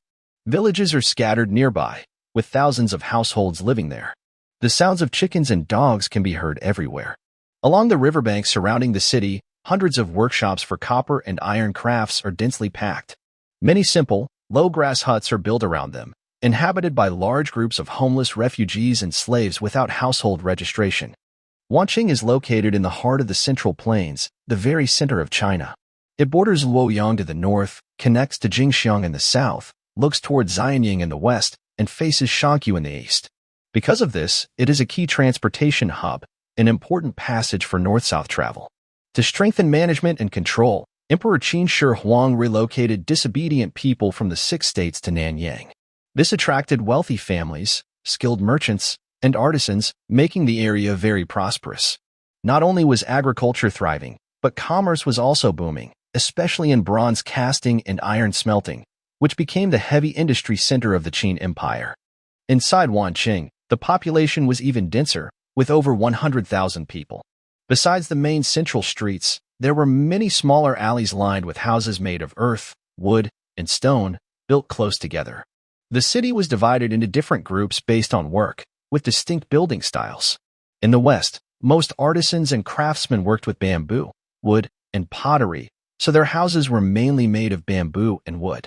In the east, the focus was on food and meat, and the residents were mostly wealthy families from nearby Wanqing, living in small courtyard houses made of wood and stone. In the north, traders from different places gathered, with many carts and animals coming and going. Their houses were larger, and there were many inns and restaurants that offered lodging and food. The south was the busiest area, home to many wealthy people from the 6 states and salt and iron merchants.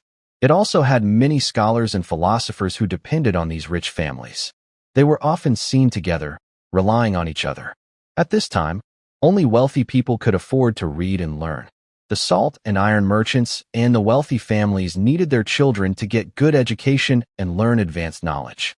They supported scholars and philosophers, who in turn gave them advice and sometimes even worked with officials.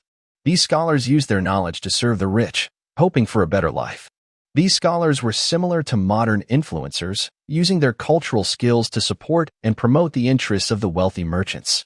Because of this, the southern part of the city, near the river, was filled with tall, spacious houses brightly lit at night, with faint sounds of laughter and music coming from within. Despite the curfew, people still moved about in the streets. In a dark alley, a girl dressed in a light blue linen dress hid against the wall, glancing around cautiously. Seeing no one, she confidently stepped out. The girl looked lively and mischievous, muttering to herself and occasionally pouting. Humph, they want me to go back to Xianyang and marry someone. No way. There was also that annoying guy who dared to use my sword to repair the toilet. Next time I see him, I will make sure he pays the price. The girl was like a busybody, muttering as she darted along the crisscrossing streets. After twisting and turning for a while, she realized she was lost. All around were low bamboo and wooden thatched houses and small courtyards. There were no lights or people. Occasionally, she heard coughing, shouting, and barking dogs in the dark. She slowed down more and more. Although it was a hot summer night, she felt cold all over and got goosebumps. Trying to stay brave, she slowly walked along a narrow path. After a while, she found herself in a dead end. Just as she was about to turn back, she suddenly heard a deep voice coming from a small courtyard in the darkness. Have you heard? A few days ago, an envoy from the noble Void sect came from Ji County, claiming to have seen disciples of the immortal family in Funyo Mountain and obtained some health-boosting fairy tea. Today, at the Hour of the Pig, there's a tea-tasting event at Nanyang Academy. TCH, what fairy tea? The noble Void sect is always busy searching for spiritual herbs and elixirs, but doesn't understand self-awareness. If the Great Path were so simple, why would our master send us out to wander? Senior brother, you're right. But since they speak so confidently, maybe we should go see for ourselves. If this fairy tea is really magical, we could bring some back for our master to try. Yes, junior brother. That makes sense. Let's go take a look. With a creak, under the hazy night, 2 men came out hand in hand from a small courtyard nearby. After closing the gate, they walked along the alley. Watching the 2 disappear about 7 or 8 meters away, a small figure slowly appeared in the shadow of the alley, then followed them out. The 2 men walked very close, holding hands, and the road gradually widened as they turned many bends. The houses on both sides of the street increased, and soon lamps lit up, with pedestrians coming and going. TCH, what a lousy place. The girl finally relaxed a little. She paused to think, ready to go back. But recalling the voices of the 2 men earlier, she hesitated briefly before chasing after them. She kept a distance of about 7 or 8 meters, following along the main street until she reached the southern part of the city. The 2 men went straight into a courtyard. The girl quickened her pace and followed, staying less than 3 meters behind them. The yard was very spacious. Facing it was a tall, 2-story wooden building. On the ground floor, several torches were burning, and on the second floor, a few animal skin lanterns hung. The sounds of plucked string instruments and lively chatter drifted out, creating a lively atmosphere that stood out against the quiet night. A wooden plaque hung on the main door, inscribed with the characters Nanyang Academy in ancient script. Under the glow of the lights, it looked very old-fashioned. At the entrance, two young men, looking scholarly, stopped two men and exchanged a few words before letting them pass. The two men linked arms and went upstairs. The girl casually pointed at the two people ahead and confidently followed behind. The girl's lips curled into a proud smile. Wanqing was just a county town, far behind Xianyang. Besides the imperial palace, other places seemed accessible, and if anything went wrong, someone would cover for them. But once on the second floor, the girl felt a bit confused. In the large room, 2 rows of low wooden tables lined each side. More than 10 men, old and young, dressed neatly, sat in order.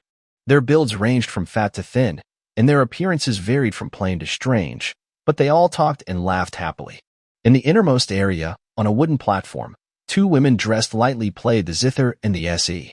The music was melodious, and their graceful movements revealed white skin through their semi-transparent clothing, attracting everyone's attention.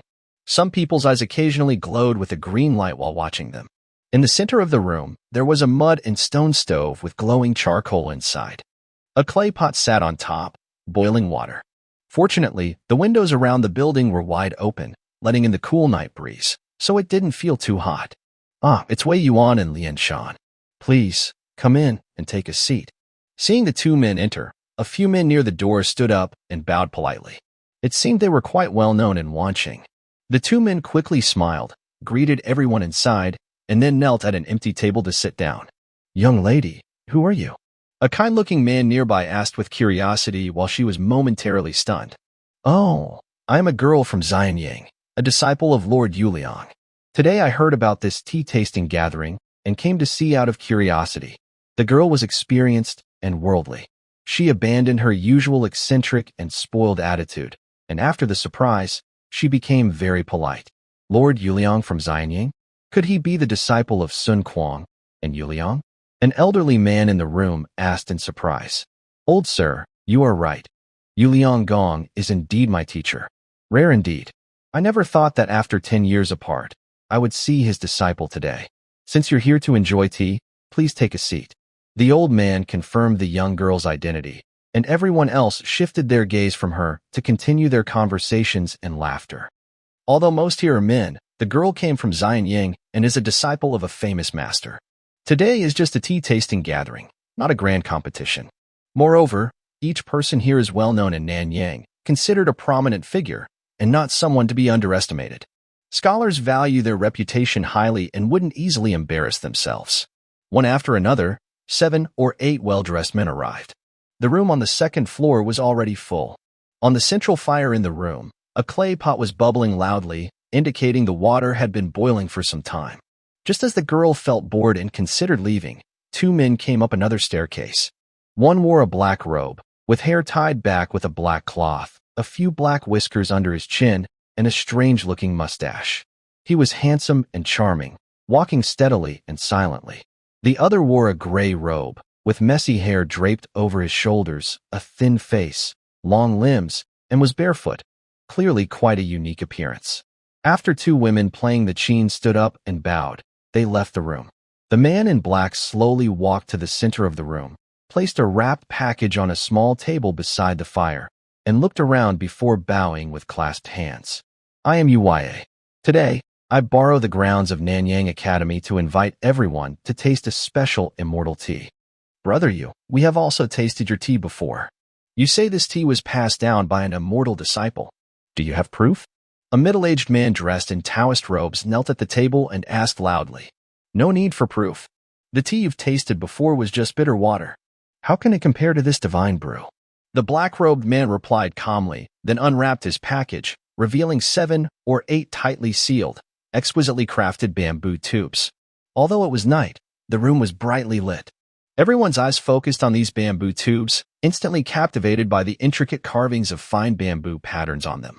Senior brother, help me pass these around for everyone to see, the black-robed man said, handing a few bamboo tubes to the barefoot man.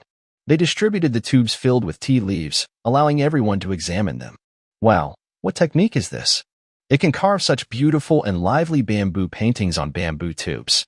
A young man in his 20s took one look and couldn't help but gasp. Although only a few strokes, The painting is full of spirit and captures the natural charm of bamboo. And middle-aged man praised. Yes, it looks like casual carving, but it is actually very skillful. Another person agreed. Though the carving technique is a bit rough, it flows naturally and peacefully, creating a natural artistic mood. An old man stroked his beard and nodded repeatedly. At this time, even though the Qin dynasty had brushes, they didn't have paper. Artists drew simple lines on stone slabs, wood boards, or cloth. Fine art paintings like those in later times didn't exist. So, the bamboo painting carved on the bamboo tube looks remarkably skillful. Haha, everyone, this was just a casual carving by a fairy disciple, not made with much effort. The material is just ordinary bamboo. But the real treasure is the tea inside the bamboo tube. Please prepare your bamboo cups, and I will brew tea for everyone.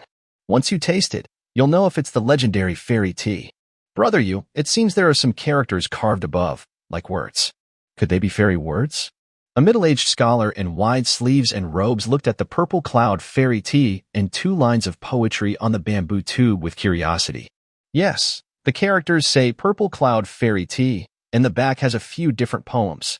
Yuya stepped forward, took the bamboo tube, looked at it, and said, "This line reads, under the bamboo, words are forgotten before purple tea, surpassing all, the guest is drunk with flowing clouds." Look carefully. Although these characters are quite different from ours, with close inspection, you can see the general meaning. The strokes are simpler, and the lines are smoother. They have both form and rhythm, embodying the principle of simplicity in the great way. If it weren't made by a fairy, who could create such words? Brother Wuya, what do you think this line means?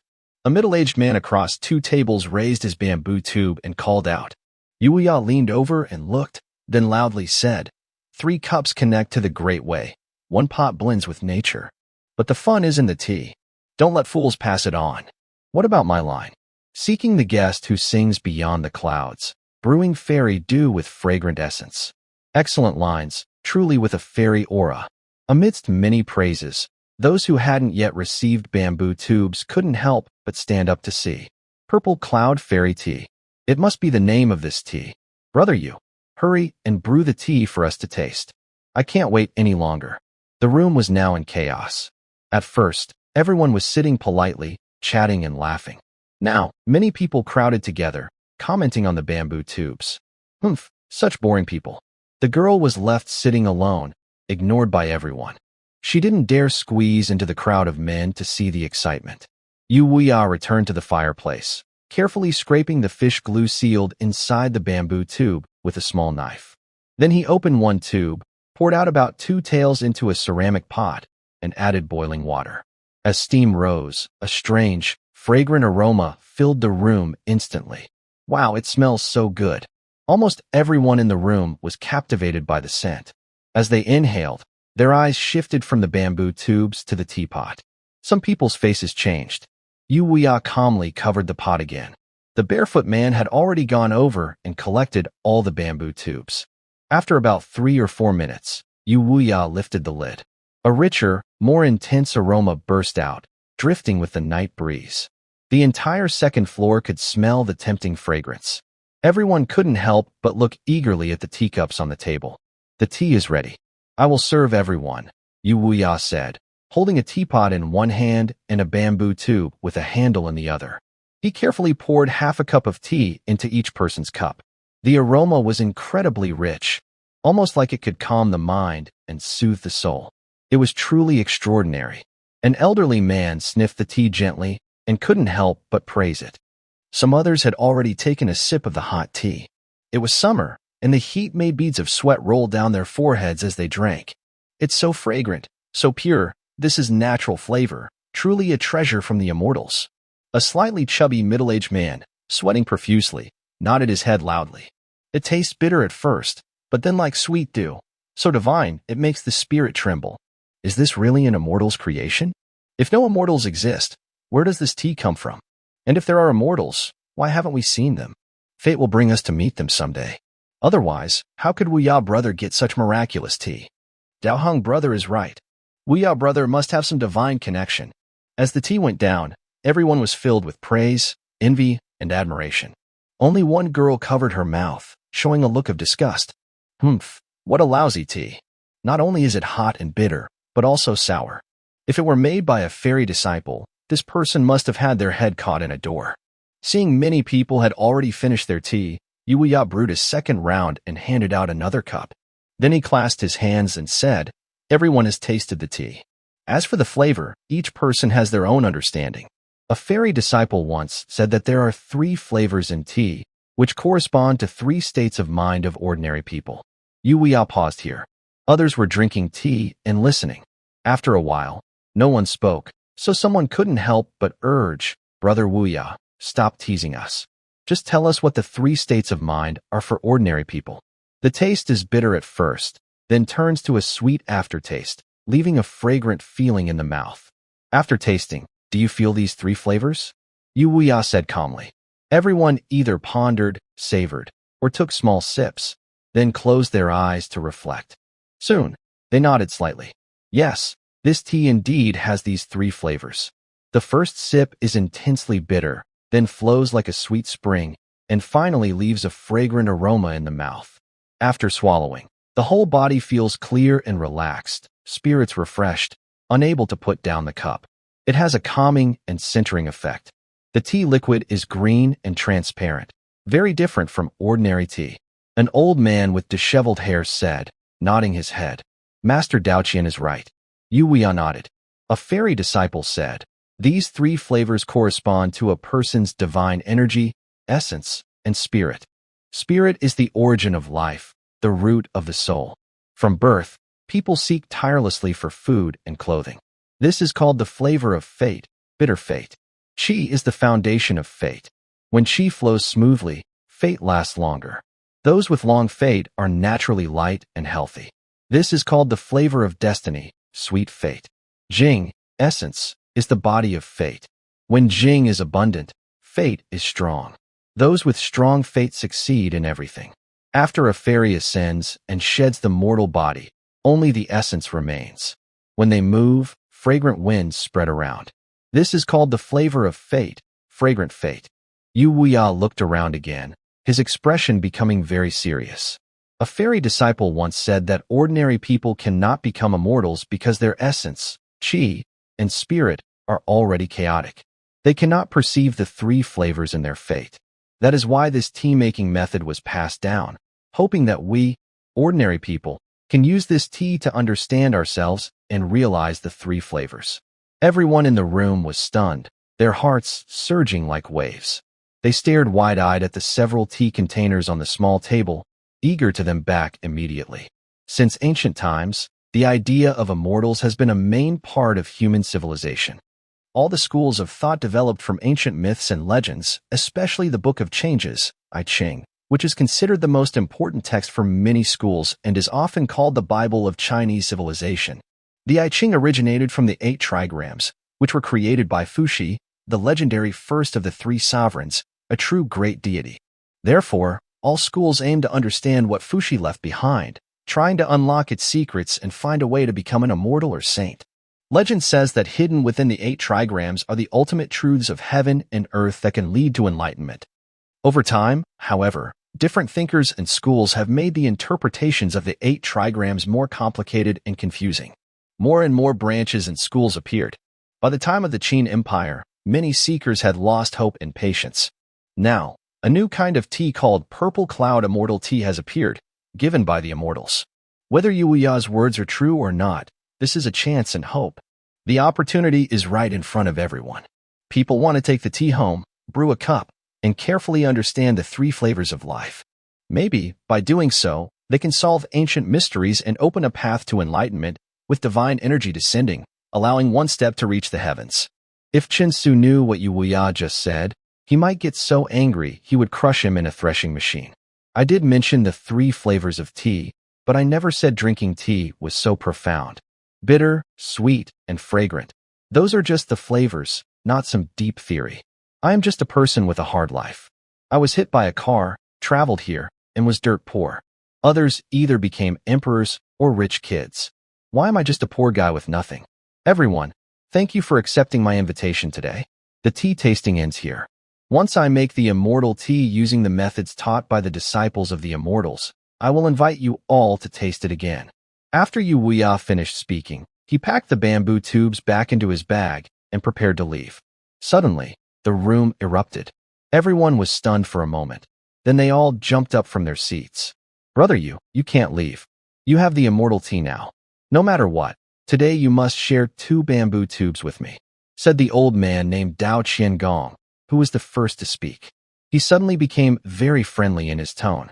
Yes, yes. This is made by the disciples of the immortals. Sharing a few tubes would also let us taste some of the immortal energy.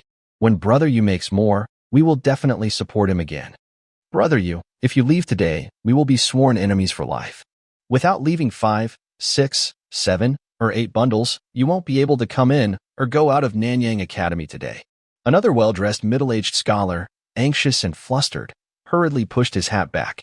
Seeing the angry crowd in the room, all rubbing their fists and seeming ready to fight, Yuya's mouth twitched slightly. He sighed helplessly, lowered his bundle, and bowed, saying, "Everyone, please don't be so excited. These few bundles of immortal tea are very precious.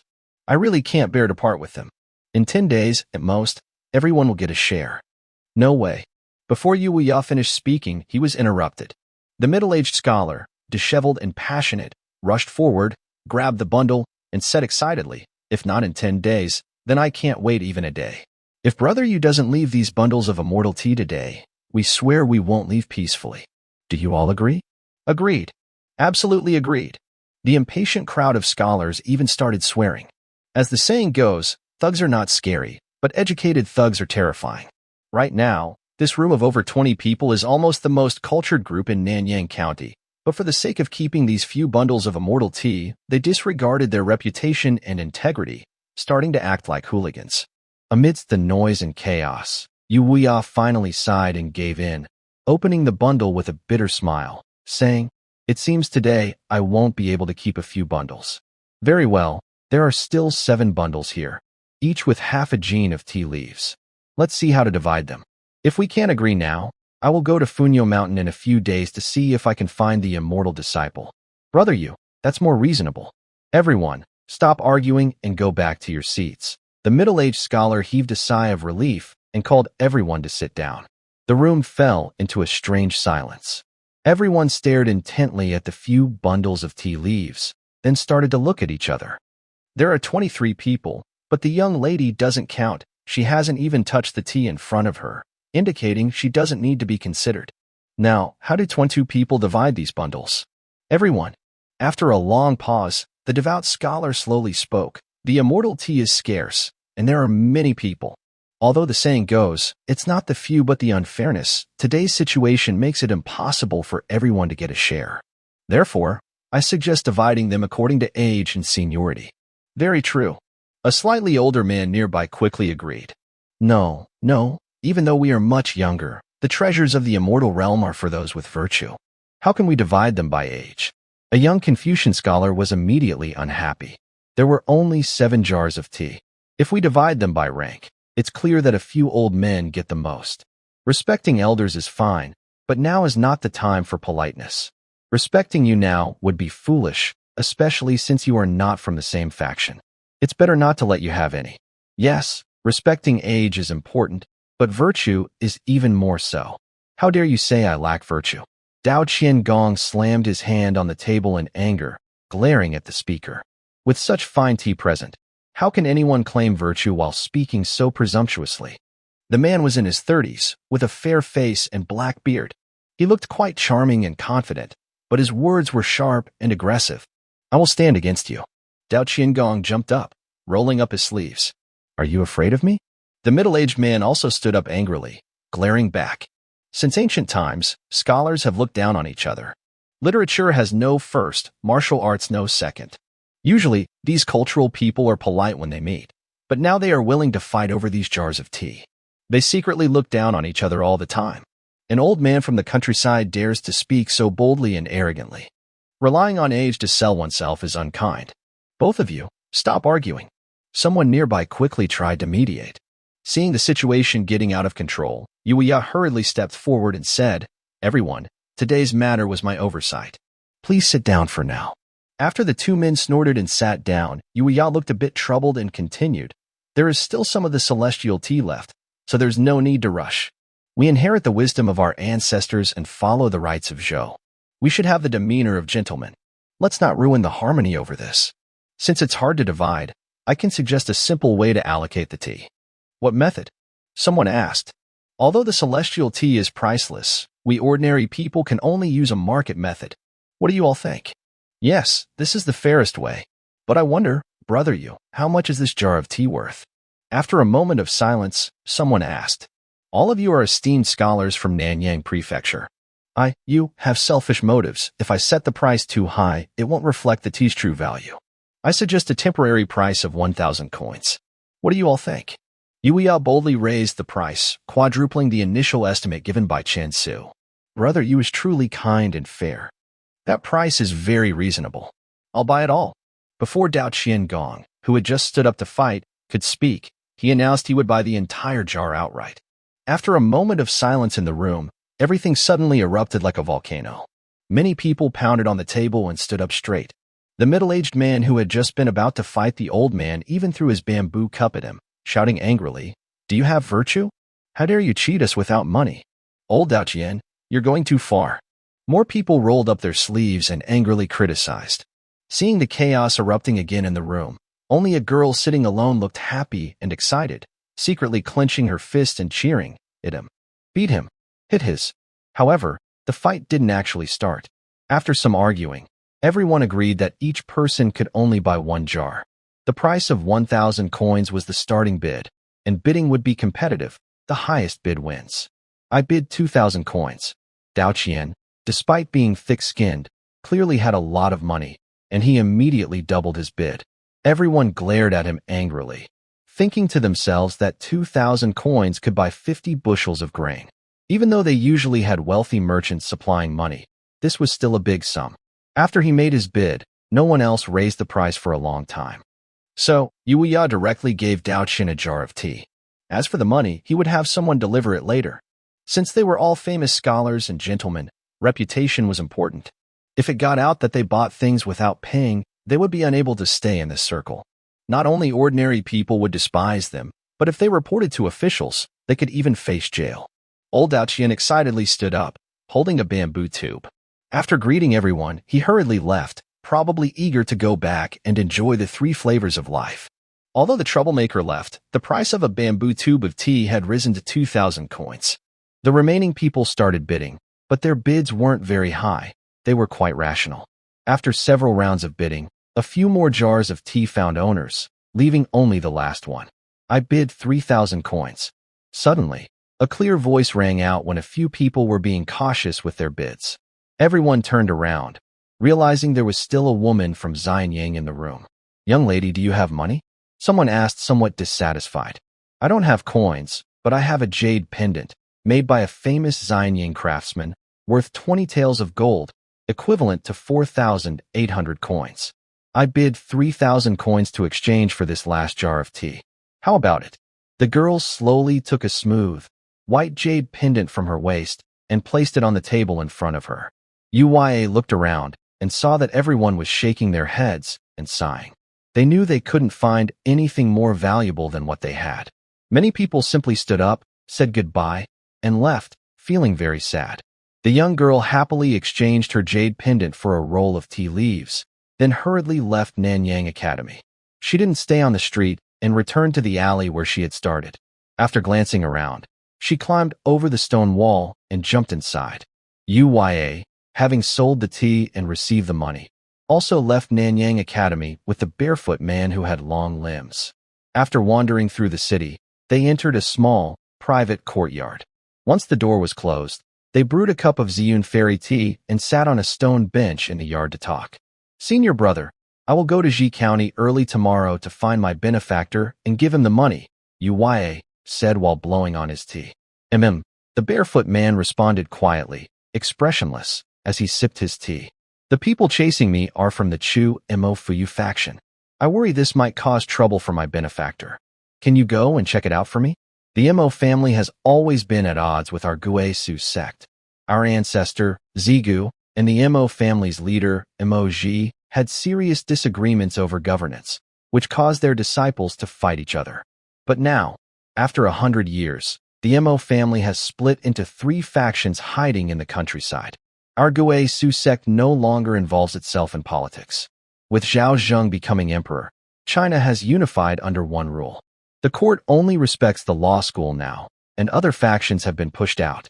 I don't know why Chuimo suddenly made a move this time, the barefoot man said after drinking his tea silently for a long time, then put down his cup and continued, I will look into this matter. But you should also focus on practicing your skills. Don't wander around wasting your time. Just a few Mo disciples almost lost their lives. If our ancestor were here, he wouldn't forgive you easily. Hiki, thank you, senior brother. As long as you help, I can rest assured, Uya quickly flattered him with a smile. The weather was a bit stuffy, and the night sky was bright with the moon and sparse stars. They both silently took a few sips of tea again. Uya, feeling a little uneasy, asked, Senior brother, I've been a bit restless about your plan at the tea gathering today. Is it too bold? It doesn't matter. It will surely go as your benefactor wishes, the barefoot man said, his eyes shining brightly in the night. Why? Uya asked in surprise. Just from the words immortal tea, you can see that your benefactor has big ambitions. Well, I should say he has great aspirations. One day, he hopes to stand in the court, ride the wind, and make waves. But that's also good. Now, Li Si is the prime minister, helping Emperor Qin Shi Huang conquer the 6 states, overthrow Zhou, and establish the mighty Qin Empire. His mind has grown dull, his thoughts are confused, and his original intentions have changed. His heart and mind are now completely different from before. The legalist methods he uses have become unrecognizable. Aside from strict laws and harsh punishments, he has achieved nothing else. The Marquis once said that ruling the world should be about following principles and responsibilities, governing without unnecessary interference, and caring for the people's lives. We must not enforce cruel laws. But today's Qin is no different from the tyranny of Xiaojie. Heaven's mandate is constant. Only the virtuous hold power. My master has sent me down the mountain for one purpose. What's that? It's too early to say. When the time comes, it will become clear. Uya nearly sneezed water into his nose, coughed a few times, and looked at his senior brother. He asked, Master is deeply studying the Book of Changes. Has he seen something? Could he tell me a little, so I can prepare in advance? Master said you're restless and didn't want me to tell you. The barefoot man said calmly while sipping his tea. He closed his eyes slightly and sighed. You, little benefactor, are truly extraordinary. Ordinary tea can turn into something magical. You're a rare person. In the future, you should get closer. Of course, senior brother doesn't know. Little benefactor is also good at cooking. Every dish he makes is unforgettable. This time, he even promised me a bowl of braised beef noodles. I can't wait to try it. Forgetting your true nature and indulging in food and drink, do you not feel guilty toward the Marquis? The barefoot man said lightly. Senior brother hasn't tasted what benefactor cooks. It's a flavor unseen in the world. Just a few common ingredients, yet the taste keeps you awake at night. Especially that sweet and sour ribs. Just thinking about it makes my mouth water. Sayuya suddenly swallowed hard, his throat bobbing as he swallowed saliva. It's getting late. Rest early tonight. Tomorrow morning, I will leave. You should not stay long in Wan City. Once this tea is out, I fear chaos will erupt in Wan City. If I bring more immortal tea next time, just give it to the little junior sister. Let her handle it for you. The barefoot man said as he stood up after finishing his tea. Uya was surprised. Little junior sister is coming too? Yes. This time, all the disciples have gone down the mountain.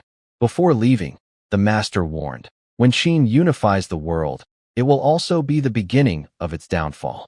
Turmoil is coming. Take care of yourself. By the way, once you get the fairy tea, send a few kins back to the master. This tea calms the mind and awakens the brain, truly with magical effects. Take care, my foolish brother. I am leaving now. The barefoot man looked up at the bright moon and stars in the night sky, then sighed softly. He took a few steps forward, his body turning into a fleeting shadow like a wild bird soaring through the air. He crossed the wall over 10 feet high and disappeared into the vast night. Uya stared blankly at the direction his senior brother had gone, muttering in surprise, Zalizi controls the wind, free and easy like a divine dragon. So, my senior brother has really learned it. The great river flows eastward, and the stars in the sky are like the Big Dipper. Hey, the Big Dipper, never turning back in water or fire. Let's go whenever we say, I have everything you need. Hey, everything's here, a bowl of wine and water and fire. When I see injustice, I shout out loud, and when it's time to act, I do so fiercely. I roam the 9 provinces with fiery spirit. Under the bright sunlight, Xiahe village was bustling. On the riverbank's wheat fields, villagers were harvesting wheat with threshing machines. While working, they sang the popular song Hero's Song loudly, keeping a cheerful rhythm. After several days of practice, the song had a strong feeling of gathering brave heroes for a rebellion. Each household built a threshing machine. With this tool, a family of 3 could work well together, one to harvest, one to feed the grain, and one to operate the handle. Even children around 7 or 8 could do it. When tired, adults would carry the threshed wheat home, and children could rest for a while. Even households without men could harvest 2 or 3 acres of wheat in a day. If the weather stayed clear, the summer grains could be harvested in about 4 or 5 days. This lively atmosphere had been going on for days. With everyone's help, the fresh tea leaves from the mountain were all gathered. Under Chinsu's guidance, 7 or 8 older villagers helped process the tea, producing over 10 kilograms, packed into more than 50 cans. During the day, Yang Su harvested wheat, and at night, he carved characters onto bamboo cans. Chun Su was starting to feel nervous, wondering if Yuya would succeed, and if he did, whether he would come back or go to a place with tea trees to process more tea leaves. People's hearts are hard to see through. For money, anything is possible. However, in the past few days, he has come to understand that if Yuya leaves and never returns, well, then he will go and see if he can sell the tea leaves after the harvest. In a remote village, no one knows the value of tea, but in the county town, there are still a few educated people who might be interested.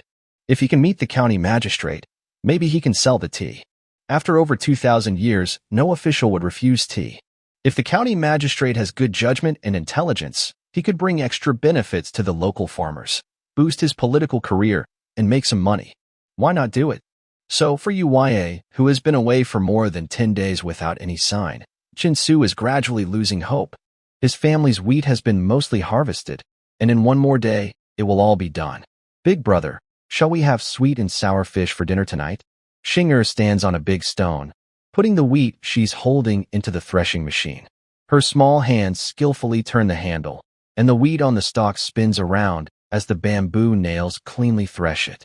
Sure, Chun Su nods while vigorously shaking the handle and wiping sweat from his forehead, glancing at the sky.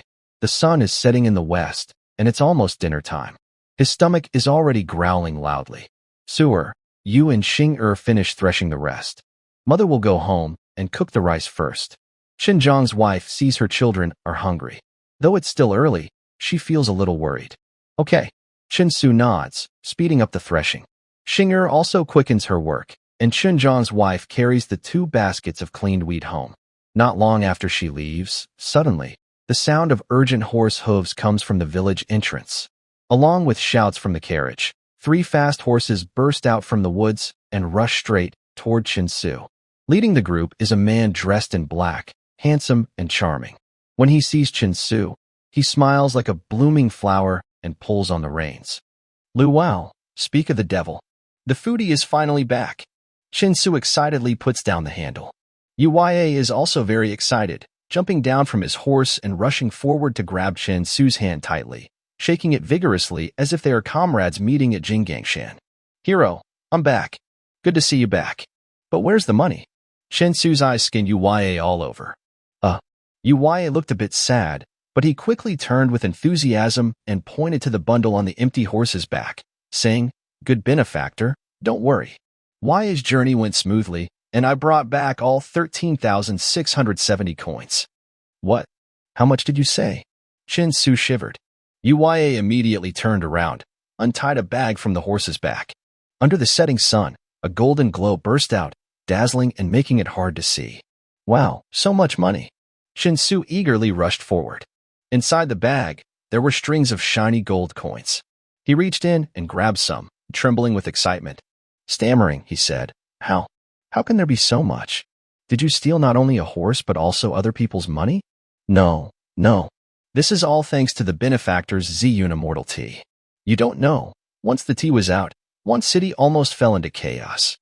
If I hadn't run quickly, I would have been trapped there today. Uya hurried to explain. Haha, great, great. We've made a fortune. Shinsu excitedly pulled out a handful of coins. In the sunlight, they shimmered so brightly he almost couldn't see. Senior brother, is this the legendary immortal person you mentioned? A clear, gentle voice sounded from above. Shinsu suddenly remembered there was another person with Uya.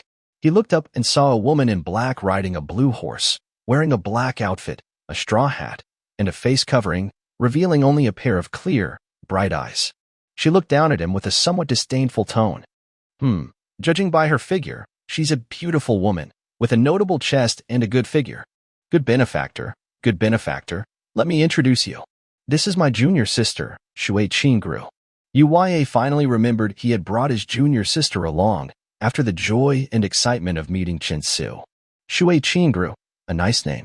Chinsu quickly put down the money and extended his hand warmly. Hello, beautiful lady. My name is Chinsu. The woman on the horse looked at Chinsu's dark, dirty hand and his torn clothes, which barely covered his important parts. She snorted coldly and turned her head away. All right, I admit, I do look pretty rough. Chinsu awkwardly retracted his dirty hand, tugged at his torn clothes, and his belly button was exposed. The woman in black looked even more disdainful and urged her horse to step back a few paces. Good benefactor, don't mind. We've been traveling all day. Let's go back and cook something tasty to fill our stomachs. Uya quickly tried to smooth things over. All right, let's go. Time to go home and cook something delicious. I'm hungry too. Chinsu shrugged indifferently, then turned around with a nearly beaming smile. Little sister, come here. Uncle will take you horseback riding. Uya looked at the similarly dressed, tattered Shinger, smiled happily, lifted her onto the horse, and quickly rode toward Chinsu's house, legs squeezing the horse's belly eagerly. Big brother, bring back the harvested wheat. Shinger, sitting on the horse, excitedly turned around and called out. Go. The woman in black looked at Chinsu with disdain, as if he was a pile of trash. Her long legs slightly squeezed, and her blue horse snorted loudly at Chinsu. Wow, Chinsu quickly jumped aside to avoid the spray of spit, then watched the woman in black lead her horse, carrying a money pouch, away. Why are all women in the Qin dynasty so unreasonable? Is it my fault for being poor? I crossed over and am just this poor. When Chinsu was carrying a half basket of wheat home, Qinjiashir had already cooked millet rice. Shinger was outside the pig pen with the woman in black, throwing wild vegetables into the pen to feed a group of wild boars. Uya had already rolled up his sleeves and was busy, setting up a barbecue stand next to the fire stove with stones. Hero, what are we having tonight? How do you make that braised beef noodle soup? Uya eagerly helped Chinsu set down his burden, asking excitedly. We can't have beef noodles yet. We're missing ingredients. Let's eat something else for now. Seeing that this foodie had brought back a big bag of money, Chinsu thought he could treat him well. After all his previous efforts had finally paid off. He had brought back over 13,000 coins worth of tea leaves, far beyond his expectations. It's worth noting that money in the Qin dynasty was quite valuable. Besides, grains and meat were a bit more expensive, but other things were quite cheap. For example, ceramic bowls, the cheapest in town, cost only 1 coin each, equivalent to 2 jin of grain. A coarse cloth cost 10 coins, fine cloth 20 coins. Farming tools were also cheap, with government subsidies. Weighing 3 jin, cost only 20 coins. These items are all very durable. A good bowl can be passed down as a family heirloom for generations. If buried with someone, it could be worth tens of thousands of yuan even after 2,000 years. The same goes for only coarse cloth is considered a daily consumable. For someone so poor they can't even afford to eat, clothes are not a big concern. A piece of cloth sewn into clothes can last 5 to 8 years through patching. For example, Chinsu's family has worn rough clothes made years ago when Chinhu was still alive. Although the clothes are so worn that they barely cover the body and are quite revealing, it doesn't matter whether they wear them in summer or not. Many children in the village, some as young as 10 or 7, run around all day, full of natural, primitive energy. Poverty is not unique to the Qin dynasty. For over 2,000 years, there have always been people so poor they can't afford food or clothes. Even in the 21st century, news reports still show people in mountain areas living in thatched huts or caves, with families having no pants to wear. The poverty of this era hasn't changed in essence. Chinsu's family now has some money and can make a few good sets of clothes. He bought fabric but hasn't made anything yet because the village is still poor. If his family wears clean new clothes, it might cause them to be seen as different from others, which could break the good relationships and harmony in the village. The real problem isn't having few possessions, but inequality. This is the root cause of class conflict. If you eat well and dress well among poor people, the result will likely be either social isolation or uniformity. There is no third option. As the sun slowly sets, under Chinsu's careful management, the rich aroma of food begins to spread in the evening glow. Yu Yao jumps around like a big monkey, occasionally approaching the cooking pot, lifting the lid, smelling the food, and showing a look of pure delight. Chinsu is working on a large fish about a meter long, caught a few days ago from the river and kept in a broken clay jar. He scales it, removes the gills and internal organs, makes a few diagonal cuts on the surface, then washes it and marinates it with salt to remove the fishy smell. In the jar, there are also 7 or 8 small yellow eels about the thickness of a thumb. He cuts them open, gently smashes them on a stone slab with the back of a knife, then removes the backbone and cuts them into small pieces about an inch long. The woman in black still wears her face covering and has not taken it off. She stands far away in the sunset, watching Chinsu's rough movements and the blood on his hands. Her eyes show a hint of disgust, as if she deeply regrets coming to this place with her senior brother. Is this the young man who is praised by senior brother for making the exceptional fairy tea? If this is indeed him, then all the daydreams I had on the way here are now shattered, and I no longer have any romantic thoughts. Such a poorly dressed mountain villager cannot be worthy of being called a disciple of the immortals. Chinsu also lost his initial enthusiasm for this woman. But this woman looks only about 16 or 17 years old. In later times, she would still be in high school. As a 25 or 26-year-old man, Chinsu would definitely not see her as an equal. Good sir, can we eat the long worms in the water? Yu Weia looked at Chinsu skillfully handling the yellow eel and asked with some surprise. Yes, these are incredibly delicious, much better than big fish, and they have a special function too. Chinsu put the sliced eel into a ceramic bowl and marinated it with salt. What's the function? To boost vitality. Really? Yu Wei's eyes immediately showed a strange delight. Go help me pick a few apricots. The greener the better. Chinsu nodded and asked Yu Wei to pick apricots. It's now the season of wheat harvest. Most of the green apricots on the trees have turned yellow. But even when these wild apricots are fully ripe, they are still very sour. Chinsu tried them twice and gave up. However, Xinjiang sometimes also brings down some large ones, peels them, and dries them into apricot jerky, which is a good snack for winter. After some busy preparation, everything was ready. Chinsu washed his hands and placed the usual ceramic basin for stir-frying on the earthen stove. The various seasonings prepared for the apricots were also ready. Apricot, high heat. Okay. Apricot girl quickly stuffed firewood into the stove. As the flames roared, the temperature of the ceramic basin rose quickly. Chinsu rubbed his hands, took a deep breath, and started stir-frying. Stir-fried eel segments. This was once Chinsu's favorite dish. But in later times, wild eels were rarely seen. The ones sold in markets were farmed, and it was said that numerous pesticides and antibiotics were used in ponds, making parasites very common. So he rarely ate them. Occasionally, he would have some when visiting his hometown in summer, savoring the taste for a whole year. Add pig fat, slices, and wild scallions to stir-fry until fragrant. Then add the eel slices and start stir-frying with a bamboo spatula. Since it's not an iron wok, the temperature drops too quickly once the eel is added, turning the stir-fry into a pan fry. But given the current conditions, this is the best they can do. As the eel slices in the ceramic bowl began to change color and curl, Chinsu added a small handful of young cornice stems. Cornice is a spice. Xinjiang heard Chinsu wanted to eat spicy food, so she went to the mountain to find it. By this time, some people already used cornice for seasoning, but it seems that people didn't usually like spicy flavors. After eating it twice, Chinsu found that the spiciness of cornice wasn't authentic. It tasted a bit like a spicy medicinal herb, somewhat harsh, and if it was too old, it had a bitter note. However, for cooking eel, spicy seasonings were necessary because there were no soy sauce or cooking wine to handle the fishy smell. Soon, a slightly pungent spicy aroma spread out. Then, a few crushed wild garlic cloves were added.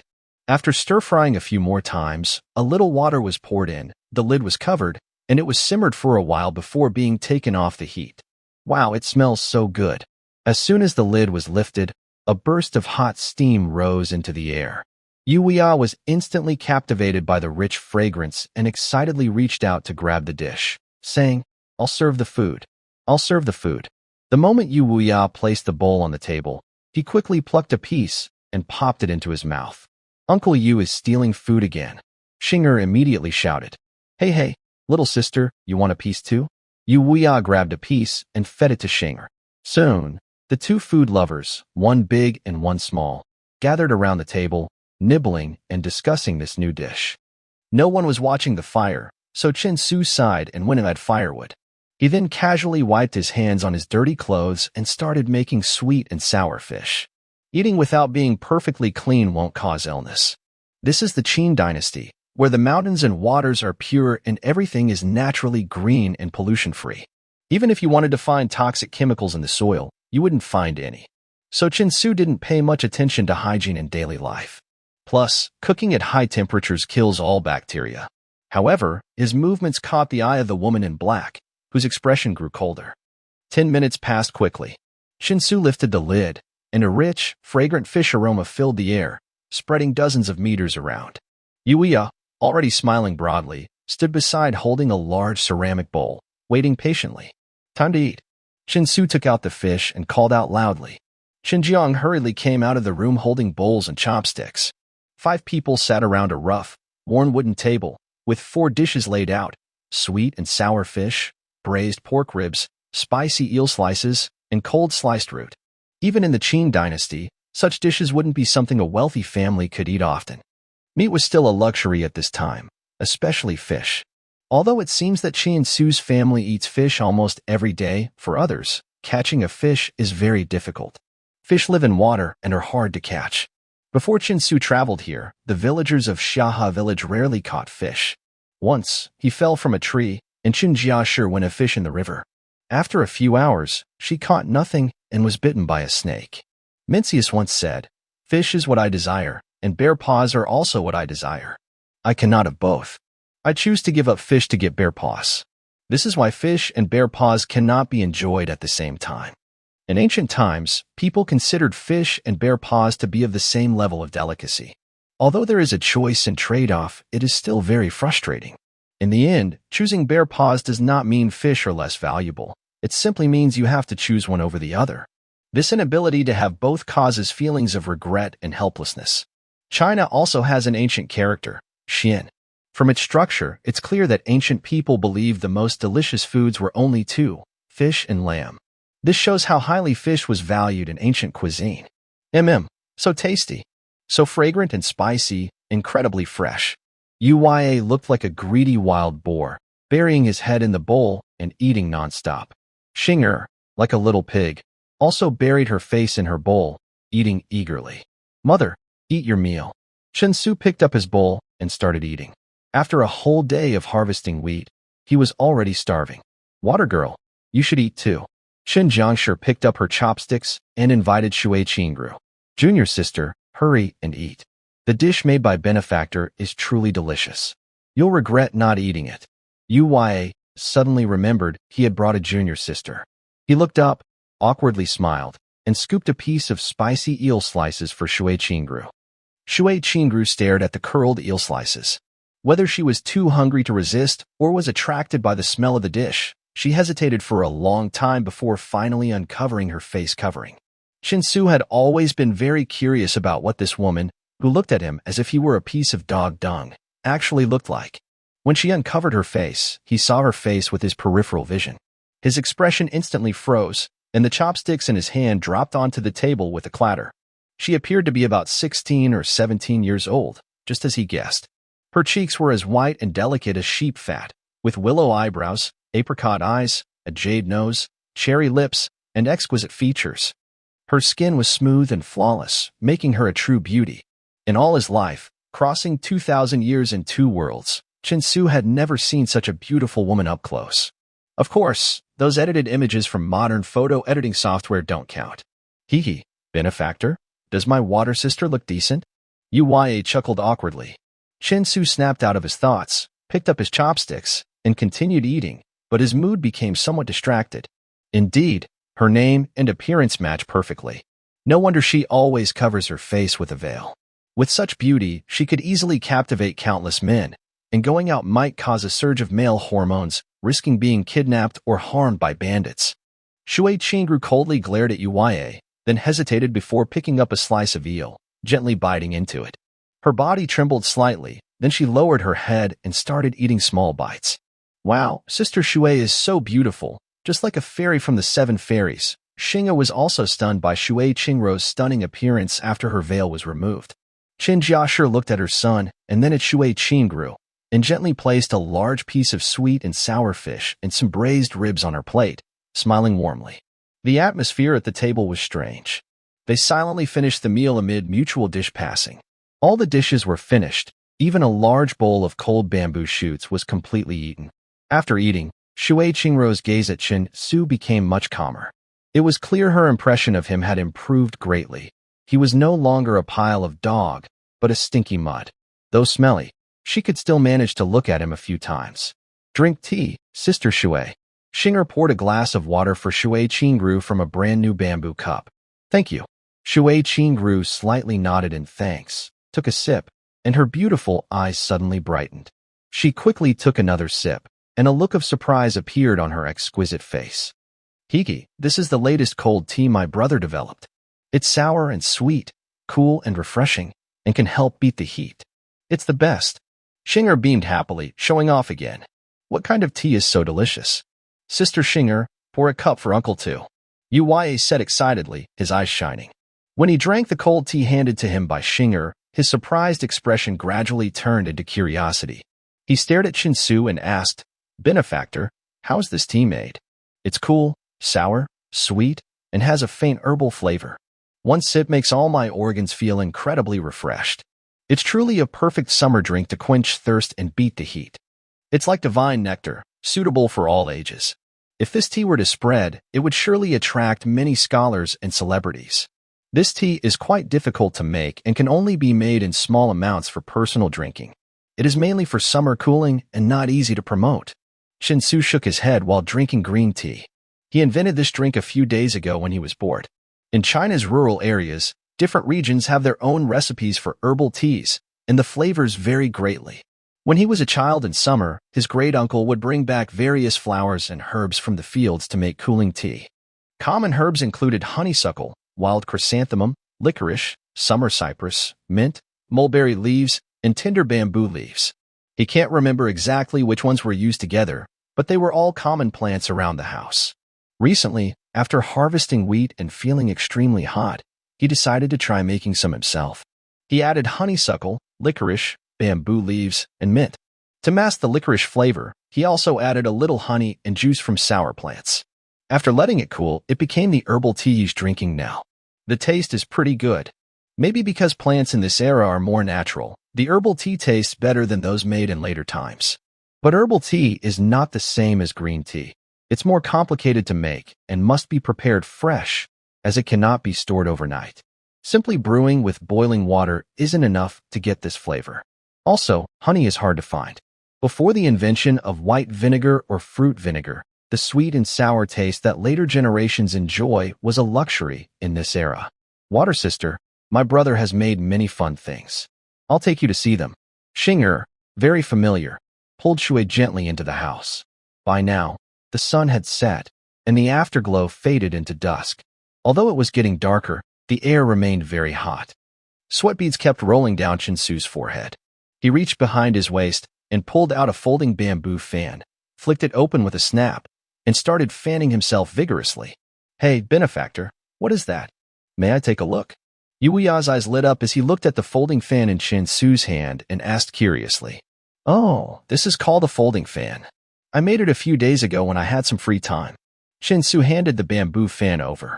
Yuya took the roughly crafted bamboo fan made from yellow bamboo, examined it repeatedly, then folded it and stored it away.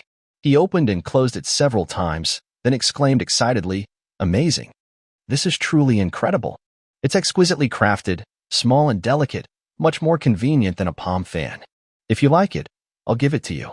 Qin Su waved his hand generously and stood up. After entering the house, he took out a larger folding fan and snapped it open with a loud sound, fanning vigorously. By the way, you haven't explained how a few jars of tea could sell for over 10,000 coins. What exactly happened? Chinsu sat down and asked. Oh, it's like this. Yuya played with his folding fan while briefly explaining the event at the tea tasting conference. Then he took out a beautiful piece of mutton fat jade from his pocket and handed it over, saying, a young lady from Xianying came here. Since she didn't have coins, she used this jade pendant to exchange for a jar of tea. I saw that the jade was valuable, so I made the decision to trade with her. Chinsu took the jade pendant and looked at it carefully, his face darkening. This jade pendant was indeed finely crafted, and the quality of the jade was very high, smooth as fat, snow white, and delicate. If it were 2,000 years later, during the booming jade and art market days, this piece would probably be worth millions. But the problem is, in this era where food is the most important, jade is only a symbol of status and cannot be turned into money. In other words, this item is like a shop's collateral, worth less than 500 coins to him now. Don't underestimate this jade, benefactor. It has an inscription from a master jade craftsman. I checked, and it's indeed made by a renowned jade carver from Xianying. I heard many of the jade items in the palace are his work. When you go to Xianying someday, this jade pendant will be valuable. Yuya looked at Chinsu, noticing his expression was not very good, and hurriedly explained. Chinsu then lowered his head into deep thought. He absolutely did not expect Yuya to cause such a big stir in Wanqing. This matter exceeded his initial expectations. As the barefoot man said, Chinsu's naming of the tea as Ziyunxian tea was initially driven by impure motives. He wanted this tea to spread gradually and eventually reach the ears of some influential people. But this process might be slow. However, Yuya's efforts were surprisingly powerful. After just over 10 days, he managed to turn Wanqing upside down. Wanqing is not like Shi County. It's the capital city of Nanyang Commandery, comparable to a provincial capital in later times. It's densely populated, with many wealthy merchants, officials, and scholars. Although it's not as grand as the capital of the Qin Empire, Xianying, its geographical location is considered the absolute center of China today. This means news about Ziyunxian tea will soon spread nationwide. And he himself has not even visited the county town yet, has not met the county magistrate, and has not built any confidence. If someone with ill intentions notices him now, the consequences could be unpredictable. Currently, the best plan is to quickly stir up the tea leaves so that everyone cannot find the source or the target. Big brother you, besides your senior brother and sister, is there anyone else who knows it was me? Chinsu asked seriously. Rest assured, this matter is kept very secret by you, and there will be no traces linking it to you. I came this time to take more tea leaves, and the selling is also handled by Water Sister. I believe your big plan to get rich will succeed soon. Yuya quickly replied. You are already familiar with how to make tea, right? Chinsu asked after thinking. Yuya nodded. Would it be okay to open a shop in one city that only sells tea? There shouldn't be any problem. I'm not very familiar with one city, but sister's family is there. Feel free to share your ideas. As long as I can do it, I will arrange everything properly, Yuya said seriously. That's good. After selling the tea you bring back this time, there's no need to send the money. Just open a tea shop in one city to make and sell tea. You figure out the staffing. Tea trees are everywhere. You can offer rewards for people to find buyers. Don't reveal the brewing methods for now. Find trustworthy people. The packaging doesn't need to be too fancy, and the prices should be lower so that even slightly wealthy families can afford it. If there are other ways, you can also open shops in other cities to promote the tea business quickly. With each instruction Chinsu gave, Yuya nodded. After being saved by Chinsu last time, Yuya was very grateful for his help. But as a wandering disciple seeking freedom and leisure, and now with Great Qin unifying China, he was traveling the world for fun. He planned to help Chinsu later to repay his kindness, but after a few meals, he changed his mind. The dishes were so delicious that he decided he would often come back to visit. However, after meeting his senior brother in one city and talking with him, he changed his mind again. Mysterious Chinsu was like a rare investment project. Following him meant good food and drink, and he often discovered incredible things like his healing skills, the pills he made, or the tea leaves. Just a few days apart, he invented iced tea and this exquisite folding fan. Snap Yuya opened the folding fan in his hand and comfortably fanned himself. This fan is a must-have for scholars and elegant people who often gather to discuss poetry, scriptures, and the great ways of ruling. It's an irresistible little toy for them. While the two of them sat in the yard talking, a group of children came over. The oldest were about 12 or 13 years old, and the youngest were only 5 or 6. Urxi, who once accidentally ate tung oil seeds and got sick, was also there. The children greeted Chin-Su and then rushed into the house, shouting, "Shinger, come out and sing and dance with us." "Coming, coming." Shingo happily ran out of the room. "Older sister Shingo, today shall we sing the hero song too?" A group of children crowded around Shingo in the open space in front of the door. "I don't want to sing the hero song. My throat will be sore. How about we dance Heavenly Fairy Match instead?" Okay, the children cheered together. "You play the fairy. You play the second fairy. You play Jinu. You play Nyolong. You play the Jade Emperor, and I'll be the Queen Mother." Shinger, like a big sister, quickly assigned roles to the children. "Shinger, what about me? What about me?" Urxi, who hadn't been assigned a role, was anxious and jumping. "You like to eat things randomly, so you can be Old Cow." Shinger, imitating Chin-Su's usual manner, stroked her chin and thought for a moment. "Moo, Old Cow, quickly put 2 horns on him." The children laughed as they picked up a bamboo hat and put it on Urxi's head, with 2 bamboo sticks sticking out. Shui Qingru followed behind, coming out of the room. She was holding a bamboo dragonfly, quietly standing under the eaves, watching the lively children with a strange expression on her beautiful face. Just now, in Chin-Su's room, she saw many strange little gadgets, bamboo, wood, all kinds of bizarre things she'd never seen before. Shingo pointed at each one, explaining, "This is a cannon, this is an airplane, this is a mobile phone, this is a car, and there's even a ship that can sail on the sea." Lastly, she warned her not to touch the thing called a laptop, because inside it was a game called Chicken Dinner. "All right, everyone ready?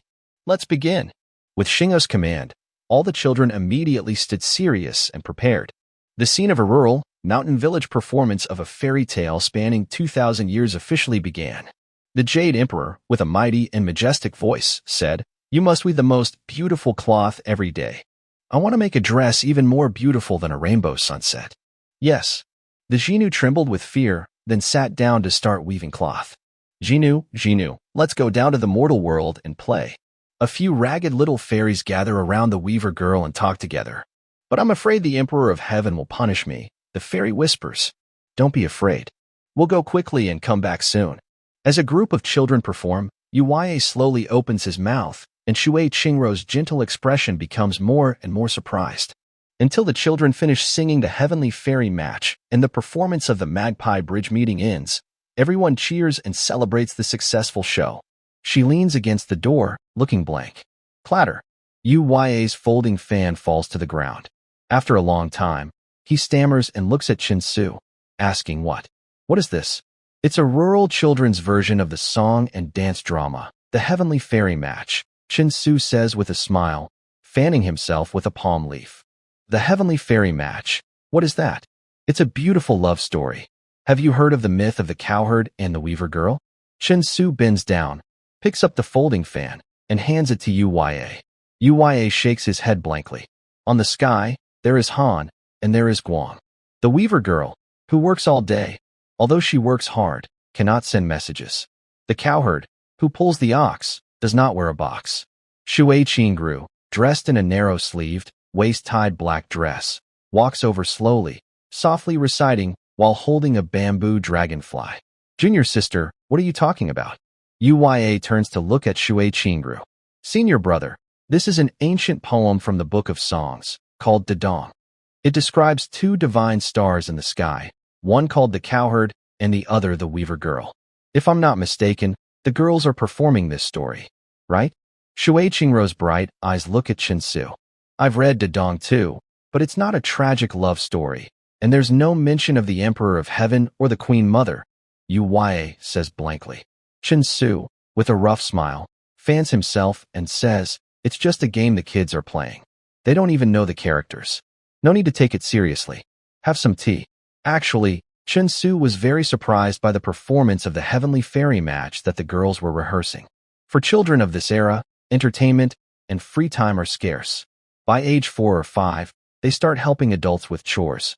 By 7 or 8, they are considered almost half the workforce, and by 12 or 13, they are mainly the main labor force at home.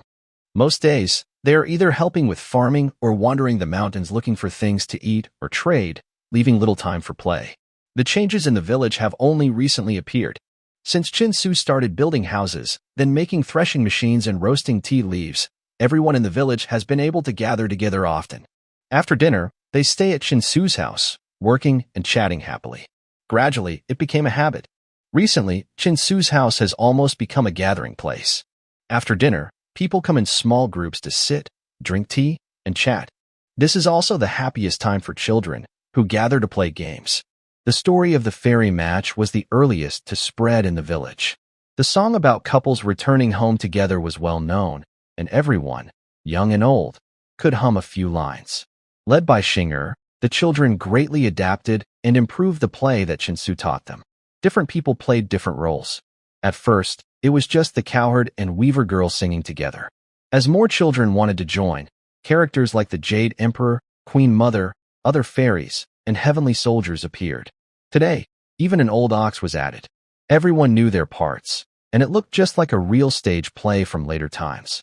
Chin-Su didn't give any guidance. The children organized, arranged, directed, and performed the play on their own. Throughout history, all love stories have been the most popular and widely shared in human civilization. Besides the cowherd and weaver girl, China's 4 major folk love stories include the legend of the White Snake, Liang Shanbo and Zhu Tai, and Lady Ming Jiang crying at the Great Wall. Even after thousands of years, these stories still hold an important place in people's hearts and have become an inseparable part of Chinese culture. Today, the children performed a fresh and unique story that completely captivated Shu Qingru and Yuya.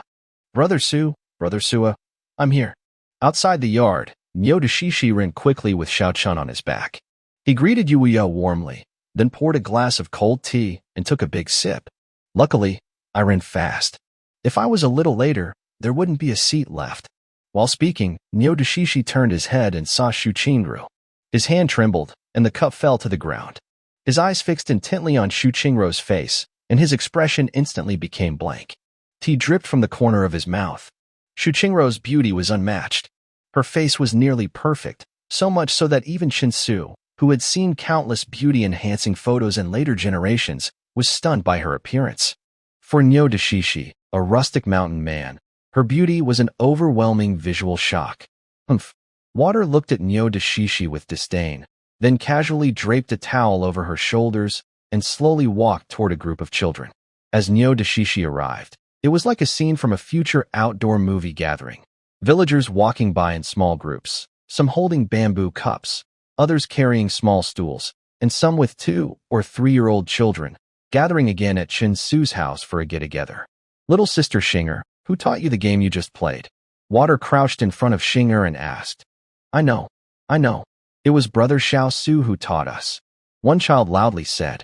Brother Xiao Su also taught us many songs. 2 tigers, Little Star, Counting Ducks, Brave Song. A group of children chattered around Water softly. And the big sedan chair.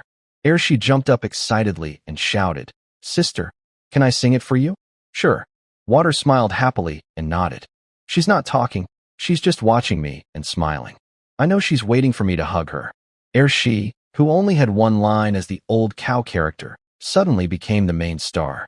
Without even a prelude, he eagerly jumped into the scene. Before his voice even changed, his sharp, childish cry made Chin-Su's face turn as dark as a pot. Yuya's expression also froze again. Water's body trembled, her small cherry mouth opening wide but unable to close, feeling an overwhelming aura suddenly descend from the sky, shattering the previously beautiful heavenly match performance into chaos. Haha. Nice, very nice. Niu Dashishi and the villagers started clapping. Kiki, have some tea. We're in a remote mountain area, and everyone here likes rougher stuff. Chin-Su forced a laugh to hide his embarrassment. The lyrics are indeed crude, and the tune is quite strange, but it's very popular. The saying goes, the greatest truth is simple. This kind of raw honesty is the purest expression of true nature. Compared to the previous, heavenly match, it's more close to human nature. Life is about enjoying freedom. If the Duke of Zhou were alive, he would surely praise you. Yuya's eyes sparkled with admiration, and he started humming and singing along, looking completely absorbed. Wow. Chinsu's forehead suddenly darkened with numerous black lines. Because of Airshie's opening, a group of children started singing and dancing, showing off their best performances. Some even pulled at each other in excitement, but order was restored under Shinger's strong leadership. These performances had been going on for days, but today was special because two guests had arrived. Most adults and children in Yuya village know each other well, mainly because of the lively big sister, Shui Qingru. This has sparked all the children's desire to perform, and they eagerly want to sing for her. Sigh. Chinsu couldn't help but sigh. Being unshy is good, but this is way too showy. Amidst the noisy children, they almost revealed all of Chinsu's secrets, even mentioning a few holes in his underwear. The lively gathering quickly passed over an hour. The sky darkened, stars and the moon began to appear, and the stars twinkled brightly. The children started to teach Shui Qingru about the constellations, specifically the cowherd and weaver girl stars. Brother Su, tell us another story today. Nyoda sure felt bored of just watching the children perform. Yes. Xiao Su, tell another story. The adults eagerly urged him. Chinsu felt a bit frustrated. He felt like a radio from the 1950s, just there to entertain everyone at night. But seeing everyone's expectant faces, even Chun Jiangshi sat down nearby with a small stool. He cleared his throat softly. All right, today I'll tell you another myth about love. The story is called The Legend of the White Snake. Long ago, in the time of Wu and Yu kingdoms in Hangzhou County. Wu and Yu. Is that near today's Kuaiji Prefecture? Chinsu immediately asked. Probably. Hangzhou. It also has another name, Qian'an. Chinsu thought for a moment and nodded. He had only traveled as far as Qinghe town and knew that his current location was near Nanyang, in what is now Hunan province.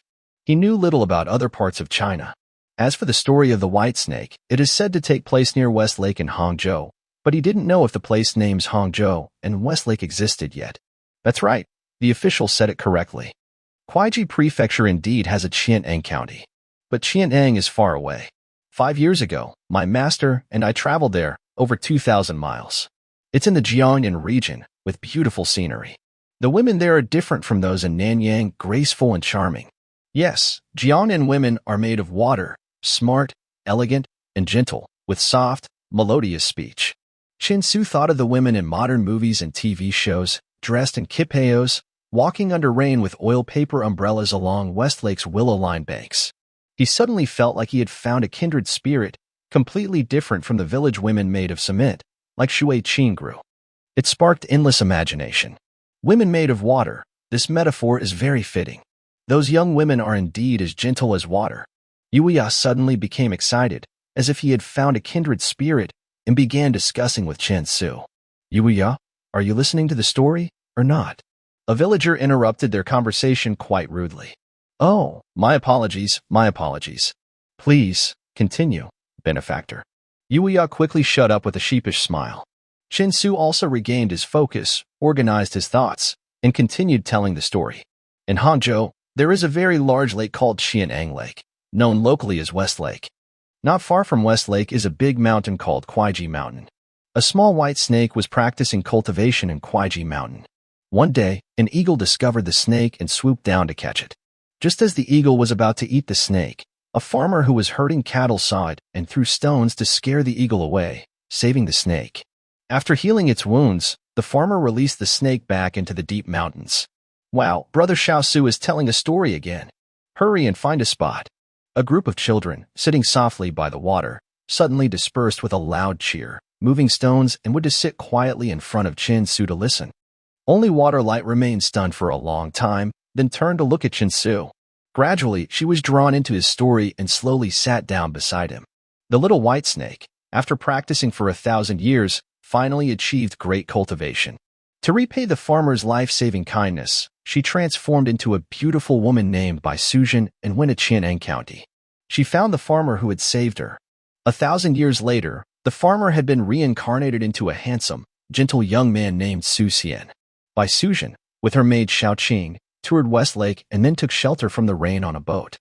Later, Taiwan produced a popular TV drama called The Legend of White Snake, which became a hit across the Chinese-speaking world. Even people unfamiliar with the ancient story of the White Snake almost knew the plot from the show. Based on memories from his past life, Chin-Soo pieced together his own version of the legend of White Snake. Aside from some details, the main story was quite accurate. As Chin-Soo told his story, everyone listened intently and became completely absorbed. In this era, where entertainment was almost non-existent, myth stories and novels were still not well-developed systems. Even cultured people like Yu Wuya and Waterlight, who had read many books, had never heard of such stories.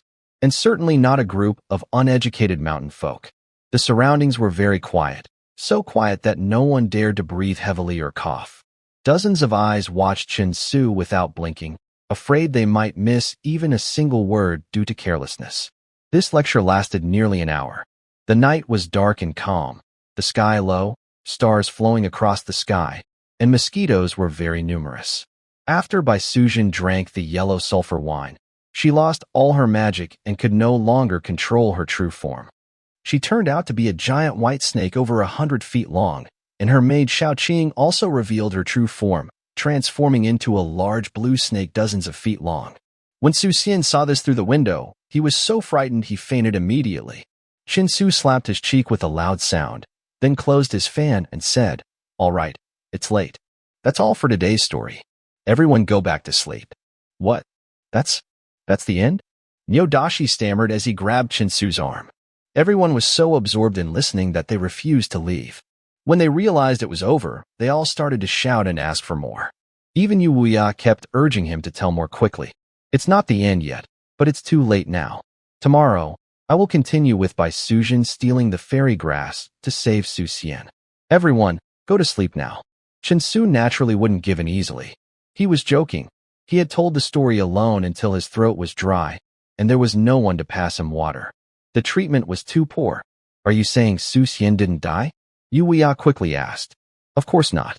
Later, Bai Sujin not only stole the fairy grass, but also involved the flood at Jinshan Temple and the Eternal Bell Tower. Even if I told the story all night, I wouldn't finish. "All right, everyone go back to sleep. Tomorrow we still need to harvest the wheat." Uncle Ma stood up and waved his hand. Everyone reluctantly stood up, holding sleeping children, carrying water cups and stools, and left with their families. Phew, seeing everyone leave one after another, Chin-Soo sighed in relief, poured a glass of cold tea, and began to soothe his throat. "Exiner, take Sister Shui to wash up. Tonight, she will sleep in my room," Qin Jiangshi said as he tidied up the stools and cups. "Sister Shui, come with me." Exiner gently pulled Shui into the room. In Chin-Soo's usual sleeping room, a small torch was burning.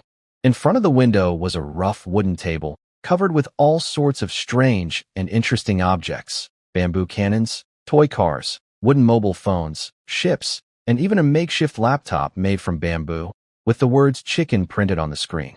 In a basin, there was half a basin of clear water. He gently dipped a fine cloth in the water and wiped his body. He took out a thin sleeveless shirt from his bag and put it on. Then he looked at the large bamboo bed, hesitated for a long time, and finally sat down. The furnishings in the room are simple. Since it's summer, there are no thick blankets, only a thin rough linen sheet casually rolled up and placed in the corner.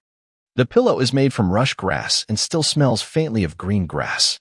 "Water sister, I will help you put down the mosquito net." Xing'e gently tugged on a rope hanging from the ceiling. With a rustling sound, several woven bamboo curtains fell down, perfectly covering the bamboo bed and turning it into a private space. Water was surprised and couldn't close her mouth. She looked up at the ceiling and saw that it was sealed with green bamboo, and the bamboo curtains had rolled up onto the ceiling. "Hee hee, water sister, isn't this fun? This is also invented by my older brother. My mother and I helped weave it for 2 days. We have the same mosquito net on our bed. When you pull another rope in the morning, the bamboo curtains will roll up again." Xing'e proudly explained, then walked to the window, casually pulled a bamboo shutter down to block the window, leaving some gaps for ventilation. After finishing, Xing'e carried a water basin, blew out the torch, and left the room, then closed the door. The room instantly fell into darkness, with only faint moonlight seeping through the gaps in the bamboo shutter. How did he come up with these ideas? And how did he make them? In the dark, water gently sat on the bamboo bed, softly touching the fine bamboo curtains, feeling excited and unable to sleep. Watching the fire in Xinjiang's room go out, Xinger and her mother had already fallen asleep. Chin-su then washed himself hurriedly with water, spread 2 rush grass mats on the floor of the living room, lit some dried mugwort sticks and clothes, and lay down saying, "Close the door, let's sleep in the living room." It's the hottest part of summer, sleeping outside is fine, but the mosquitoes outside are just too many. After lying down, Yuya couldn't fall asleep. His eyes shone brightly in the dark, excitedly tossing and turning on the mat like a lively monkey. Benefactor, by Sujin, is a 1,000-year-old snake spirit who has been cultivating for ages. She spends every day entwined with Su Xian. Su Xian is just an ordinary person. How can he resist? Even I might be drained of my vital energy. I just don't know how humans and snake demons mate. I knew it. Men are most interested in this kind of thing. Chen-su muttered to himself, turning his back to Yuya. Soon, a wave of sleepiness washed over him. He yawned a few times and then began to snore softly. Usually, elves and humans are different. How exactly do they do it? After sleeping for a long time, Chen-su was still lying down, gazing at the ceiling and murmuring to himself. In the next room, Shui Qingru sat cross-legged on a bamboo bed, meditating and calming her mind. But after half an hour, her usually calm and steady mind was completely restless today. She couldn't focus, sighed softly, and lay down again, wide-eyed, tossing and turning on the bed. Everything she saw and heard today shattered all her previous thoughts. From cooking dinner tonight to the story just now, whenever she closed her eyes, she saw a thin, ragged young boy with a carefree attitude. He seemed very young, but his manners and demeanor were very different from ordinary boys. He acted calmly and naturally, speaking smoothly but with a strange tone. It was as if a very mysterious and mature soul was hidden inside him. This shadow felt like a spell she couldn't break free from, making it impossible for her to sleep. But she remembered the moment she lifted her veil, seeing Chen-su's stunned expression as his chopsticks fell from his mouth, and a faint smile appeared on her face. It seemed he wasn't as calm and composed as he appeared. He was actually moved by his own beauty. Her senior brother was right. Indeed, he was a magical young boy. As she slowly recalled the story Chen-su just told, the one about Bai Sujin, the white snake, and Su Xian's passionate love, which made Su Xian look so distracted, her heart started pounding wildly, and her face felt warm. Bah, telling such shameless stories. Doesn't he see there are women and children around? But some people couldn't sleep, while others snored loudly and peacefully. The night passed. When Chen-su woke up feeling refreshed and stood up, it was already bright outside. Xinger and Chen Jiashi had almost finished cooking. Yuya yawned, tidied her wrinkled clothes, and came out, clearly with dark circles under her eyes. In Chen-su's room, the blinds were slowly pulled up, revealing a stunning face. She was wearing a thin nightgown. Chen-su only glanced at her, feeling his nose heat up, and quickly turned away to wash his face. Shui Qingru also reacted and hurriedly turned away from the window. "Hero, what are you holding in your hand?" Yuya asked, coming out of the bathroom after washing her face and hands, noticing Chen-su holding a small brush and stuffing it into his mouth. She looked surprised. This is called a toothbrush. It's used for brushing teeth." Chen-su hummed softly while using a small brush to scrub inside his mouth. Soon, he spat out a mouthful of green mud. He rinsed his mouth several times with clean water before washing the brush and placing it into a bamboo tube. Yu Wuyao curiously picked up the brush and examined it carefully. It was a bamboo with 2 rows of small holes drilled into one end. Inside the holes, there were neatly trimmed brownish bristles, which seemed to be from a wild boar.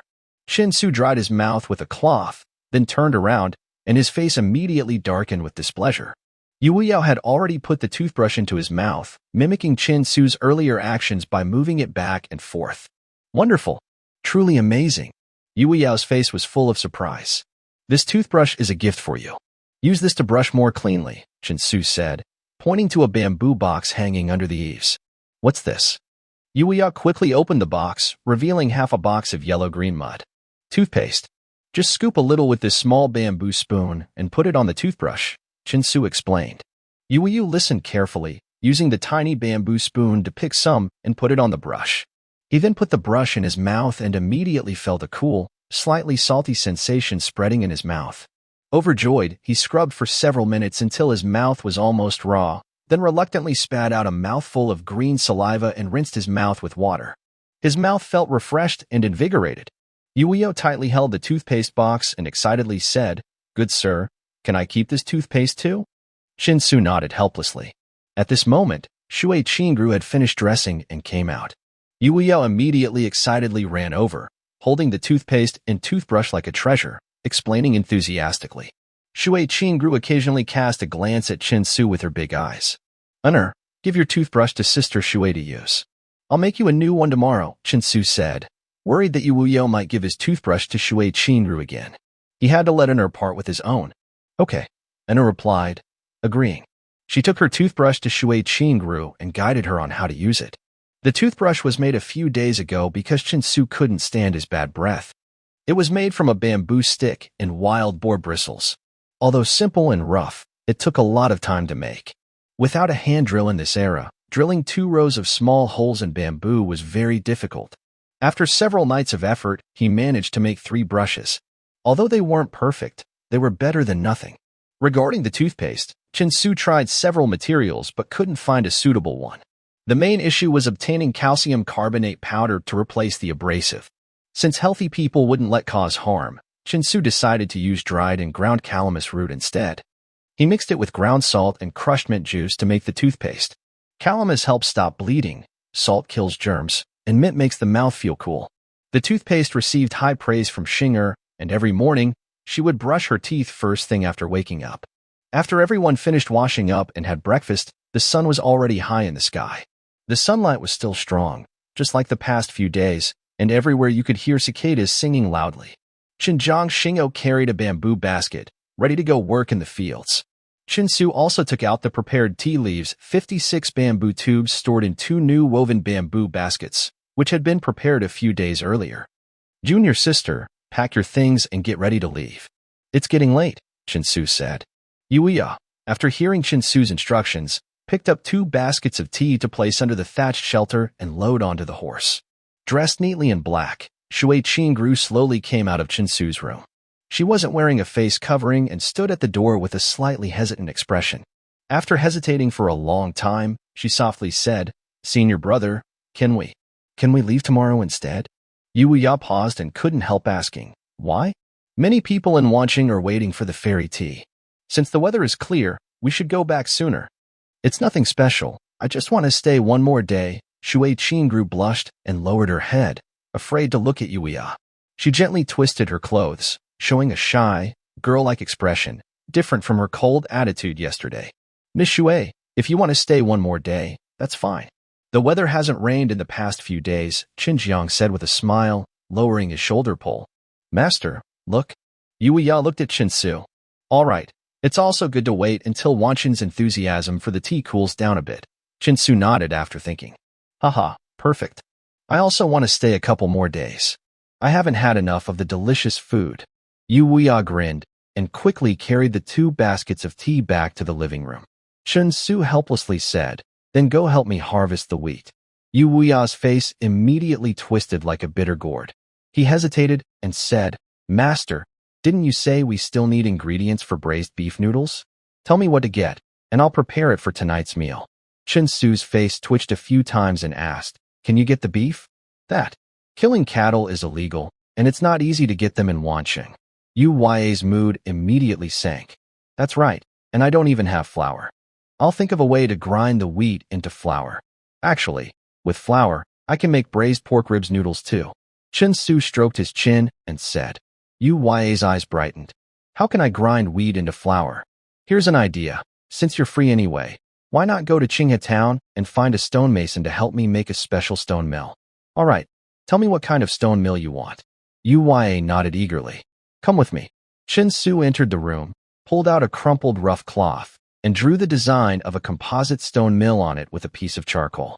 The stone mill has 2 parts, the same size, with a diameter of 3 feet and a thickness of 1 foot. In the center, there's a 2-inch wide round hole. The lower part is a circle, and the upper part has a hole 1 foot from the center, 3 inches wide. The edges around the hole are slightly recessed downward, and the bottom is shaved off by ½ inch. The faces are marked with 8 evenly divided radiating arcs, like wagon wheels, with a ridge height of 3 points and a groove width of 5 points. The top part also has 8 divided radiating grooves, same size as the lower part.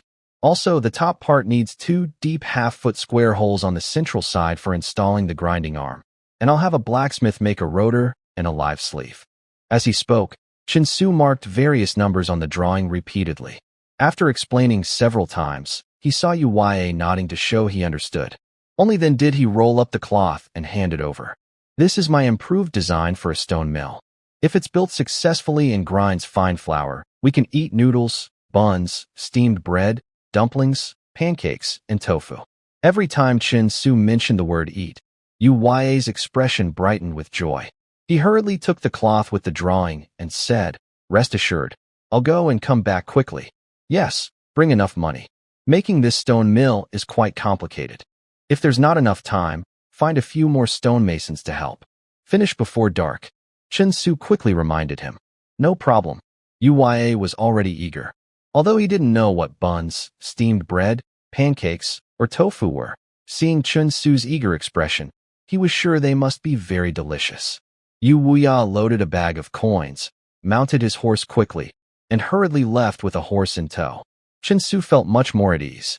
As long as the stone mill returned, the quality of food would instantly improve by more than 10 levels. No longer would he have to eat these shell-covered brown rice and coarse grains every day. In the future, he would also be able to make delicate noodles and pastries. Legend says the stone mill was invented by Liu Ban. Chinese people used it very early. However, according to later records, the common composite stone mills we see today had not yet appeared. Once this innovative stone mill was spread and promoted, the quality of life for Chinese people would quickly improve. Chin-Su looked forward to waking up in the morning to enjoy hot steamed buns, fried dough sticks, and soy milk. The great river flows east. Oh, stars in the sky, follow the Big Dipper. Hey, follow the Big Dipper. Never turn back in water or fire. Under the bright sunlight by the shimmering river, villagers were busy harvesting the remaining wheat. They also started singing heroic songs with a brave spirit. Qin Jiang was cutting wheat, while Xing'o carried the fallen wheat over to the threshing machine. For this new farming tool, the threshing machine, Shui Qingru showed great interest.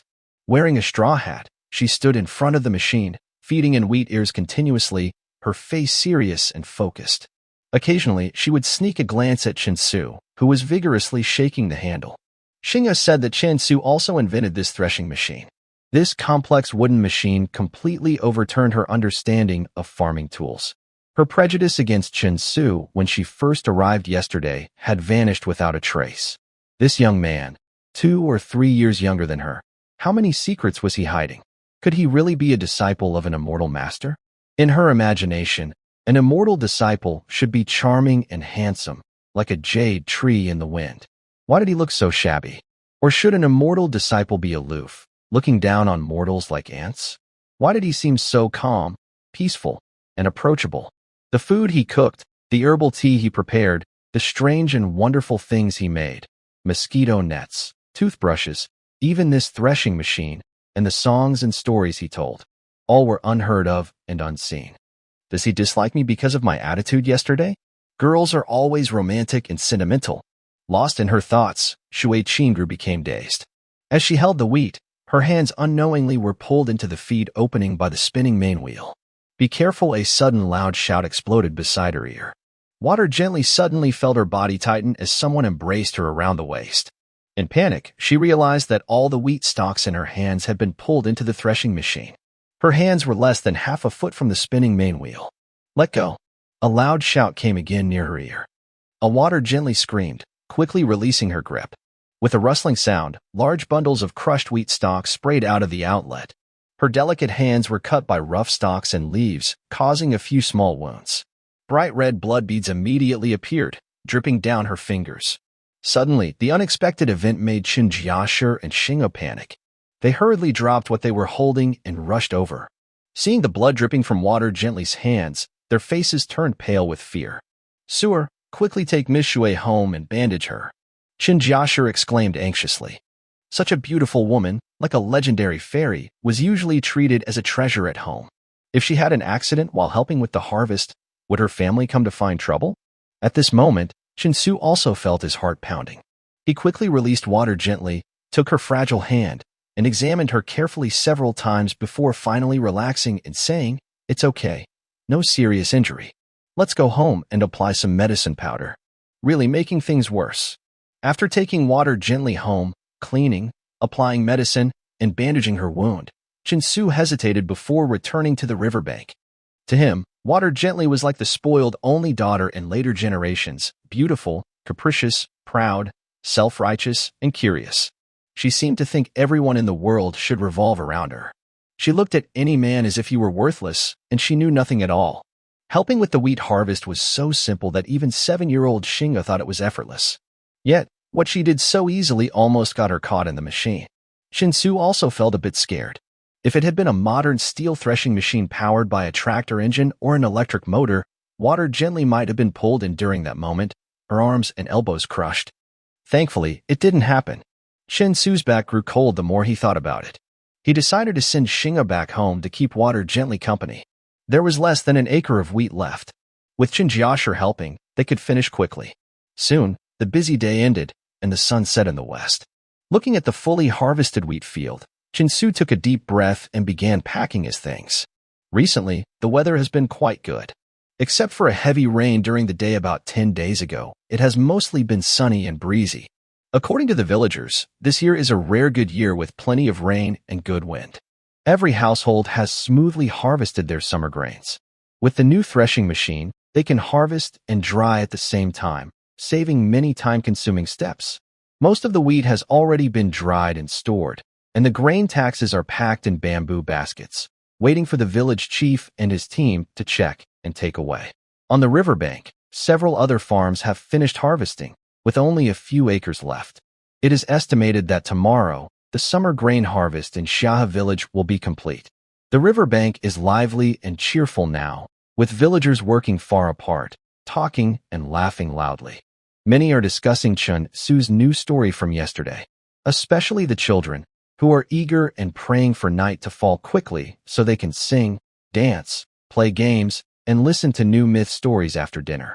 Although the two big snakes were a little scared after hearing the story, they still couldn't help but want to hear more.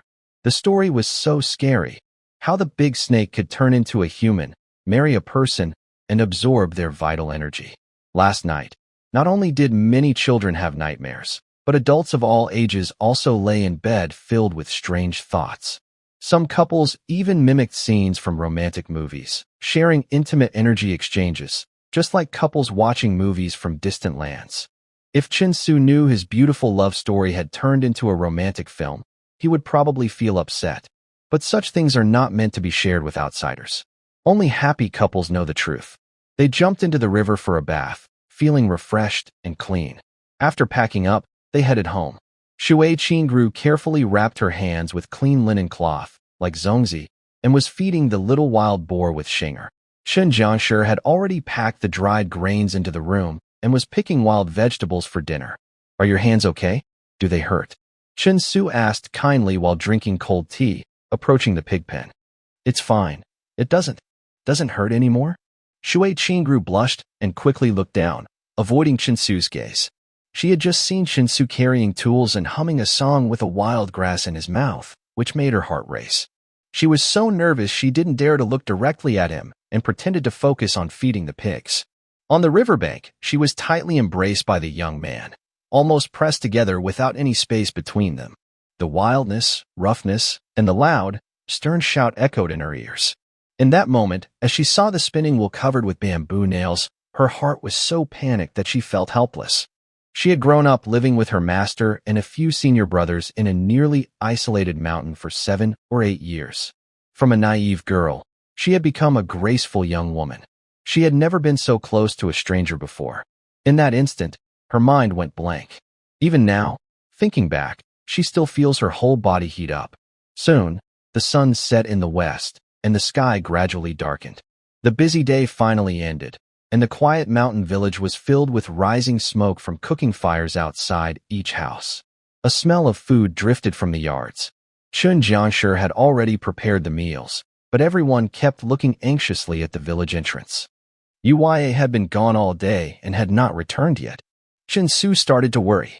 If it got dark and the foodie still didn't come back, it might be dangerous.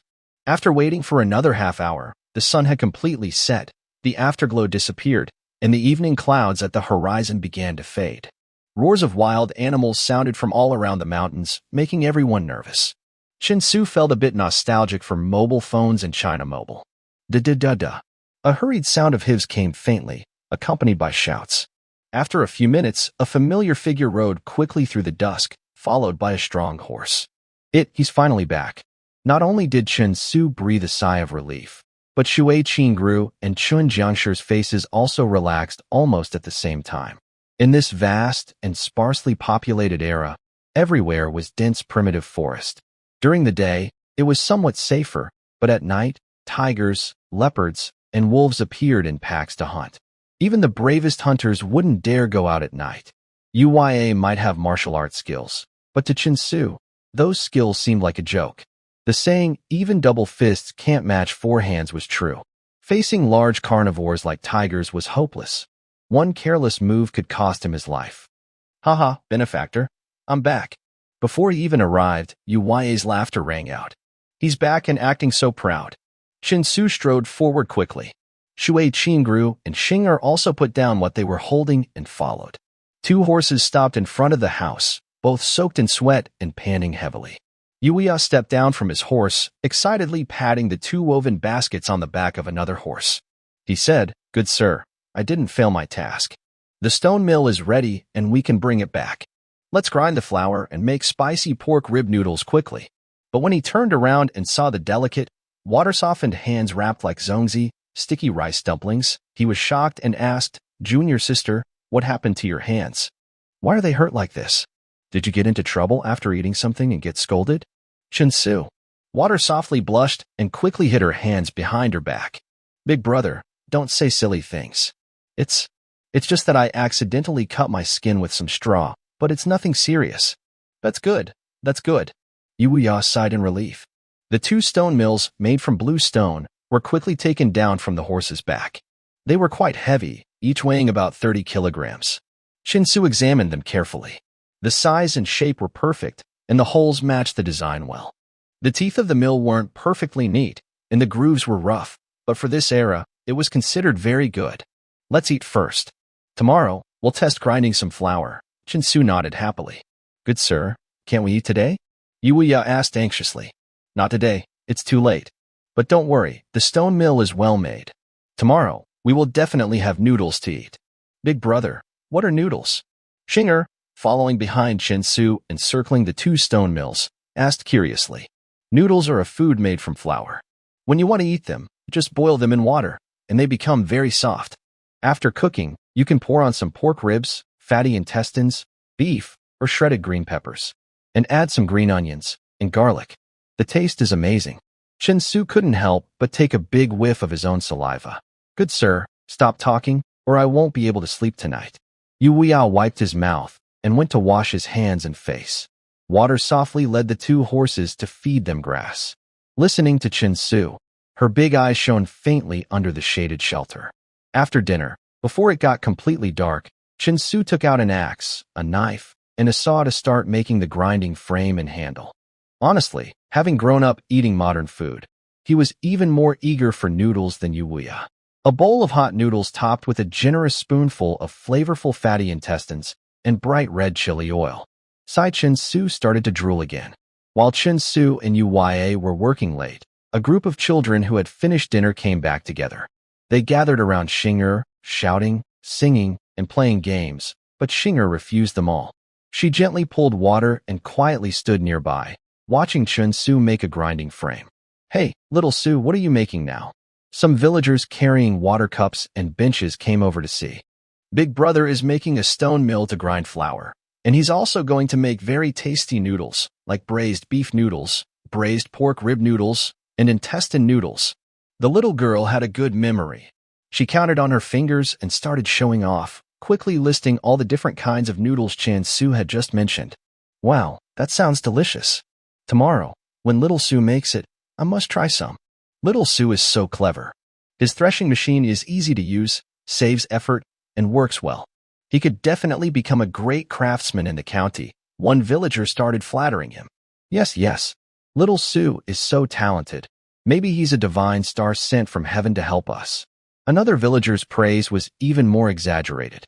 Little Sue can even treat illnesses. I think he's the reincarnation of Grandpa Shino. He must have been practicing in heaven for thousands of years to help us. Hearing this, Chinsu almost chopped off his own hand with an axe. If this rumor spread, his life would be completely ruined. People in this era highly revere spirits and gods. If Qin Shi Huang found out, he would definitely tie him up and ask, "Your achievements surpass the 3 sovereigns and 5 emperors, and you, a small mountain villager, want to stand shoulder to shoulder with me? Off with you." Yes, that was very likely. It seemed he needed to be more low-key in the village, at least for now. These villagers, who couldn't even read or write, might be praising him while secretly plotting against him. More and more villagers came to listen to stories, forming tight circles inside and outside. The children, more tempted by food, crowded in the middle, making noise and fussing. Big brother Shingo gently tugged on Chen Su's clothes from behind. "Yeah, what is it?" Chen Su turned to ask. "Water Sister asked when you will start telling the story?" The little girl whispered in Chen Su's ear. Chen Su looked at Shui Qingru standing nearby, shrugged, and dropped the tools in his hand. "All right, that's it for today. Let's get ready to start the story. Yay, we're going to listen to Brother Su tell a story." The children immediately cheered and scattered to find places to sit. The villagers also put down their benches and sat down together. Chen Su finished washing his hands, carried a cup of tea, and sat down at his usual woodworking table where he told stories. He took a few sips of cool tea to soothe his throat, then shook his hand and opened a folding fan. He said, "Today, I will continue the story from yesterday about Bai Sujin going to Kunlun Mountain to steal the fairy grass to save Su Xian. Yesterday, I told how Bai Sujin and Xiao Qing drank yellow sulfur wine, which made their magic uncontrollable, revealing their true forms. 2 big snakes scared Su Xian to death. After the potion wore off, Bai Sujin held Su Xian's body and cried loudly, wanting to die and join Su Xian in the underworld. But Xiao Qing stopped her. Xiao Qing comforted her, saying, "Although Su Xian is dead, his soul has not yet flown away. If they find the resurrection fairy grass, they can save him." So Bai Sujin entrusted Su Xian to Xiao Qing to take care of, then used her magic to fly to Kunlun Mountain. This story took nearly an hour to tell. Chen Su spoke until his throat was dry, drinking several cups of cool tea. The villagers and children sitting around listened with wide eyes and silent amazement. The story of stealing the fairy grass was even more exciting than yesterday, especially when Bai Sujin flew alone into Kunlun Mountain and finally found the glowing, colorful Lingji fairy grass. Everyone couldn't help but breathe a sigh of relief. But then, after a fierce battle with the medicine guardian fairy boy, everyone's hearts were again tense. Just as the medicine guardian fairy was about to kill Bai Sujin, a melodious fairy sound floated through the air. An old man with a long white beard, riding a 100-zhang-long fairy crane, appeared. This old man was the legendary Shou Xing, the southern pole immortal. He used his staff to stop the medicine guardian fairy. After hearing Bai Sujin's tearful story, he kindly allowed her to take the Lingji fairy grass. Bai Sujin hurried back to Hangzhou with the grass, brewed medicine, and gave it to Su Xian. In less than an hour, Su Xian, who had been dead for days, actually came back to life. When he asked about the 2 big snakes, Bai Sujin had to lie, saying it was just his own eyes playing tricks. There were only herself and Xiao Qing at home. Where could the 2 snakes have come from? At this point, Chen Su closed his fan, stood up, and said, "That's all for today's story. It's getting late. Everyone go home and rest." "That's it." Yu Weiyao looked a bit disappointed. "Go back to sleep. If you stay out late, the wheat at home might get eaten by mountain boars." Uncle Ma stood up and waved his hand. Although the villagers were reluctant, they all picked up their cups and children and gradually left. The story was good, but compared to food, it wasn't as important. "Brother Su, can you continue with the story of the water flood at Jinshan Temple?" Ox Big Stone hugged the sleepy little spring and didn't want to go home. "You're not tired, but I am. Let's go back and sleep." Chen Su, feeling lazy, ignored him and turned to wash his face. Such a wonderful story. The hero's tale is like a wild horse running free. So unbelievable. Imagine, Bai Sujin has been a 1,000-year-old snake spirit, yet she couldn't defeat a small medicinal guardian from Kunlun Mountain. But who knows how many years of cultivation that guardian has? And the southern immortal elder riding a crane might be even more powerful, but his background is a mystery. Hero, how come I've never heard of these mythological characters? Did you make them up? Lying on a mat, Yuya felt restless like a big monkey, tossing and turning, unable to sleep. He stared at the ceiling with wide eyes. It's late at night. Just sleep. When something seems real, it might be fake. When there's nothing, there might be everything. They're just stories. No need to take them seriously, Chinsu mumbled with his eyes closed, then turned over and gradually fell silent, beginning to snore softly. When something seems real, it might be fake. When there's nothing, there might be everything. In the next room, on Chinsu's bed, the gentle water meditation couldn't help him find peace. He softly whispered the two sentences through the wall. After lying down, his big eyes opened wide as he gazed at the faint starlight and moonlight filtering through the blinds, lost in thought. His heart was full of worries, and he couldn't sleep. Surely, the Bodhisattva would not let Bai Sujin go easily. What will the story's ending be tomorrow? She also shared her senior brother's suspicion. Where did he learn such an incredible story? Watching him tell it so naturally, it seemed almost impossible that he made it up. Could he really be a disciple of the immortal realm? Chinsu woke up to a bright new day. Since crossing into this era, apart from a few days of discomfort and poor sleep at the beginning, Chinsu had recently found himself sleeping more peacefully. Every morning, he woke up refreshed and energetic. Without the rush of competing for orders or the stress of busy survival from his previous life, he still worked hard every day, but his spirit felt more vibrant.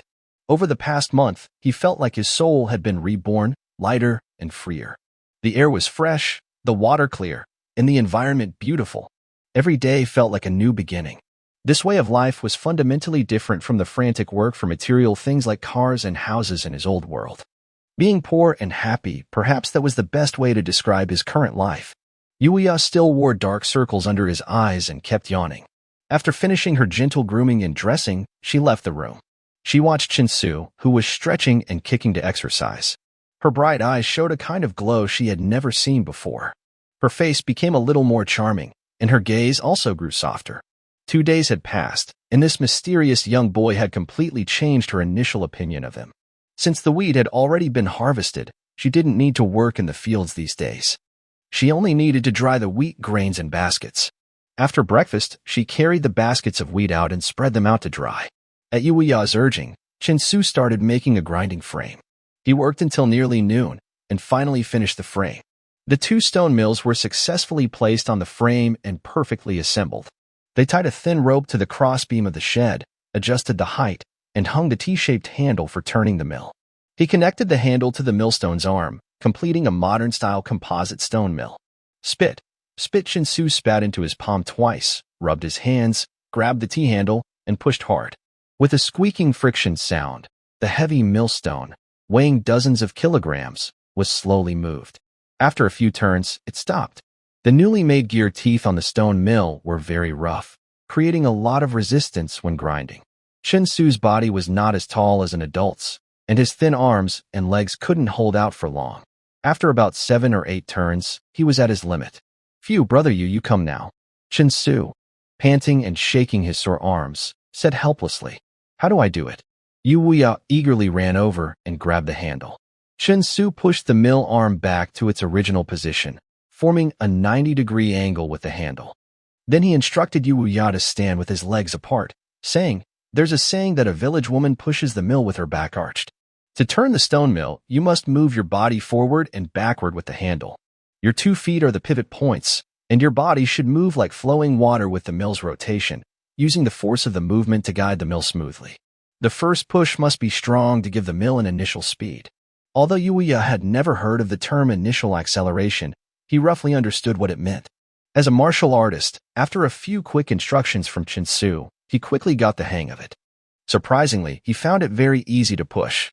As he swayed his body back and forth, the heavy millstone, about 30 kilograms plus the friction, felt like a toy in his hands, spinning rapidly. His hips moved like a small electric motor. Sure enough, she is a natural foodie. Chinsu wiped the sweat from his forehead and couldn't help but sigh. "Stop, that's enough." After Yuya excitedly pushed the mill for dozens of turns, Chinsu called a halt. He then lifted the top half of the stone grinder, carefully brushed the grooves with a brush to remove the stone dust, and placed a ceramic basin underneath to catch the ground flour. He then brought over half a basin of clean, dried wheat. "Can we start now?"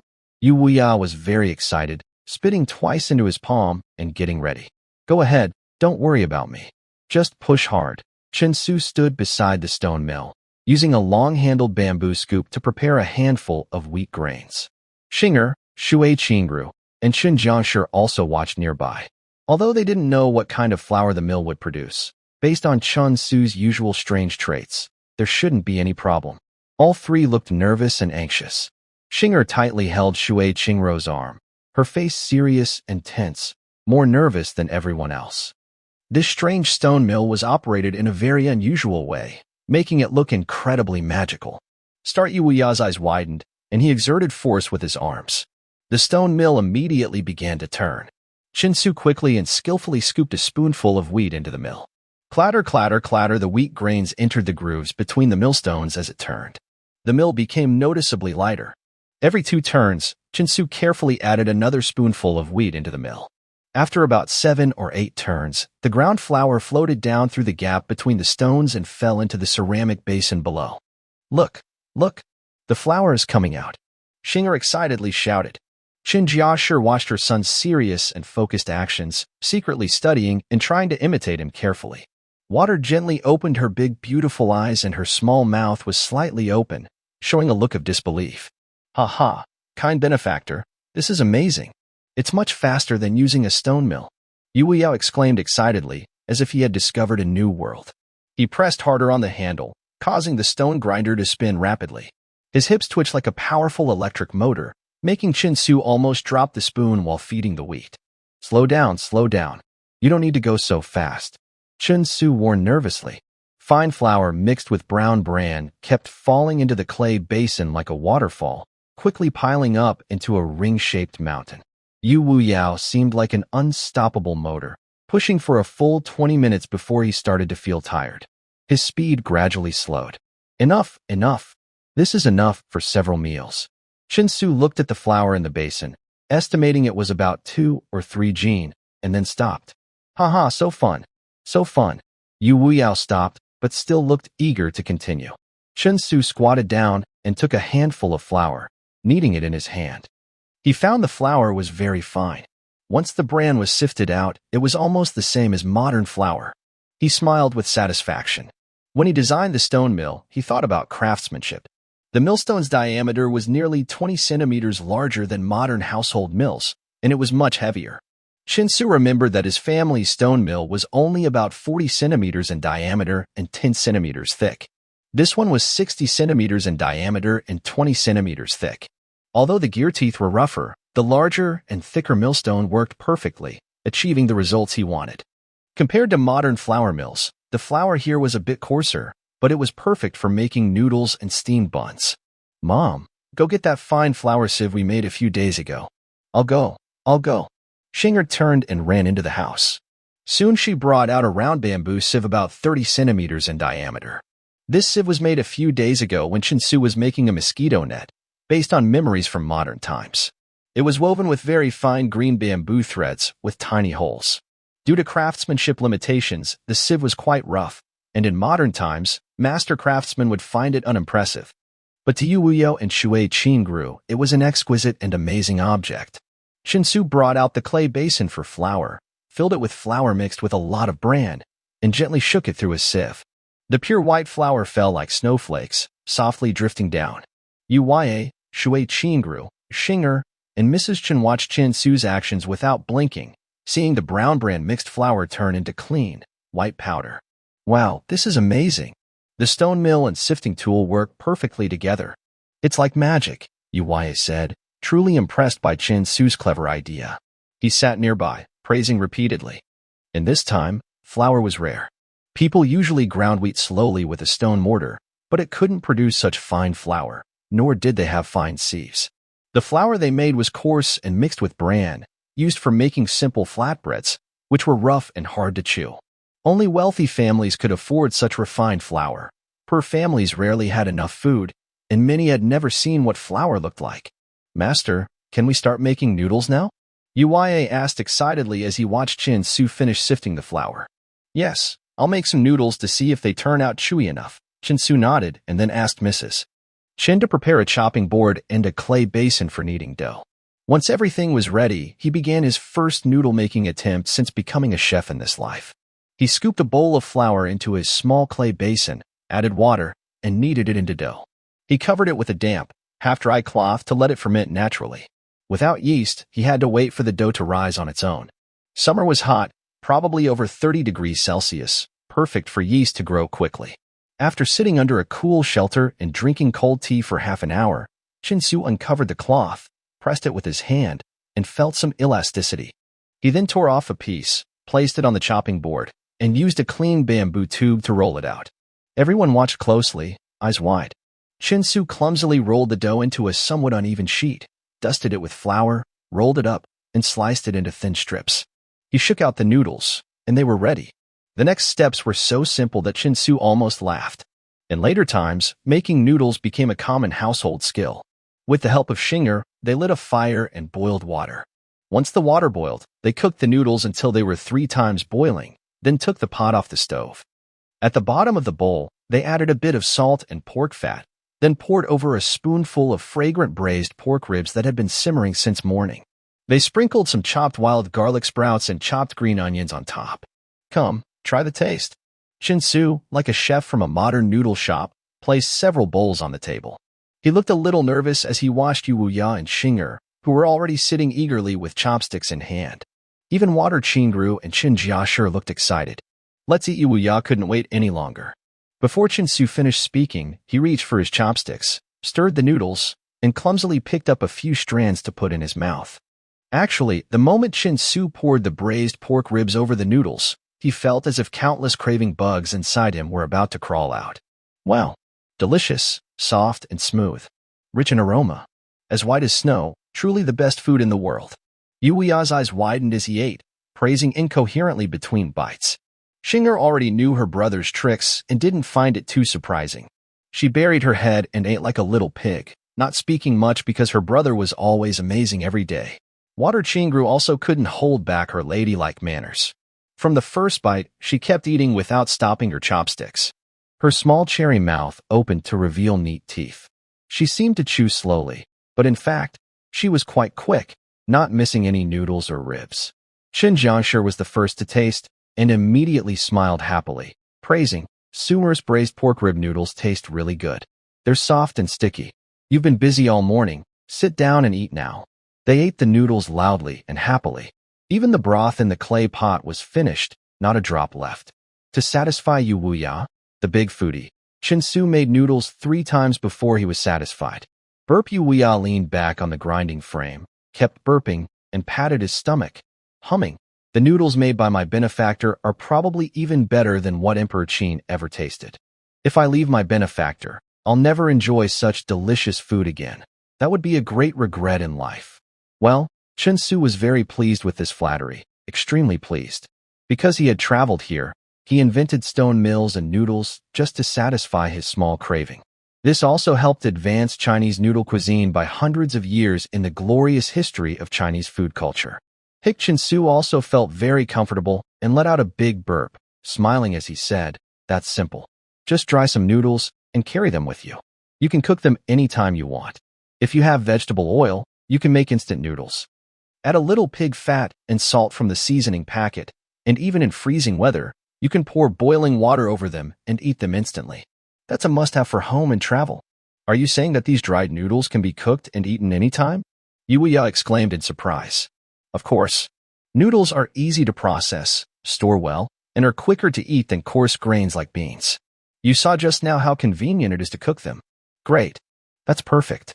I'll make more today to bring along. When my sister and I return to Wanqing, we can still enjoy them. You're truly a master in the culinary world. Yuya excitedly started to flatter him. Even Shui Qingrou's eyes lit up, and a look of joy appeared on her pretty face. After resting and digesting, Yuya couldn't wait to jump up. He transformed into a small motor and started grinding vigorously. Seeing Chin Su demonstrate a few times, Shui Qingru eagerly took the bamboo spoon and began to grind as well. Soon, she became very skilled, turning into a charming village girl who knew how to grind flour, with the senior brother and sister working together perfectly. Chin Jiashir sifted out the bran from the ground flour, and the refined white flour was stored in a large clay jar. Chin-Su cut some bamboo sticks and tied them under the shed. He mixed a big basin of dough, rolled it into thin sheets, and cut them into noodles. Then he guided Shingo to hang the noodles in bunches on bamboo poles to dry. The 5 of them worked together all afternoon. They ground over 10 jin of flour, and the noodles they made filled 7 or 8 bamboo poles. They only stopped when Yuya was too tired to lift his hands. Watching the long, uneven, and irregular noodles sway densely in the wind like threads, Chin-Su couldn't help but twitch his face a few times. The conditions were really poor now. The chopping board was too small, and there were no knives or scrapers. The chopping board was just a piece of wood sawed from a tree and nailed together with bamboo nails, with a rough surface. So, the rolled dough was uneven in thickness, and the cutting was also uneven because of poor knife skills. The noodles now looked very unappealing. Although Chin-Su didn't like how they looked, Yuya was so excited he was like a big monkey darting among the noodles. "Brother Su, what are you guys making?" Nyo Dashishi, who had just finished harvesting the wheat and was walking over with a bamboo tube while drinking tea, looked at the hanging white threads on the bamboo poles with surprise and pulled a few down. "Nadaishi, if you keep moving around, I won't give you any more noodles," Shingo said with a serious face. Nadaishi quickly withdrew his paws, but his face was full of excitement. "Brother Su, is this the noodles you mentioned?" "Yes, these are the noodles. We had braised pork ribs noodles for lunch, soft, sticky, and very delicious." Shingo started showing off again. "Hee, little sister, can I try some?" Nadaishi looked at the hanging noodles on the bamboo poles and started to drool. "Shinger, cook a bowl for Brother Daisher," Shinjiashir said while tidying up the broken pottery and bamboo baskets on the ground. "Humph, only one bowl for him." Shinger muttered, somewhat dissatisfied, but quickly started a fire and boiled water. "Little sister Shinger, help me cook a bowl too." Yuya quickly smiled and asked. Shinger nodded, glanced at Shui Chingru helping Chun Jiangshi tidy up, and then cooked a few more handfuls of noodles.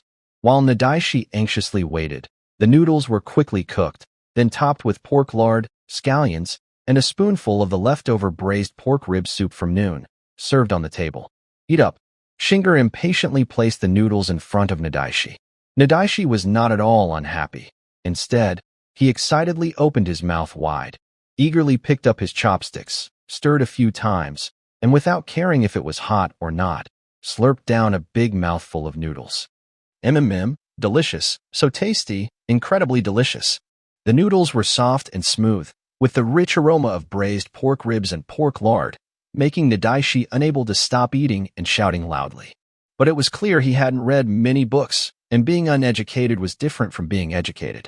His praise words were very simple, just delicious, far less colorful than Yuya's flattering words, which praised the aroma, appearance, and taste altogether. "After grinding the mill all afternoon, I'm really hungry." Yuya took the noodles handed over by Shinger and started eating greedily. After drying, these noodles are much more elastic, soft and smooth, more refreshing than at noon. Plus, the rich bone broth makes it even more delicious, an unmatched delicacy. "Shueijia, come and have a bowl too." Shingo happily served a bowl for Shui Chingru and placed it on the table. "Go ahead, Shui girl. You've been busy with us all afternoon. You must be starving." Shinjiashir pushed Shui Chingru toward the table.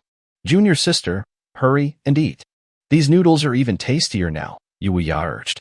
Finally, Shui Chingru couldn't resist the temptation of the noodles, sat down shyly, picked up her chopsticks, and nervously started eating. Time quickly passed, and suddenly it was the next day. "Junior sister, don't dawdle. After breakfast, let's set out early." Yuya carried 2 baskets of tea leaves and a large bag of dried noodles, standing at the door and urging everyone to hurry. Shui, gently and neatly dressed up, slowly came out of Chin-Su's room and stood under the eaves. She nervously fiddled with her sash with both hands, blushing shyly, and softly said, "Senior brother, can we stay one more day? My hand is not fully healed, and I can't hold the reins of the horse." Yuya looked at his junior sister's hands, wrapped as tightly as zongzi, rice dumplings. His face twitched a few times. He clearly remembered that yesterday, when she was eating noodles, she had already untied the cloth, and her hands were nimble and free, seeming fine. "Then let's stay one more day. It just happens I can help grind the wheat." Xinjiang smiled happily. That's good. I haven't tasted the buns and dumplings my benefactor mentioned. Yuya roughly guessed his junior sister's thoughts. Although he felt helpless, he agreed readily. Honestly, he didn't really want to leave either. Because the news of Chin-Su's family grinding flour and making noodles spread throughout the small mountain village yesterday, and because Nyodashi and Shingo had enthusiastically promoted the deliciousness of the noodles all night during their cool evening from this morning, every household kept bringing wheat to grind. Although everyone was still barely getting by, this year the weather was favorable. The summer harvest went very smoothly, with no rain or storms, and yields increased by 20% compared to previous years. The joy of harvest and the tempting taste of noodles made everyone in the village eager to try making some. So, all day long, Yuya happily taught villagers how to operate the mill, while Shui carefully and gently instructed housewives on how to feed the mill. Xinjiang was teaching villagers how to filter flour. Xinger, like an excited little squirrel, kept running around, looking here and there. She fed pigs with a group of children and also guided them on how to knead dough and dry noodles. Chin-Su, meanwhile, became a professional pastry chef, preparing a meal of dumplings at noon. The dumpling wrappers were simple.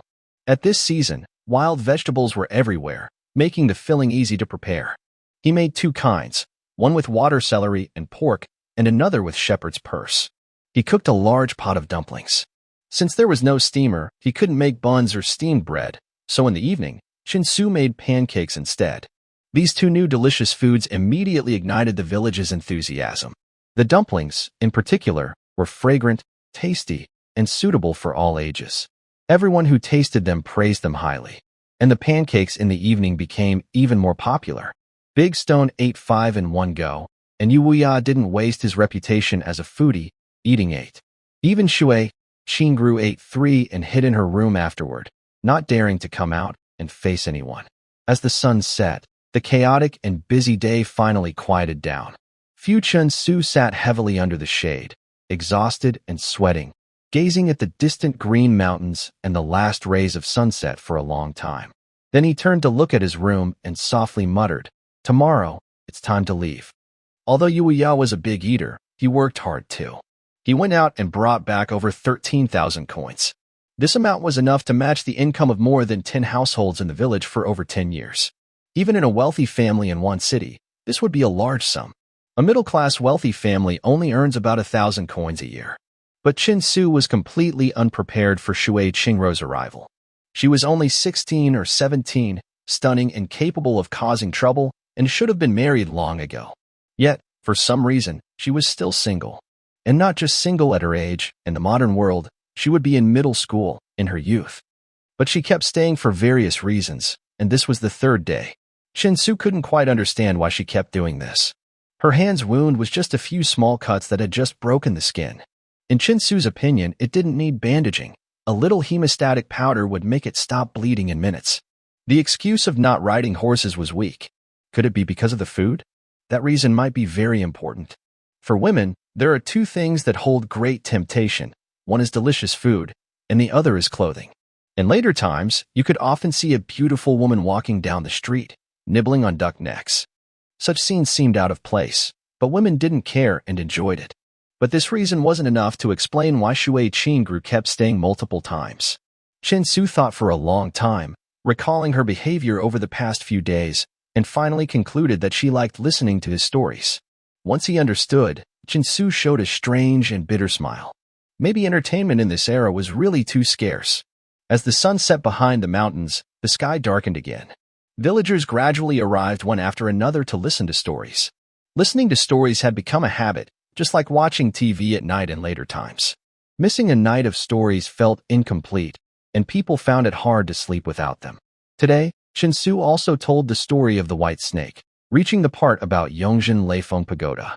As night deepened and stars filled the sky, all the villagers listened in silence as Chin-Su finished the story. Fahai took Bai Sujin into his magic bowl and brought her to the top of Leifeng Pagoda by West Lake in Hangzhou.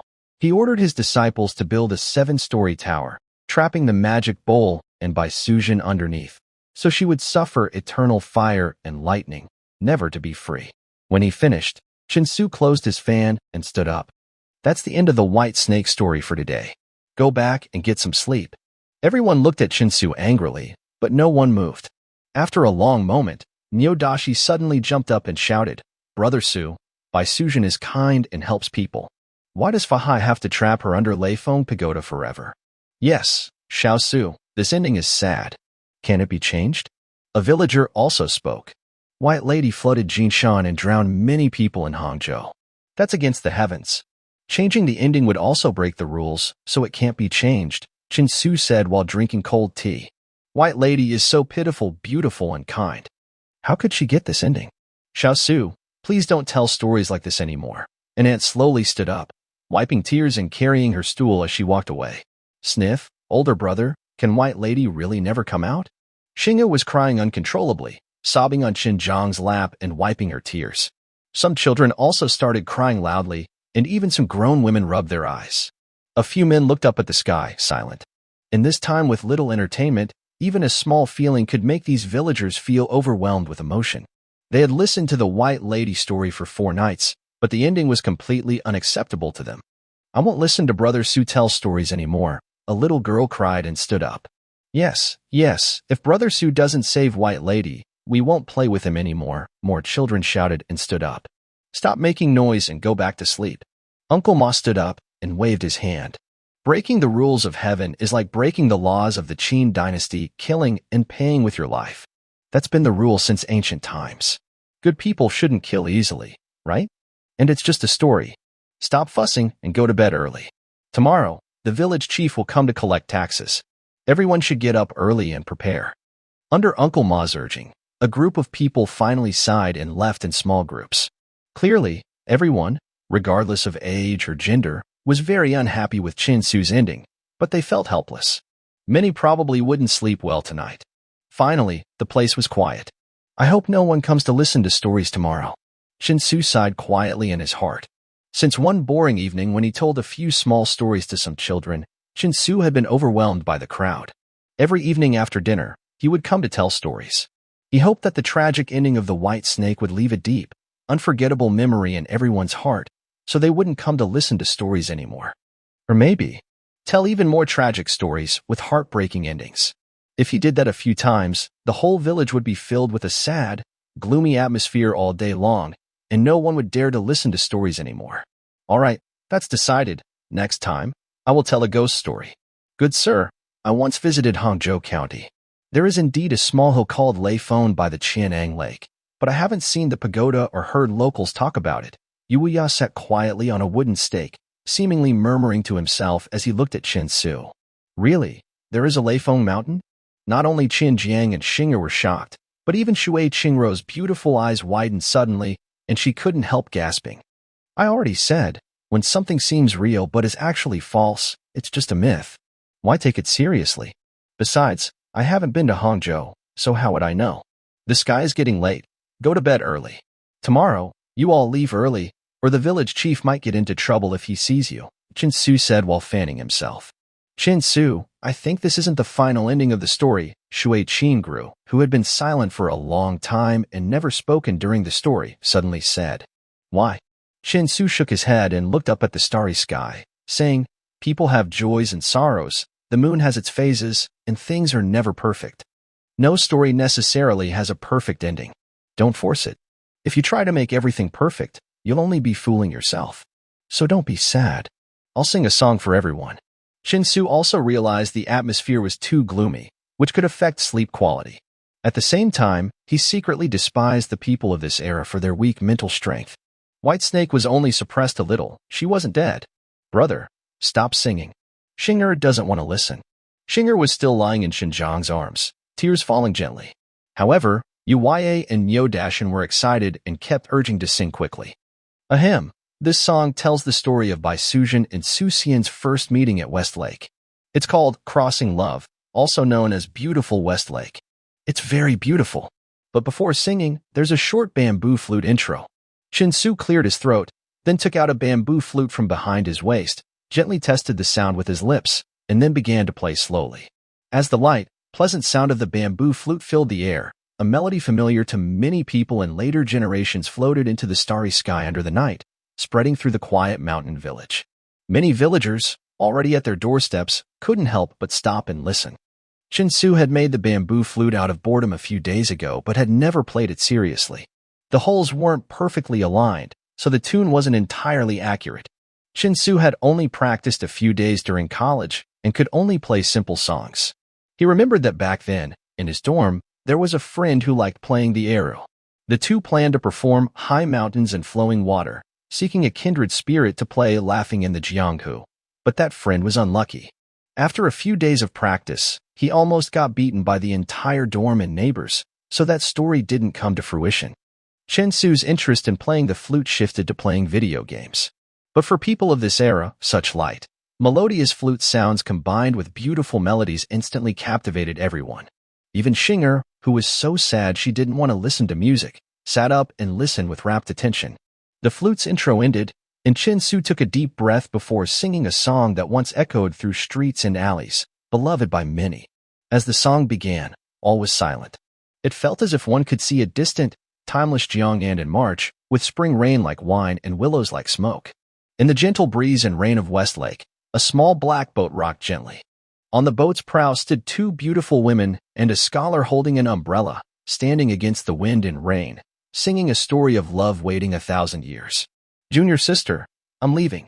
The next morning, after breakfast, Uya packed the tea leaves and noodles, carefully stored the several scallion pancakes wrapped by Qin Jiang, and mounted his horse. Chin-Su, isn't the ending of the story supposed to be different? Shui gently tugged on the reins, reluctant to get on the horse, her big, bright eyes fixed on Chin-Su. Miss Shui, don't worry about the ending. You should think more about their unwavering love. Whether human or spirit, this story's development is destined. No matter how it unfolds, the ending is written in fate. Chin-Su felt a bit helpless.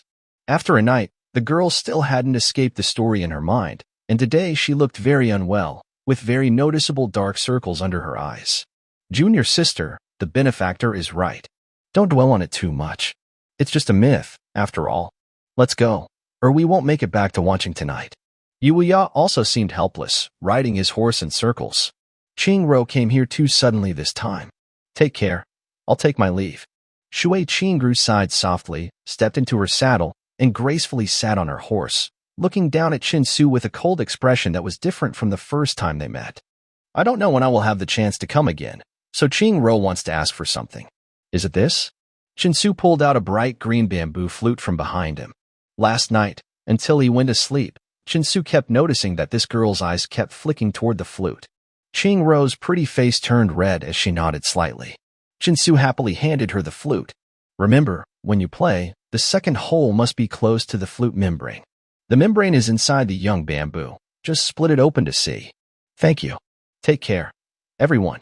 Qingro took the bamboo flute, tugged on the reins, then squeezed her legs to the horse's belly and galloped ahead. The sound of hooves rang out as her beautiful figure quickly disappeared into the shaded forest path. Benefactor, big sister-in-law, little sister, take care. Wuya will often come back to visit you. I'll take my leave now. Wuya cupped his hands and quickly followed on his horse. The West Lake is drying up. The Leifeng Pagoda is fallen. Don't forget. Bai Suzhen gave birth to a son at Jinshan Temple, named Su Shilin. Chin-Su shouted in the direction the two had gone. Meanwhile, Qingro, riding her horse, trembled slightly. Her red-rimmed eyes couldn't hold back tears, and a very happy smile appeared on her stunning face. Finally, they left. Chin-Su let out a long breath of relief and turned around to start working. Yesterday, Uncle Ma said that the village chief would come today to collect the summer grain tax, so he needed to prepare quickly. Less than an hour after Yuya and Qingro left, the sound of hooves and lively chatter reached the village. A long line of people-led oxen and horses appeared at the village entrance. The tax collectors had arrived. Leading the group was a big man with a dark face named Fan Kuan, who was the village head of several nearby villages. This name made Chin-Su think for a long time. So sleepy, why isn't your name dozing off? Hey, why is your village's summer harvest so quick this year? Fan Kuan was surprised after Ma Zhong mentioned that the wheat had already been fully harvested yesterday. The village head didn't know that this year, our village made a new grain thresher. It can clean the wheat grains in the field, so we only need to bring it home to dry. Because of this, the harvest took only 4 or 5 days, which was much easier and faster than before. Ma uncle proudly explained. A grain thresher? What's that? Can I see it? Fan Kuan suddenly became interested. He sent the workers he brought to collect grain from each household, then hurried to follow Ma Uncle to see this new harvesting tool. Here, Lord Village Head, please look. This is our homemade grain thresher. Ma Uncle lifted a woven straw mat under the eaves, revealing a strange wooden box underneath. Ma Uncle removed some wooden boards from the top of the thresher, exposing a large wheel covered with bamboo nails. Since they had harvested dozens of acres of wheat, some bamboo nails on the wheel were broken, but most were still intact. Ma Uncle turned the handle, and the big wheel started to turn with a creaking sound. Wow, it's amazing. Truly incredible. Please, show me how it works, Fan Kuan urged with shining eyes. Ma Uncle had a few people take a small bundle of wheat that was not fully yellow to the riverbank. Soon, they returned with a small bundle of wheat still green. Next, a villager shook the handle while another fed wheat into the machine. With a loud rustling sound, the wheat was threshed in just 2 or 3 minutes, giving a handful of clean, dry grains. Excellent. Such a good device, Ma Zhongyu. You've made a great contribution this time. Fan Kuan was so excited he couldn't hide his trembling voice. He patted Ma Uncle's shoulder, body trembling slightly. Ma Zhong, prepare the best grain thresher quickly. I want to take it to the town to show Lord Li. With this, our summer grain harvest in Qinghe Town might start earlier. The best thresher must be Xiaoxiu's. He invented and built it himself. Lord Village Head, let's go straight to his house. Ma Uncle quickly pointed to Chinsu's house. Soon, a group of people arrived at Chinsu's home. Seeing the grain collection team returning, Chinsu felt annoyed but could do nothing, so he went forward to greet them. Chinsu greets Lord Village Head. Yes, no need to be polite. Fan Kuan waved his hand. Ma Tsuanjing said you invented a fast wheat thresher. I want to take one to Lord Li for him to see. Where's your thresher? Hand it over quickly. Here it is. Take it if you want. Chinsu pouted slightly at the toilet. A group of people looked over and indeed saw a crooked threshing machine lying next to the latrine, piled with messy things on top. Such a useful harvesting tool. Why not take good care of it? Fine. I'll take this threshing machine for now. If Lord Din approves, maybe you'll get a reward. I'll take it. Fan Kuan waved his hand, and a group of laborers hurriedly lifted the heavy threshing machine onto a cow's back. Captain, this threshing machine can be taken apart for transport. Once we reach Qinghe Town, it can be reassembled, Chinsu, standing nearby with a slightly dark face, reminded him. The entire threshing machine was made of damp new wood. The main axle alone weighed about 30 to 40 kilograms. Plus the wooden frame and several thick wooden boards, the total weight was over 100 kilograms. Carrying it all on a cow's back would not be easy. Under Chinsu's guidance, the threshing machine was carefully disassembled. The main wheel, nailed with bamboo spikes, was placed in a rough vine basket and tied onto a bull's back, with a large bundle of wheat straw underneath. Other parts were also carefully packed into several baskets. Fan Kuan then hurried back to Qinghe Town with a few people, taking a villager along to help with installation. The remaining laborers, led by an old man holding a bundle of bamboo slips, continued collecting grain taxes in the village. They recorded each household's amount on the bamboo slips, measured with a large wooden scoop, working carefully and precisely, almost to the last grain. However, each household was also asked to give an extra 3 to 5 bushels of grain as a fee for the laborers and animals running back and forth. According to Uncle Ma, these grain taxes were supposed to be delivered by each household directly to the granary in Qinghe Town for weighing. But because nearby villages were remote and difficult to access, and because there were no large animals like oxen or horses, households with less than 4 or 5 stones of grain, and some with up to 7 or 8, had to make multiple trips. The mountain roads were rugged, and wild animals often appeared, making it very dangerous. So, during tax collection, the town would send a special team of laborers to each village to collect the grain. Each household paid a few bushels as a reward, and villagers supported this method because it reduced trouble and danger. The entire village had only 17 households. It took about 2 hours to finish collecting the grain tax. The grain was packed into large sacks and neatly arranged, but they had to wait for the captain to return and confirm with the village head, Ma Chong, to sign and finalize the transfer before they could take it away. This waiting lasted for several hours, until around 2 or 3 in the afternoon, when several fast horses galloped over, their hooves breaking the quiet of the village under the blazing sun. Where is Ma Zhong? Before the horses arrived, loud shouts were heard from afar. At this moment, Uncle Ma was talking with the half-crippled old man collecting taxes. Hearing the shouts, he quickly stood up. In a short time, the black-faced captain and 2 soldiers dressed in cloth armor rode swiftly towards them. Each soldier was leading a group of strong horses. After stopping their horses, they didn't dismount. Fan Kuan hurriedly urged, "Ma Zhang, the county magistrate is waiting. Come with me to the county office quickly." What? Not only Uncle Ma was stunned, but a group of laborers and villagers also looked frozen in place. "Stop staring and get ready quickly, or we won't make it to the county town today," Fan Kuan shouted loudly. Why? Why? Uncle Ma stammered, coming back to himself. "The grain thresher you made, I will take it to the county town. After the magistrate sees it, he ordered me to bring you and Chin Su to the county office immediately for an urgent matter. Follow me quickly," Ma Zhang said loudly. Okay, Captain. Wait a moment." Ma Zhang hurried back to pack his belongings, also telling his family not to panic. Then he mounted a horse and rode to Chin Su's house. After a series of urgings, Chin Su reluctantly packed a small cloth bag with a bamboo tube of cool tea. With the help of a soldier, he awkwardly climbed onto the horse. "Captain, what should we do about the summer grain collection here?" Half-crippled man shouted from behind. "Don't collect the taxes from Hehe village for now. You all quickly return to Qinghe town. I'll make arrangements for the rest tomorrow when I return." A distant voice carried on the wind, and a few horses quickly galloped away, disappearing at the village entrance. Second Uncle Su'er, do you think Su'er will be in trouble this time? Xinjiang's face was pale as she held Xinger. "Don't worry, your brother and Xiao Su are going together. It's probably about the grain thresher. I don't think anything will happen. We'll know once they return and tell us," Second Uncle Ma said, trying to reassure Xinjiang, though he was also tense. On a rugged mountain trail, shouts and commands echoed constantly, and the of whips sounded repeatedly. 5 horses galloped wildly against the setting sun. Chen Su tightly gripped the saddle, standing on the horse's back. He held the reins with both hands, buried his face in the horse's neck, not daring to look up. His body swayed like a toppled doll. The person is very short and has short legs. Although standing, there keeps being bumped and jostled by the horse's back, making it hurt. Each bump is sharp and repeated.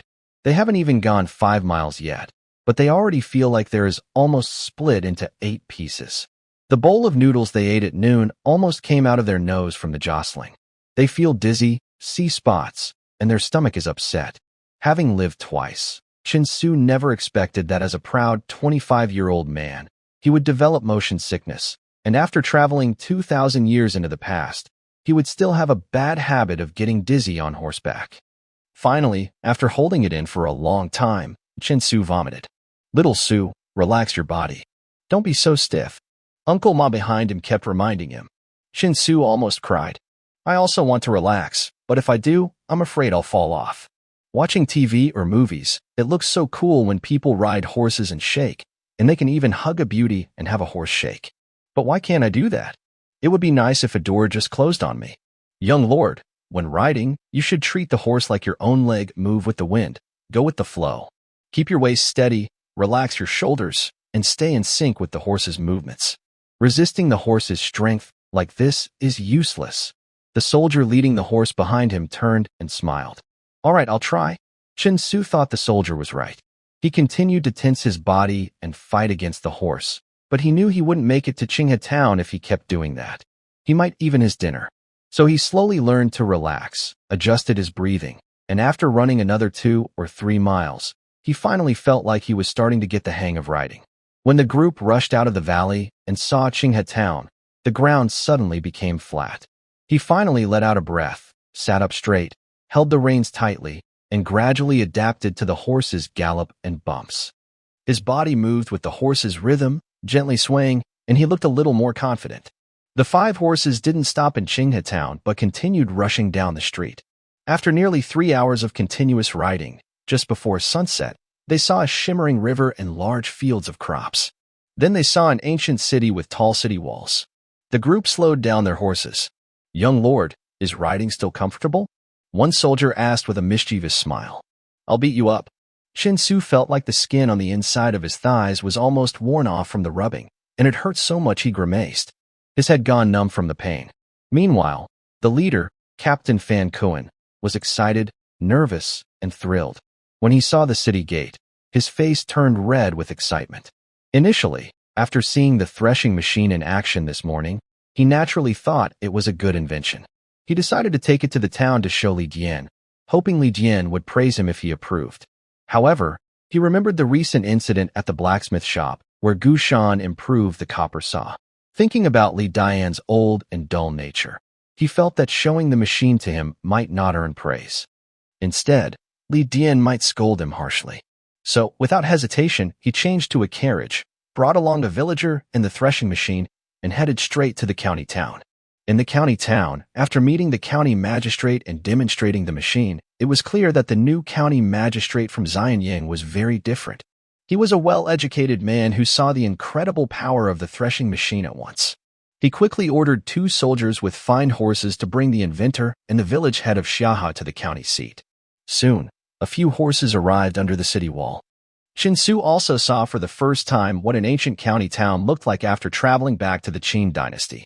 The city wall was made of packed earth, about 4 or 5 meters high, with many uneven spots and parts crumbling due to rain erosion. Cracks covered the entire wall, with only the area near the city gate still visible. The old city tower above the gate was dilapidated, with large chunks of thatch missing and hanging loosely in the wind. Passing through the 2-meter-wide, 3-meter-high city gate, groups of nearby villagers and city residents hurried in and out. It was almost closing time, so everyone was eager to go home, carriers, ox-drawn carts, and pedestrians bustling about. Several soldiers with long spears stood at the gate, watching the crowd carefully. The scene inside the city also made Qinsu feel a bit disappointed. The streets were much wider than in Qinghe town, about 7 or 8 meters across. The ground was all packed dirt, and passing horses and carts kicked up a strong, dusty smell. The buildings on both sides were mostly simple bamboo and wood structures with thatched roofs. They looked old and mixed with new, but they were all very low, quite different from the grand scenes seen in later movies. Indeed, the county town is much more lively than the town. Uncle Ma, who had visited the county town a few times before, couldn't help but exclaim loudly as he watched the bustling crowd. "Ma Zhong, you haven't been to the prefecture city. That's where real prosperity is. One street there is bigger than our entire county, with a population of about 100,000. Fan Kuan felt happy and started chatting with Uncle Ma. A few horses walked along the main street for several hundred meters and finally stopped in front of a blue stone building. Several people dismounted quickly. As Qinsu's feet touched the ground, his legs buckled, almost causing him to kneel. He felt pain all over his body, with his internal organs burning and the rough cloth of his pants pressed against his inner thighs, making him almost cry out in pain. Riding horses is a very fancy activity and much more tiring than riding an electric scooter. Quickly, follow me inside. County official Lu Tong hurried out after soldiers reported inside, leading 3 people into the county hall. In the hall, there was Qinsu's seed separator machine, with a large pile of wheat beside it. A soldier was turning the handle with effort. A middle-aged scholar wearing a bamboo hat stood in front of the seed separator, holding a handful of wheat and feeding it into the machine. The output was directed into a woven basket. A villager from Xiaohe village stood nearby, surrounded by several other people, all watching intently. "I am Fan Kuan, the village head of Qinghe town. I have seen the county magistrate. The villager Qinsu and village official Ma Zhong from Xiaohe village, who made the seed separator, have been brought here." Fan Kuan, who had looked somewhat proud earlier, quickly bowed when he entered. "Village official Ma Zhong from Xiaohe village, I have seen the county magistrate." Ma Dabo, overwhelmed with excitement, kneeled down. It was the first time in his life he had seen such a high-ranking official so close. Going back to the village and telling others would be a great honor, shining brightly for generations. Oh, wait a moment. The middle-aged scholar didn't turn around, but carefully cleaned the wheat in his hand before placing the straw aside and turning around. "Hey, it's you. Is that you?" At the moment they turned around, Jiang biting and Qinsu, who was limping and showing his teeth with both legs spread apart, both froze and exclaimed at the same time. "Qinsu, kneel down now." Fan Kuan shivered in fear and quickly reached out to pull Yang Su. "Haha, no need, no need." Jiang biting strode forward, grabbing Qinsu's hand and smiling warmly. "I've already heard from this villager that the seed separator was invented and made by young master. Who would have thought? Not only is young master brave enough to cut snakes, but he also has such incredible ideas. It truly opened my eyes. You flatter me, Your Excellency. Chin-Su had no intention of kneeling at all. After living for 25 years, he remembered being a mischievous child who cried and begged his father to forgive him, kneeling before others, something he now looked down upon as outdated and foolish. Only when he saw Emperor Qin Shi Huang, the eternal ruler and ancestor of China, would he kneel in respect.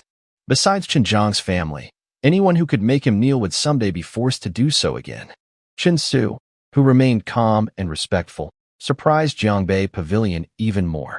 He pulled him aside to the threshing machine and left a group of people behind to carefully ask about various details. In the city of Wancheng, Nanyang Prefecture, there is a main road heading northwest. It runs along the southern slopes of the Qin Mountains, crossing many valleys to reach the capital of the Qin Empire, Xianyang. This road is called Wu Pass Road. It is also the most difficult section of the Qinshu Highway currently being expanded and built. Tens of thousands of disgraced nobles and commoners from Qi, who had been exiled as slaves, are now divided into more than 10 teams working on the road. They carve stones from mountains, build bridges over water, and have long lost their former arrogance and pride. Dressed in ragged clothes like beggars, they shout commands, push large stones, carry wood, and work tirelessly under the blazing sun or pouring rain. Although only a few months have passed, many have already died from exhaustion, jumping off cliffs or drowning. Others have been bitten or killed by insects, snakes, tigers, or leopards. Some have had their legs broken by falling stones and left to die without medical help. Others were swept away by mountain floods or secretly escaped only to be killed by soldiers and hung on trees by the roadside. To the Qin, these people are no different from animals. No one will investigate their deaths. According to orders from Xianyang, the road from Shanglua to Wancheng must be completed before winter. If they delay, officials from the Ministry of Works and local authorities will be severely punished, and all slaves will be executed. Under such strict rules, no one dares to sympathize or help these slaves.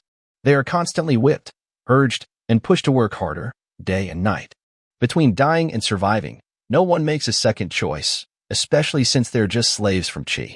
A few fast horses traveled along the newly built Wu Pass Road heading west. After avoiding several storms and mountain floods, it took 10 days to finally reach Shanglua. The road from Shanglua to Xianyang had already been completed years earlier. Once we arrive in Shanglua, the journey will be smooth. We can return to Xianyang in just one day. The speaker is a man in his 40s, with a calm and honest face.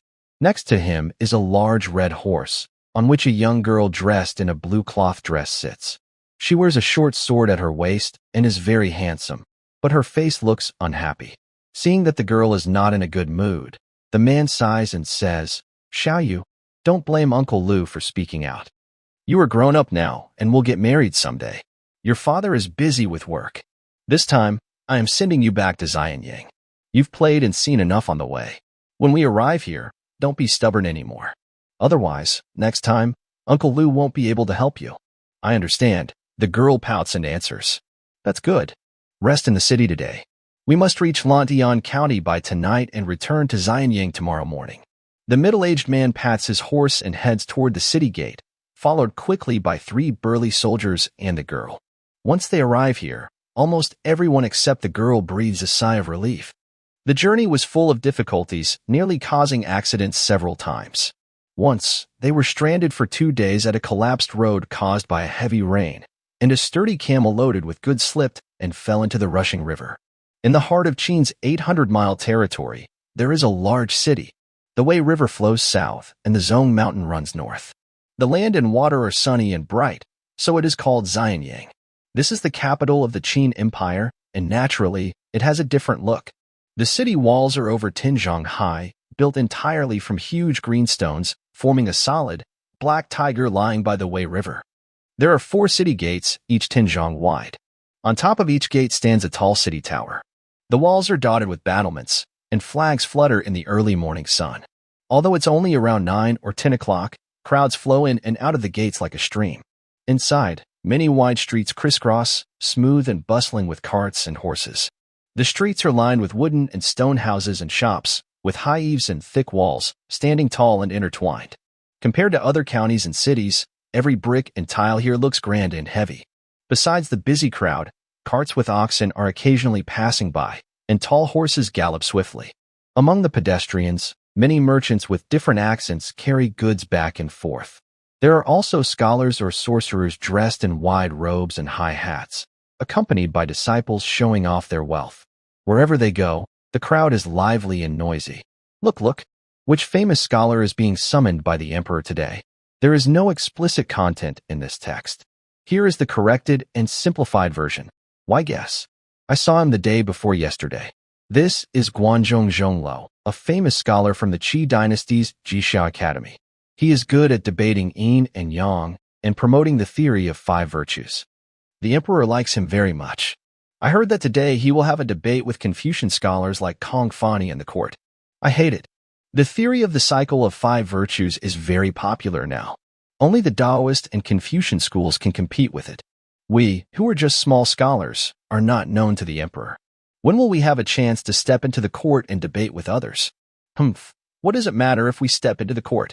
Since King Zhou moved the capital, legalism has grown stronger. All the states govern with the ideas of Guanzhong and Ziyu. The Qin dynasty is rising with Shangyang's reforms. Now, legalist followers like Li Si are powerful and serve as chancellor, pushing their own ideas. What about Guanzhong scholars? What about Confucianism? They will never get ahead. Besides, Emperor Qin has already unified the 6 regions and will not promote the cycle of 5 virtues anymore. If people believe in the idea of heaven's way and reincarnation, how can they build lasting achievements? Guanzhong's Guanzhong is so arrogant and proud. That's a path to ruin. Be careful with your words. We should watch quietly. Today in Xianyang, many schools are competing. New academies are opening every day. The debate culture is growing stronger. Sometimes I feel anxious, worried that a big disaster might happen soon. I feel the same. Xianyang is not a place to stay long. We should leave when the time is right to protect ourselves, so we won't suffer from trouble. A group of people are showing off in the street. Another group sits in a wooden house on the 2nd floor, talking by the window. Everyone looks serious. Some are jealous, some are cold-eyed, and others are excited. Everyone feels different. Everyone, don't talk about these things. Have you heard that His Majesty plans to tour the southeast? A middle-aged scholar sitting on a small stool with tea said. Everyone in Xianyang already knows about this. Why talk about it? Another scholar, about the same age, sat down. Haha, I just heard about something else recently. Brother Fuan, what did you hear? A few people at the window turned to look. And this time, news travels very slowly. Although China is unified, it takes at least a month for news from Hangzhou to reach Xianyang. The news is often vague and gets distorted as it passes through many cities. The truth is often lost along the way.